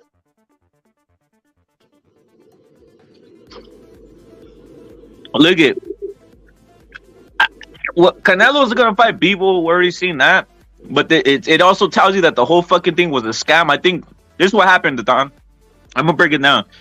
Remember that picture that had us all kind of thinking something different when it was Eddie Reynoso, it was Likowitz, and Eddie Reynoso, Likowitz, and the guy from the PVC, the Cuban dude, and they were like at a meeting or whatever, and that's when they started cracking off when it was like the rumblings. Oh shit, Canelo might fight at the PVC. Remember that picture? Yeah, I remember that. You know what happened there? I think they told them that they're gonna fight Bivol, bro, and then that's when they went and fucking did the entire fucking drama, the entire drama of creating a fake basic offer, and then creating a whole fake drama beforehand, knowing now that today the Bivol Canelo thing's on right now. Yeah, I would. Yeah, I mean, they're always trying to do something, aren't they? Eddie literally told them. That's what I'm trying to say. Eddie literally told them, "Nah, we're already gonna do something else," and then they fucking went and said, "Fuck you, all right, we're gonna do something else. We'll show you how to." We're gonna make it seem like you're ducking, then, right? Yup. But that's what I hate. Like, why are they saying anything to these idiots? Like, don't tell them shit. Like, why? That's what I'm saying. Like, that's so dumb. Like, why even have a conversation with these idiots when they're the ones like, haven't you learned already that these guys are willing to like do anything by photoshopping a fake fucking email and all this other shit, right? Come on, man. Yep. Like, what the fuck, man? You're right, Don. It's like at a certain point, it just becomes irritating, but we have to like keep on calling it out because even if we did like a blank and said we're not gonna recognize this, everybody else is gonna come and ask us about it, Don. Exactly. That's the thing. Like, and for some reason, because like there's so many of these unemployed fucking hammock swingers all around that they just hang around on the fucking YouTube all day, and they just fucking they regurgitate all the fucking false information all day, bro, all day. So, and then you get these casual hammock swingers and casual fans leading into this fucking into these lies where they're like, oh yeah, Canelo's ducking 50 million. Like, dude, Canelo's worth more than 50 million for one. That's a low ball. And for two, like, come on, bro. Like, seriously, you think fucking Canelo's ducking Benavidez? Get the fuck out of here. Those are the talking points. That, oh yeah, he's ducking the 50 million. There is no 50 million, Eric. There's no 50 million. There literally was no 50 million. That's bullshit, bro. It was a fake email for what? Yeah. Let's just start from the beginning. It was a fake email. There was no email. So how the fuck? They do that shit all the time. Yeah. They were doing it with Ryan. Remember how hard it was for Ryan to get even into negotiations with these idiots? Yeah. They were lying about the negotiations with Ryan, and they were trying to make it look like Golden Boy wasn't even trying to make the fight when Golden Boy was there to make the fight the whole time. Hey, Don, here's the prime example. The Mungia Charlo, the one that, obviously Don Puro always gets in a fight over here with, when we're always telling him, nah, fucking, who the fuck, why should Mungia be fighting with his PVC scumbags? They really had a good one on everybody with that one. Well, for one thing, fucking Golden Boy sent the contract. Something that they admitted. They admitted that they received the contract for that fight. So, I mean, the proof is in the pudding, as they say.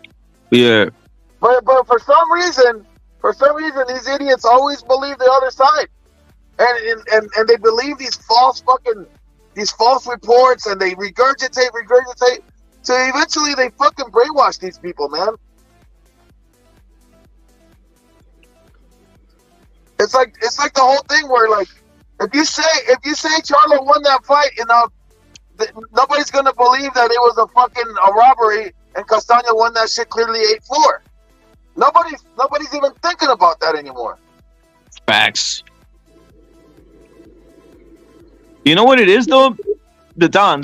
You know what it is? At a certain point, I think people are picking up on it. They're starting to get their what they call the crip awareness in regards to it really is. It's crip awareness. But I'm gonna say I just know all the names of all those guys that were really pushing the Charlo, because that would to me really pissed me off. The Charlo Mungia. I used to see it, and it was even fucking, cucked out. We'll say this, cucked out Mexicans. They were on some, send Mungia to PBC, fuck it. He needs to fight somebody. I'm like, dude, he's fucking 25 years old, homie. He's 24 years old. What do you mean? Why does he need to go? What the fuck's going on, dude? And at any cost, too, like, at any cost, send them. Yeah. I remember that shit, like, who cares? Just send them, make the fight. Just make the fight.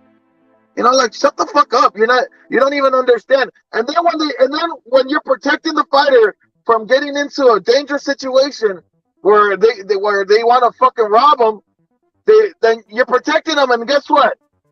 The next example is, all right, you let the fighter make the decision. You let him go and you let him do to make the fight. And then he gets robbed anyways, and they blame you anyways. They're like, you shouldn't have let him go. Why didn't you stop him? Like, well, you can't have it both ways, bro. Facts.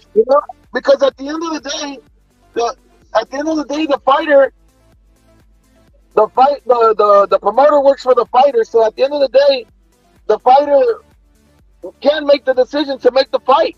He's like, I want to make the fight. But yeah. Like the thing is, like, there's a reason why fucking De La Hoya's been in the business for his whole life, bro. So he knows, man. He knows this shit. You just gotta listen to him. Hey, the Don. I'll be right back. Salute to the Don. I was gonna say something though, guys. For whatever it is, for whatever we say, for whatever criticism we give certain promotionals, obviously Golden Boy sometimes gets criticism by even Raza itself, bro. There's no one else signing Mexican fighters. There's no one else signing Mexican American fighters like that, bro. There's no one else even going into Mexico and getting some of these fighters out and handling them, not just getting them all on fucking 2 weeks notice and come over here. Now, well, just prime example, Navarrete, right? He got like a two weeks notice for Dogbo, but he was there for food. He was there to be used as food, guys. Right? There's promotional companies not doing all this. There's only one promotional company who literally take a Mexican American from scratch and take it all the way to the full potential. Meaning, take them and move them like they move some of these Crips. It's Golden Boy Promotions, the only one I've seen. Prime example, look at Canelo for whatever beef Golden Boy got with or Oscar got with Canelo. Hey, he fucking took Canelo from bottom to the top. I'm glad he did. By the way, I don't care. Beef popped off with Canelo and that, but guess what? At least Canelo had a name by the time beef popped off. At least Canelo became Canelo before beef popped off, and that's what matters. You don't see any promotional companies taking like I stated earlier, guys. When's the last time you've seen Top Rank take a Mexican? The last 10 years. When's the last time you guys seen Top Rank take a Mexican from scratch? From scratch to the face of boxing or to the face of that promotion? You guys can put it in the chat. Never has. Put it in the chat. You have never seen it. You have never seen Top Rank, and I'm telling you, the last 10 years, take a Mexican American from scratch where they get them maybe 17, 18, or 19, we'll say. They move them properly. We know what moving them properly means. Putting them in position, waiting your time, and then boom, getting them about, and then moving them and becoming the face or the face of at least that promotion, right? It hasn't been that way. They had Crawford. They moved Crawford. They're moving Shakur right now, right? They're moving Anderson. We've never seen this. At least Golden Boy has potential with Virgil Ortiz, a guy who could literally be the face of boxing. They have potential with Ryan Garcia, who could literally be the face of boxing. You just need to get back on track. They got fighters like this. Other promotions aren't doing it, and damn sure PBC is doing it, guys. Realistically, PBC is not gonna do it. They are throwing some guys in now, because they're getting desperate, and there's a lot of Mexican fighters, and someone has to sign them. So they are getting a guy like Mono Ramos. They are getting a guy like who's another young guy? Pitbull Cruz, obviously, who went in there. But I don't know if he has the potential to become the face. Fundora, some of these other guys in there, right? Obviously, David Benavidez, a guy that, you know, anybody who saw him when he was 18 can tell you he had potential to be something, right? But they're doing it. They're not doing it purposely. They're doing it because it's there and it's happening. What's your thoughts on that, Frank? Like, no one taking a guy from scratch, bro. There's no one taking a guy from straight up scratch. Canelo was done right there, but literally Top Rank and PBC will not invest. Even Matchroom, bro. Even Matchroom. Let's keep it real. Matchroom's not investing on taking a. I mean, they did. They signed this guy. What's his name? The guy who looks like Elon Musk, bro. I'm losing his mind right now, bro. 135. 135, bro. Yeah, no. Matchroom, bro. His name, bro. He's Mexican and Salvadorian, guys. Mexican and Salvadorian. Mark something. Mark Castro. Yeah, Mark Castro. He does look like Elon Musk. That's the first investment. That's the first investment that they're doing. Now maybe they're pushing them. They'll move them like that, right? But literally, none of these promotional companies are taking a guy like that or a Mexican American, moving them from scratch and pushing them, right? Like moving them like a Keyshawn Davis, even, bro. Like, come on, it just doesn't happen, bro. It really doesn't happen. Golden Boy, for all the fucking criticism it gets, it's the only one that does it, bro.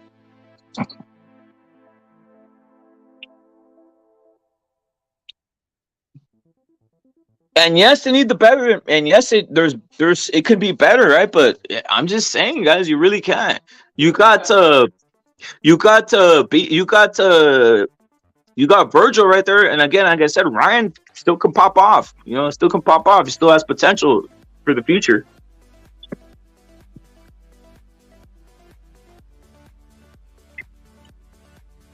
I'm a leader. There's never gonna be that guys like that don't exist anymore. A Salito type don't exist, right?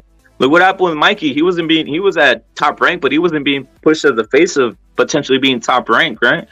Matchroom again. I mentioned they got Mark Castro. Salute to Diego Pacheco, because maybe he can be that guy that I'm talking about, where you move him and he becomes the face of that promotion, Matchroom Boxing.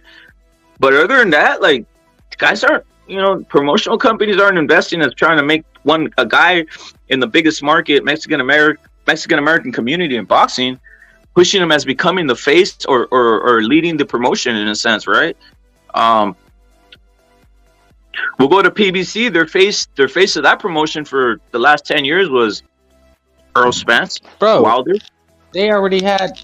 Look, you know what the PBC is? Who they had? They had ready-made projects, Keith Thurman, Danny Garcia, and they didn't do shit with them. There it is. That tells you all you need to know. Who else did they have? I mean, they had Abner, Leo, and they ain't done shit. Like, but Abner and Leo, like I'll say this: Abner and Leo, those weights usually you can't really make them like the face of the promotion or the face of the. Oscar was trying to make Abner the dude. Like Abner was supposed to be the dude.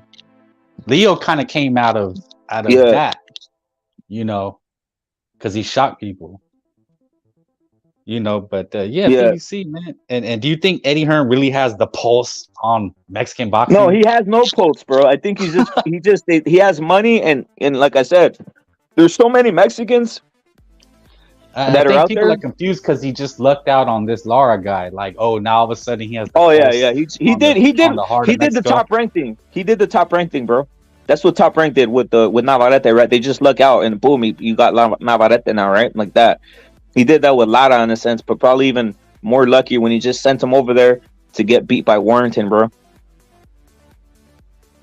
Yeah, man. I mean, yeah, Oscar seems the only one to have like that the actual fighter's interest, because that's the word.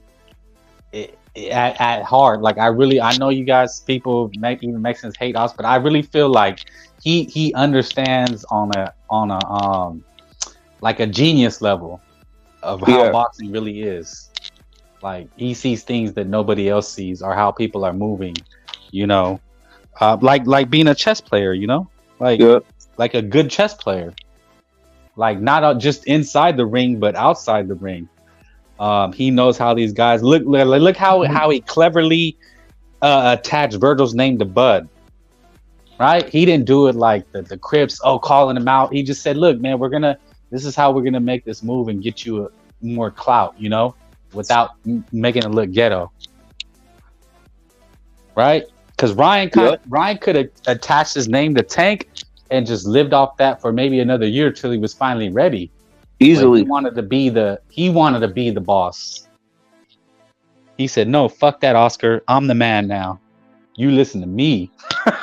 I run the ship in a sense. Yeah, like a punk ass kid. He said, "Look, Oscar, your time has passed. It's my time."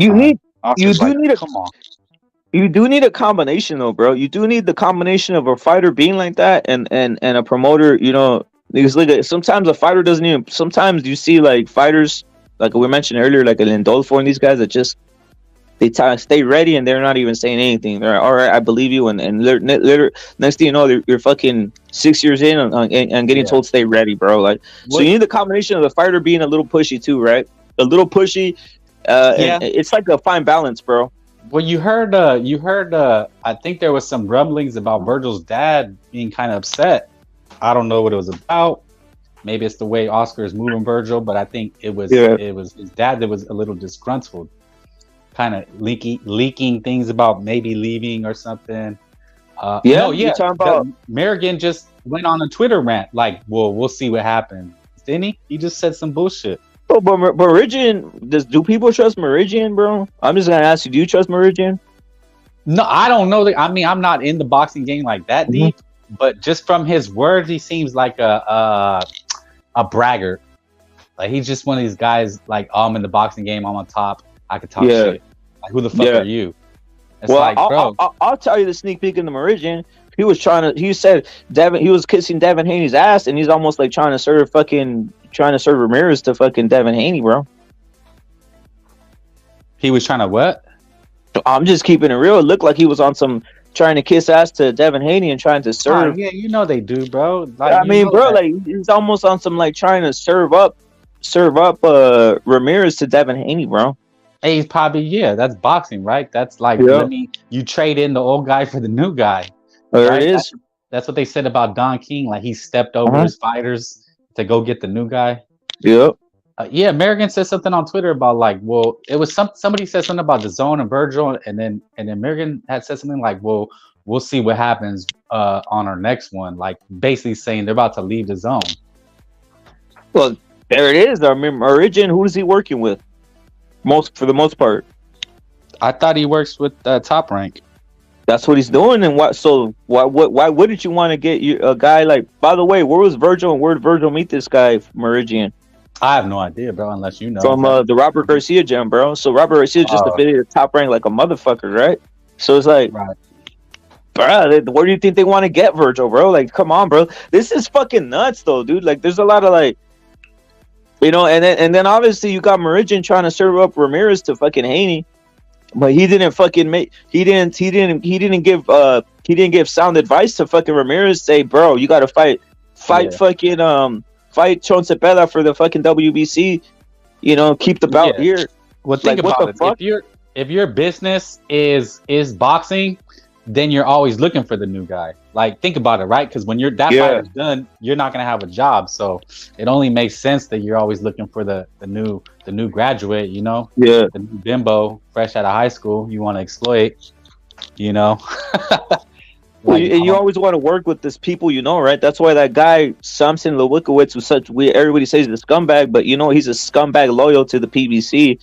Well, I would assess Meridian almost, you know, he's a guy like I wouldn't trust him if he was like if I was Golden Boy, I wouldn't trust that motherfucker. He's trying to obviously take fucking Virgil to fucking Top Rank, bro. Like what the fuck? Yeah, that's his dad too, though. I guess his dad was voicing displeasure with the Oscar or something. Oscar's own, you know. And even in Oscar's own backyard, you got Eddie Hearn. I guess probably trying to backstab and take Ryan. You just heard Oscar say, "Hey, what he put out tweet like, don't push me again." Basically, I guess some kind of like, what's that when a team tries to sign another player that's already under contract? Like, you can't do that. There's a tampering, bro. Yeah, tampering. So it's like Oscar's already like, damn, dude, what the fuck I gotta do around here? Yeah. Like, but that lets you know the type of talent you have. It's like, damn, these motherfuckers can't do shit. You can trash Oscar, you can trash Virgil and Ryan, but they are the money guys. If everybody's trying to steal them, right? Like, ain't nobody trying to steal Pitbull. Ain't nobody trying to steal Real BC. Like, why would you try to steal those guys? Like, you know, a guy you might try to steal is like Emiliano, right? That's a guy you might want to steal. I don't know if you'd want to steal Marataya. Like, what is he really gonna bring? Nothing. At the end of the day, nothing, bro. Yeah. You know, is Zepeda? Would you want to steal Zepeda? You know, maybe if you figure like he's food, you know. But yeah, man. I mean, Virgil's a guy you would want to steal. You know, he's a dime piece in that world. Yeah, he is. But here's what is like, someone Pounds is saying, what does Oscar have for Virgil over there, right? I say he has Rocha, bro. He has Rocha. You could if things come down to that, you fucking pair him up, and that's it. You know what? Just start bringing up 140s. Like, get that like Liam Paro guy, bring him up. I mean, that's traditional boxing. Yeah. You could be at a weight class and bring up a guy. That's what Stank has done his whole career, right? Bringing up Hector. That's what Stanky Davina's done, right? Bringing up Jojo and other guys. So why can't Virgil do that? Just bring guys up. Like, that's what I would do with Ryan. Don't fight a real 140 pounder. Fight a 135 pounder with a name that you could beat. Or bring a guy from 130. That's how you move. That's how you move. That's how you're supposed to move. But you know, I would say the Mexican community is a little bit more rough, bro. You know, like it's, if you're bringing a guy up, they'll go, oh, he's bringing this guy up. Oh, he's bringing. The other communities don't say that. The other communities weren't saying when Boots Ennis was fighting that guy Karen, who was a 140 pounder. They weren't saying, oh, he's a 140 pounder. You know, when he fought that guy, the Puerto Rican kid, he's like, no one said he was a 140 pounder. Everybody said, oh, Boots is winning. You know, when he fought Lipinets, they said Boots is winning. Pounder. Exactly. So they're not saying anything, but the opposite happens. It rings true on this side. Imagine if Virgil. Imagine right now, guys are still crying about Virgil, right? On who was he fighting, right? But imagine if Virgil, his last 4 fights were 140 pounders that moved up, bro. You wouldn't make it past 2 140 pounders. People would be crying like a motherfucker, talking about this and that. I mean, Virgil kind of lined up a pretty good amount of guys. He lined up Mean Machine. He lined up this guy McKinson, whose win is aging. He already knocked out a motherfucker. Mm-hmm. He obviously pulled up Hooker. He did pull him up to welter. That's a guy. Yeah, he pulled him up. Yeah, he pulled him up. But I mean, he's been fighting decent, good competition. He's obviously going to fight Stanionis for the WBA regular. I thought they didn't have regular, but I guess they have it now again. So he's going to fight him for that. Like, that's a fucking dude. That should legit be a bout fight, bro. A real bout fight. That should be a legit real bout fight, bro. The level of competition that is, dude. So it's like they're moving him well, bro. It's I think people are getting in Virgil's dad's head, because I think he's the conduit. Virgil's just focused, but I think he should trust Oscar, man. Like I know people are saying, well, Oscar, but who else? Like you said, who else is he gonna trust? Like, who's gonna move him the right way? Look, bro. Say what you want. He moved Ryan the right way. He got him a big fight for a lot of money. He should have listened, probably waited, but I mean, that's what it's about, man. Getting the big fight and the top dollar. Otherwise, our fighters never get the prestige of fighting. Like, no matter who we fight, bro, it's never good enough. So, facts. At this point, look, Canelo could fight fucking Godzilla. It's never gonna be good enough. Then he has to fight fucking King Kong. It's never gonna be good enough. You know, Virgil, he can fight whoever. It's never gonna be good enough. Well, and then you got a guy like Boots Ennis on the other side, fighting smaller guys, 140, bringing them up, and they hype up his performance. They're like, oh my god, he looks incredible. And, unbelievable talent. Oh, he'll destroy everybody. Like, come on, man. Like, everybody can see that shit. Yeah, but if you look at... well, Oscar's the reason Canelo got that big contract, right? Like, he broke the record with DAZN, right? Like a 12-fight deal, $300 million, something like that. And then he got out of it. Oscar gave him the DAZN plug, bro. If you really think about it, Oscar gave him the zone plug, just like that. Yeah. He got him. Damn, He got right? him in the door. He got. There it is, the Don. That's what I was saying. Like for all the fucking, all the Oscar heat. No, the whole point is that whatever happened. But Canelo was a fucking star at that point. Now who the fuck else is making fucking stars out here, or making a guy from scratch, from young to a fucking star? Where when you break up, the motherfucker can make a fucking shitload of money on the zone, dude. Like what the fuck? There's no one making guys like that. Especially Mexican or there's no one doing that. It's only fucking Golden Boy who's done it from scratch. He's the only guy doing it, bro. Salute to High Voltage. Top Rank doesn't do it. Fucking PBC for damn sure has done it. Meaning move the guy properly. Not protection is a strong word, but you get my point. Have high interest in how the fighter fight by fight does, in a sense. They're not doing that for Mexicans or even any type of Hispanic anywhere, bro. Yeah, you're right. You're right. No promotional company is willing to push the guys like all the way. Basically to the highest extent, so they could hit the plateau and exceed that plateau. So the thing is like with Top Rank, when you hit a certain plateau, they want to cut your legs off, man. They don't want you to succeed, and they won't even, as a Latino fighter, bro, they won't even give you a start. They want you on undercards your whole career, bro. That's what they want. They want, if you're a Latino, a Mexican fighter over at the on the Top Rank, to them you're just you're there to fill up the card, bro. You're not the star. No matter what do you think Oscar could do with Tio? Like, don't you think Oscar would be getting Tio big ass bag? Megastar. He could do more than whatever Top Rank is doing. Tio would be a megastar right now. Yeah, well, he wouldn't have, and you know what else? The main thing Oscar would have for him, he fucking Tio wouldn't have a fucking identity crisis, dude. That's the problem, bro. He's having a fucking identity crisis over there on Top Rank where we don't know about this and that. Oscar clarifies that real quick, bro. He clarifies Oscar went to go see him in New York when he had that fight against Campo, I think, in New York, in a little fucking tent. Oscar was there. He would have Tio acknowledging his fucking Hondureño side, bro. Straight up. Just fucking claim that shit, and he'll put him right there and have him fighting in the Bronx. Let's go. And that's that.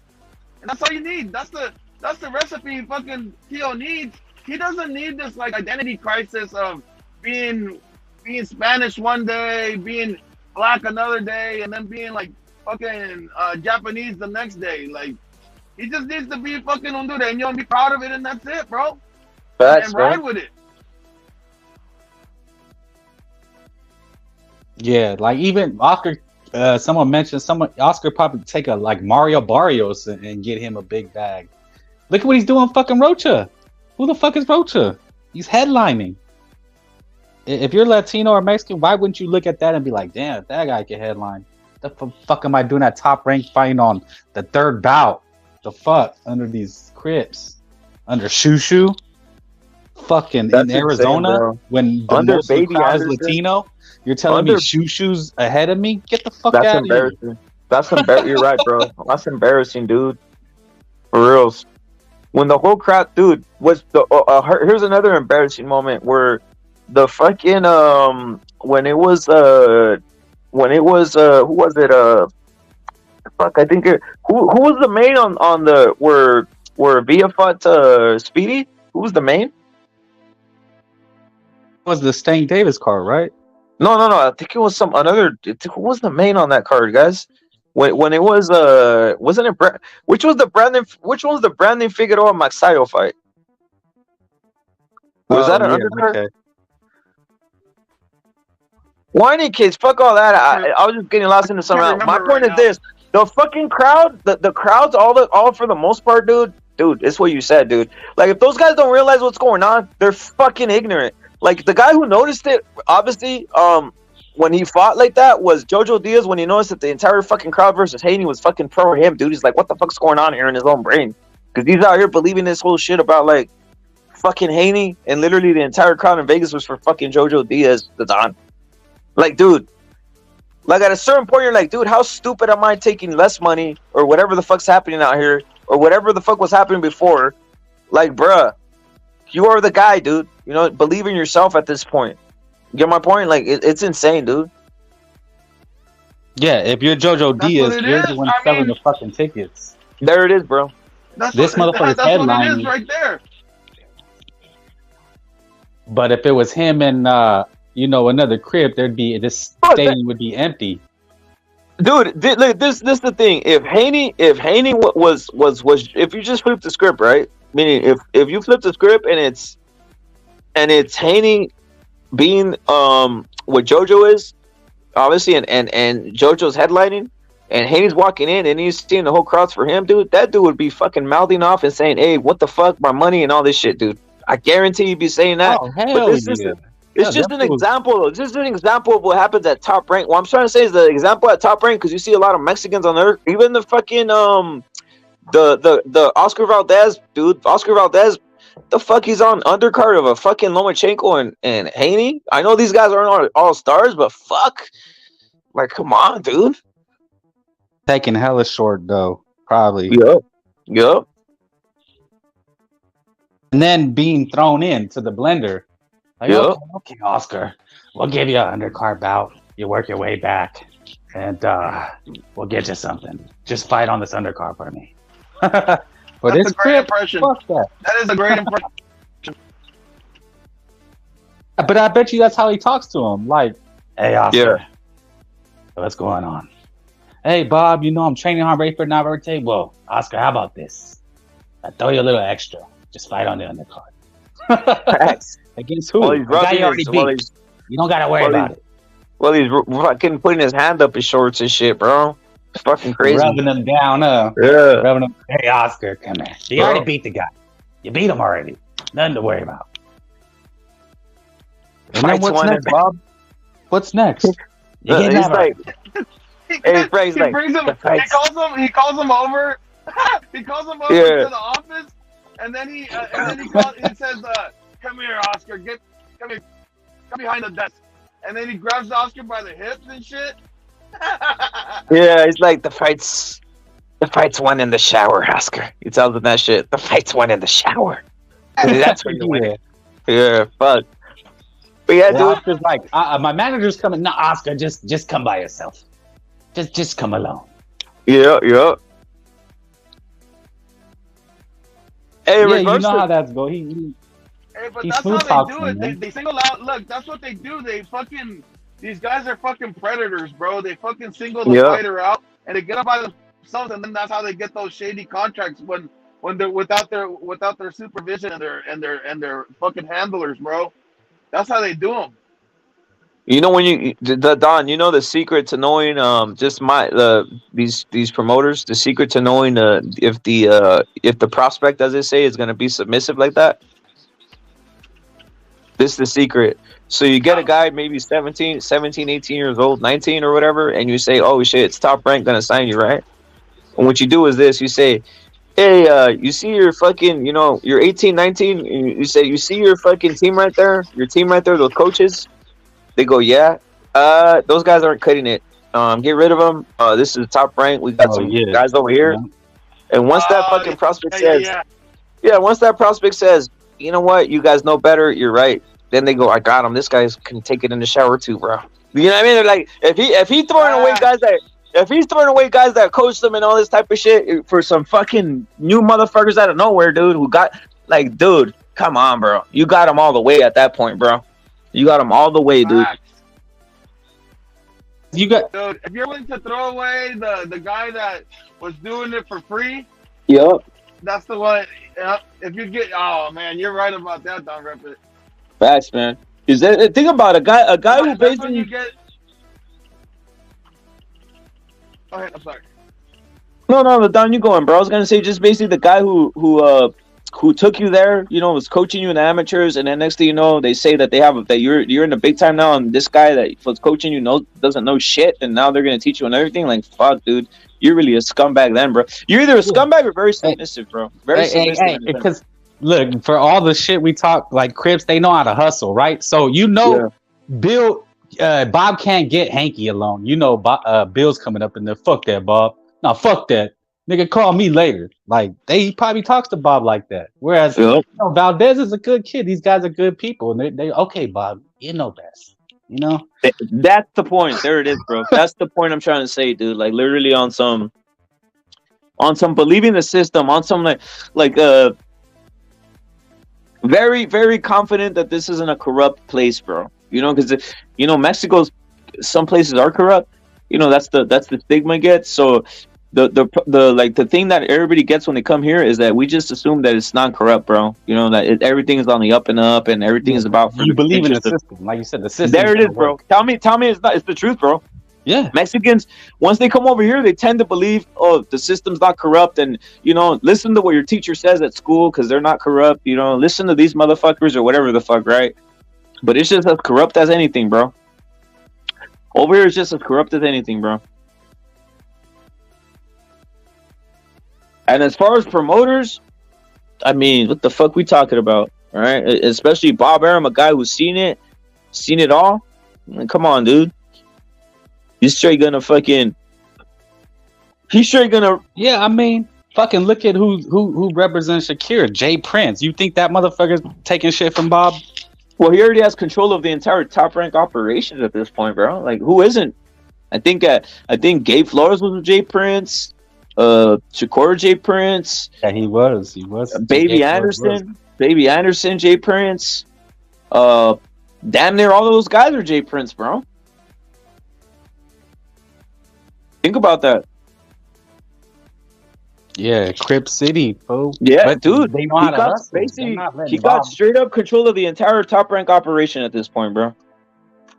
Like, what else are we gonna say? He has control of the entire Top Rank operation, dude. Yeah, he's not letting his guys go on the undercards. Like, I'm supposed to be on the undercard of Valdez. When's the last time we seen a Jay Prince guy rocked in a card on a fucking card, bro? We haven't, bro. Maybe fucking Loma should have signed a Jay Prince. To be honest, he got fucking cooked right there, bro. It's just like crazy, guys. Like literally, Top Rank Jay Prince, and on the other side, it's that fool on PVC. It's that guy Sam Watson, who himself is like an OG Crip member and shit. The one thing I will say though, I am happy, like, for all the shit, whatever. At least on Top Rank, I'll get to see this. Mexican on Mexican crime happens, and this is when it's gonna happen. And I'm kind of glad it's happening here because I want to see clarity here.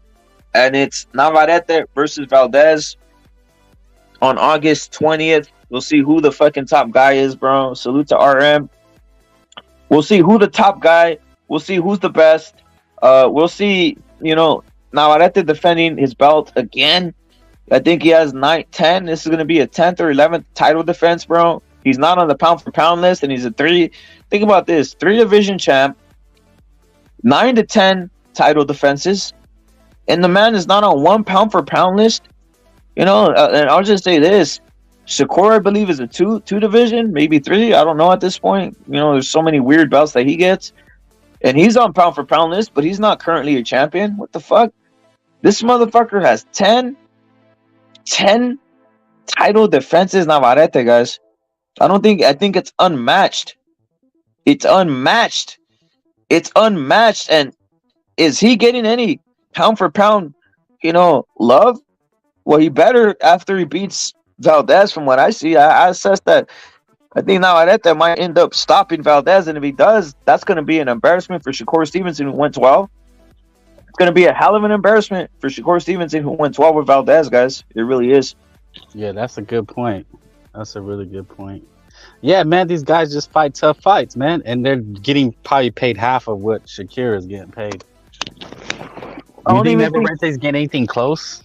Nah. He's getting like 100,000 or something like that, maybe for this fight. Oh my gosh, not even $500,000?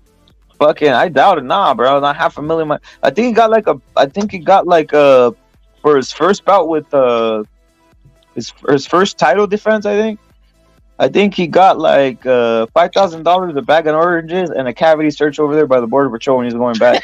That's what he got, bro. Yeah, that's what he got, bro. That's what he got, dude. They put a isn't little that why extra. he's been disgruntled? Because he realizes, Of course, they're like, hey, he's like, I fucking got $5,000. They gave me a bag of oranges, and now the Border Patrol's putting a fucking cavity search to them trying to go back, bro. You think he even pay attention to like the rankings and like what all these guys are paying attention to, crying about not being on ring and shit? He don't even care, bro. I don't even think he cares, and I think this guy would probably bust. Like you said it, Frank. You said these guys care. You think? Did you ever run into a paisano who's looking at the Ring magazine and all this other shit? Fuck no. I mean, not unless somebody showed him or something like that. Like I remember a fool was about to fight on HBO, and he was like, "What? HBO? Okay." Like that nigga just was like, okay with it. Like 30,000? Okay, all right, I'll be there. Like, bro, you're fighting fucking Joe Casamayor on HBO. You're not fucking tripping. He was like, yeah, it's a good fight. Yep. Like, so yeah, that fool probably just, but somebody's got to be telling him about how he's getting shorted. If this guy Shakir is making millions and what you said, not even a champion, and all the press clippings, and he's over here busting his ass about to have this tough fight. And fucking, like you said, making a bag of peanuts, man. Yeah. Like, come on, man. Selling tickets, though. Selling venues. Doing ratings. All the, when he had that fight, Navarrete's last fight versus the Australian, people were, like, talking about it a week later. Fight of the year. Oh, my God, he came back. Still getting shorted. Well, let me hit you with let me hit everybody in the chat. Salute to boxing fan, New England boxing fan. Salute to Chillin. Salute to Sean Anthony, RM. Salute, bro. Let me hit you with this conspiracy. High voltage, of course, you salute. Obviously, J Rocks, everybody in here. Alonso, Sean Anthony again. Obviously, Sergeant. Let me hit you with this conspiracy. Who does Top Rank want to win the Navarrete fight? Navarrete Valdez, and I'll tell you my thoughts, and you tell me yours though. Who do you think you want? Who do you think they want to see win? Jeez, I would have to go with Valdez. They want to see him win. Now, what would be the reasons behind that? I think they figure they can. Navarrete is being stubborn. Valdez looks compliant. Yeah. He's not gonna, basically, because he popped dirty. Maybe they have shit on him, and he's gonna be more compliant. He's just a yes man at this point. Like, he let Bob rub his shoulders. So he's down now. He was initiated. I'm gonna tell you the more nefarious reason. So, the more nefarious reason is this: they want Valdez to win, because what it does is it clarifies things. Like, say it goes to decision. Say fucking Navarrete is really beating the living lights out of fucking Valdez, and it goes to decision, right? They'll put Valdez to win, because what it does is it makes fucking Shakur look good. Right. That's, the more guys that Valdez puts the more guys Valdez clears now, it's gonna make fucking Shakur's. It's gonna be, look at fucking Valdez just beat Navarrete, and Shakur beat him. Yeah, Shakur higher pound for pound. Some shit like that. That's obvious, right? Yeah, that's what they're aiming for, I think. Because look at where's Navarrete from? Is Navarrete from fucking Arizona? No. This shit's gonna be fucking in Valdez's backyard. Yeah, bro. It's gonna be all. It's basically look at Navarrete is the fucking belt. Who has the belt, dude? Okay. Think about this, guys. Navarrete has the belt, but they're fighting in fucking Valdez's hometown, bro. What the fuck, dude? Yeah, that's a good point, man. It kind of like, with this T.O. Taylor being in New York, it kind of tells you what you need to know, Yeah. Like, boxing can be hella fake, bro. Like, it's already kind of like set up. It just has to, like, it's not fake as in like WWE scripted, but you can't stack the deck, right? Like, you can stack the deck to where you want the chips to fall, So. That's why they call it stacking the deck, or you know what I'm saying, playing with trick dice. Like, it's not gonna hit every time, but it'll hit enough times that it'll go in your favor. Well, there's the whole mindfuck, because you said it right now again too. Now, here's the whole mindfuck with the T.O. and Taylor shit. I mean, who's fighting in their hometown right there, supposedly? With Tio. But they have everybody right here on some Tio's gonna get robbed and all this and it this and they're not favoring this. Like fuck, man. Right, that's amazing. It's a fucking amazing right there. It's an amazing mind fuck that they have. They basically got, dude, this is hilarious. They're getting fans to go watch that. So that whole thing was a publicity stunt for motherfuckers to tune in, bro. That's what it was, to keep it real. Yeah, because I mean the kid's been talking hella reckless, but his words don't match his energy. You know, like it seems like Taylor's Taylor has that kind of confused look. Like I think he's thinking like, man, something ain't right. Like if you watch that interview between them two, like Teal was like, it's like his energy wasn't like I want to kill you, you know.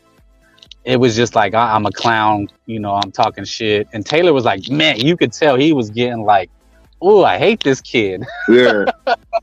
But he looked confused though. You know, I don't know. I just seen a look of confusion on Taylor's face. Like it's starting to, because what happens, man, we don't see the shot coming, right? Like you ever watch The Sopranos? Right? I've seen a couple. Yes. But if you know anything about the mob, like you don't see it coming. The screen goes black, you know, like even if you think you know the game or you know what's up, like you can never like there's double crossing, there's a double cross for the double cross, you know? Yeah. You don't know who's the informant, man. It's real grimy, you know, and boxing is a lot like that, bro. Like maybe Josh thinks, oh yeah, I'm gonna go over there and knock him out, and then he's starting to realize, see the odds, see how people are acting funny to him. You know, does he have access to the gym? Like you think about, he's training here, right? So that's like you're out of your element, bro. You're in this fool's hometown. Like there's hella stories in boxing about fools going to some and they poison your food or nigga just keeping you up at night. You know, like it gets shady. But one thing that did happen, Josh Taylor got the judges that he wanted. I guess they were trying to have all 3 American judges. And then what happened with Loma, he was like, nah, fuck that. He's getting like a Canadian judge.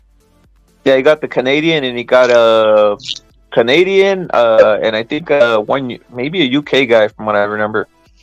Yeah, and people are complaining about that. See, that's the thing about the cuck media, bro. They're so cuck. They're like, why is Josh Taylor making a complaint? I'm like, why the fuck wouldn't he? Like, the fight would obviously done more bigger. It would have been a stadium over in the UK. Yep. So why is he coming over here? He's the champ. Hey, look, you're just making a point, though. You're making a point, right? Like, who's getting paid more in this fight? Is it Josh Taylor or Tio? That's what interests me. It would have to be Taylor, probably 3 times as much. That's what we think, but I think it's probably Tio getting paid more, bro. Under the table on the back end. I don't know, bro. I got to look into it myself. But I would, if someone would say like I think it's probably Tio getting paid more, bro. It's just like he's fighting in his hometown. I mean, the fuck. Like usually, what shows you is when it's everything what you call A side. The only thing that he didn't get A side, obviously, Teofimo was, and this is not like a big deal. I mean, they just got international judges, bro. Like, I mean, shit. What are we talking about? You know, I mean, was the face off today? I think it's tomorrow, bro. The face off's tomorrow. Okay. The fight's on Saturday, bro. And I guess Tio got Tim Bradley kicked off the broadcast. Who's gonna announce on that then? I don't. Well, it ain't gonna be Tim Bradley. Still got Andre. He still got his friend Andre Ward there though. So. Yeah, that's true, but. Yeah. That's a big plus. Well, I want to see, now that you tell me that'd be interesting to see who they replace him with, bro. Who they replace Bradley with. I don't know. Yeah, man. And Bradley should just start fucking come out and say that racism exists and that look at the black man's getting booted from the booth, man. Yeah, they're discriminating. They're discriminating against. Like it's so easy. Like it's so easy for these guys. These guys can just play racism on any shit, right? Like they're discriminating against me. That's what he. They're discriminating against me to call the Teal fight on some shit like that. Fuck, man, it's crazy shit, bro. Sound rapid. Yo. Yo, you know, that's another example of like some kind of like favoritism too for fucking Tio. He gets to call the shots and gets to say who's announcing the bitch. You know what I mean? Yeah. Like, come on, man. Who else gets? But they're against them. But they're against the Dom. But they're against them. But they're against them. And he's a victim. They're against them though, bro. Yeah, he's that's why he has that African tattoo, because he's powerless. He gets his way, and he's like fucking. He makes it. I gotta step away for a minute, homie. Just keep cooking. Salute. He complains and he bitches, and then next thing you know, he gets his way, and he's still not happy. Yeah. He's still not happy. You know, that's crazy. He's powerless though. The Don, he's powerless, and they're gonna rob him, bro. So there's that too. Oh yeah, they're gonna rob him. Oh yeah. Yeah. I don't think so, but what? Yeah. Yeah, no, but he's making it seem that way though. He's totally using that Crip card, you know. Yep. That hammock swinger mentality. Like, well, who else? Like you just said, I'm a victim. They're gonna steal it from me. Yep. Who else fights champions on their? Who else fights champions? Who else fights champions on their home turf and gets all the A side? Niggas, bro. Just keep it real. Like, that's what happens all the time. Look what happened with Castaño. Look what happened. I mean, what the fuck? Like, Castaño literally, it was a championship fight, and look what happened to him. What the fuck? Like, for undisputed, he came in as a champion, and they treated him as if he wasn't. They treated him like a fucking dog. He was dude. He was literally the B side in the champion. It's fucking crazy, dude. It's crazy, dude. For undisputed, he was fucking the champion, bro. Yep. He had the other belt. I think he had the WBO or some shit. Yeah, he had the WBO. He had the WBO. Yeah. So he comes in as the WBO champion, and they were treating him like shit. Like he never won, not even a fucking. And he won that belt. Let's not forget, he won that belt. That wasn't handed. He won that bitch. Yep. But yeah, man, I fucking fucking Teofimo Lopez, bro. He's like he's a hammock swinger, bro. Yep. Hey, damn Teixeira though. Hey, the Don, damn Teixeira, bro. He couldn't bring it home, bro. He didn't want to bring it home, bro. No. Teixeira's the one that fought Castaño for that belt, dude. And if Teixeira would have brought it to Golden Boy, bro, like he fucking couldn't bring that home either, bro. There it is, dude. No, he couldn't. No. Yeah. Yeah. It happens like that, man. Fucking like, you know, it is what it is. Fuck, man. You know. Fucking Zurdo, Don. Fucking Zurdo, dude. Another mother. He just fucking. That's another one. Dude, come on, bro. Don. Once I saw that shit might be one of the most, like, that dude, something happened there, and then he goes sabotage. He goes and shows that fucking 20 pounds overweight to his neck, bro. Like, that was some fucking crazy shit there, dude. That's what I'm saying, bro. They must have fucking gave him an envelope or something. I don't know. They gave him an envelope, bro. They gave fucking Zurdo an envelope, bro. Because how you show up, and here's another one. Wasn't that the same card that all of a sudden it was like JoJo showing up fat and out of shape and nothing happened? Yeah, it was. JoJo came in super fat too, bro. Fuck, you're right. Damn, what a terrible day that was.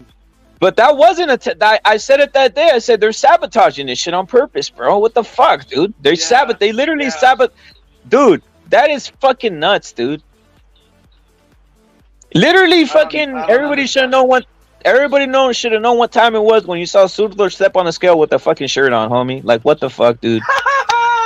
What the fucking beer belly, bro? Yeah, dude, a fucking shirt, dude. The only guy I've ever seen weigh in with the shirt was Andy when he weighed in for Anthony Joshua, the second one, bro. Yeah, he weighed in. That was funny. For Anthony Joshua, he weighed in with a shirt, bro, and that's when you knew it's a wrap, bro. Yeah. With the white beater. Yeah. No, he had a black shirt on, bro. The Don. He even had a black shirt to try making himself look skinny, bro. Like, fuck, dude. Yeah. Fuck. I remember that shit. He looked like the fat dude in the pool, man, with the shirt on. Yeah, man. When the motherfuckers don't want to take their shirts off at the pool, bro. That's hella. I think that's gay right there. I think that maneuver is. The Don. You ever seen those motherfuckers? They're trying to swim in the ocean and they got a shirt on. I'm like, what the fuck, bro? Come on, bro. You know, that's weak, man. That's man. gay, bro. Take that shit off. Nobody cares. Take it off, bro. Like if you're out there self fucking Unless you got big titties, man. If you got big titties, you know, put that shirt on, man. Get the fuck out of my, because I don't want to be seeing man boobs all over the place. But if you're over here looking like you got a dress, man boobs. Hey, Don, how come they can't at the beach without a shirt on? Hell no, bro. You know what, Don? How come if they're going to the beach, how come they can't at least fake it and put on one of those fucking one of those fucking boogie board fucking outfits or some shit? yeah. No, but most of the time it's like they're kind of poor. Now most of the time the guys that have their shirts on and shit, they're poor. You can tell they're poor. So, you know, like they don't even, you know, their trunks are like, you know, they're fucked up, but you can tell. You know, yeah, they're all fucked up. Yeah, man. They got the fucking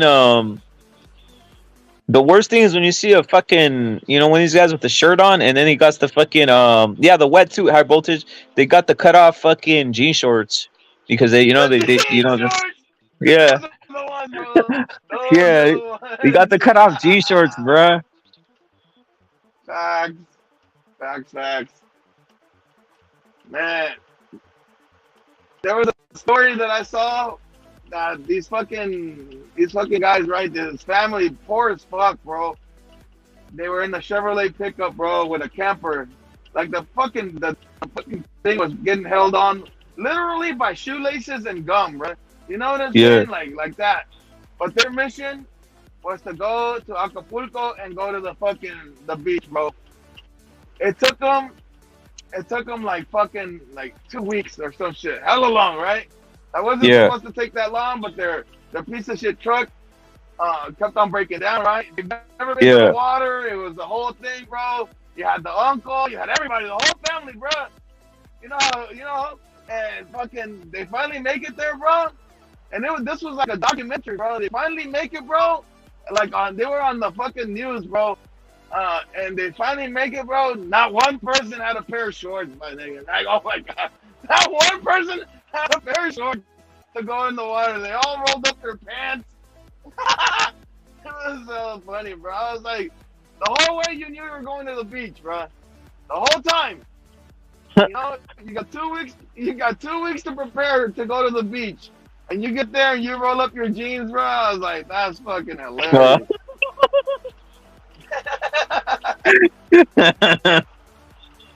Oh shit, man. Yeah, but the whole point is that it's kind of soft, guys. If you're out there, dude, you're looking like a homo. If you're doing it in front of a woman, you definitely look like a fucking homo, dude. Seriously. Dude, if you can't take, hey, bro, she's you right there. You lost her right there. You lost her right there. Yep. She's done with you, bro. If you're at the beach with a shirt on and fuck, she's looking at other men after that, bro. You're done. Facts, bro. Even if you're not in good shape, bro, you gotta man up, bro. You gotta what do they call it? You gotta peacock out there, bro. You gotta be the man. Yeah, you gotta peacock out there, bro. What the fuck? You know who used to do the best fucking comedian Chris Farley? Yeah. Chris Farley, he was hella that overweight, fat right? motherfucker. He's like a fat motherfucker, right? Yeah, hella overweight, but like when he would see like a hot chick, you know, like you can make yourself look kind of buff if you're fat, you know. So he had that technique. I think that everybody needs to have that in their tool bag. If you're fat, you know, just pretend you're fucking buff. Just mentally go there. Like just get to that mind frame. I'm buff. How do you pretend? Wait, hold on. Muscle. The Don, how do you pretend that shit, bro? How do you pretend that shit? How the fuck do you pretend that shit, bro? I'm not saying you, but I'm saying fat motherfuckers. Because obviously you. I see it. The way that I saw it being done, the way that Chris Farley used to do it, he would pump up his chest up. He'll pump up his chest up, and then he'll put his arms out real wide. So then you're like, it looks like you have those lats. You know, your back is so big that you can't like bend your arms down. Yeah. That's the technique.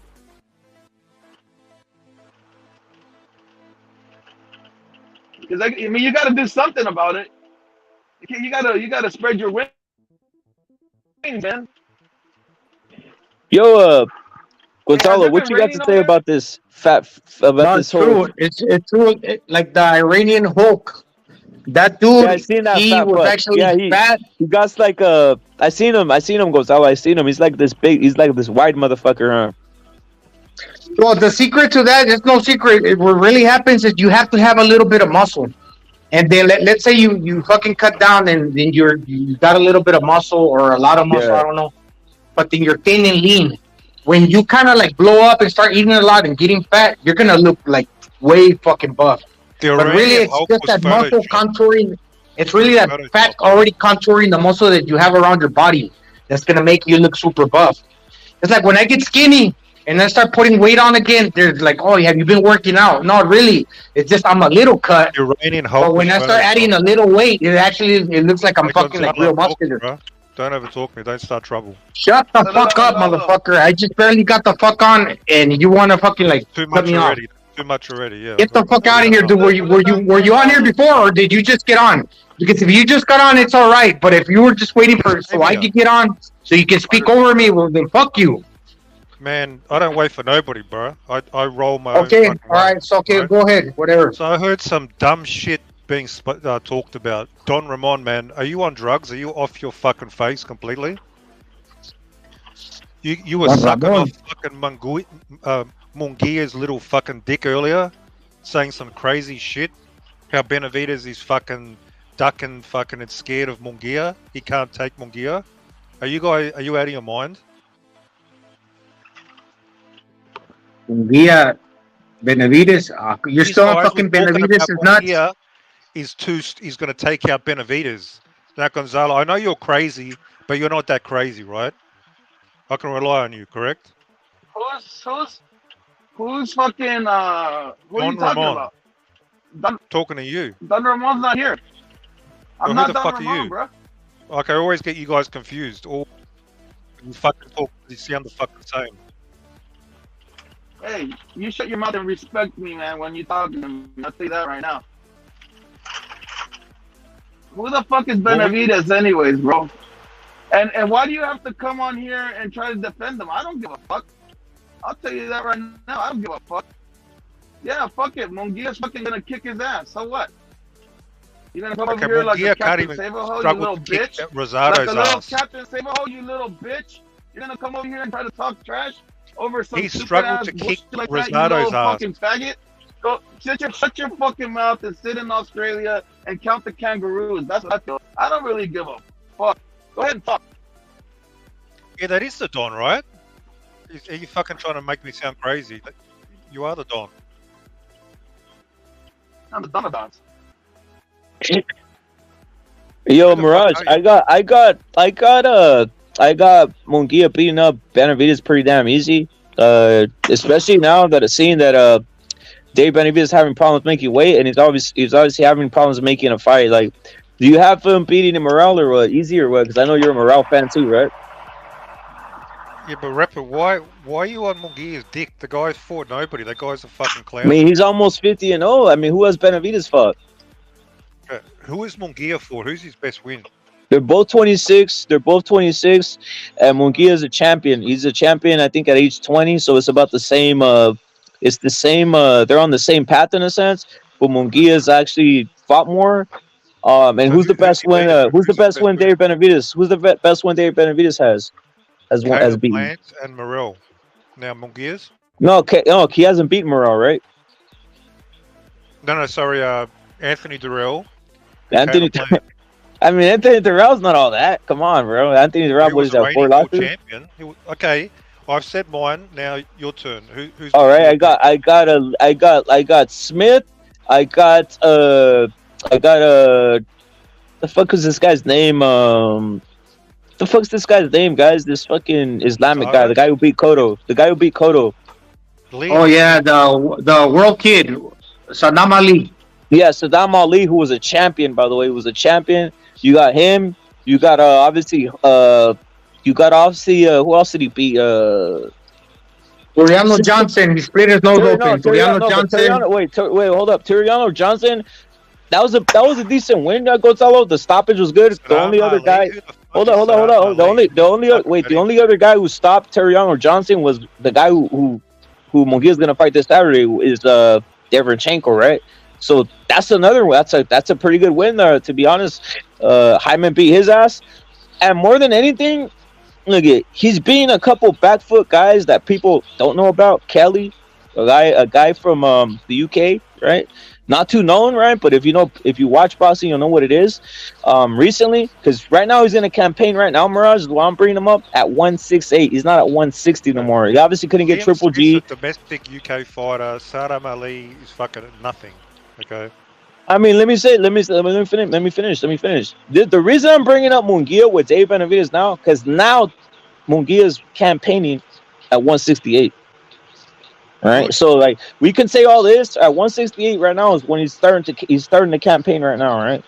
And him just starting right now, it's still gonna be the same as Dave Benavidez. Dave Benavidez literally is only beating Caleb Plant. That's it, bro. To be honest. The round don't even count that, bro. But that's his only fight. But think about this: he's 26. He's 26. Wait, Mirage. He's 26. He's 26, but he's been moving up in weight. He didn't start at 168. That's the difference. And he also beat Montiel, a guy who fucking Charlo went life and death with. So it's like Hyman's actually moving up in weight and improving. He's not like Benavidez weight bullying. He's not like Benavidez weight bullying at 168 or trying to weight bully. That's why I say Hyman would beat Benavidez. Yeah, in like 6 rounds, bro. How? He could even beat up this guy, Kyron Davis, and he went fucking basically going life and death with him for a while. Kyron Davis is a fucking boxer, man. He can fucking. No, Kyron Davis was a 154 pounder who went up to fight 168, bro. That's the whole point, like. Mungia comes forward and he's fucking reckless. He comes forward. But what would Mungia would stop Kyron Davis like in 3 rounds? The small guy, bro. I'm just keeping it real. I don't know why, like, David's a Mexican as well, but you want to support that clown Mexican Mungia. I don't know why. I mean, he's better. To me, he's just better. Just watching him, he's better. And it's not about supporting. Let the best man win. Did you see let the best man win. Well, look at this. How come Benavidez doesn't fight like a Rosado guy? That type of fighter. Rosado's a fucking heavy bag. That's all he is. So he couldn't even. That was a bit of a war, that fight against Rosado. He couldn't even stop a fucking old Rosado, and you reckon he's gonna trouble Benavidez? Well, of course he'll stop Benavidez. By the way, Rosado's like by the way, this is what people don't take. This is what people don't take into consideration about the Rosado fight. Mungia, you got to be motivated. He put on the show. Was he motivated? The highest for Gabe Rosado? Of course. Right now, he's a young fighter. He's looking to get a fight. He's looking beat an old Rosado. How are you gonna be? Well, how are you gonna be? He beat him down. He beat him down easily. It was a fucking wash. But this is my point. You're gonna look at when you're not getting fights like Triple G because Triple G's ducking. When you're not getting fights like Bivol. By the way, they sent a contract to Bivol, and Bivol didn't want any of that. Fights like this. Are you gonna be a fucking 100% excited to go in and fight fucking Rosado? Probably not, but you're doing it. And you should be able to knock him out, not a fucking go back and forth. I mean, he damn near fucking left him in the fucking hospital. He went to the hospital afterwards. The same way David Mirage, the same way David Benavidez sent Caleb Plant to the hospital. He didn't knock him out. The same way fucking Hyman sent him to the hospital. Look at, I'll say this. I got Gabe Rosado going 12 with Caleb Plant, bro. Yeah, but Caleb Plant and Rosado versus Benavidez, completely different fighters. But they're gonna David Benavidez. How long do you think Rosado would last with David Benavidez? You reckon he'd go the distance? 12. He'd go 12. Yes, he'd go 12. Oh man, now you're David doesn't look at. This is the thing about David. This is the thing about David. I'm not hating on David. I'm not saying anything, but I'll say this: David's power is kind of suspect at that weight division. I've seen him punch guys. I've seen him punch guys. Wait, I've seen him punch guys like repeatedly, and the guy's just right there, and they're just looking and like, like that guy Alice. He punched him like fucking 500 times, and nothing was happening. And he stopped him. No, they stopped it, but he didn't stop him. Same thing happened with Plant. Like it didn't. Yeah, that's the point. He was hitting him and hitting him and hitting him, and nothing was happening. That's why they didn't want to stop the literally. Why was Plant clinching so much? But let me ask you a question, Mirage. Would you have a problem with Jaime Mungia versus Benavidez? I mean, what? I'd love to see that fight. I'd love to see fight? beat the shit out of Mungia. Yeah. His dad mentioned that fight the other day. See the fight. No, but you said more though. You reckon Dave will have no answer for Mungia? I think Mungia would like outbox him and outwork him too. Outwork him. He's more technical, and he's more technical. That guy swings for the fences, man. Did you watch his fight versus Gabe Rosado? Rosado was fucking lighting him up as well. Gabe Rosado was fucking old, washed up, and he was still catching Mungia. I think Mungia was setting him up. Look, I'll break this down. Look at who's deep. Oh wait, let's just break this down. And we'll go right here across the panel right here, bro. With I'm your leader, we got Mirage and we got Gonzalo, right? Who has more power? Is it Mungia or Benavidez right now? I think Mungia has more power. Here it is. I got Mungia has more power. How about you, Dave? How about you, Gonzalo? It's hard to say, but I'm gonna say that the Benavidez usually he used to overwhelm fighters with volume, being like a bigger guy, kind of a weight bully. And well, that's a good point. Tyrone Davis is a 154 pounder, so he doesn't have a one shot type of knock you out type of power. And now that he's added more muscle, and the way he fought Benavidez, he's sacrificing the volume for putting more on his punches. And still Plant, he went the distance with Plant. So he doesn't really have that power. People like to say his record would reflect like 80%. He doesn't. Now with Jaime Mungia, he's heavy-handed, but he's also going up to 68. It's hard to say, but yeah, Mungia hits hard to the body. A lot remains to be seen as far as that, if you ask me. So, I mean, it's kind of close. David stops guys 85%, but he doesn't have power. Mungia, Liam Smith went the distance. Dennis Hogan went the distance. Fucking Gabe Rosado went the distance. A lot of fucking fighters got the distance. He's got more power. He's got more power. Look at. I'm talking about one punch power. I've seen Hyman stop guys with one punch, but I'll say this. Okay. Look at. I don't want to look at. If you bring it, look at. We're bringing up. Whoa, look at. This is the difference though. You're bringing up Hyman. Hyman fought 154. He was thoroughly weight drained. He was making that weight, but no one has power when they're fighting weight drain. Canelo, his power wasn't all there when he was lower, but once he got full bodied and basically filled out his weight, his real weight, it's when he started stopping guys. That's what people aren't picking up. As Hyman's getting those 8 pounds, he's gonna stop guys. He stopped two of the 3 last guys. Rosado's a heavy bag. He couldn't stop Rosado. Well, he's not necessarily a heavy bag. And then again, I was saying earlier. Look at when you're negotiating for Bivol, when you're negotiating for Triple G, right? And you don't get those fights.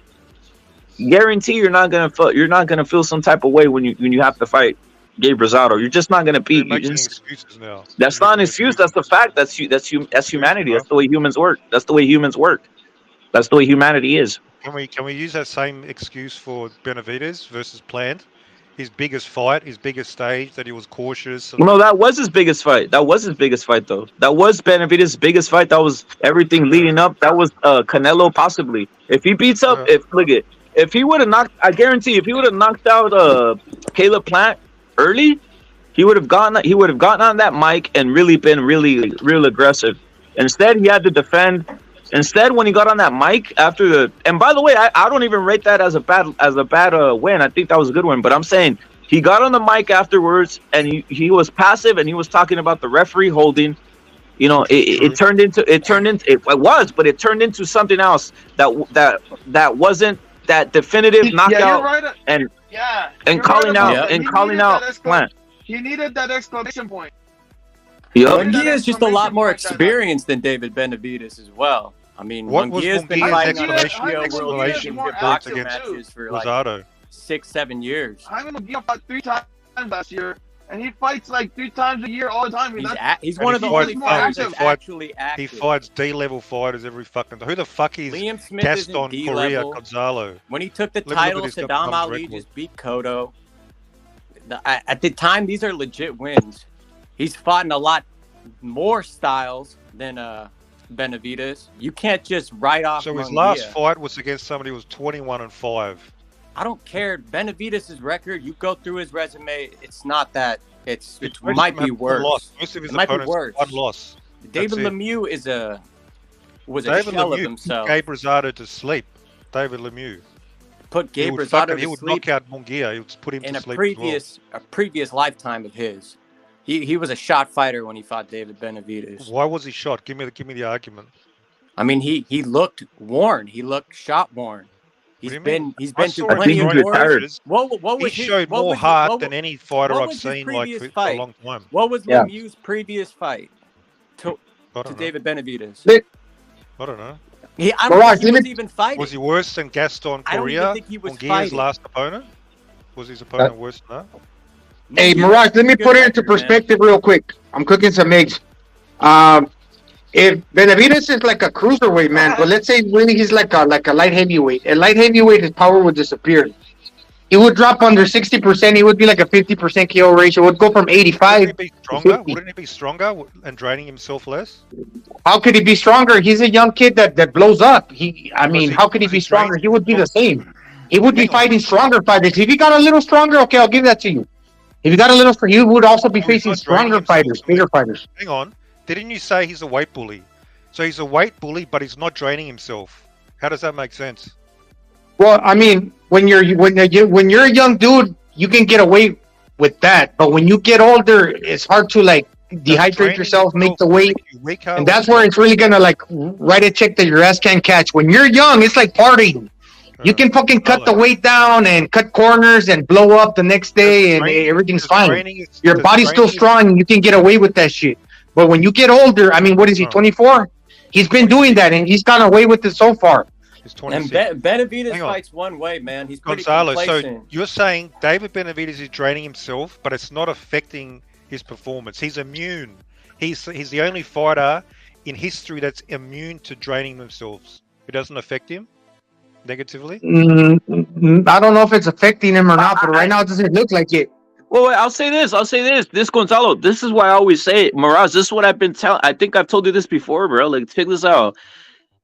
David Benavidez, his dad is not the smartest guy, and him just trying to force fights at 168 is not the smartest thing for him. What do you mean he's a mandatory. He's forced, dude. He's gonna get stopped by Canelo, dude. It's just he looks weight drained to me. Like anybody who saw like the punches. John Ryder, hang on. Well, he's gonna stop. Look, he's gonna stop Benavidez, dude. Benavidez is weight drained. I'm just seeing it all the time. He's punching with gassed out. He's throwing these fucking baby punches. He's like he fights one way. Yeah, and he's throwing like the punches have no steam on him, dude. Look at the way he looks. He looks like exactly. He's getting complacent in the ring, bro. I don't think he could switch up if. Look at dude. Why was Caleb Plant clinching for dear life for like half the fight? Caleb Plant was on the back foot the whole fight. Was he ticklish? He knew what that fight was going in. We knew what that fight was. Caleb Plant was winning that fight. Tell me, bro. Why was Caleb Plant holding on for dear life if the punches had no power? I'm confused. No. It's not about the power. It's that David Benavidez can lay volume on you. He can land 1, 2, 3, 4 punch combinations, but the shit. One shot KO. But look at dude. You know David. I hate to say it, but look at David Benavidez reminds me of a Leo Santa Cruz, bro, with the volume, and that's what he reminds me of. A light puncher, like a light puncher. Accurate. A little bit faster, but a light puncher. Yeah, he needs to fucking dude. He needs to move up, bro. But I'm not Jose Benavidez. I'm not a fucking moron like him. Like he's sending his son in to get stopped. Cruz has got a 50% KO ratio. David's got 85%. A lot of those are like referee stoppages when the fighter can't protect himself, but he's not getting KOs. He's not putting guys like out.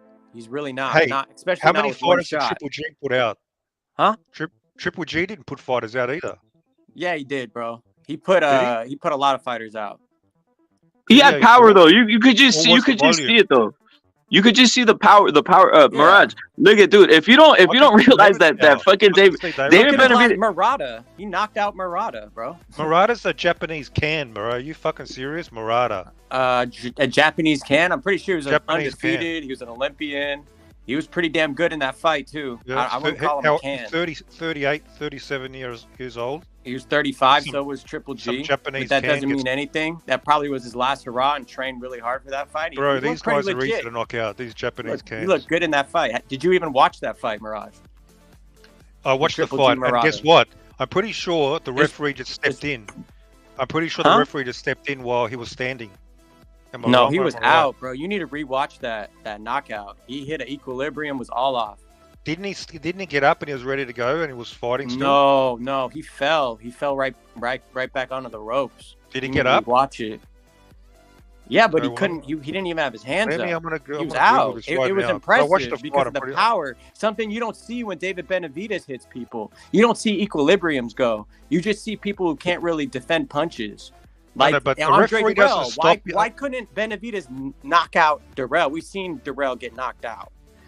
All right. Why couldn't he couldn't defend himself? It was more just. Why couldn't Canelo knock out Danny Jacobs? Is getting away with because he has a good style with his size. He doesn't use his legs much. Does these pity pat shots, and he can use that because of his size. And he's getting complacent. Can you answer the question? We haven't seen him switch up or see any opponent that's made him have to switch styles and because what was the Plant fight? The Plant was one thing.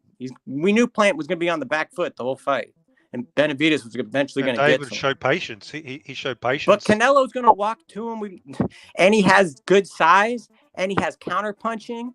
What's Benavidez going to fucking do when he has to be on his back foot? What do you mean size? He's a midget compared to David. Let me just say this. Benavidez on his back foot. Look. Let me just. If I was running David Benavidez's career to maximize his chances of beating Canelo, I would say David. Campaign at 175. Stop playing around out here, dude. You're basically David Benavidez is basically saying I'm gonna weight drain myself to fight Canelo, bro. That's what he's saying, dude. Because literally, I don't know how he's making it. So Canelo should be excited to take him out because he's. I mean, he is. That's the whole point. Like, I don't think people understand. I think he's gonna knock out David Benavidez. I really think so. Like, to me. Just give an example. Callum Smith, 168. You think Mungia is going to beat David as well, bro? So. Yes, because he's fucking dude at 168. Like, dude, David Benavidez is not even at his full potential. He's throwing punches with. Beat the shit out of Caleb Plant, bro. That's not his dude. He should stop, dude. He would stop, dude. If he fought Caleb Plant at 175, might last 3 rounds, dude. Hey, why couldn't Canelo stop Danny Jacobs? He's been knocked out before. I guess Canelo sucks, right? No, that was a different style, a different method of fighting, different method of defeating an opponent. Yeah, Jacobs came in overweight, I think. No. What do you mean? He couldn't stop him? Are you saying he didn't want to stop him? He didn't. Yeah, he didn't try. He didn't try to stop him. That was a different method. He didn't want to. Okay. Yeah, the victory. It was just a method of victory. That's not the point. We've seen Canelo stop guys. That's what I'm saying. Look at hey, Mirage. David Benavidez. That's why I have Bivol. They're already they're making this fight, Bivol and Canelo. That's why I have Canelo beating Bivol. He's not gonna go and try stopping Bivol this time. He's just gonna outbox him. Why couldn't Canelo stop Callum Smith? That guy was a fucking heavy bag. I mean, he almost did, but dude, I'm gonna tell you something. Got a chin, bro. He's the fucking well right now. That's what I was gonna say. Look at Smith doing right now. Look at Callum Smith at 175. Look at Callum Smith at 175. He's fucking stopping everybody. Opponents seem to be doing really well. Now who's the man? Because they're good opponents. Good opponents. His brother's doing well too. His brother just knocked out the Chris Eubank Jr. He's a fucking Canelo leftover from like 6 years ago. Okay, and he's still fighting and still beating top contenders. What does that tell you? What top contender did he beat? Chris Eubank Jr. Chris Eubank Jr. was supposed to win that fight. I don't care if he's supposed to win. That guy's a top contender. That guy's a domestic UK fucking fighter. Okay. Look at that guy lost to George Groves, fucking old George. That guy's a domestic level fighter, man. You guys, seriously. Man, well, check this out. In Mirage's world. Well, I'm a leader. Check this out. Hey, Mirage, check this out. Do you both have who do you have in the David Benavidez Morale fight? Because that shit's probably good. That's the one that's gonna happen in a sense. I don't think The Canelo's already going to Bivol. Who do you have in a David Benavidez Morale? I got a 50-50. Oh shit! I got Benavidez, but Morale's dangerous. I mean, I don't think he's that dangerous. They're two PBC fighters. Morale. We haven't seen enough. Morale's a tougher fighter than Canelo. He's not, dude.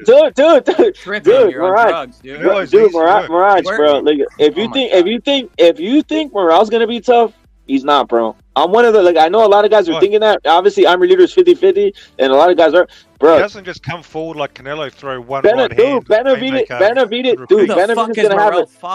Benavidez gonna have an easier time with Morale, bro. Benavidez gonna have an easier time with Morale than he did with Plant, bro. Because at least Morale's finishing fights in like 1 or 2 rounds and not getting any rounds in, and he's fighting bums. Yeah, it's the eye test. You can see the tools. If you have an educated eye like I do, you can tell this guy's got serious fucking. You don't tools. have an educated eye. You think Canelo's You've got like a 45 really IQ, boxing IQ.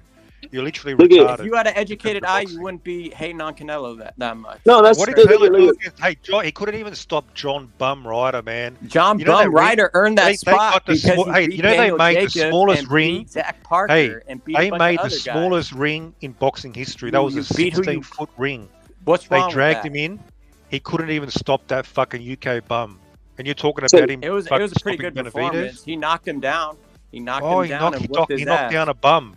Oh, wow. And also, David would have destroyed John Ryder in like 3-4 rounds. Remember, Canelo's still fighting above his weight. He's 168 is not his natural weight class. And he's He's still already fighting destroyed guys everybody. bigger than him. He still destroyed everybody. And destroyed Ryder. He destroyed him. Ryder went the distance. What are you talking about? You Ryder can won the destroy last someone while round. going the distance. Hey, do you He reckon got John knocked Ryder down, will win he the got 4th round bloodied against up. David Did you Benavidez? see Canelo's outfit? He Look had at Ryder's blood all over him. Yeah, I saw him with his little outfit with a little fucking crown. His Burger King fucking crown. I mean, that he he wears is the like king. he's a fucking He is the king of Do you know? boxing. Hey, I He want is- That's wear funny. that The outfit. Burger He's the King. face of boxing. I want The to wear Burger that King outfit shit. and fight David. Go into the ring wearing that outfit versus the Mexican the- monster. Then we're Well, going that to would be a fucking- fraud because David doesn't have that much respect. The fucking Burger King thing is pretty fucking funny. Not gonna lie, but the dude, look at that's just funny. But the fucking dude, look at Ryder will never be the same after that fight. He probably gets stopped by nobody now because that was what he peaked for. He peaked for the Canelo fight. He got stopped like 6 years ago, bro. I don't know, but dude, he peaked for that fight, and Ryder he was even undefeated. he really peaked for that fight. That was everything. That was life for him, right? That's the same way. I mean, Dave Benavidez when he fights Canelo, that's gonna be everything for him, right? So it's like, look at. But my whole point is this. Look at Dave Benavidez. I never hated him, and I still don't hate him. But I'm just telling you Why this: do you like his dad's Mungia moving him more, man? around. Mungia's a fucking pussy. What do you? No, he's not. Why He's would you not. say He's Mungia's not. a pussy? Is he born in Yeah, he's Mexico? not. He's not. Mungia's a Mungia's a beast. let him. Is Mungia Mexican born? Dude, yes, he is. But let me tell you. Let me tell you, you're not paid. I've already said this. David Benavidez is getting screwed by his own dad at 168, guys. Like, dude, it's not his weight class. Hyman, that's his weight class. He might fuck around and stop Benavidez too, to be honest. That's not his weight class. Let's see what he does this week. You better. I want to see it, but I do have Benavidez stopping like Morale. I think that's going to be easy. It might look like 5. It might be 5 rounds or something like that. I'm not even playing. David is the mandatory for Canelo. He's interim. That's the fight David earned. He's earned that fight. Are you scared? It sounds like you're scared. You don't want Canelo. I'm not. I want to see that fight, to be honest. Man. But first, I want to see the revenge with Bivol, bro. That's what I want to see. And then, why not? Why not some Benavidez shit? Why not? At 168, that's amazing. That's good. That's good. Anybody's rooting for Canelo knows that 168 it's Canelo's weight class. He's gonna school Benavidez and it might stop him. I'm telling you, Benavidez weight drain right now, dude. Benavidez weight drain at that weight class. He just beat up Caleb Plant. He didn't stop him, but they had the towel in the hand. That was a good win. Oh, that was a good win. That was a good win, bro. But David must be like, Mirage, he's an amazing fighter. If he's doing that weight trained, he's like the most greatest fighter ever. Wait, Mirage, you say you have an educated eye. Are you really telling me that you don't think David Benavidez is weight drained, bro? Slightly, maybe. I mean, you're fucking, you know it, dude. You know it, you see it, dude. It's fucking like, dude. I'm like, a lot of fighters are weight trained and they still fight. No, bro. A lot of them aren't. A lot of successful ones aren't really weight drained. Like David Benavidez is severely weight drained for that division. Well, he's still performing at a high level, and until he takes out Canelo, until he becomes undisputed, it'll be dumb to move up. Why would you move? Well, let me ask you. When you got the biggest fight in boxing right in front of you, Why well, would straight you run up, away straight from up, that straight up, fucking Mirage. fight? What happens? I'm gonna ask you a question. What happens straight up if you see that fight and then Dave Benavidez gets beat or stopped with a body shot or something like that? Okay, that's What are you gonna boxing. say? That you take a risk and you fucking win or you lose. It's not the end of the world. What are you jumping off the Benavidez bandwagon? Is what I'm asking. Well, if Canelo stopped him, Yeah. yeah, I'd be fucking very disappointed. Why? That's I'm telling you, it's probably gonna happen because he's weight trained, dude. That's what's hilarious to me. Guys are like, I'm jumping up, dude. This ain't his weight class. It's just his fucking dad's a moron. David Benavidez's dad's a moron, keeping him at 168. Like, this is fucking ridiculous, dude. This is what I'm telling people. Like, Canelo's gonna stop Benavidez, dude, or body shot, or put a severe beating on Benavidez at that weight class, dude. I'm just keeping it real, dude. He couldn't even beat up barely John Ryder, man. John Ryder's like C-level fighter. Bro, you got to stop with that. That's not that's a bad narrative. Look He at did beat up Ryder. Why is it a bad narrative? Hang on, Because why? he beat him up. wait. Watch the fight. He knocked him down, bloodied him up, beat him. This to is the why it's hand bad, for 10 though. rounds. This is why it's bad, Mirage. It's bad because of this. We know that David Benavidez and Canelo have a similar opponent, and that's Caleb Plant, and Canelo stopped them. So you're gonna do no, it's not. It's that you're doing triangle theory too. That's what I'm trying to say. Look, he stopped them, right? So if Canelo stopped Plant but went 12 with Ryder, is that telling me that fucking Benavidez is gonna stop Ryder? No, he's probably not gonna stop Ryder. He's probably going fucking 15 with him. I'm not judging how Canelo. I know how the type of fighter John Ryder is and what David does to fighters who stand in front. They fucking can't stand in front of Benavidez. They all get fucked up. That's what I'm judging it on. He doesn't stand in front though. That's Ryder's style. He doesn't stand in front. John, what do you So mean? what John happened Ryder in the comes Gabriel forward. fight? What happened in the first Gabriel fight? Gabriel What happened? Hey, are you going back like 7 years? Bro, that doesn't Are you matter, really gonna bro. do that? You said the eye test, right? You said you knew right away. So what happened in that fight? He fights the same way. You can't tell me he doesn't fight differently. He doesn't. So he hasn't changed, hasn't improved since he was 20 years old? Bro, he got caught and he saw a style he couldn't deal What with. happened- You don't okay. think there's another style out there that's going to give So him what happened fits? in the? Hang on. What happened in the rematch with Gabriel? I think they went 12 again, right? And David won every round. It's good, but what happened in That's that first 12, fight? Hang on, you said he. That's you said 12, you can't bro. change. You can't He change. You couldn't can't adjust improve. in that first fight. He literally improved and he won every round. Against a bum. Who the fuck is Gabriel? In the Gabriel second was fight, fucking in the had one second loss. fight, Gabriel had one loss only. John Bum Ryder's got 5 losses. well, but what has Gabriel done now? No, John Ryder. he David earned fucking his spot, ended his bro. career. He gave him 2 John beatings Ryder so beat bad. Zach Parker. He Zach ended his Parker was career. #1, and he also beat Danny Jacobs. Man, Gabriel would destroy fucking John Ryder, man. Come on. That's ridiculous. I don't even think that guy's boxing, so you can't say that. Okay. John Ryder lost to Rocky Fielding, and you're fucking defending him? No, because everyone. Are you everyone fucking- aren't you everyone's embarrassed? talking about Ryder's losses. They say they're all wrong. Yeah, but you know why? Because he did a lot of fucking losses. That's fucking why. No, because you gotta. There's context in these. You know, there's like bad judging in boxing. You do know that, right? Oh. Yeah. There's Man. context in these wins and losses, Mirage. I know that's tough for you. For all 5. But yeah, everyone said Ryder's losses were actually wins. So Okay, bro. fuck, he was That makes you undefeated when feel he better? faced Canelo. Fuck. Yeah, John, we got an excuse for John Ryder losing to every UK fighter. No, ever but fucking fought. but Canelo did beat Ryder. Canelo did What's whoop his your ass. what's your prediction then, Mirage, on the Morale versus the Benavidez then? I think David beats him, but it's a dangerous fight. I told you. What type of beating? So we don't know. We don't know. Can Morrell take a punch? We don't even know. He's only had. I 9 think fights. he's gonna get his ass kicked. I don't think he can take. I think he's gonna get knocked out, bro. Yeah, but we don't know. I do know. I seen him take some punches that are like suspected by and that I think could put him out, bro. I just don't see him. I saw him getting punches as well when he fought some dude. When it went 8 rounds, I forget. A lot of counter shots. Yeah, some bum ass. I remember you were on here. Remember it was a live. You were calling it. It was some motherfucker. He was just going like. It just didn't look good, bro. He's sloppy. He's a little bit sloppy, but he's got tools. He's got tools though. He's big. I mean, he has a certain look to him. He has a certain look. At some shit, it looks smooth in a sense, but that's kind of deceiving too. Like it could not look smooth when you're not getting like combinations thrown your way. You can look all this and all that, bro. Benavidez. But man, Mungia, man, like, I hope they make that fight, man. I reckon he beats the living shit out of Mungia. That's what I think. Mungia's a kid, bro. He's just a kid.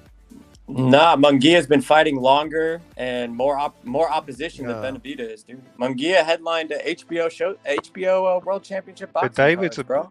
What are you talking about? He's never been on pay-per-view. No, but he's been in big fights. He's been on real cards. What was his biggest fight? What was his biggest fight? I've been watching Mungia a lot more than Benavidez. Well, okay. Tell me his biggest fight. And a lot longer. Good. What was his biggest fight?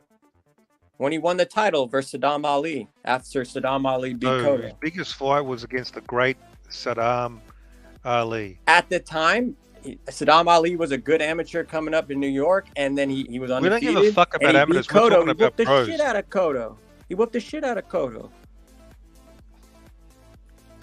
And then Mungia whooped his ass. And then Mungia tried to fight Triple G, and they wouldn't let him. You got to give respect to that. So beat up like an ancient dinosaur. Cotto should have retired years ago. Mungia also beat Liam Smith. That's turning into a good win. Let me have a look at the Saddam Ali. So he's only fought 2 more times since that fight, and he got TKO'd by Anthony Young. Now Anthony Young doesn't have a wiki. Let me look up. Well, that's the beating. That's the type of beating. Mungia wrecked him, bro. He wrecked him, bro. That was a fucking like a 3-4 knockdown or some shit like that, bro. And there was like a week in advance notice. Mungia stepped in like so. It was a replacement. Young Mungia was a KO'd in his last fight by Alexis Rocha. So that's the level of fighters we're talking about.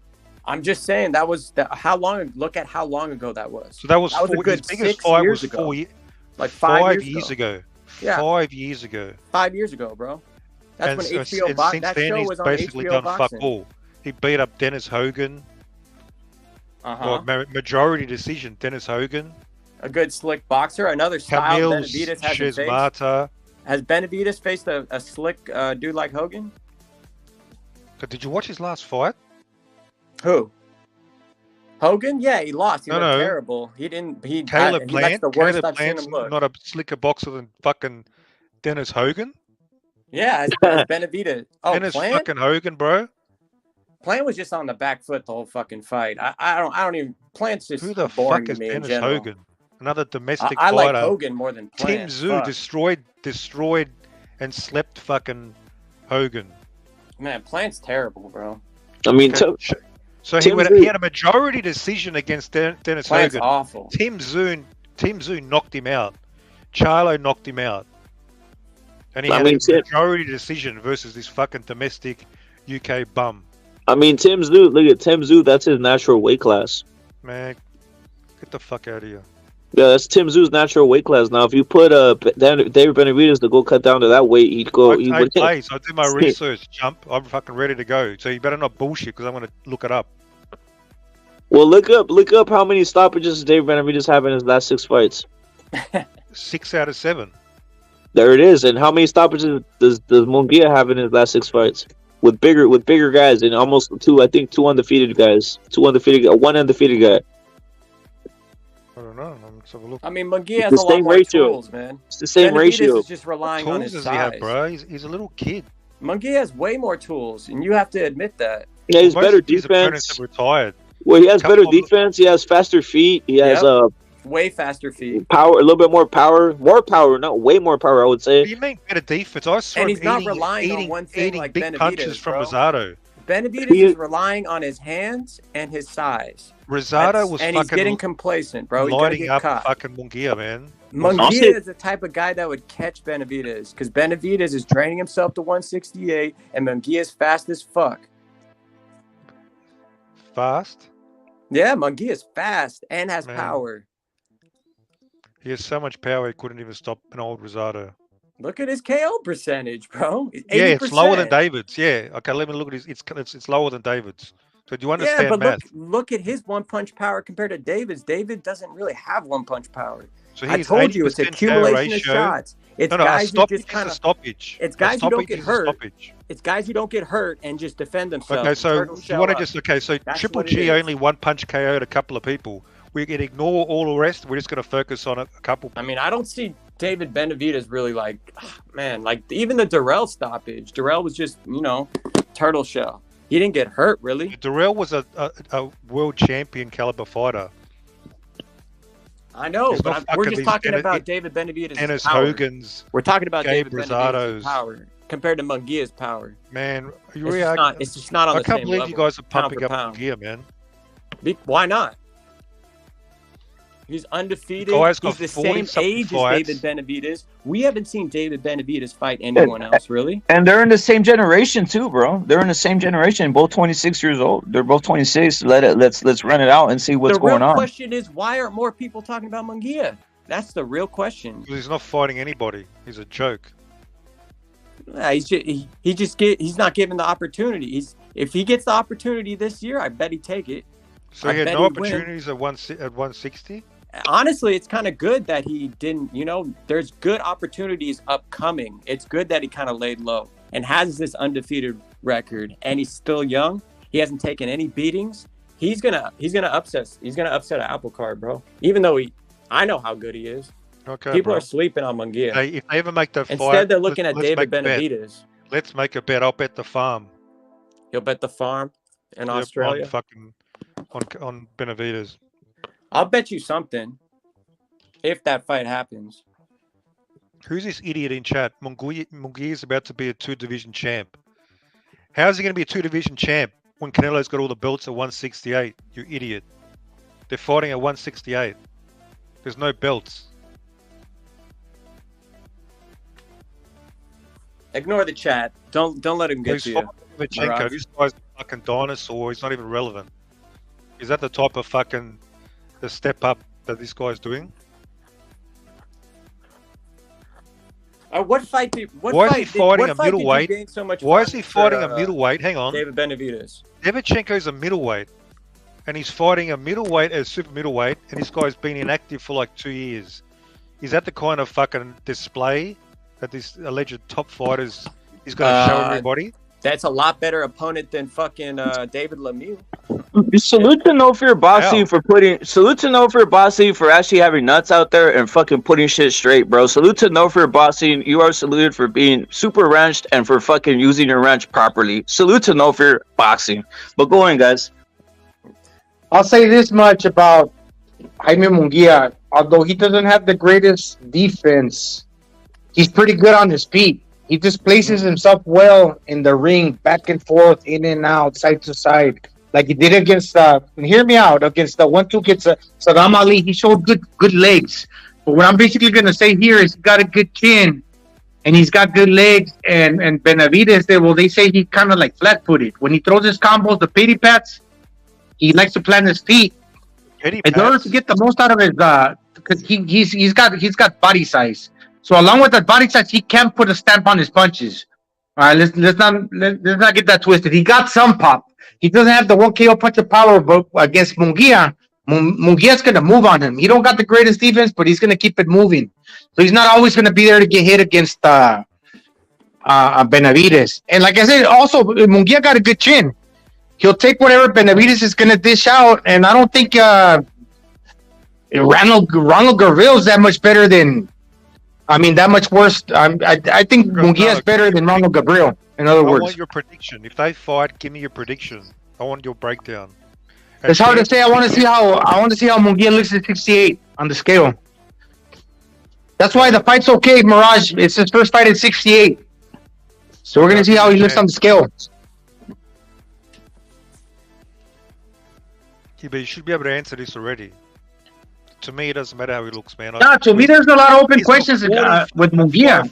He got talent, but you know what? With that being said, I suspect that he's been burning the midnight oil and he's been improving.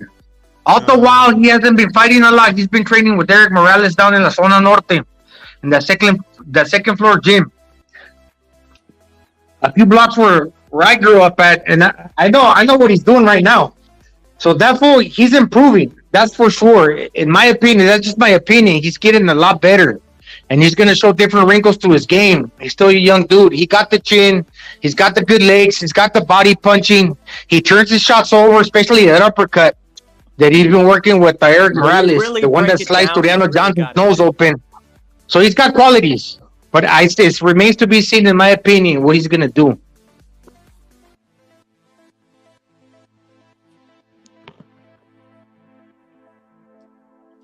Notice when he throws the body shots, Mirage. When he throws the body shots, how motherfuckers are like not they, and he's patient. All the while, you say, okay, well, Mungia gets hit with everything in the kitchen sink. Like, I mean, every hook that you throw, like you knew he was throwing, like he's getting hit. All the while, when he's taking the punches and he's dropping them bombs downstairs, fighters, they're getting melted down. That you could see it, like in the expressions, and like if you notice, man, the dude actually he's fucking hurting his opponents. You reckon he's gonna People don't see that. You reckon he's going to hurt David Benavidez? I think so. It's a good fight. Benavidez is a good fighter too, man. He's a good fighter. But I'm gonna say something about Benavidez. He used to throw fucking 19-point combination, like for example against Porky Medina. A lot of volume, a lot of weight behind those pity pads, which equals to like somewhat a power puncher. Not because he's like one punch, like devastating, knock you out power, but since he put weight behind his punches. And he overwhelms you, he's getting the stoppages. But now, when he fought Caleb Plant, he stopped throwing all that volume, and instead of throwing 19 punches, he's throwing 5 or 6, and he's throwing more muscle. He got a little bit more muscular. So he's throwing them punches. Shut the fuck up. He's throwing them punches with more mean intentions. But all the while, at the same time, he can't throw fucking 20 punches at a time now. He's throwing 5 or 6, and that's it. So you see, as soon as you get bigger and start getting more toned, more muscular, and you want to put more of a stamp on your punches to put a hurting on your opponent, you stop. All of a sudden, you're not throwing 19 punches at a time now. Okay. Because all them punches are not going to do anything to these elite fighters. You don't think the reason he didn't throw those big combinations was because Caleb Plant's movement? You don't think it was just a stylistic issue? He should have stopped. Well, if that were the case, I would have kept it the same. If because of Caleb Plant's movement, I would have kept throwing them all that volume. Because the more you're going to score points, right? But against what he tried to do, he tried to put a hurting on a boxer. See, a lot of people think to beat a boxer, you gotta outbox them. No, you gotta put a hurting. You gotta back that fool up. And the way you back that fool up is you actually try to put a hurting on him to slow him down. And that's what Benavidez had to do. He had to put a hurting on him instead of patting his way to victory. And the way he was going to put a hurting on him is by throwing 5 punches, 6 punches instead of 20 punches. Right? So now, in order for the fat Benavidez to do that, he had to tone his body down as far as like cut the fat and increase the muscle. And when you increase the muscle, hey, you're getting a little bit more tight. It's not like you can't throw as many punches anymore. In my opinion, I think the reason why I didn't throw the combinations was simply you have to be more careful versus a slick counter puncher. I never said careful. I said you try to you actually want to try to put a beating on him. I never said careful. Yeah, but you can't. You see, you get it twisted. You don't know your fucking boxing, dude. You don't know your fucking boxing, fool. I never said careful. I said instead of throwing 19 punches, like trying to pity pat yourself to victory through a scores points, you're actually going to try to hurt the dude by throwing more meaningful punches. I never said careful, motherfucker. So you don't think quit, Mirage? Quit. You don't think quit making shit up? Huh? You don't think he tried to hurt him? Well, that's what I'm saying. You're fucking agreeing with the point that I'm trying to make, but all of a sudden you get all wishy-washy. He's trying to hurt him. Instead of throwing 20 punches, he's throwing less, but more impactful, more meaningful. Because that was versus Caleb Plant. He's hard to hit. Canelo barely landed. No. I'm gonna prove to you. That wasn't just with Caleb Plant. You know why he threw that? But look at the body, how it changed. Look at how his body toned up and looked different. He got more muscular. He was in the greatest shape of his life. And when you get more muscular like that, you're gonna get a little stiffer. And the point being, when he got stiffer, he meant to throw them hard shots like to make a difference. Not throwing like all this volume that counts for nothing. Wait and see the next fight. It counts for nothing if you're not gonna knock the fool out and you could possibly get robbed against a boxer. You're going to try to actually put a beating on him by making the punches count more. See whether the same thing happens in the next fight, or if he goes back to letting his hands go and throwing. Okay, well let me fucking prove that point to you right now. Let me prove to you that point, but I'm just going to paint a scenario. No, fucking because you don't listen. let's say Benavidez moves up to 75. He's got to fight that way. He's got to fight that way because everything that you said to see if he fights that way in the future at 68, well, maybe at 68, but at 75, that shit won't do anything to his opponent. So he's got to continue fighting the style he's fighting now. Right? Or you think he's going to add fat and be even more a weight bully with fat and fucking water weight at 75? No, he's got to tone up. He's got to tone up. He's got to tone up. He's got to tone up with more muscle. And the more muscle he throws on, the slower he's going to get. But at the same time, the harder he will probably punch. But against bigger guys, will that really make a difference? Probably, but not as much as you think. So that's the reason his power disappears at 75, like as far as like how he was doing it at 68. Because he's going to be fighting bigger dudes. He's going to throw less punches, although they'll be harder. Like the way he was throwing against Caleb Plant. Against bigger dudes, it won't make that much of a difference. No, and don't make it. Don't get it twisted. Don't get it twisted. He fought a good game plan against Caleb Plant. He fought a good game plan. That's the way he was, and that's the way that's the reason he did it. But you don't agree with me. And against other opponents, that's the reason. To be standing in front of him, he's going to be able to. You see, I'm not clowning on Benavidez, dude. I'm just explaining you what basically you want to say, but you're wishy-washy. You think everything's about dogging Benavidez. No. You're just speculating, blind speculation. You're saying it's not blind speculation. It's not blind. Did you see him throw less punches? You agreed with me after the fight. I told you, and you fucking nodded your head. Your head, yes. I heard your podcast say, "Oh, yeah." I remember. I said, I told you. Benavidez threw less punches, and you said yes. Remember that about 2 months ago? I said that, and you said yes. You're obviously going to throw less punches when the guy's on his roller skates in a 22-foot ring. No, it's the opposite. It's the opposite. The guy can't punch because they said usually what people thought prior to the Dr. Real fight that the guy can't punch. So he's a good boxer. But if you can box too, well, let me outbox the boxer by scoring more points than he scores on me. If he's not there in front of you to be hit, you can't throw as many punches. Listen. Let me prove. This is why it's just counterintuitive what you're saying. Because let's say, okay, Benavidez threw less punches. Let's say he misses. He fucking loses a scores points decision to Caleb Plant. But since he actually landed those lesser, listen. But since he actually landed those lesser punches that he threw, actually counted more because they took more out of Caleb Plant. He didn't throw 19, 20 punches. Now he only threw 5, 6 at a time. But he landed. So he actually broke that full down. And when it comes to scoring a fight, even though he didn't throw 20 punches like he could have easily done to score his way to a point victory, he scored less, but he still landed. And he still got the job done because he broke that full down. That's what he needed to do. Yeah, versus that opponent. But you're saying this is how he's going to fight always now, versus every opponent, and that's where. Well, that's what I'm saying. If he gets bigger, if he actually keeps the muscle, he's not going to be able to keep it as loosey goosey and like really release his punches with that amount of volume and speed when you've got a little bit more muscle get all jacked up. You're assuming a big assumption.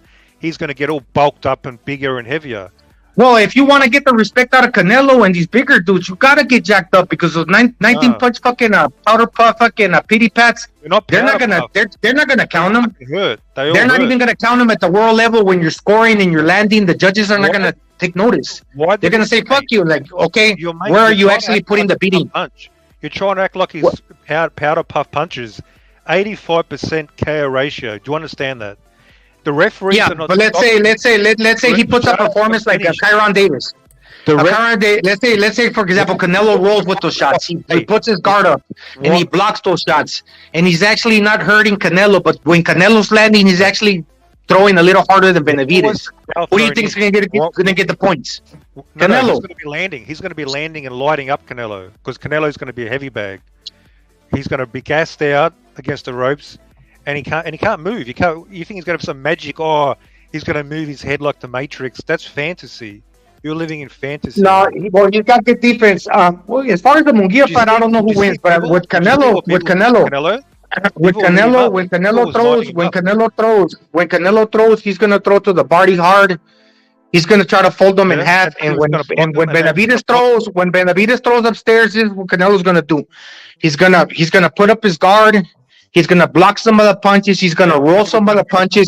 He's gonna bob and weave some of the punches because he's got a good defense. He's got a good guard, and he knows how to like roll with the punches. He knows how to keep his eyes open and punch in between. And he's gonna go to the body. And I'm not saying that he's not gonna score, but what I'm saying, if he wants to score, and if he wants to land hard, he's gotta throw with fucking with intentions. And the way you throw with intentions, you gotta throw hard. Did you see him clean punches by John Ryder? John Ryder was landing clean, big shots, hooks and uppercuts. Yeah, but what you fail to understand, Ryder's a pressure fighter. He's a tough dude. David's not but Canelo still mollywopped his ass. Canelo still mollywopped the fucking gorilla. That was strong. Don't get it twisted. John Ryder was John Ryder pushed David Smith. Benavidez is going to be landing on Canelo. That's delusion. What'd you say? Slow it down. Okay, John Ryder was piecing up Canelo. John Ryder is nothing compared to David Benavidez. Nothing. And you think, David can't land and piece up Canelo? Are you serious? He can land, but if he's going to be lighting him up, he can land. Let's say, okay, I'm gonna go back to the Porky Medina explanation real quick. Don't cut me off. When he throws all that volume like he did against Porky Medina, all them punches, Canelo's gonna roll them. Canelo's gonna dip under and around. He's gonna bob and weave, parry, for 12 rounds? counter. He can do that for 12 rounds? Hey, he's gonna do it enough to when you're punching, he's gonna get his get back, and he's gonna hurt you all the while you think you're hurting him or scoring points on him, rather. Yeah. When you're winning rounds, supposedly you're saying that he could outbox Canelo. Okay, but at the same time, he's gonna break you. He's gonna be breaking you down. And if I would advise fucking David Benavidez to do the same, fight the fight that you fought against Caleb Plant to get some respect from Canelo. Because if not, what you did against Porky Medina, is not gonna overwhelm Canelo. Okay. For one, he's too tough. When he was 19 he's too calm and composed. He's gonna get his get back. Open up with the 19-punch combination. You know what that tells me? You're gonna remain there to be hit a little bit longer than you should. He throws 19 punches when he's opponent. So no. But why are you gonna open your when you're opening yourself up by letting your fucking hands go? Like you're also opening yourself up to be there to get countered back too. So why you want to stay in the pocket and let go of all them punches and be there a split second longer to get countered against a puncher who's looking for that opening like Canelo? Listen to what I'm saying. Listen. You gotta be in and out, or you gotta fucking like really go in and really fucking trade 1 for 1, 2 for 1, 3 for 3, 3 for 1, 2 for 3. What you're gonna do is you're gonna try to beat each other up. No. And then all of a sudden, reset. You're not just gonna be able to go. You're just not gonna be able to go. I'm David Benavidez. I'm gonna throw 20 punches, and not expect fucking Canelo to line me up with his best Sunday punch. Because he's gonna do that, and that would be pretty stupid of David Benavidez to fucking leave himself out in the open in no man's land. Shut up for one moment. Canelo, you're such a female, dude. Shut up. You're fucking funny, Mirage. You're like a fucking little girl, fool. Canelo throws one punch at a time. Telegraphed right hands. That's all he does these days. So obviously, David, if you've got speed, if you've got volume, you're gonna outwork him. You're gonna throw 5 punches for every 1 Canelo punch. You do that for 12 rounds, and you fucking beat the shit out of him. This is like what Canelo. This is like what. One punch when you have the advantage. He's quicker than Canelo. He's better cardio. He can throw more punches. He's gonna overwhelm the slower, smaller fighter. You overwhelm him. That's what you do. I'm educating you now. This is what Canelo does, and I made a reference to that. Fuck Canelo. This is one of the examples that I thought myself. I thought of it myself. I didn't bite it off nobody. Like when some fighters throw, like let's say in basketball, you throw like a free shot, a 3-pointer. Sometimes you can score, sometimes you won't. It's like hit or miss. But like when you drive through the rim and you fucking slam dunk a ball, it's almost for sure, unless a fucking player gets in your way, it's almost for sure that you're gonna make that shot. When Canelo is loading up and he's fucking bounding forward, and he's throwing that punch, he's throwing it to land. He's basically pinning you against the ropes. He's pushing you back against the rope, and it's almost a guarantee he's going to land. And why is it almost a guarantee? Why is it almost a guarantee? Why is it almost a guarantee? Even though a fighter sees it coming, he cannot stop it because he's bulldozing through your wheelhouse in order to take your space to land his shot. Yeah, well, that's what I'm saying. If you're David Benavidez and you decide to throw 19 punches in a row, don't you think Canelo's gonna bulldoze through your fucking activity and land his heavy shot? And you're saying, oh, well, you're saying he telegraphs his shots. He's fucking wide open. He's not wide open, fool. Don't get it. He's not wide open. David watches when you stop punching. That's when he lets his hands go, and then when you start punching, he puts his high guard up.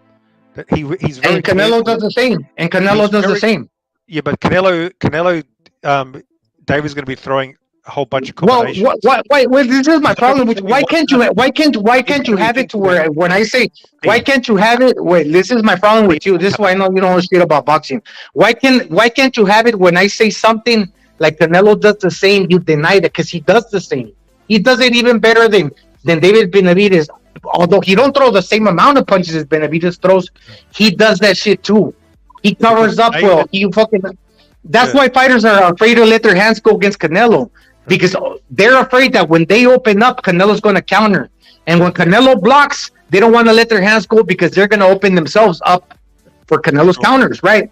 So why can't you have it to when I mentioned that something that both fighters do alike, you can't accept that shit. Well, firstly, David that's out of the realm of possibility. When two fucking fighters got two hands apiece, and they can counterpunch, and Canelo does it better than David Benavidez. You won't admit that he does that. I don't understand. You know, David's much bigger. He's got far longer reach than Canelo, right?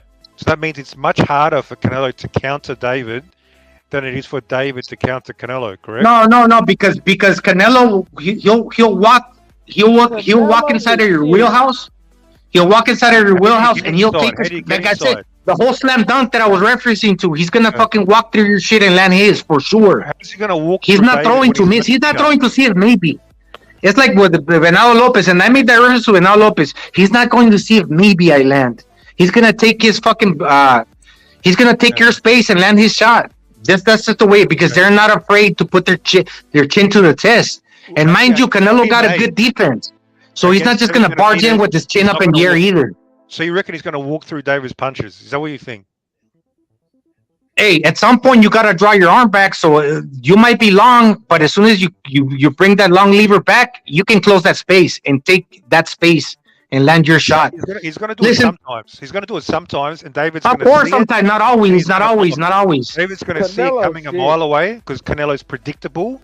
He's just gonna block it and he's gonna unleash a mile away. Shots. He can't throw a mile away. He's gotta be real close to David Benavidez in order to land because he's shorter. Yeah, he's not gonna be a mile away. David's gonna see it coming a mile away. He's gonna see it's easy. No, he's gonna look. This is what Canelo gonna do.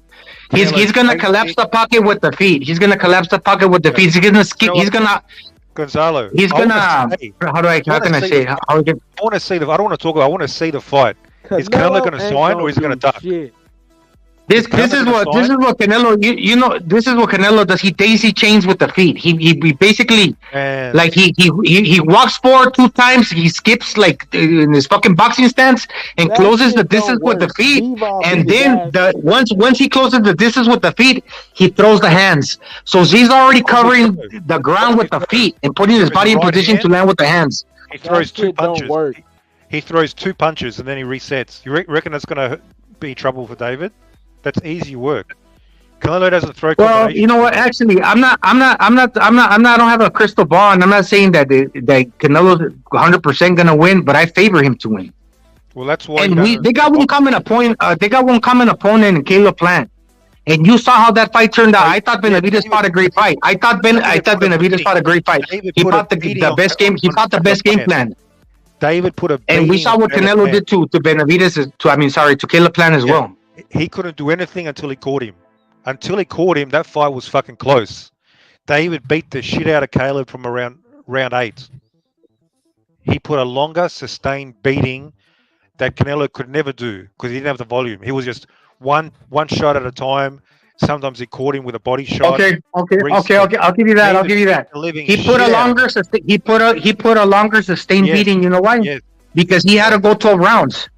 Canelo, if he would have knocked him out, if he would have not listened, but listen to me, I'm gonna prove your fucking, I'm gonna bury your fucking point. Fucked up already. No, I'm gonna bury your fucking point. Look, let me, boy, it's because you don't listen. You think you're a know-it-all, and with you people, we we never learn anything.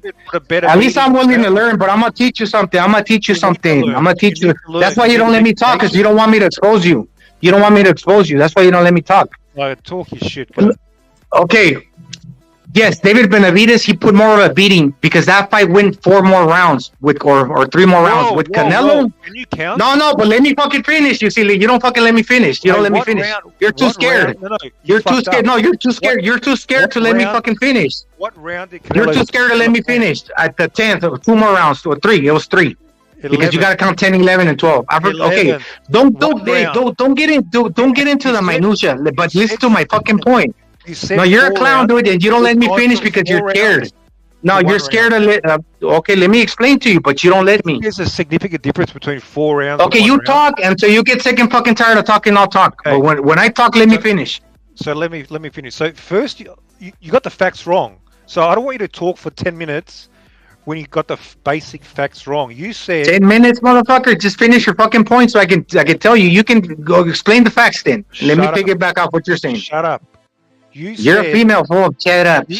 You're a female. Okay, go ahead. You said David went 4 more rounds. Okay. Canelo stopped Caleb playing. Make your fucking point, dude. Make your point. This is in kindergarten, dude. We understand you. Make your point. There was 1 round difference between the fights. 1 round, not 4. You said 4. So considering you were so off, do you want to change your analysis?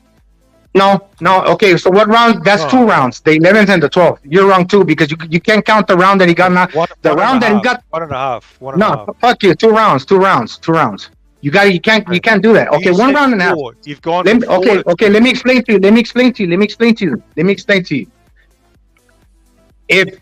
If Canelo didn't hit as hard as he does, let's say, okay, Benavidez couldn't stop him, but Canelo did. If he didn't hit as hard as he does, and Caleb Plant would have hung around for 1.5 more rounds, Canelo would have beat the shit out of fucking Caleb Plant. He would have fucked them up even worse, right? Because he was already hurt. But let him survive. Let's say Canelo take. If he didn't have the power, he wouldn't have been hurt in the first place. We need to remove that whole being hurt. No, but he does have the power. So what do you mean if he didn't have the power? What is this make believe?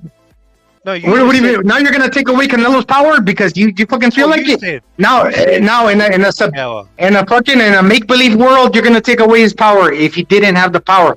In what fucking reality do you live in? That was your argument. You said just pretend he didn't have the power. No, but that's what I'm saying. He does have the power, but it like you're saying, if he would have survived that, if he would have taken the shot. If he wouldn't hit as hard, if he would have taken it because he got a little less on the shot, like because David Benavidez, if he would have hit him like David Benavidez, from that point it would not have been enough to knock out David Benavidez, but he would have been hurt. To where David Benavidez would have been a shell, half the man he really is in the latter rounds, to where he wouldn't have even been able to respond.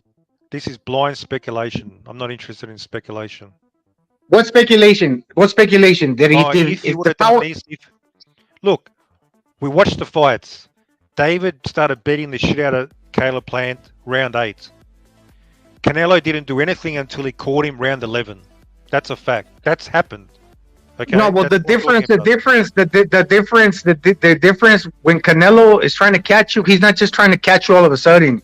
He's been trying to catch you, and he's been insisting ever since the beginning.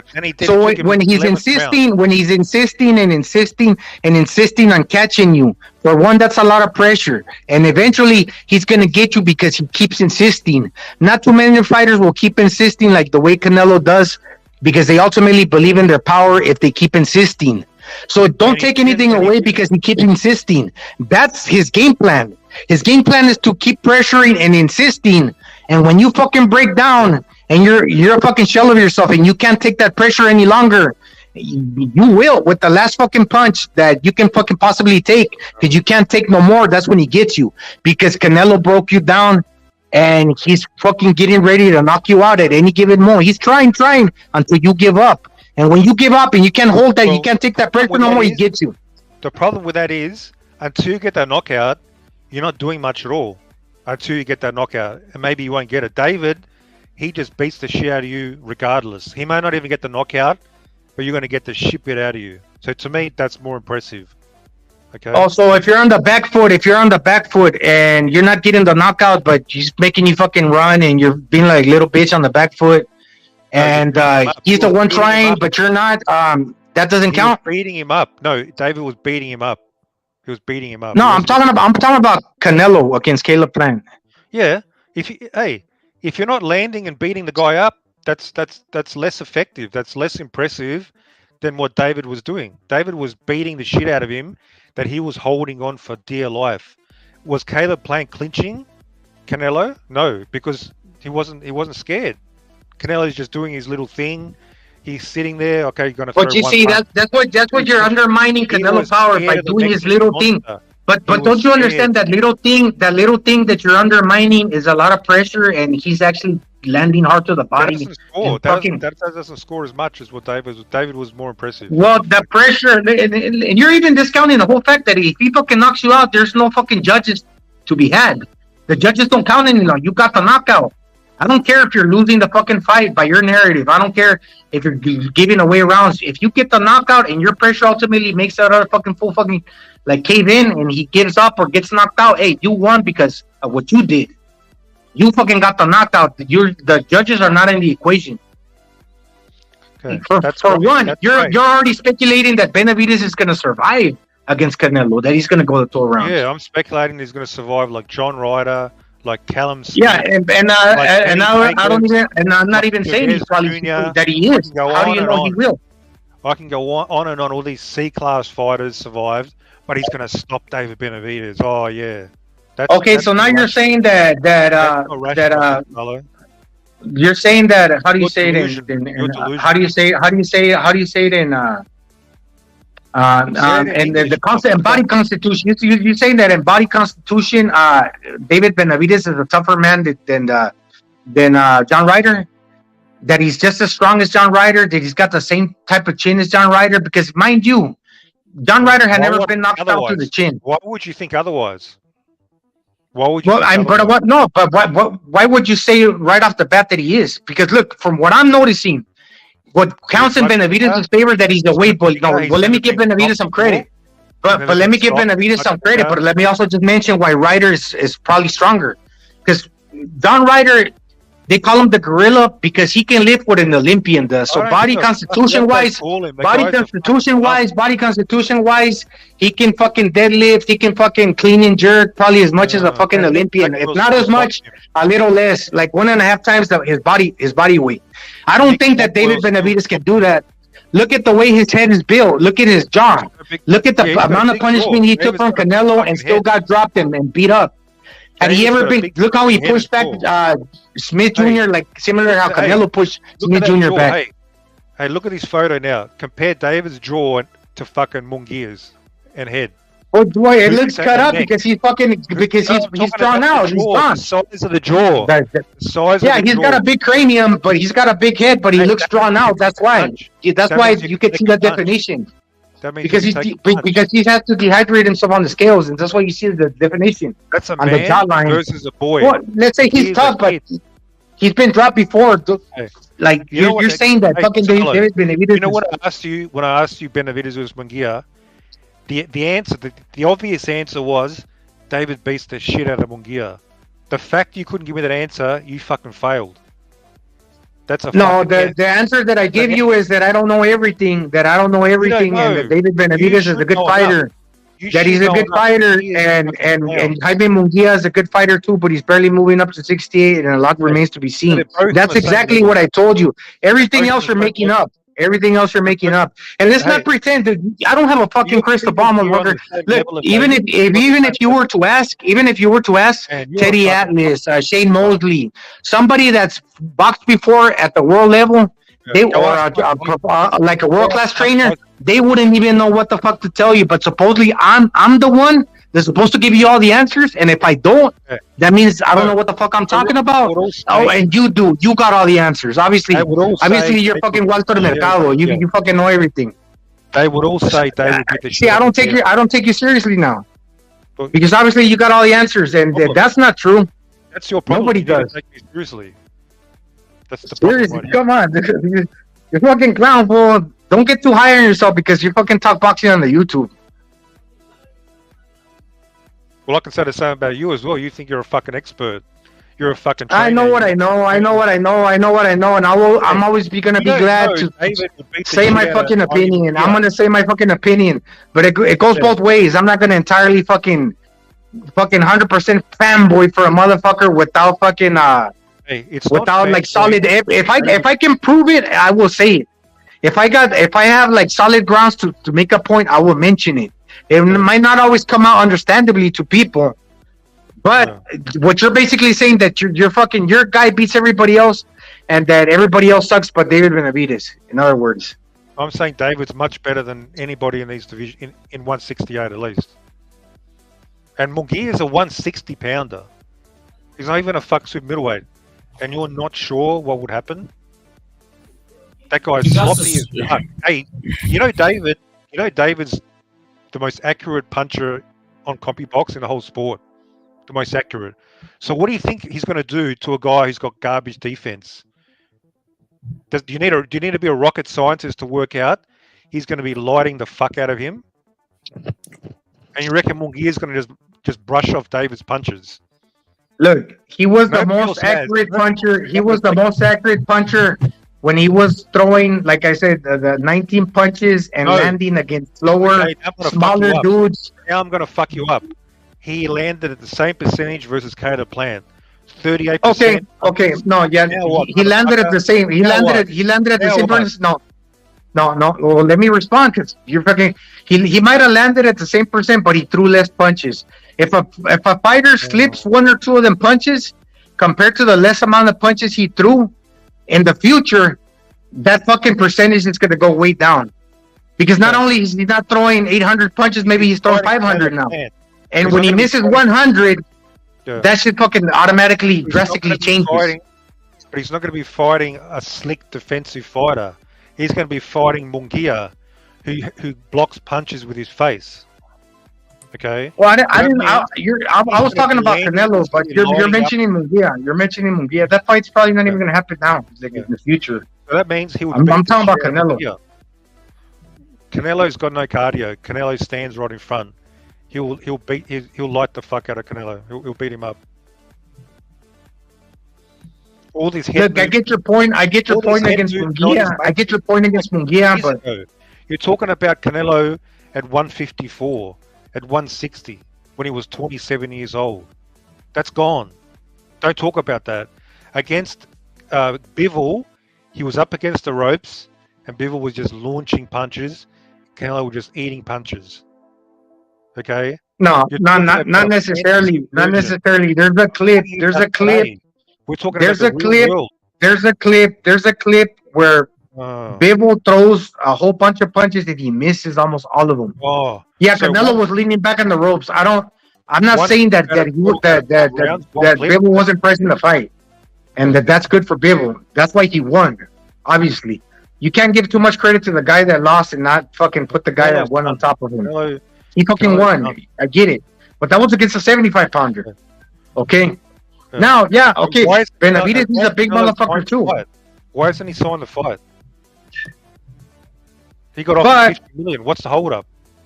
Benavidez, when he fights fucking Canelo, he's not going to be throwing all those punches. He's going to try to throw with more power like he did against Caleb Plant, all the while having to be more defensively responsible and not leaving himself open by throwing that large quantity of volume. Throw less and put your hands up because the counter's coming. That's all I'm saying. Put your hands up because the counter's coming for Canelo, because obviously the tempo of the fight, that's what's going to happen. Canelo's going to look to read based off when you're not punching, I'm going to punch back. So you're saying that David Benavidez don't have to be aware of that all of a sudden. Be aware, but when Canelo gasses out in the second half of the fight, it's going to be easy work, and David's going to let his hands go more because Canelo's not going to be able to counter as much. He's going to be more defensively minded, and David's going to light him up. That's what I think. I mean, he's still pressing and getting the stoppages against Kovalev 75, 11th round. Caleb Plant, 11th Kovalev was round. an old man. Kovalev fought like an old Who man. else? Billy Joe Saunders, 8th round. Hey, Billy Joe. Billy Joe Saunders. Check it out. Billy Joe That Saunders. went like 6 rounds. That went like 6 rounds, and that was a broken order. Look at the way. Look at the way he's throwing. Look at the way he's throwing for a smaller dude. Look at the way he's throwing. He's breaking your orbital bone.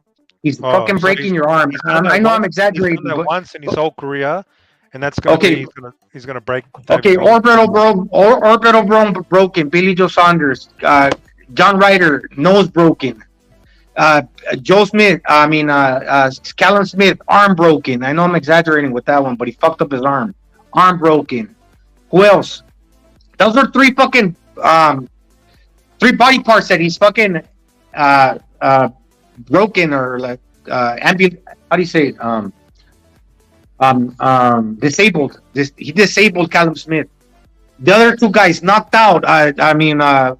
Caleb Plant knocked him out. Probably broke his face too. I don't know. Knocked his ass out. Who else? Who else did he fight? That's basically it, man. Fucking, he's been steamrolling motherfuckers.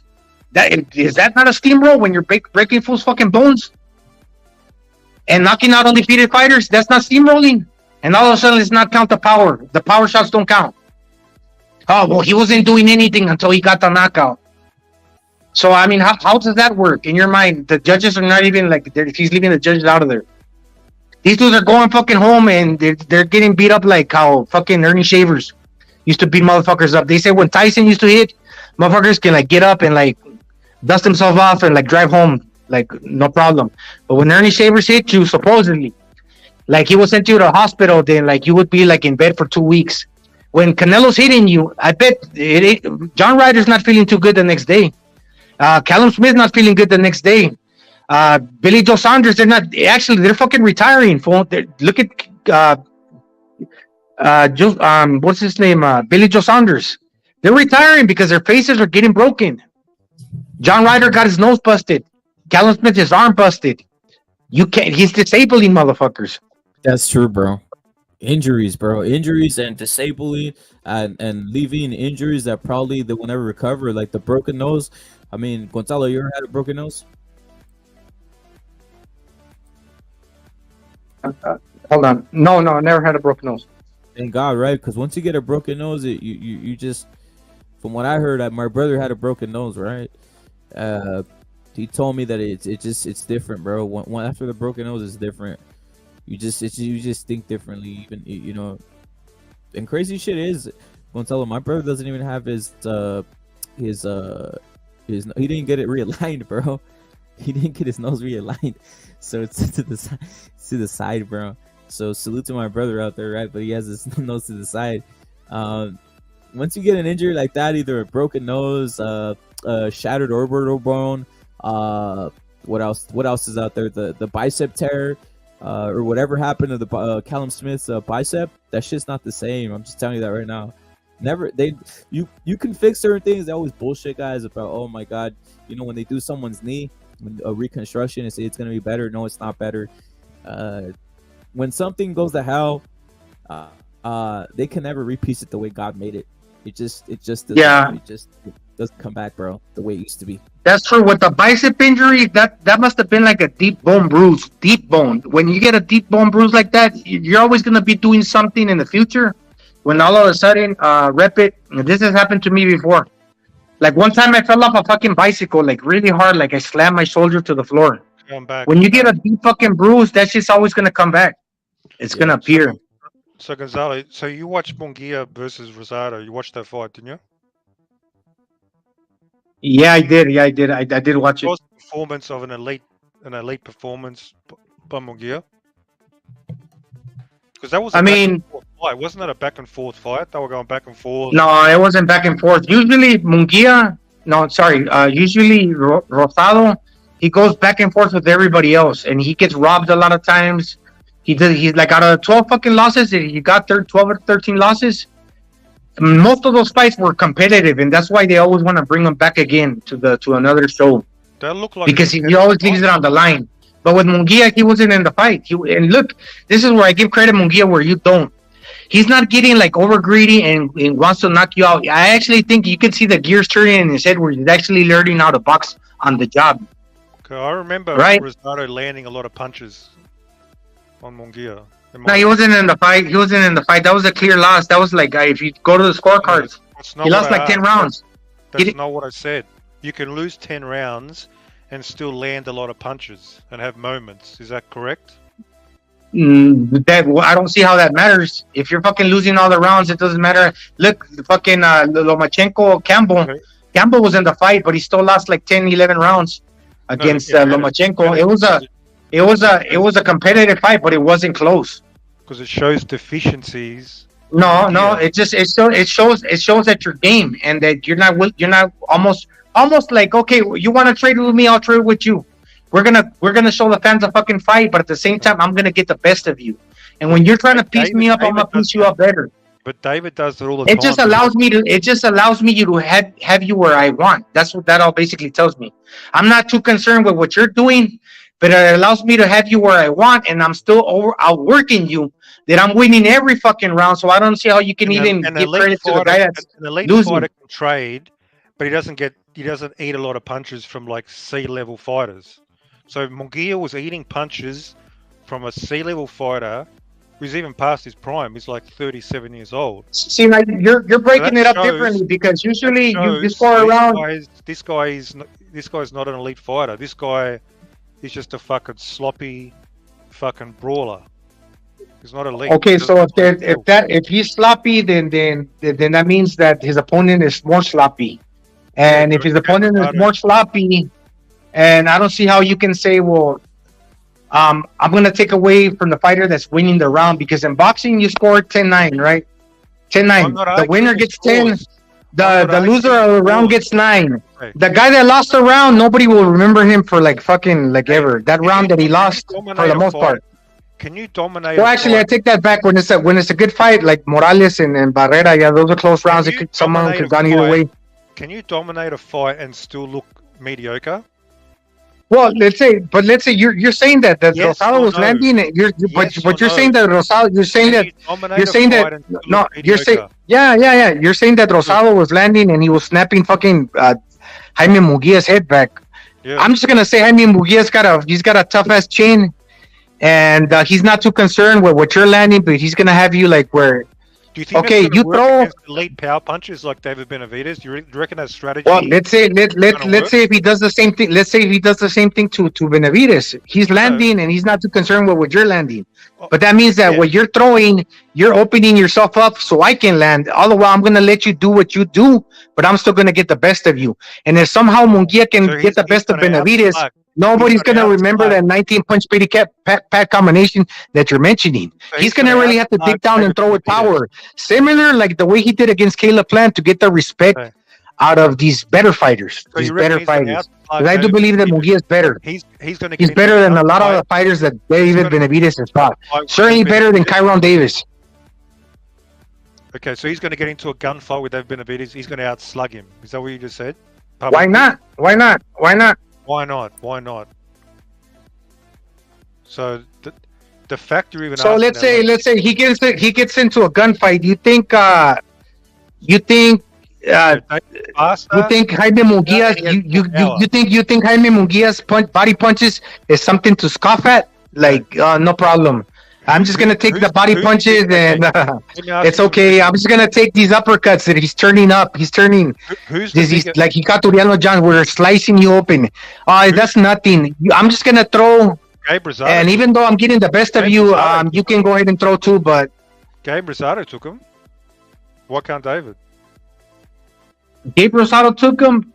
Gabe Rosado had never been knocked out before, and when he got knocked out by Golovkin, he got knocked out on his feet. So the dude, he wasn't going anywhere against anybody, right or wrong. Did David Lemieux lock him out? Who, Rosado? Yeah. David Benavidez knocked out was maybe, I don't know, maybe. I can't recall. David Lemieux knocked out Rosado as well, so you're wrong as usual. Did he knock him out? Did he knock him off his feet or did he stop him on his feet? I don't know. In the 7th round. He stopped him. You can't remember. Well, I kind of do. I don't think he knocked him off his feet. So, okay, so who's bigger? No, I don't think he knocked him off his feet. Actually, no. Go back to that because I made a point about Golovkin. Who's bigger? He's never been dropped. I don't think Gabriel Rosales ever been dropped. He got stopped on cuts against Golovkin. And if Golovkin didn't stop him, I don't think fucking, even though Lemieux hit hard, I don't think Lemieux stopped him either. Right or wrong? Maybe I'm wrong, but I don't think so. No, Lemieux did stop him, but he also knocked him down. He knocked him, no, but you see, did he stop him? Did he knock him out? Did he knock him out? He stopped him. Go fucking look it up. He stopped him. Did he fucking knock him out? Did he knock him off his feet? Okay, it's a TKO. It's stoppage. I don't give a fuck. Whatever you want to call it. Yeah, but it's not a fucking KO. You're saying that Benavidez is gonna stop fucking Mungia.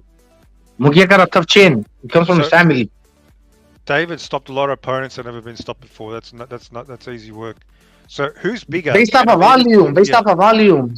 Caron Davis, 154 pounder, man. You stop him. It doesn't matter how. It's a stoppage. Oh, remember what you say. Remember what you said before.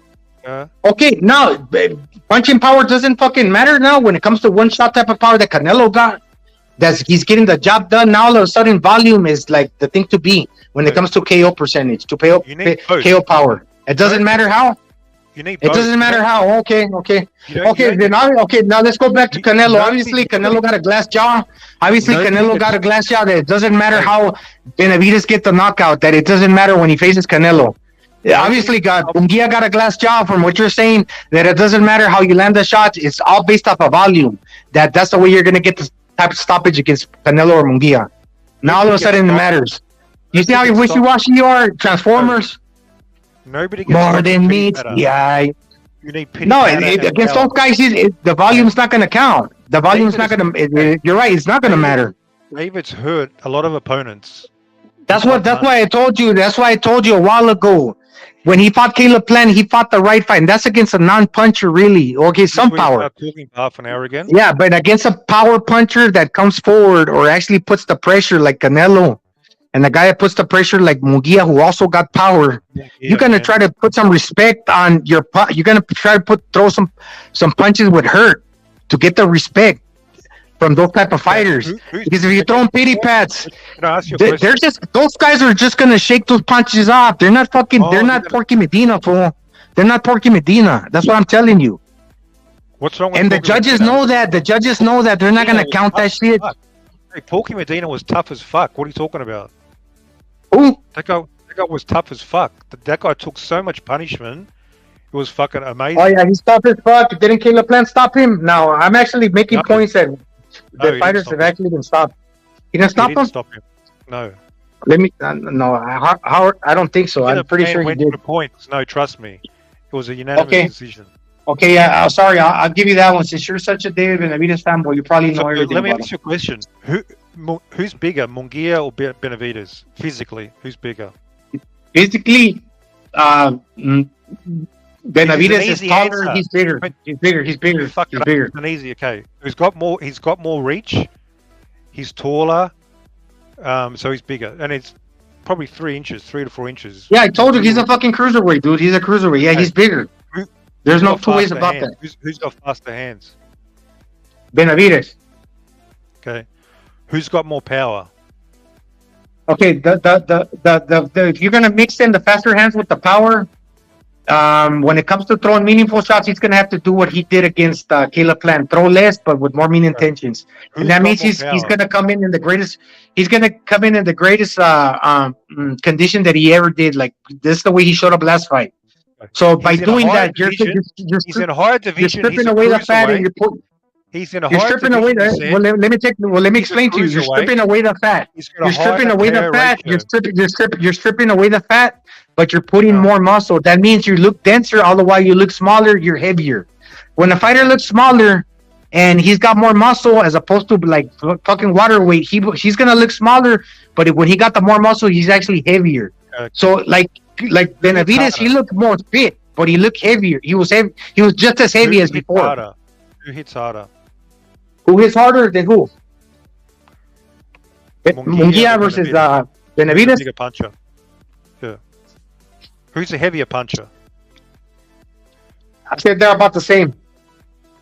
How are they the same when David's much bigger? He's in a bigger weight division, and he's got a higher KO percentage. How do they fucking hit the same? No. Because power is counted on. Or are you just pulling it out of your ass? No, okay. No. To me, they're about the same. Who hits harder? To me, no. So basically, they're in the same division now. You got to count the size that Mungia's going to throw on. He's not going to walk in like he did at 160 against Benavidez. He's not going to walk in at the same size. He's going to actually put on more muscle or come in bigger. Actually, I'm talking about what have they demonstrated in their careers? Who has been demonstrated to hit harder so far? But you can actually do those comparisons all the while. They don't have to be in the same way. It's like you asking me who is harder. Yeah. Manny Pacquiao or like Margarito. Maybe even Pacquiao does, because the way he throws with the speed he throws. Okay. Although he's a smaller guy, he's proven to have a lot of knockout power in the lower weight classes. So David, but now when you're mixing and matching that power that Mungia had at 60, when he's moving up to 68, you got to consider that he's going to bulk up too. Look, I'm not considering on speculation. So the reason that I mentioned that Mungia got, and I didn't look, motherfucker, I didn't even say he hit harder. I said they hit about the same. Okay. Mungia turns his shots over. The way he turned that fucking, I was impressed. The way he turned that uppercut over. The way he goes to the body, he makes motherfuckers wins. Okay.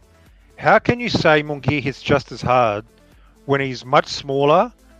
He's coming up from a smaller division. He has a lower KO ratio, and he couldn't even stop Gabe Rosado. That's the thing. That's the thing. You don't think I know my boxing, bro. That's the thing. You don't think I know my boxing. You don't think I know my boxing. That's the thing. You know how tall Mungia's like 6 foot tall. He's maybe 6'1", actually. No, he's not. He's smaller than Gabe Rosado. He's smaller than Gabe Rosado. He's not a small guy. They compare him to Goro. His dad used to train in my gym. He was a heavyweight. Dude, he comes from he's big bone. Photos. I don't care who the fuck your dad trained with. Look, fucking Mungia. You're talking about specific to height. Mungia's not short, but he's not like taller than Benavidez. Benavidez is like 6'3". He's about 3 inches. Yeah, but look, Benavidez, it's a skinny fat man. He's a skinny fat man. Look how he looks. He's skinnier. He put more muscle. He didn't look that fucking huge. China haters. Fucking Mungia is like Goro from fucking Street Fighter. The dude with the 6 arms, the Chinese dude, like he's like Tang Po. Look at his neck. He's like he's a little smaller than Berlanga actually, and Berlanga's big motherfucker, which I wouldn't want to be that big because that takes a lot of stamina for you. Hang on, you can see that David is bigger, he's faster, he hits harder.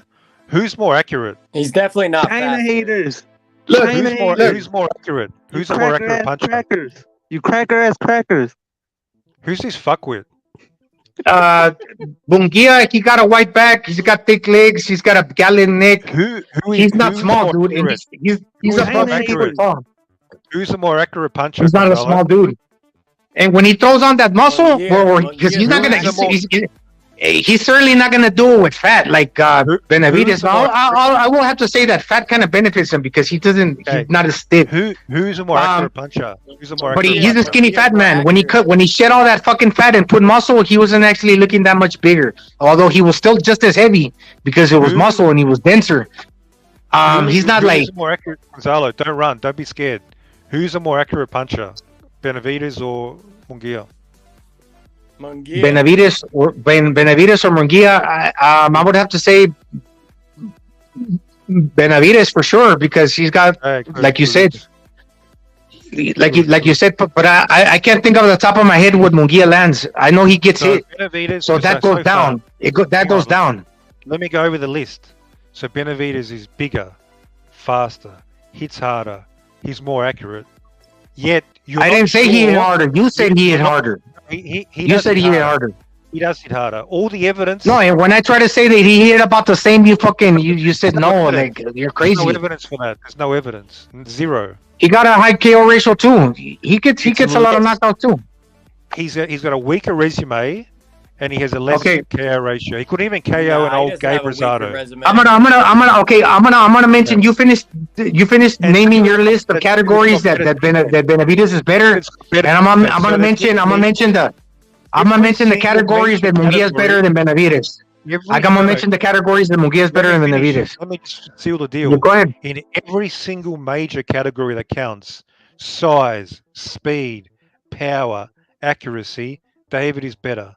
And yet you're still not sure how they would match up in a fight speed, together. Power, and accuracy, I give it to Mungia. Yeah, because you're. No, I'm gonna mention 3 or 4 that I'm sure Mungia's better, without a doubt. I think Mungia's got the better chin. I'm just gonna say that. That's my opinion. He got the better chin. He's got the better legs. He's got no. Well, let me finish. You already said yours. I heard you. Want me to repeat what you said? Because I heard you, but you won't even mention the categories that I'm sure Mungia's more solid on. David's tough as fuck. No, I heard you. Come on, you're not the only one that talks boxing. I got you, hey, bro. Kudos. I got you. Look, Mungia. He displaces himself. He's got the better legs when it comes to moving. Mungia. He got the better chin, and he's a better body puncher. I'm gonna say that. If you want to say he punches harder, go right the fuck ahead. David's a killer. Mungia's the better body puncher, bro. Mungia's the better body puncher. He hit harder to the body. Those are 3 categories that I'm sure Mungia's better than. Because remember, Benavidez, he's flat-footed. Oh, well, you're gonna take that shit back? That's how you get power. Mungia, he can actually move. He can actually move in and out. Fucking, he can move. He's got Muhammad Ali legs. Look at how Mungia moves. Look at how Mungia displays himself around the ring. Sometimes he looks like I'm not gonna say Keith Thurman, but as far as the legs, yeah, he does. He can move from side to side, in and out. Boom. You saw that shit. You've seen that shit before. Maybe not the greatest defense, but he can displace himself. He's got better feet. Okay, great. Inside the square circle. He got that little bounce, that spring, Mungia. Right? He got that. Okay, Mungia in and out. Mungia when he's springing in and out, he can put spring into the body shots. Boom, downstairs. Left or right, he can belt you to the kidneys and to the liver. Body puncher. I'll give that to Mungia. Better legs, better body puncher, and a solid chin. Because, like you said, if Rosado was getting a piece, if Rosado was getting a piece of Mungia, but Mungia paid no mind to that shit. I'm just gonna say Mungia got a tough ass chin, and he's comfortable. So I'm gonna give those 3 to Mungia. A tough ass chin as well. Why are you? Well, he's been dropped before. He was looking kind of goofy, and he dehydrates himself. Remember, that can help you in the latter rounds. When you're stripping yourself of all that weight, and you're a weight bully, it's gonna write a check that your ass can't catch at some point. And the older you get, the worse it is for you. Because you should be fighting the fucking light heavyweight. Right. You're speculating. I bet. Look, and there's another point. I think Mungia, although he's moving up, he's more comfortable. Look. Here's another point. Mungia's more comfortable at 68 than Benavidez. At 68, Benavidez is struggling to make that weight. All the while, Mungia moving in comfortably where he belongs. He came in 2 pounds lighter his last 2 fights. How the fuck is he struggling? Well, yeah, you gotta make sure you fucking make the weight because this is your last chance. This is the last call for alcohol. You can't blow it like you did the last time when you lost your title on the scales. Look, I lost respect. Yeah, he hired fucking. I lost. Yeah, that is my opinion. So who else? It's not the neighbors. It's not the neighbor's opinion. It's my opinion. I respect your opinion today over Mungia. I thought at least you were rational. Now I know you're part of the crazy crew. If you go back, I didn't say absolutely. I think Mungia wins, but that's what you want to hear. You want to hear that David Benavidez smokes Mungia. Yeah, that. And I'm gonna root for my hometown fighter. I'm gonna root for Jaime Mungia. You just conceded you're biased. You just admitted to everybody watching. Why not, motherfucker? Why not? But I stated great points. You're a biased motherfucker. Well, that's over. You just conceded. I win. Oh, and you're not fucking your fan. You got a fucking David Benavidez poster in your fucking in your mom's dungeon, in your mom's basement. You got a David Benavidez poster, and you're not a fucking fanboy. And you're fucking ridiculous with the claims you make because other people can make solid fucking points. Objective person you've ever talked to. Dude, people only know you for Benavidez. Man, who the fuck are you? Well, Gonzalo, dude, you are only known for one thing, and that is one thing only: Benavidez, bro. You talk about him nonstop. That means I'm an expert. When I talk about him, you should fucking listen. No, your takes are pretty poor. There was a poll. Your takes are pretty weak, dude. So you think Mungia gives Benavidez a fight as well? You reckon he beats David? I already cooked you earlier on this. Yes. Mungia Benavidez. Mungia. Hey, the poll was up. Mungia Benavidez and Mungia won 70%. Mirage. So people believe in Mungia. 70%. 70 to 30%. Yep. So 70 I've was seen Mungia fight a lot longer than David Benavidez. I've seen him going up against way more exotic styles, different styles, and dealt with it. He's undefeated. What exotic style? Gabe Rosado? I mean, go through his record, bro. He's fought all different types of fighters, bro. All different types. David hasn't. David hasn't fought. A lot David more fought the slickest boxer in the I've division. seen a lot more of Mungia. David just fought the slickest boxer in the division, and he just beat him up. Slickest boxer in the division, Caleb Plant. Who's a slicker boxer than Caleb Plant? I don't know. I don't know if just being on your back foot is that slick. Is it really that slick? Yeah. Is he countering? Is Caleb Plant really countering in there? Yeah, he's a counter puncher. Who's a better I don't boxer? really know. I don't think you really know what you're watching because Caleb Plant really isn't that. I don't rate him very high. Do you rate him higher than Gabe Rosado? Huh? Yes, Caleb Plant's better than Gabe Rosado, but Gabe Rosado has a better win than I'd say Gabe Rosado actually might have a better win than Caleb Plant. Gabe Rosado's never been a world champion. No, but he's been around forever. And you brought up that Gabe Rosado, David Lemieux. So being around forever, that shit was being 10 around years forever ago. is something to like boast about. David Lemieux, Gabe Rosado was 10 years ago. So I don't know why you're trying to hype up David Lemieux when he knocked Rosado out in 2013. God, I don't think it was 2013 anyway. Yeah, look it up, bro. It was that long ago. Okay. What Mirage, what basically you're saying, and this is, look, just if you just pay attention, He you knocked out probably a learn a prime little bit. Rosado. Mungia could have knocked out an old Rosado. What does that tell you? I mean, Rosado has looked better lately than when he did in his Oh, prime. he looked better at like 38. He knocked out that one up and comer. That was his best. He just win retired. in You know his he whole retired? career. And that was So he well looked past better. his prime, He looked better technically. right before he retired than in his prime. Is that what you just said? I mean, what fights did Gabe Rosado win in his prime? What you would say? No, answer my Well, he was competitive. He was competitive in all of He them. looked better. But his But against Mungia, he was not competitive. Mirage, he was not competitive against Mungia. Now you flip the script. You change the narrative. I told you. No, sorry. I'm gonna take that back. I'm not being a hypocrite or anything. It was competitive, no, but it wasn't close on the scorecards. He was in there, like you said. He landed some, but still, when it comes to scoring the round, he lost all the rounds. So it wasn't close. And a lot of times, Rosado, the fights are a draw. The fights are a draw. He gets robbed. He loses by split decision. And when it comes to Jaime Mungia fucking, he won all the rounds basically. So it was like wide. It was the first time that it was wide. He shouldn't have even been hit. He should have just stopped him and beat the shit out of him.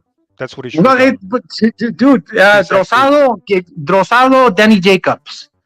Close fight. Rosado, David Arias. Close fight. Rosado, that fucking the fat dude that throws what's his name? The one that he just rematched. I forget. El pinche, what's the Uzbekistan dude? You're fucking delusional. Yeah, no, that's delusional. All those fights were That was close. his best win when he knocked out Uzbeki. All the fucking no, but what I'm saying, Rosado was in all those fights. He was in all those fights, but against Mungia, he might have been in the fight, but he lost all the rounds. Yeah. So really, in the end of the day, he lost wide, and that was the first time he lost him wide in many years, like 10 fucking years.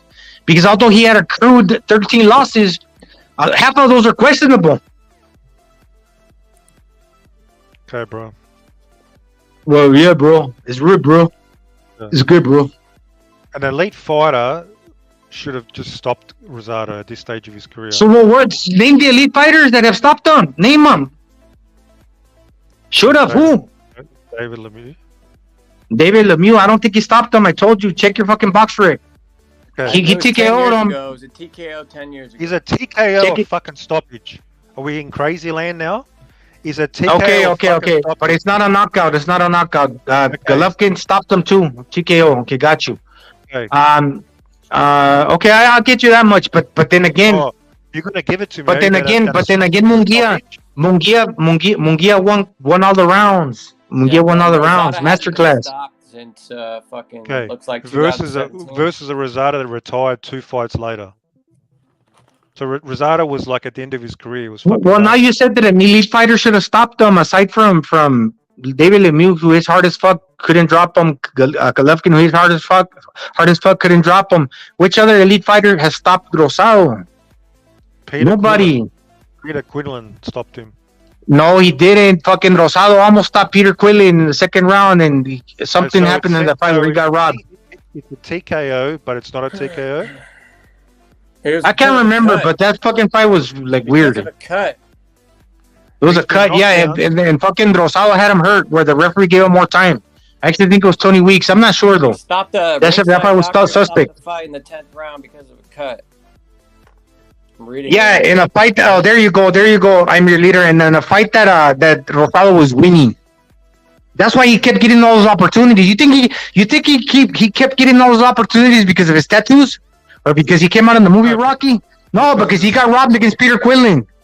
That's why. He's a solid fighter. He's a solid fighter that an elite fighter should beat the shit out of and well, stop. name the elites. Aside from, I'll give it to you. He got to lose sometime. He got to lose sometime. I don't know how many elites has he fought. Well, then he was always around like forever, fucking fighting the middle tier, and then he was like, okay, whatever. So he's a middle tier fighter, and Mungia couldn't even stop him. Danny Jacobs, Canelo, Golovkin, who else? What other names are out there that he didn't fight? He fought everybody that there is to be fought at that division. So you can, just because there's no other names out there, you can't really like make him out to be a C fighter when he's actually a B fighter. He's actually a B fucking fighter if you think about it. Okay, Brazado. Yeah, just because he got 13 losses, you're making him out to be a C fighter. And you got no leg to stand on with David Benavidez' resume. He's 26 wins, 17 losses, but that's not a C fighter. Is that what you just said? Okay. Bro. How many losses do you need, Gonzalo, to be a I'll say in the grand scheme of things, in his whole body of work, yeah, okay, he's a C fighter. But when he fights the best fighters out there, he comes a little short and loses, and sometimes gets robbed, never gets knocked out. So he's competitive in all of them. But when it comes to fighting a fighter that you say is a tomato can or that is not elite like Mungia, he loses all the rounds. He loses all the rounds against Mungia.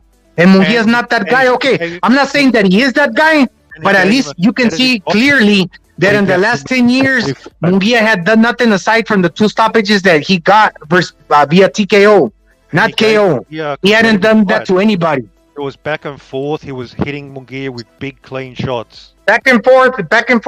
When you're losing the rounds, 10-9. No, it's not back and forth. It's one way. Mungia has that level of defense. It's back and forth as far as the round is concerned. But as soon as that round comes and goes, nobody's tallying that shit up where it's actually counting. And has rocket science to see what an elite fighter with power and accuracy. Yeah, but look, Rosado was going back and forth on the scorecards and on the decisions with all these other fighters. Now you want to go back and forth in rounds that he clearly lost 10-9. How's that? You don't count that in boxing. At the end of the day, when the 3 minutes are up, you count the round. I don't think Mungia could beat Angulo, to be honest, or Ronald Ellis. Come on. And at the end of the day, when the fight is fucking over, you count the fucking fight. And if you thought the dude got robbed, a lot of people will count that. And Rosado got robbed a lot of times. And when you lose a round against Mungia, you can't clearly say he landed some shots, but although all the while the other fighter landed more, he deserved to win that round. No, there weren't swing rounds. And you're telling me that somehow that the rounds that Mungia won, they were swing. No, they weren't fucking swing. Rosado walked through Mungia's punches. I'm watching the highlights. Walked through his punches. He was throwing a lot of punches. They're not heavy punches. He's not a heavy puncher. Okay, well, it's the same thing you could say about Mungia. He walked through some of Golovkin's punches. 160. Golovkin's not a power puncher. The towel had to save him. No, but he got stopped because of a cut, really, because all the blood. But he was walking through some of the shots, meaning he was getting hurt. No, yeah. Now you gotta pull back on that. I'm not gonna say I'm exaggerating. He didn't walk through Golovkin's punches, but he was taking the punches. He was getting hurt. They were hurting punches. Against Rosado, I'm watching. Rosado was not affected by the punches at all. He was throwing down to the end, and this is a 160. So Mungia is going to have less power at 168. Less power. And you reckon David Benavidez is going to be worried about Mungia's fucking power? Okay, so if he was walking through the punches, so what does that say about Mungia? Was he not even walking more through Rosado's punches? Which means he got a tough ass chin. And if he was walking through the punches, he was taking his punches. He had more, yeah. Rosado is not a killer puncher. Rosado's not a killer puncher. Well, tell that to fucking Milikuziev. I mean, Mungia outworked Rosado. I'm watching the highlights. He outworked him. I mean, he's got more skills. Oh, great. He got boxing skills now. Something you don't want to give him credit for. Whooped his ass in the 11th Against a C-level fighter. Look at Gabe Rosada's face, bro. Against an elite fighter like Benavidez, he's not going to last. You know something that I know that you probably don't, or you, because you don't speak Spanish, maybe, or you probably don't care. By the way, you're not interested. You know when what Morales says about Mungia, what he says to Mungia in the corner, and he's spoken about this outside of the corner in fucking interviews. Well, that's why he said something that you're not interested in hearing, and that's why you won't actually listen to me. Remember, I said that right now. That's why you're saying get to the fucking book because you don't care. You're 100% right. I don't listen to your fucking bullshit. Well, that's what I'm saying. That's why I'm saying. That's what I'm saying. That's what I'm saying. You're not interested in hearing what I gotta say. That's why I won't even fucking tell you because you don't care. It's not for you. We can skip that part. Thank fuck for that. Yeah. So to me, Yeah, but I'm gonna say because everybody else is listening to. Boxing. I'm not talking to you anymore, so you can shut the fuck up. Oh. Because you're not making me be quiet, but I'm actually not talking to you any longer. But I'm saying it to the people that are listening. Because I'm not referencing you, and I could keep fucking dancing around the subject and get you all fucking in your panties, and I'm not gonna quit talking. So I'm not even talking. I'm not gonna show you the respect no more, just because you disrespected me. But what I will say to the people, I'm gonna make a long paragraph about it, just to fucking irritate you. When Morales is in the corner, he tells Mungia, don't like hold back, take it easy, don't let the dog out of the cage. In other words, fucking take your time, invest to the body, break that dude down, and I'm gonna tell you when to go for broke. And you know what in my opinion, what that does, that makes Mungia a more experienced fighter with every fight. He progresses. He becomes better of a fighter. So it's not to say that he necessarily can't get the stoppage. What Morales is telling them, hey, we're going to polish your craft and have you turn in them uppercuts and land to the body and actually throw a punch the way you're supposed to. Because all the while you have a tough chin and you can learn on the job that you're improving. So he's actually holding Mungia back. And at the end of the day, whether you like it or not, he's still getting the win. He's dominating a guy like Rosado. But maybe in his next performance, he will really throw the power punches when he turns that shot over and get the results that we expect him to get, because he's still largely unproven in a lot of respects, especially going up to 68, especially in 68 because it's a new division. He wanted him to hold back against a C-grade fighter. Well, like the dude had never gone stopped, dude. The dude had never gone stopped, man. Even Golovkin couldn't stop him. He couldn't drop him off his feet. He got stopped. Yeah. Whatever you like to say. Look, those two are power punchers, dude. Are you gonna start lying again? Look, I'm gonna say one thing. I'm gonna say one thing. Rosado. I'm gonna say one thing. Look, I'm gonna say one last thing. Golovkin is one of the hardest punchers in 160-pound history. Lemieux is one of the hardest punchers in 160-pound history. And don't fucking say he's not, because when Golovkin fought David Lemieux, they rated that as the highest knockout percentage among two fighters in the middleweight history. So the two, Lemieux and Golovkin, are the two highest percentage knockout punchers in middleweight history. Now, those two guys, when they faced Rosado, they couldn't stop Rosado. So that means Rosado got a tough chin. Okay. So I'm not saying that Mungia hits harder than even Lemieux, because Lemieux got a lot of fucking first round stoppages and a lot of second round stoppages and some third round. I've gone through his box rec, dude. I watched some of his fights. You haven't. I have. I know what type of puncher Lemieux is. Lemieux is a power puncher. David Lemieux is a power puncher. You know, actually, back in the days when he was a little kid, he used to come out on the ABCs of boxing. He used to do boxing videos when he was 10 years old. You're just lying. You're blatantly lying. You just said Golovkin and Lemieux did not stop Rosado. They both stopped him. I told you did not stop him off his feet. I told you clearly. I told you did not fucking. Is it still a stoppage? It's still a stoppage, but what I'm basically fucking telling you, So okay, okay. Let me make that clear to you because since I'm a guy that likes to repeat himself 20 times, and obviously you don't like to listen.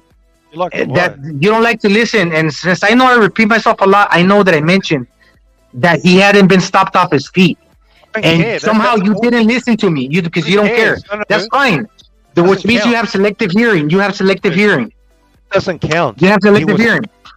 He was stopped. There's no statistic stopped on his feet. And we're talking about one punch KO power. No, we're not. That's what you want to talk about. It's a combination. That's what you want to talk about. Accumulation of shots and guys covering up. Okay, and Mungia could not stop him through accumulating shots. Like, and Mungia could not stop him accumulating shots, could he? Huh? Okay, no, he couldn't. He couldn't. Well, he got him. But look what I mentioned. Look at what I mentioned. Okay, look, Rosalo got a tough chin. Rosalo got a tough chin. But look, Rosalo got a tough chin. But you know what? You know what? David Lemieux and Golovkin, they're power punchers. They're some of the highest KO percentage, like rated fighters in middleweight history. They're still top 10. Like David Benavidez. Like David Benavidez. No, I'm talking about KO power, because they do count that. A lot of knockdown. No, a KO is a KO. That's how it counts on a percentage. David is 85%. That's one of the highest. That's great, but you got to have context. How is he getting these knockouts? No. The percentage doesn't. How is Triple G getting his knockouts? By putting guys to sleep, like fucking. Oh, okay. Show me the percentage. Show me the. Let's compare. Okay. Give me the percentage where Triple G put people to sleep. Go. Hey, on paper. Look, on paper, you might have a point, and I'm not actually too sure, because when you compute, I think they're actually mentioning as far as like Golovkin and Lemieux, they count them along the names like Gerald McLennan, Julian Jackson, fighters like that who got knockout power. But then once again, on paper, you might be right. But on paper, but we're not counting statistics. I'm talking what people know. I'm talking about. Never mind. Or include the facts, but I'm talking about what. Talking about feelings. Jesus, dude, I'm not talking about fucking getting a knockout is not feelings. He knocked out Murata. He knocked out Rolls. He knocked out Martin. No, but that were TKOs. No, but you're saying all of a sudden that TKOs and KOs when it comes to percentage. When I mention KOs, I'm talking about my feelings. No, motherfucker, those are fucking KOs that seldomly other fucking human beings ever get in their fucking resumes. Throughout boxing history, ever. There's only certain names. You're trying to make a distinction like TKO doesn't count. No, I'm making the distinction, but what you're trying to say that KOs don't count. Make the distinction all you want, but you also gotta consider KOs, not just the eye test when it comes to like fucking. You don't care, bro. That's not what people are saying. Like in real time when they're getting fucking clipped and getting their lights put out. Fucking idiots. No, and I'm not talking about you. The people. I'm telling the fighters that are fucking face first on the canvas. You saying that they don't care, that doesn't count. What people notice. Like as far as history is concerned. How many people did Triple J put to sleep? What percentage? I just most of his fucking opponents. Most of his opponents got put to sleep. His last fight, he couldn't even do a TKO. He did it to Murata. He did it to Marty. I'll tell you who. Hey, aside from Devrichenko, who he dropped, and Jacobs and Canelo, everybody else that he fought. Exactly. And maybe one guy in the beginning, Kasim Auma. He put him to sleep. They were mostly TKOs. Nah, bro. Okay, show me otherwise. Okay, he dropped them. Claims. Show me otherwise. These guys have brain damage after the fight. Oh, so you're gonna measure brain damage now? Well, they look. I'm talking about. They lose their balance, equilibrium. You don't see that with Benavidez. You guys are Rosado got stopped on cuts, bro. KO ratio. It's guys covering up. 85%. It's listed as a KO. It's not guys. You know when you have a fighter's record, it's got a wins and it's got KOs. It's not guys losing. That's all we should be talking about. Like losing their that's all that counts. Wins and KOs. David's got a very high KO ratio, and you're pretending he can't punch. That's delusional. You're being just doesn't have one punch power. No. Listen. Let me tell something to this. Let me tell something to this guy because he don't get why I'm mentioning that Rosado had never been stopped and that Lemieux and Golovkin have power. When it comes to Mungia and Canelo, they have fucking chins too. They're not gonna get stopped by that type of power that Benavidez got. You're saying that Benavidez is gonna stop. You're saying that Benavidez is gonna clean Mungia's clock and he's gonna clean Canelo's clock. Is that what you're saying? What are the big punches Mungia's fought? Well, you're saying he walked through fucking Rosado. You're saying that he's gonna clean his clock. That's what you're saying. That he got that devastating power. Rosado's. What are the biggest punches Mungia's fought? Go. The biggest punch, dude. He's got a fucking chin. You think if he was taking those shots from Kyron Davis, that okay, all of a sudden he's gonna put a hurting on Mungia? What are the biggest punches Mungia's fought? Liam Smith just knocked out Chris Eubank Jr. Hang on. Did you just say Liam Smith is one of the biggest punches? No, I'm just saying in relevancy, he just knocked out a top guy. Who are the biggest punches? You know, when a fighter has a chin, power is still there. No, look, listen, and you look, I'll give you that point. I'll give you that point. But no, I'll give you that. I'll give you that. But by you saying who has he fought, you can also say you can assume who he hasn't fought, and that's the reason he's gonna get knocked out. Now you're speculating. Because he hasn't fought like a true power puncher that he got a bad chin. No, you said he had a great chin. You made a positive claim. Give me the evidence that he's got a great chin. Power either, man. You know how I can tell he have a great chin? Because he's walking through opponent's punches. He's not carrying. But he's not fighting. He's like walking through them punches like nothing. He's not even making faces. He's not even making faces like anything. He's like whatever. He's never. I'm looking at. He's never fought a puncher. 45 fights. What punches has he fought? Oh, so now he have a bad chin because now all of a sudden he's chinny. I don't know if he's got a good chin. I don't know. How do you know? So don't fucking speculate. He does. What I'm gonna say that he probably got good. He got a good chin because he's walking through motherfuckers like nothing. Gonzalo, you're making shit up and you've been exposed. Okay, now you're saying that all of a sudden that what you're saying now that David Benavidez is a brutal puncher. That he's a one-punch type of knockout power. No, he's not. No, he's got a volume punching, and that volume is not enough to knock out Mungia. Because based on the punches that I've seen him catch, he's not going to get knocked out. But by one punch. Like David Benavidez? Has he fought a punch like David Benavidez? But that's volume once again, and you said it. You said it yourself. That's volume. That's volume. You don't get. That's volume. That's volume. Gonzalo. Mungia can deal with that volume because he's walking through opponents' punches like nothing. Gonzalo, that's not one punch type of knock you out power. You don't get an 85% KO ratio just by volume. You need power as well. Okay? Nobody has an 85 in history of boxing without power. Now, list the fighters. Go. List the fighters that throw volume with no power who have a high KO ratio. Go. Okay, let me see. Luke Campbell. Hometown stoppages. Okay. Hang on, I don't know his KO ratio. Let me have a look. So let's one step at a time. So this guy looks like he's just he's a domestic British fighter. So he throws you say he throws volume? No, okay, then break it down right. What's his box rig? 24 fights, 16 KO, 20 wins. Okay, about 3 fights ago, he was like 20 with 18 knockouts. Or 4 fights ago, he was 20 wins, 18 knockouts. But basically, like I said, you don't get a high KO ratio just by throwing a lot of punches. If that was the way, everybody would have 85% KO ratio. They just throw punches. Well, but you got to consider he's a big dude. He's a weight bully, so he overwhelms motherfuckers that are smaller. Obviously, you're going to throw in the towel. No, with power. You don't throw in the towel if your fighter is just getting touched up with weak ass punches. Hey, listen. He's got power, dude. Listen. Okay. Look. Benavidez got power. Okay, Benavidez got obviously. Come on, it doesn't take a retard to fucking say this. Benavidez got power. Obviously, he's a world champion, dude. Got heavy power, serious power. No, now that's where you're getting a little diluted. He don't have fucking better beat power. He doesn't have Virgil Ortiz fucking snapping power like that. He doesn't have Golovkin concussive power. He doesn't have Golovkin concussive power. He doesn't have Canelo break you down like one shot at a time fucking power that put a stamp on the punch.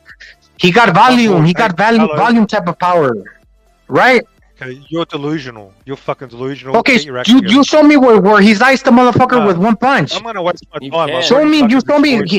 He got Lemieux with momentum behind the 3-4 punch combination when he stepped in, like with the momentum, because the big size, boom, he overwhelmed the older dude. Yeah, he's got some power. I'm not saying that he doesn't, but now you're saying he's concussive. Yeah, that's he's one concussive. of his deficiencies is he doesn't have. If he was concussive, he would have knocked out Kyron Davis, who's naturally a 54-pounder. He would have knocked out Ronald Gabriel, who's a fucking tomato can. He's a beast. That knockout power would. He's concussive. If he was concussive, he would have knocked out Caleb Plant the way Canelo did. If he's concussive, when he moves up to 75, he's going to be getting a lot of stoppages. At least at 60%. He probably won't. It will be like more like 50%.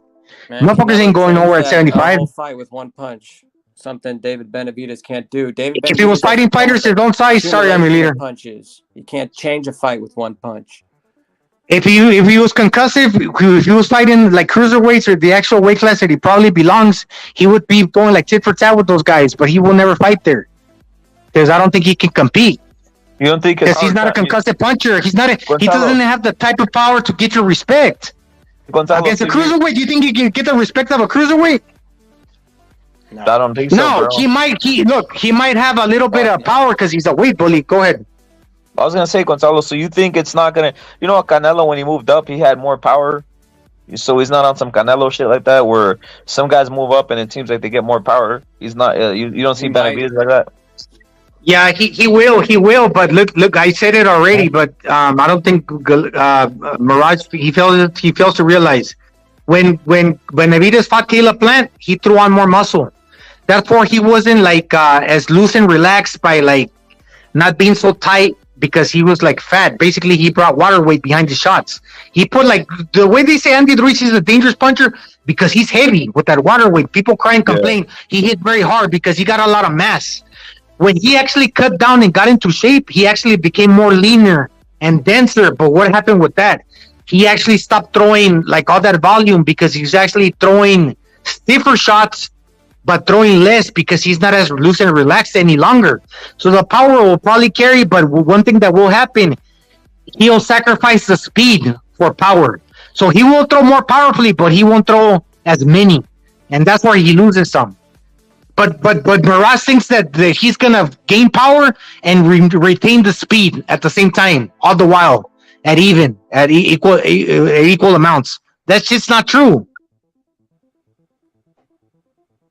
When his power goes up or stays the same, his volume is gonna go down, and as a reflection, that's happened at 68. Imagine at 75, it's gonna be even less, and especially when you're fighting bigger guys that are tougher. That he's not putting a dent on those guys. Hey Gonzalo, but I think the basically for Mungia, it's translating that he has more power at 168, bro. Because he's had stoppages all at 168, bro. Like it just is, got better bro. Feet. He's got better it is. He is the whole like fighting at the lighter weight class helped him, bro. Chasing around Saddam Ali. That shit wasn't easy, bro. Being 6'1", 6'2". Well, that's why I still keep my minds open and like I mentioned, and I'm a big proponent of like the style that he's been developing. Yeah. When you mention I'm your leader and rep it that he keeps it moving with the feet. When he's jumping in and out, he's creating a lot of momentum and he's got that little spring in his knees. So when he turns the shots over to the body, like that uppercut that he got to Rihanna Johnson, he's crafty. He's becoming better at being able how to throw punches the way you're supposed to. So he could actually come into his own, and that's why I don't like criticize him too much when Eric Morales is telling them to hold back. Like, hold back or don't get, like, too fucking greedy. Hold back, but then learn how to box a little more. But then all the while, he's turning the punch. He's getting better.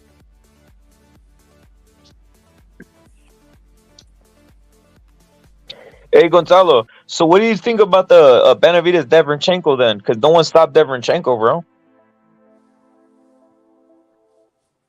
Not one person I don't has know. stopped Deverenchenko, bro. Nobody stopped Deverenchenko. If Hyman stops him, is that a big deal, bro? Is what I'm trying to tell you. Kind of, sort of, but at the same time, like he took a beating, Deverenchenko, against Golovkin, so it could be kind of like when Chavez fought Meldrick Taylor the second time. He's just a shell of himself, and like I would say, like he brought it, like he wanted to, he was there to win against Golovkin, and I actually thought he won by 1 point. But he went for a second try against Jermall Charlo, then he went a third try against Carlos El Lebron Cuadame, a puncher. Now to go at it like a fourth time, that pretty much tells me that he's got the fight beat out of him. Doesn't say that ultimately I'm the judge of his heart, because nobody knows a man's heart but himself. Only God and you know what type of heart you have. Well, if he brings the fight like he did against Golovkin the first time with that will to win, hey, he's gonna be dangerous because he still wants to achieve his dream. But after 4 times, dude, I'm just gonna say that what's it called? Mungia's too strong and too young. Like it's kind of like Rosado. Rosado always made it close with everybody, and he always came in to win, always gave a good fight. But when it came against Mungia, he probably was there to win too and prove all the naysayers, look, I'm not a tomato can like everybody thinks I am because I got all these losses. I've always made it close. But against Mungia, he couldn't do when he got his way, like against Melikuziev. So I'm saying, even though what's it called? This one, what's his name? Deverenchenko shows up and he's got a tough chin like that blockhead. That Frankenstein hit, even though he shows up, I still Mungia thinks he's too much for him. So I don't know if he stops him. He should get the stoppage. Like I said, this is like Meldrick Taylor on the rematch. He should get the stoppage. But if he doesn't, still, I mean, that's a win, dude. So who knows? It's hard to say when the fighter's never been stopped that you're gonna criticize the next fighter to fight him when he doesn't get the stoppage, because that fool's never been stopped before. He's a tough motherfucker. And he's been competitive in all his last fights. He won his last fight, and the fight before that he lost. It was a majority. So it's like when Pacquiao, they said his power went down, but really did his power go down? Because he was fighting bigger dudes. When he fought Timothy Bradley had never been knocked out. Joshua Clottey, that fool, a 54-pounder, I think, he's tough Ghanaian motherfucker. The African dude. He would still up, never been stopped. Margarito, fucking iron chin for the most part of his career. Timothy Bradley had an iron chin too, for the most part. So all those fighters, Shane Mosley, iron chin, he dropped them 2 times. All those guys were tough as fuck, and Pacquiao was still landing hard and dropping those fools a lot of the times. Maybe not stopping them, but the power carried. But when he didn't get those stoppages, it's not because the power went away. It's because those fools had never been stopped before. All those fighters that I mentioned had tough-ass chins. Timothy Bradley, Margarito, Joshua Clottey, the list goes on. Even not the fool that he dropped 7 times, but he dropped them 7 times. Bam Rios had a tough-ass chin. All them fools. So I mean, one thing I can say about Mungia, the leg in and out, that carries momentum. I mean, his power can carry. Fighters are different. You know what it is though? The aspect for a lot of people, I noticed, Gonzalo, of the triggering of Mungia versus Benavidez, it triggers because a lot of people have been beating down Mungia for a while, not yet realizing that he's still young, bro. He's 26. Now, because he's been on TV a lot. I know, and here's another thing: Benavidez, they don't realize he's 26. Like these guys, these guys are in the same generation. Like it's not like a fucking like a big leap to me. It's fucking a great fight, bro. A great fight. And I don't think Benavidez is at 168 is who people think he is, bro. Army leader, the dude's fucking straight up weight drained, in my opinion, fighting there. Yeah, dude. that's why I think maybe 175 we might actually see knockout power. Maybe. Possibly. It's not. We're not seeing it at 168. That's for sure. it's an accumulation of punches, like what we've been saying.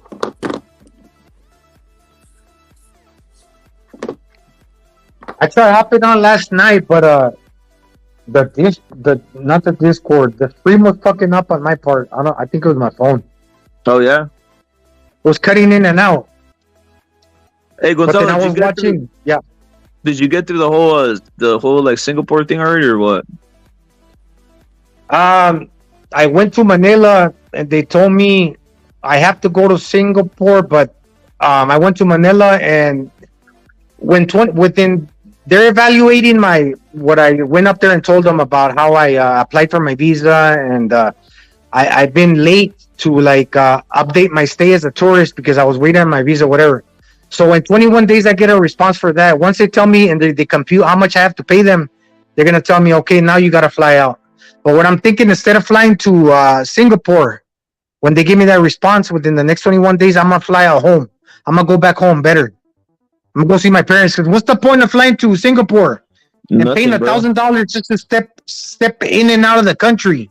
Yeah, it's gay. Might as well just fucking go home, right? Yeah, dude, yeah, that sounds way better. Yeah, I'm just gonna fucking go home, bro. Might as well just go home. Yeah, you might as well go home, and also like your parents are a little bit older, huh? Yeah, thanks for letting me know that. That's true. That's always on my mind. And yeah, man. Each day I wake up and I get to talk to them. I'm glad that they're still alive. So I need to go. I need to go see them. Facts, bro. You never know, bro. Any day some shit could pop off. I need to go see them, bro. I need to go see them, and I gotta go to the VA hospital. Where in San Diego? You going to the one in San Diego or what? I'm gonna go to the VA hospital in San Diego, in La Jolla. Oh shit! Salute, bro. Yeah, I was living up there for a while, man. La Jolla. Yeah. What part were you living at?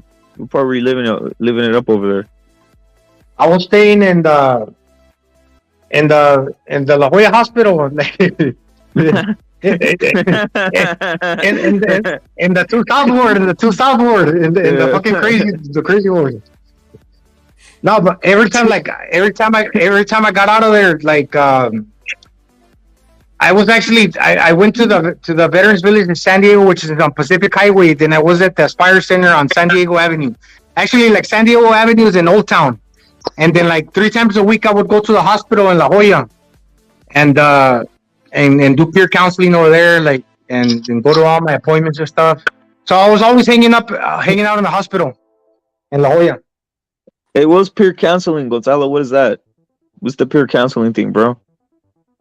It's when you're a veteran, and once you get your shit together, you can go there and help out other veterans, and you get paid for that too.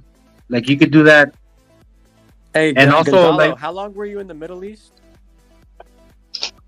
Let me see, 11, 12, 13, 19 months, 20 months. Okay. 13 months in combat. Shit. And 6 months or 7 months in a peacekeeping mission. Yeah, in Iraq, 2005, 2006. 11 Bravo, 11 Mike. Shit. I was always curious. Yeah, no, but La Jolla's and shit, dude. And then I would go over there, and when my mom and dad used to visit me, we'd go out to the Goodwill. Those are the good secondhand stores, where they got the nice ass shit that the rich people give away. Fucking real nice. Even all kinds of people go there.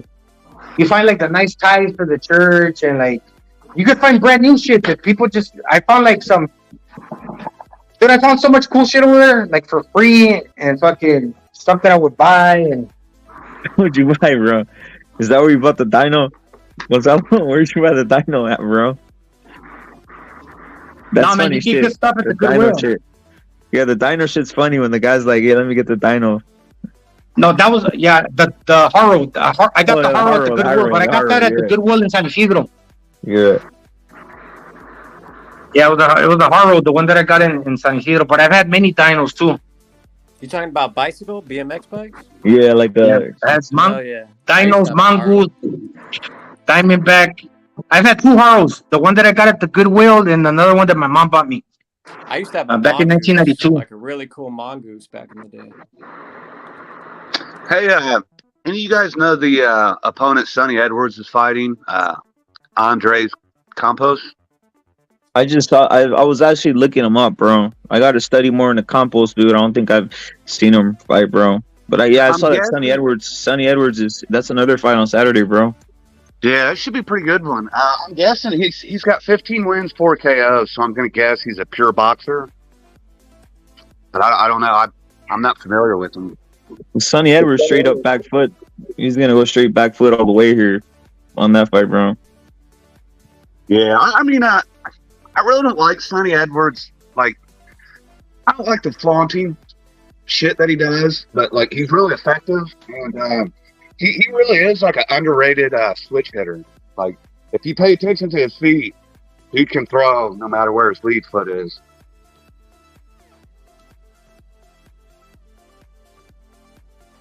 Sonny Edwards. Yeah, hey, Redford, I was saying, you know where San Diego Avenue is at in Old Town? That's fucking real nice. Right there, Diane Feinstein opened the new center. It's called the Aspire Center. It's like the badass office, like badass building, like with like 3 levels. You got like underground, like 2 levels of parking, and you got this key card that you key yourself in. You got like these cooks that make food for you and everything. You got a dietitian. You got social workers. And fucking people that are there like me, they're already 100%. They're cashing in all their benefits, and you go to appointments at the La Jolla Hospital, and then like you do all kinds of cool stuff, all kinds of cool activities. You go to like Imperial Beach and like fucking all kinds of cool shit. And like when I was there, I bought myself I had a Challenger, and I would just like key myself in and park my car downstairs and just roll in there with my homies. I would drive out to Chula Vista to those what do you call it? Tacos del Gordo with my homies. Yeah. The veterans. I would tell them up because I knew the lady from Tacos del Gordo from TJ. Because one of the dudes that used to work there used to be my friend, El Pajarito. He died already. So the lady knew me and it's like, oh, it's like these are my friends and they love them tacos, man. The lines would like go all the way back. Yeah, that was kind of cool. Because like I never really grew up in aside from like 1 year that I worked at McDonald's, I lived with my auntie. But aside from that, it was always from TJ, like crossing the border to go to that's where I was born, in San Diego. But when I was in the Aspire Center, dude, it's like, oh man, finally, I'm living here in San Diego. So you had a maid right there, bro. Gonzalo, you had a maid, right? It was like a fucking adventure. Well, how'd you fuck up, when I go back, I'm gonna plug in all my research. I want to go back to the VA hospital because I got everything over there. But how'd you fuck up, Gonzalo?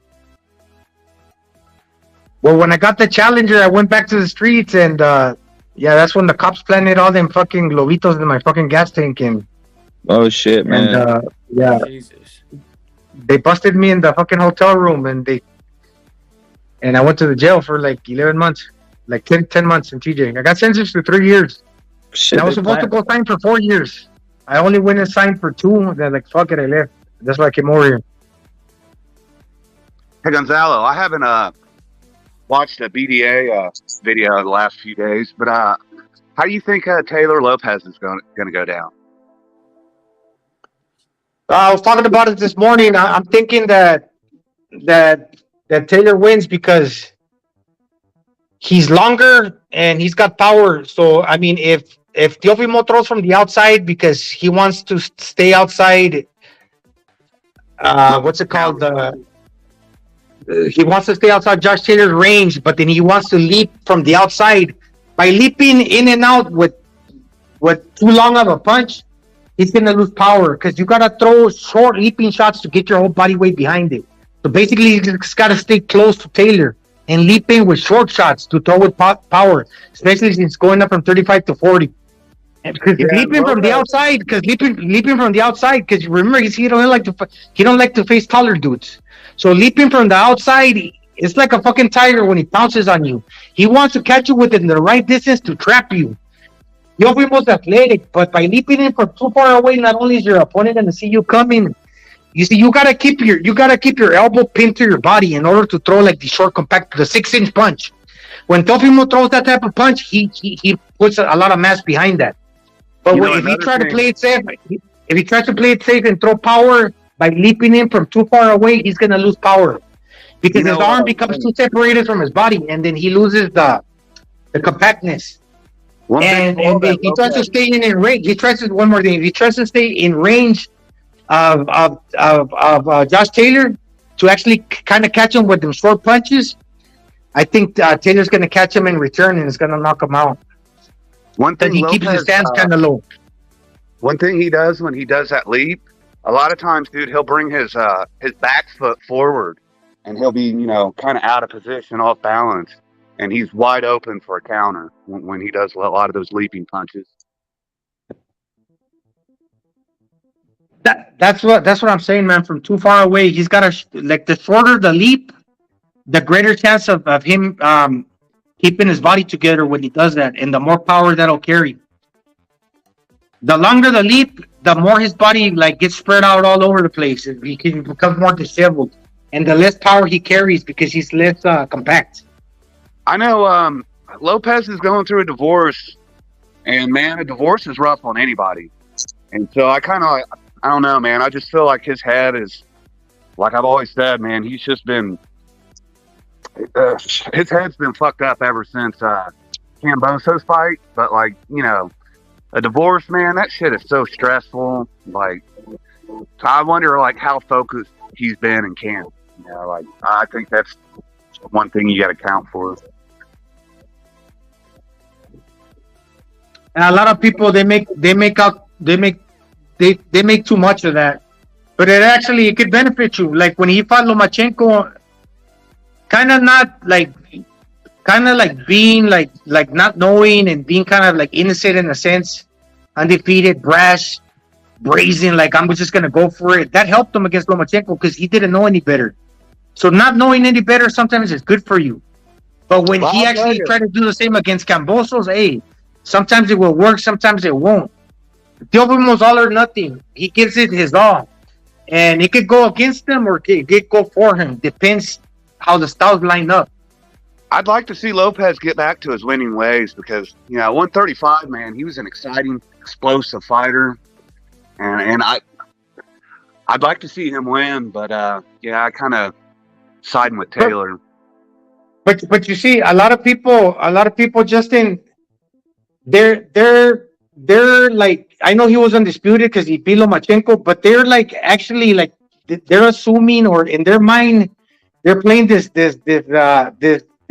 scenario where Teofimo was this long reigning champion and he had beat so many guys many times over. He had a relatively a short fucking reign.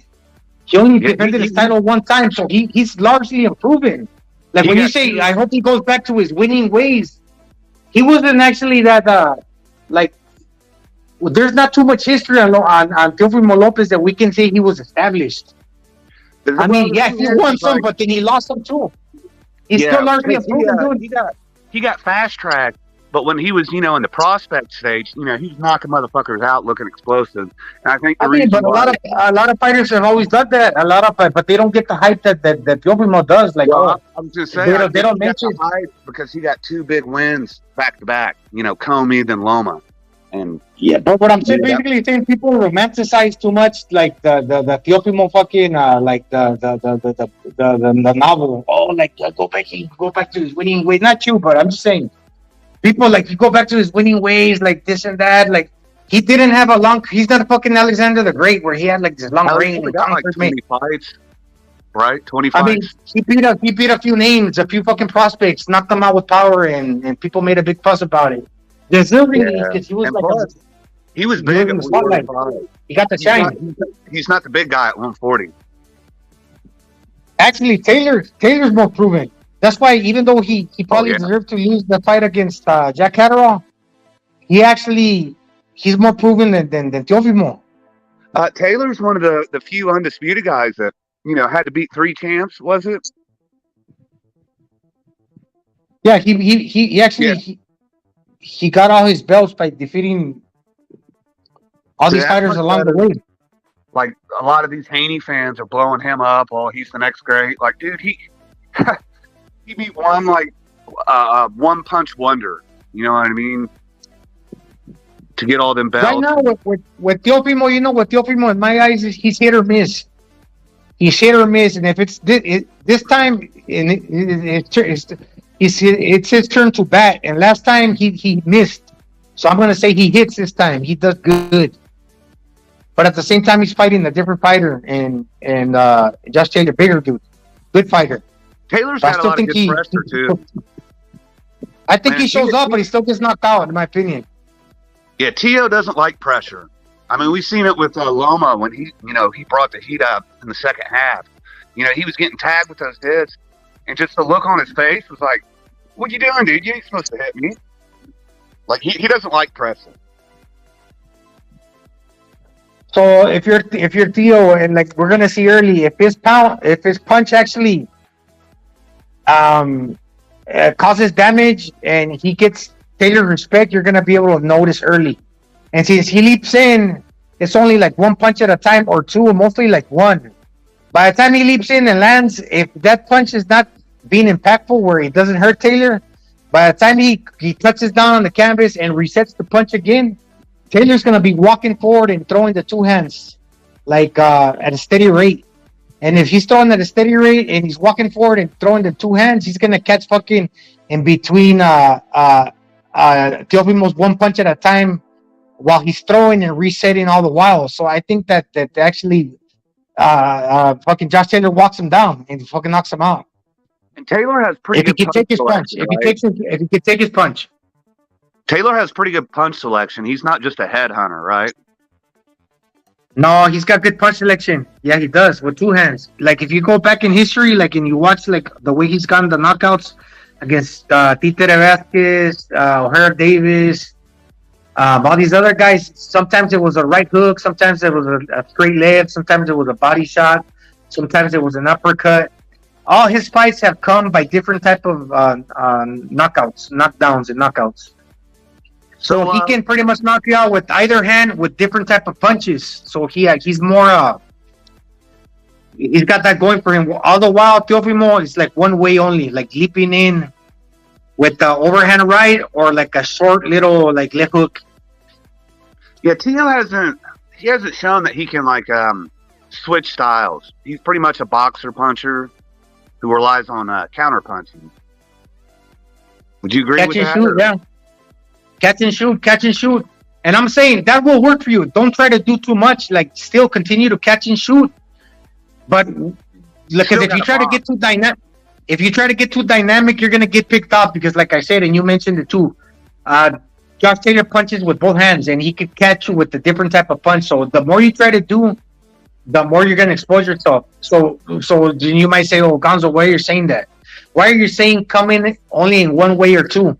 If you do the same thing over and over again, basically Josh Taylor could set a trap for you and catch you. Well, what I'm saying is do the same thing, but if you're going to do the whole catch and shoot, step in while keeping your hands up. Come in well guarded. And when it comes to catch and actually fucking catch, then shoot.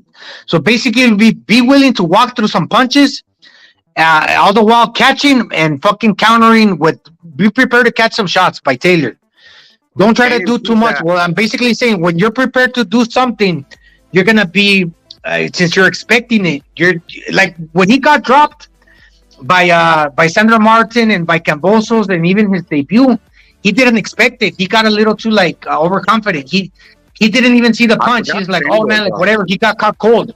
But when you're knowing in your mind, like you do that little fucking jaw exercise and you warm yourself up to like the exchange, like let's say, now I think that maybe you're going to catch me. Okay, let me bite down on my gum shield. You're going to be able to take a punch better when you know that the punch is coming. So basically expect that you're going to get hit. Don't go in there and just think, I'm going to jump in and out and I'm just going to get the best of you and I'm just going to catch you like I did Comey. And I just caught you. No, just go in there expecting to walk through fucking fire and you're going to take a punch better for that. You're going to brace your body. Tio needs to throw more double and triple jabs. Just to keep that punch out there, make dude reset. I think that would help because he doesn't really throw a whole lot of jabs. He's like we said, the boxer puncher kind of counter catch and shoot guy. it's like what I'm saying is like kind of like you see Venado Lopez, he leaps in too, but you think he's not expecting to get hit? He does. So all the while people want to see him dip and dodge and skirt all over the place to avoid a punch. That means his feet are not going to be in place to land his own punch. So what he's basically doing, he knows that he's running the risk of getting caught, but he's basically like clenching his jaw and he's fucking biting down on his gum shield when he jumps in. Going for broke. And he knows that he might get punched, but since he's expecting it already, he could take it. He could take that punch twice as better, because that's what the body does. When you're driving in a car and like you see a car accident like potentially like coming, because you see this car like maybe you could fucking like you could get your body in a certain position where you could take that fucking rip, that incoming. You can prepare yourself to fucking brace your body or protect yourself better when you hit that fucking when that inflatable fucking bag blows up. That save your life. Can save your life. But when you not know, then a car fucking hits you all of a sudden, you're all fucking limp. Hey, that shit can go against you.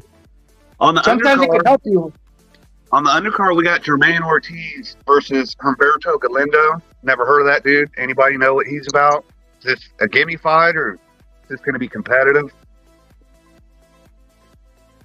I don't know. I've never heard of it, dude. So I'm assuming it's going to be a gimme fight, but I'm interested in Jermaine Ortiz, man. Like a lot of Jermaine Ortiz is fighting.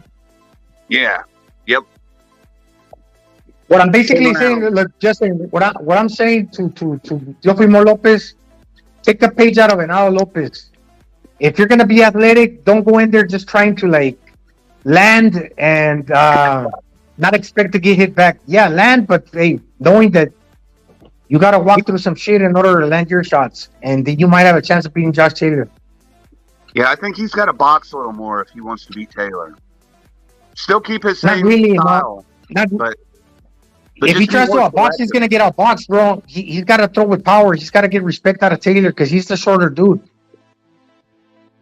And Taylor's probably got a couple inch reach advantage on him, something like that. He's got to. He's taller than him, so. I mean, it's a 5 foot versus a 5'10". I think. I mean, Teofimo's probably got like a 67 or 68 inch reach, while maybe Taylor got a 69 to 70. Yeah, I'm gonna look it up on Box Rack. 2 inches and 2 in height. Hey, Justin, that means I was going to tell you, because just about Galindo, Gonzalo, Galindo is from Tijuana. He fights out of Tijuana. He was born in Moscovina, but he fights out of Tijuana. Interesting thing about him. Yeah, interesting thing about him, though, is last fight was against Murataya, was KO'd by Murataya. And then obviously Jermaine's last fight was versus Lomachenko, right? He went the distance with him. So basically, Galindo's probably fighting to stay on the top rank, and obviously Ortiz is fighting to also stay on top rank. If Galindo beats Ortiz, I think they're going to get him out of there, and vice versa, if obviously if Ortiz beats on Galindo the way they do it, they're probably going to get Galindo out of there too, bro. So there it is. It's almost like a fucking do or die. And also the winner, obviously the winner gets I mean, if Ortiz wins, he's probably gonna fight Murataya, seeing from what I'm seeing. Sounds about right. Yep. Taylor has a 1 inch reach on Lopez. 69.5, Lopez 68.5.